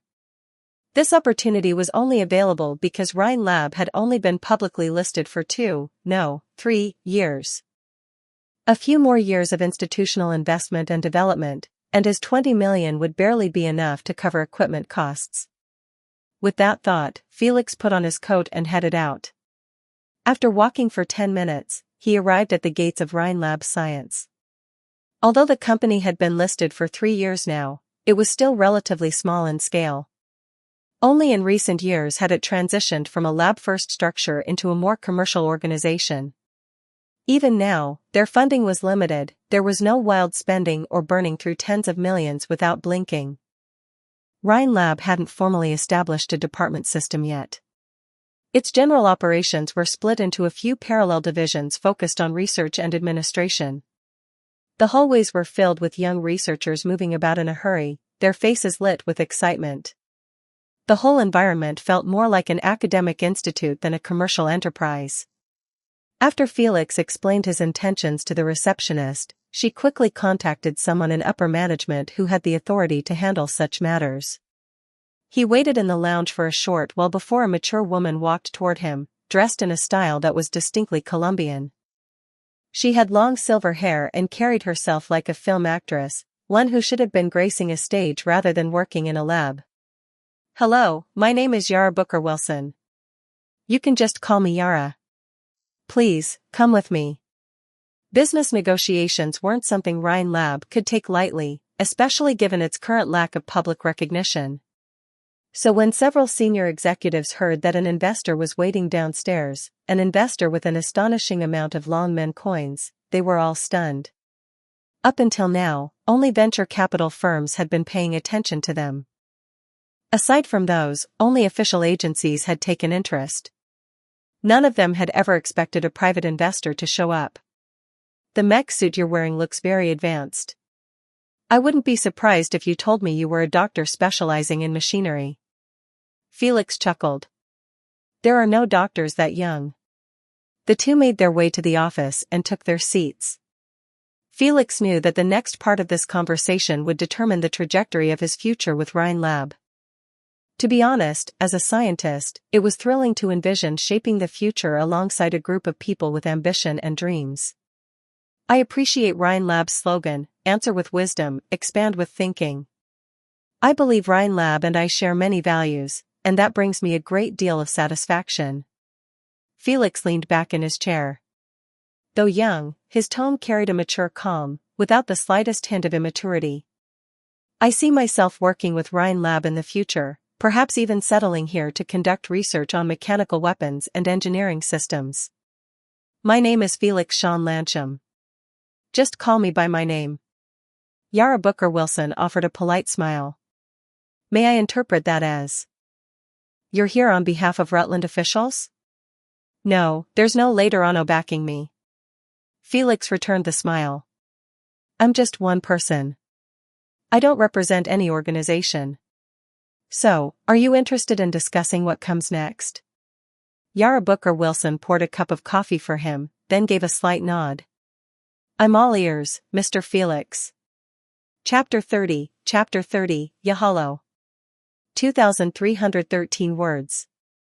Rhine Lab now faced many competitors. Across Colombia, there were no fewer than 8 to 10 technology companies, most backed by official institutions and venture capital. This arrangement was necessary. On one hand, the government needed to support local enterprises, and on the other, it wanted to monitor their development. To put it plainly, it was surveillance under the guise of support. Currently, some shares of Rhine Lab had yet to be distributed among the founders. The management held 55%, another 35% belonged to various investors, and the remaining 10% was in the open market. Felix's involvement would either result in him carving out a portion of that official stake, or in forcing out some of the riskier investors. The latter seemed far more likely. But Felix wasn't here for titles or an increase in his bank account. What he sought were the resources, personnel, and most importantly, a recognized identity within Rhine Lab. He made his intentions clear. He wished to conduct mechanical research at Rhine Lab. In return, Rhine Lab could benefit from his research outcomes, but they would need to sign a letter of intent and an official order with him. Currently, Rhine Lab boasted many doctoral scholars across various disciplines, but it lacked any real research presence in the field of mechanics. This gap existed because Columbia University didn't offer courses in mechanics, and consequently, there were no students specializing in the field. Yara Booker Wilson found this reason far more convincing than his earlier compliments about aligning values. His explanation made practical sense, and she appreciated that. While it wasn't common in Colombia for individuals to bring capital into companies of this scale, those who did usually had significant backing and capability. I'd like to discuss this matter with the director. Please wait here a moment. Yara lifted her silver hair gently. She could see Felix's sincerity, and she understood what he could bring to Rhine Lab. But the decision wasn't hers alone. She needed to express her stance clearly to the others. As for Felix's mention of purchasing the voting rights held by venture capital firms, Yara kept quiet, but inwardly, she approved. After all, they constantly had to consider those firms when making decisions and writing reports. It was one thing if the military or foundation were involved, but what did venture capitalists really know about research? Felix sat quietly, sipping the slightly cooled coffee. He was confident in his strategy. Rhine Lab could offer him a valuable shield of protection, and it would also provide access to knowledge about various secondary professions. Compared to sneaking around at Raytheon Industries, this was a far safer path. After browsing the forums for a while, Yara returned with a polite smile. The director and deputy director would like to meet with you. Felix rose from his seat and said, I've been looking forward to it. They walked through the corridor, finally arriving at an office at the far end. It wasn't much larger than Yara's, but the atmosphere was different. While Yara's office featured fashion books lining the shelves, this one was stacked with documents and research materials. It looked like a place that never stopped working. Which one of you is the director? Felix couldn't help but wonder as he glanced at the two women who stood up to greet him. He gave them a warm smile. Hello, I'm Kristen Wright, director of Rhine Lab. Hello, my name is Saria, deputy director of Rhine Lab, Saria added politely. Nice to meet you. Felix looked at the very person who had once beaten him to death with an iron fist in his previous life, then shifted his gaze to Kristen, so indifferent and a little absent-minded. He extended his hands to shake theirs. Hello, my name is Felix Sean Lansham, a pioneer walking upon the Terra. Felix was not a businessman at heart. He simply believed that the image of a businessman was a convenient disguise. Kristen and Saria were both pure scientific researchers, and one of them was the so-called Rhine boxing queen. Neither had much interest in business planning. Day-to-day operations were entirely left to Yara. In many ways, Yara was truly like a mother to both of them. Yara smiled gently at the pair, then turned and quietly closed the door behind her as she left. Facing the two researchers, Felix dropped the businesslike front and began speaking frankly about Rhinelab's current situation. There's too little scientific research being done at Rhinelab. Too many venture capital companies are interfering in research projects, which has led to inefficiency. I plan to remove them, keeping only a few smaller firms. This is the extent of what I can do, and it's also to preserve the purity and integrity of Rhinelab. I graduated early from Laterano College. While it may not compare to Columbia University, or Tremont Polytechnic University, my major was in mechanical dynamics, materials science, metal processing, quality control, and electronic engineering. I possess a deep understanding of machinery and firearms. It would be my honor to work as a researcher at Rhinelab Science. Of course, this is also the reason I chose Rhinelab.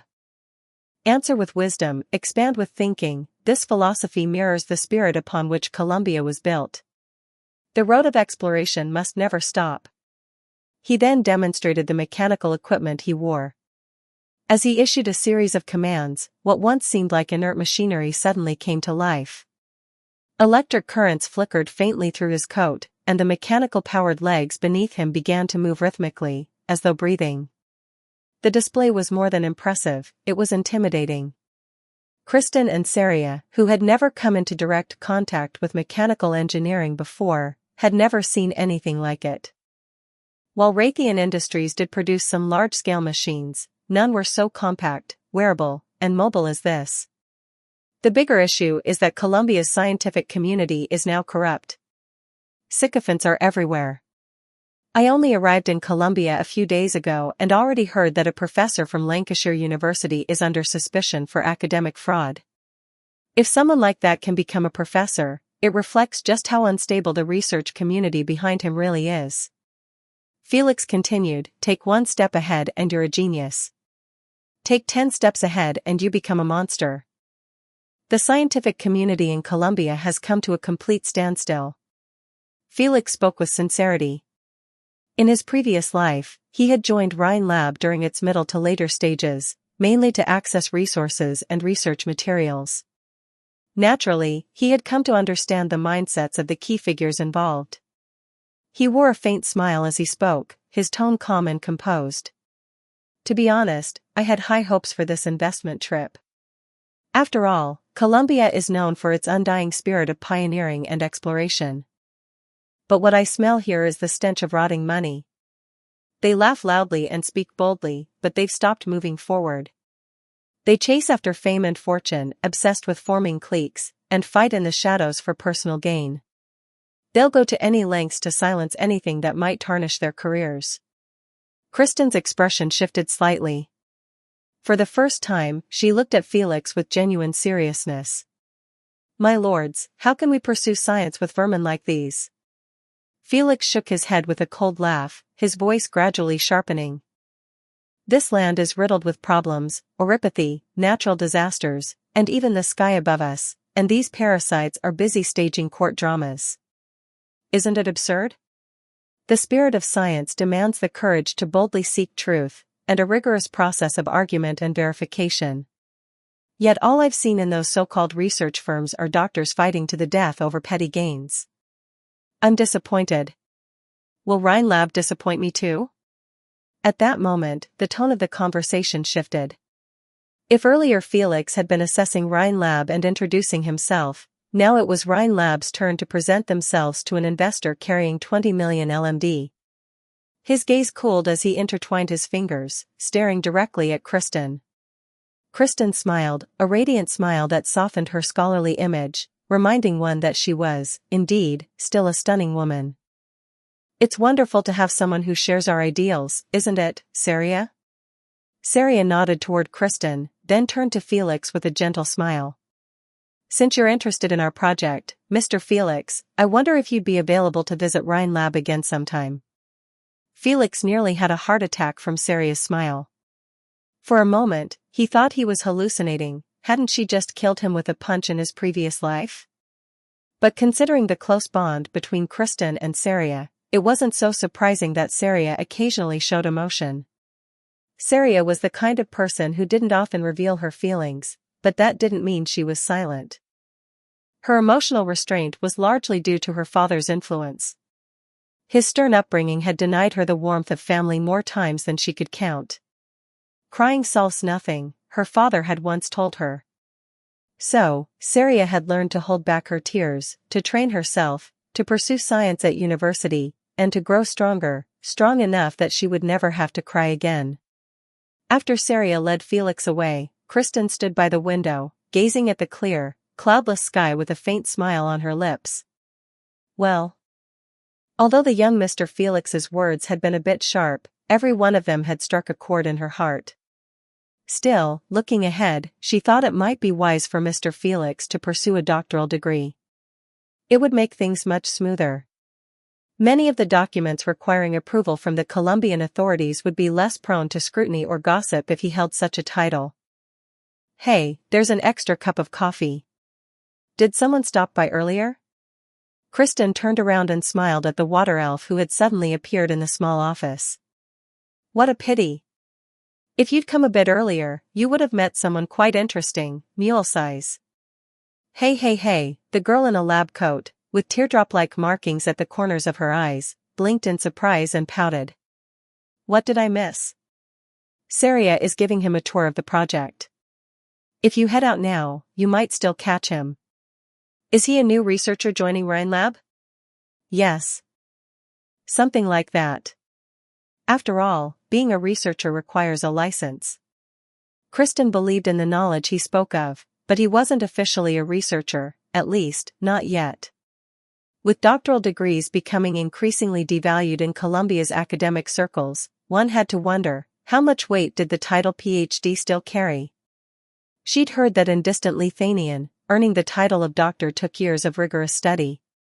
But times were changing, and today's Colombia had become unrecognizable to the older generation of scientists. Rhinelab science was modest in size and lacked many facilities, but within this small space was a group of scientists driven by genuine passion for their work. Felix and Saria stood outside a window, observing a scene where researchers passionately debated experimental results. Their mentor looked on in silence, making no effort to intervene. Next, Saria guided Felix to the Originium Research Lab. Here, he seemed to catch a glimpse of Rhodes Island pharmaceuticals. Scientists were adjusting reagents, measuring originium reactions, and recording observations at computer terminals. There are only 3 ways to contract neuropathy in this land, Felix said softly, his golden wings gently swaying. Inhalation of originium dust, blood-borne contamination, and hereditary transmission. Along the way, I've seen the tragic plight of those who live in afflicted lands. Saria glanced at him, and Felix chuckled with a shrug. Laterano is a pure paradise, untouched by conflict and pain, free of negative emotions. The sancta who choose to leave that paradise are filled with compassion and a desire to act. Some take up arms and order from Laterano, building stability in faraway Siracusa. Others hope to end conflict by confronting it directly. But I believe the true source of our suffering, and what we must ultimately overcome, is the very resource we rely on every day, originium. My friend once told me her family motto, don't fear hardship or darkness. I'm sincerely impressed by your research. Saria offered a faint smile. This is just the beginning for Rhinelab. With more like-minded people joining us, I believe we'll one day be able to realize our ideals. The next area is our Originium Activation Research Project, Mr. Lancham. No need to call me Mr., Felix interrupted. Just call me Felix. Saria understood his choice. She smiled and extended her hand. Welcome to Rhinelab, Felix. As colleagues from now on, I look forward to working with you. Felix shook her hand. Their grip was firm, steady, full of strength and resolve. Water flowed gently beside them. Felix turned his head to see a young, beautiful elf girl emerging from the stream. Her light green hair shimmered, and her large golden eyes blinked curiously at him. Mule Size, one of the players' wives. Felix remembered her vividly. It wasn't just the way she greeted others, it was her lively, whimsical nature. Who's this? she asked with a curious tilt of her head. Felix felt she could have been an actor with that playful expression. Mule Size, one of Rhine Lab Science's researchers, Saria introduced calmly. She's made remarkable achievements in ecology. If you have any related questions, she's the one to ask. Then she turned to Mule Size. This is Felix Sean Lansham, who's joining the company today. He's an expert in mechanical engineering, a mechanic, and a gunsmith. His arrival brings fresh energy and new research directions to Rhine Lab. Mule Size smiled sweetly and waved. Yahalo, just call me Mule Size. Likewise, Felix is fine. After their handshake, Mule Size immediately turned to Saria with excitement. Saria, let's throw a welcome party tonight. Chapter 31, Dance. 2,437 words. Rhine Lab Sciences does not have a large staff, and most of those present are students of the lead researchers. Since the company's headquarters is based in Trimount, the majority of its employees are either current students or graduates of Trimount University. Kristen and Saria both graduated from Trimount Polytechnic Institute. Mule Size had once been their student, and it was Yara who recommended her to Rhine Lab Sciences. She currently serves as an ecological observer, focusing on the relationship between plant ecology and the land beneath our feet. She herself is an elf, a race that has nearly vanished in modern times. This extinction is largely due to their inability to adapt to the harsh environmental changes and the harmful effects of originium. As for what Mule Size aims to study, Felix didn't even need to look at her records to know. Her research must be centered around creating an environment where elves can once again live in peace. He met the final senior executive and researcher of the company in the conference room, Ahrens Parvis. He had only recently joined Rhine Lab. An elderly Lithuanian gentleman, Ahrens had the air of a learned mentor, with a scholarly appearance, glasses perched on his nose, and eyes that gleamed with wisdom. His research focuses primarily on the structure and morphology of biological base particles that form Terra's organisms, and how structural variations affect their fundamental functions. It wasn't quite aligned with Felix's specialty of mechanical dynamics, but as future colleagues, the two still engaged in meaningful conversation.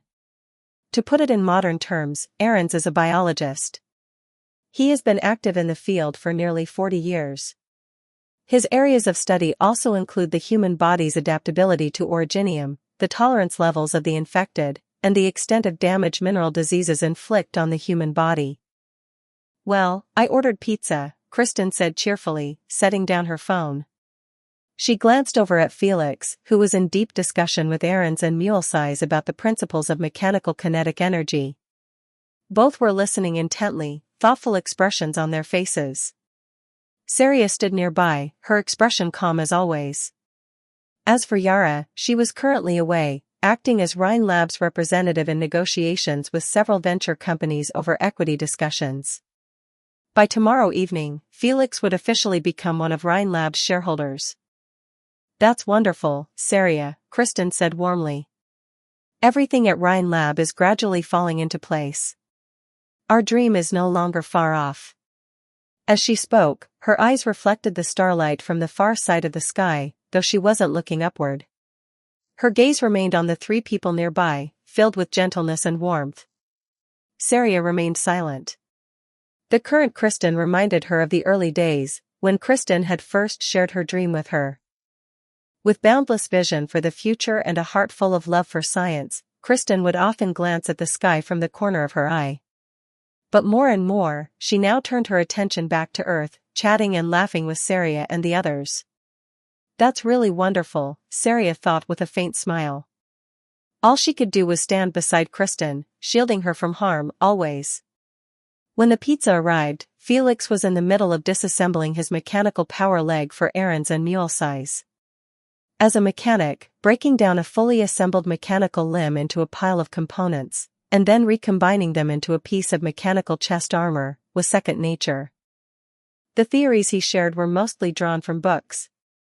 After all, as a player, one didn't need to truly understand a profession manual. The existence of the progress bar meant players didn't have to read through dense texts like they would in real life. As Felix glanced over at the boxes of pizza laid out on the table, he noticed one topped with pineapple.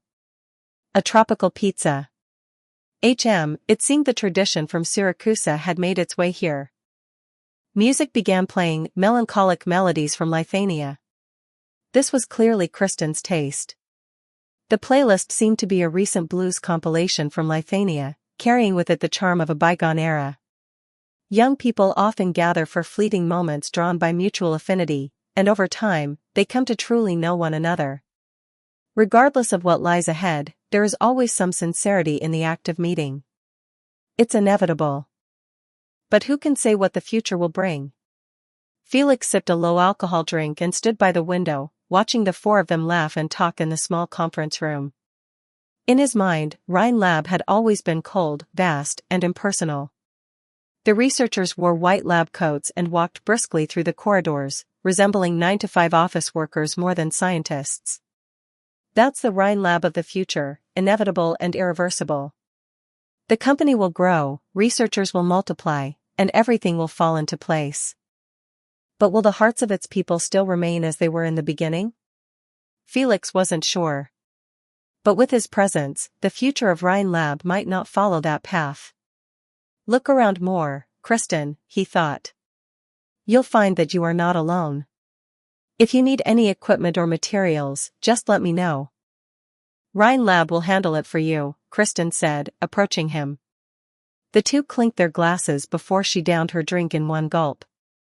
If there's a chance, Felix, I'd like to recommend you to my advisor. My mentor specializes in high-energy physics. I think it overlaps somewhat with mechanical dynamics. If you're interested, you could pursue a doctorate at Tremont Polytechnic University.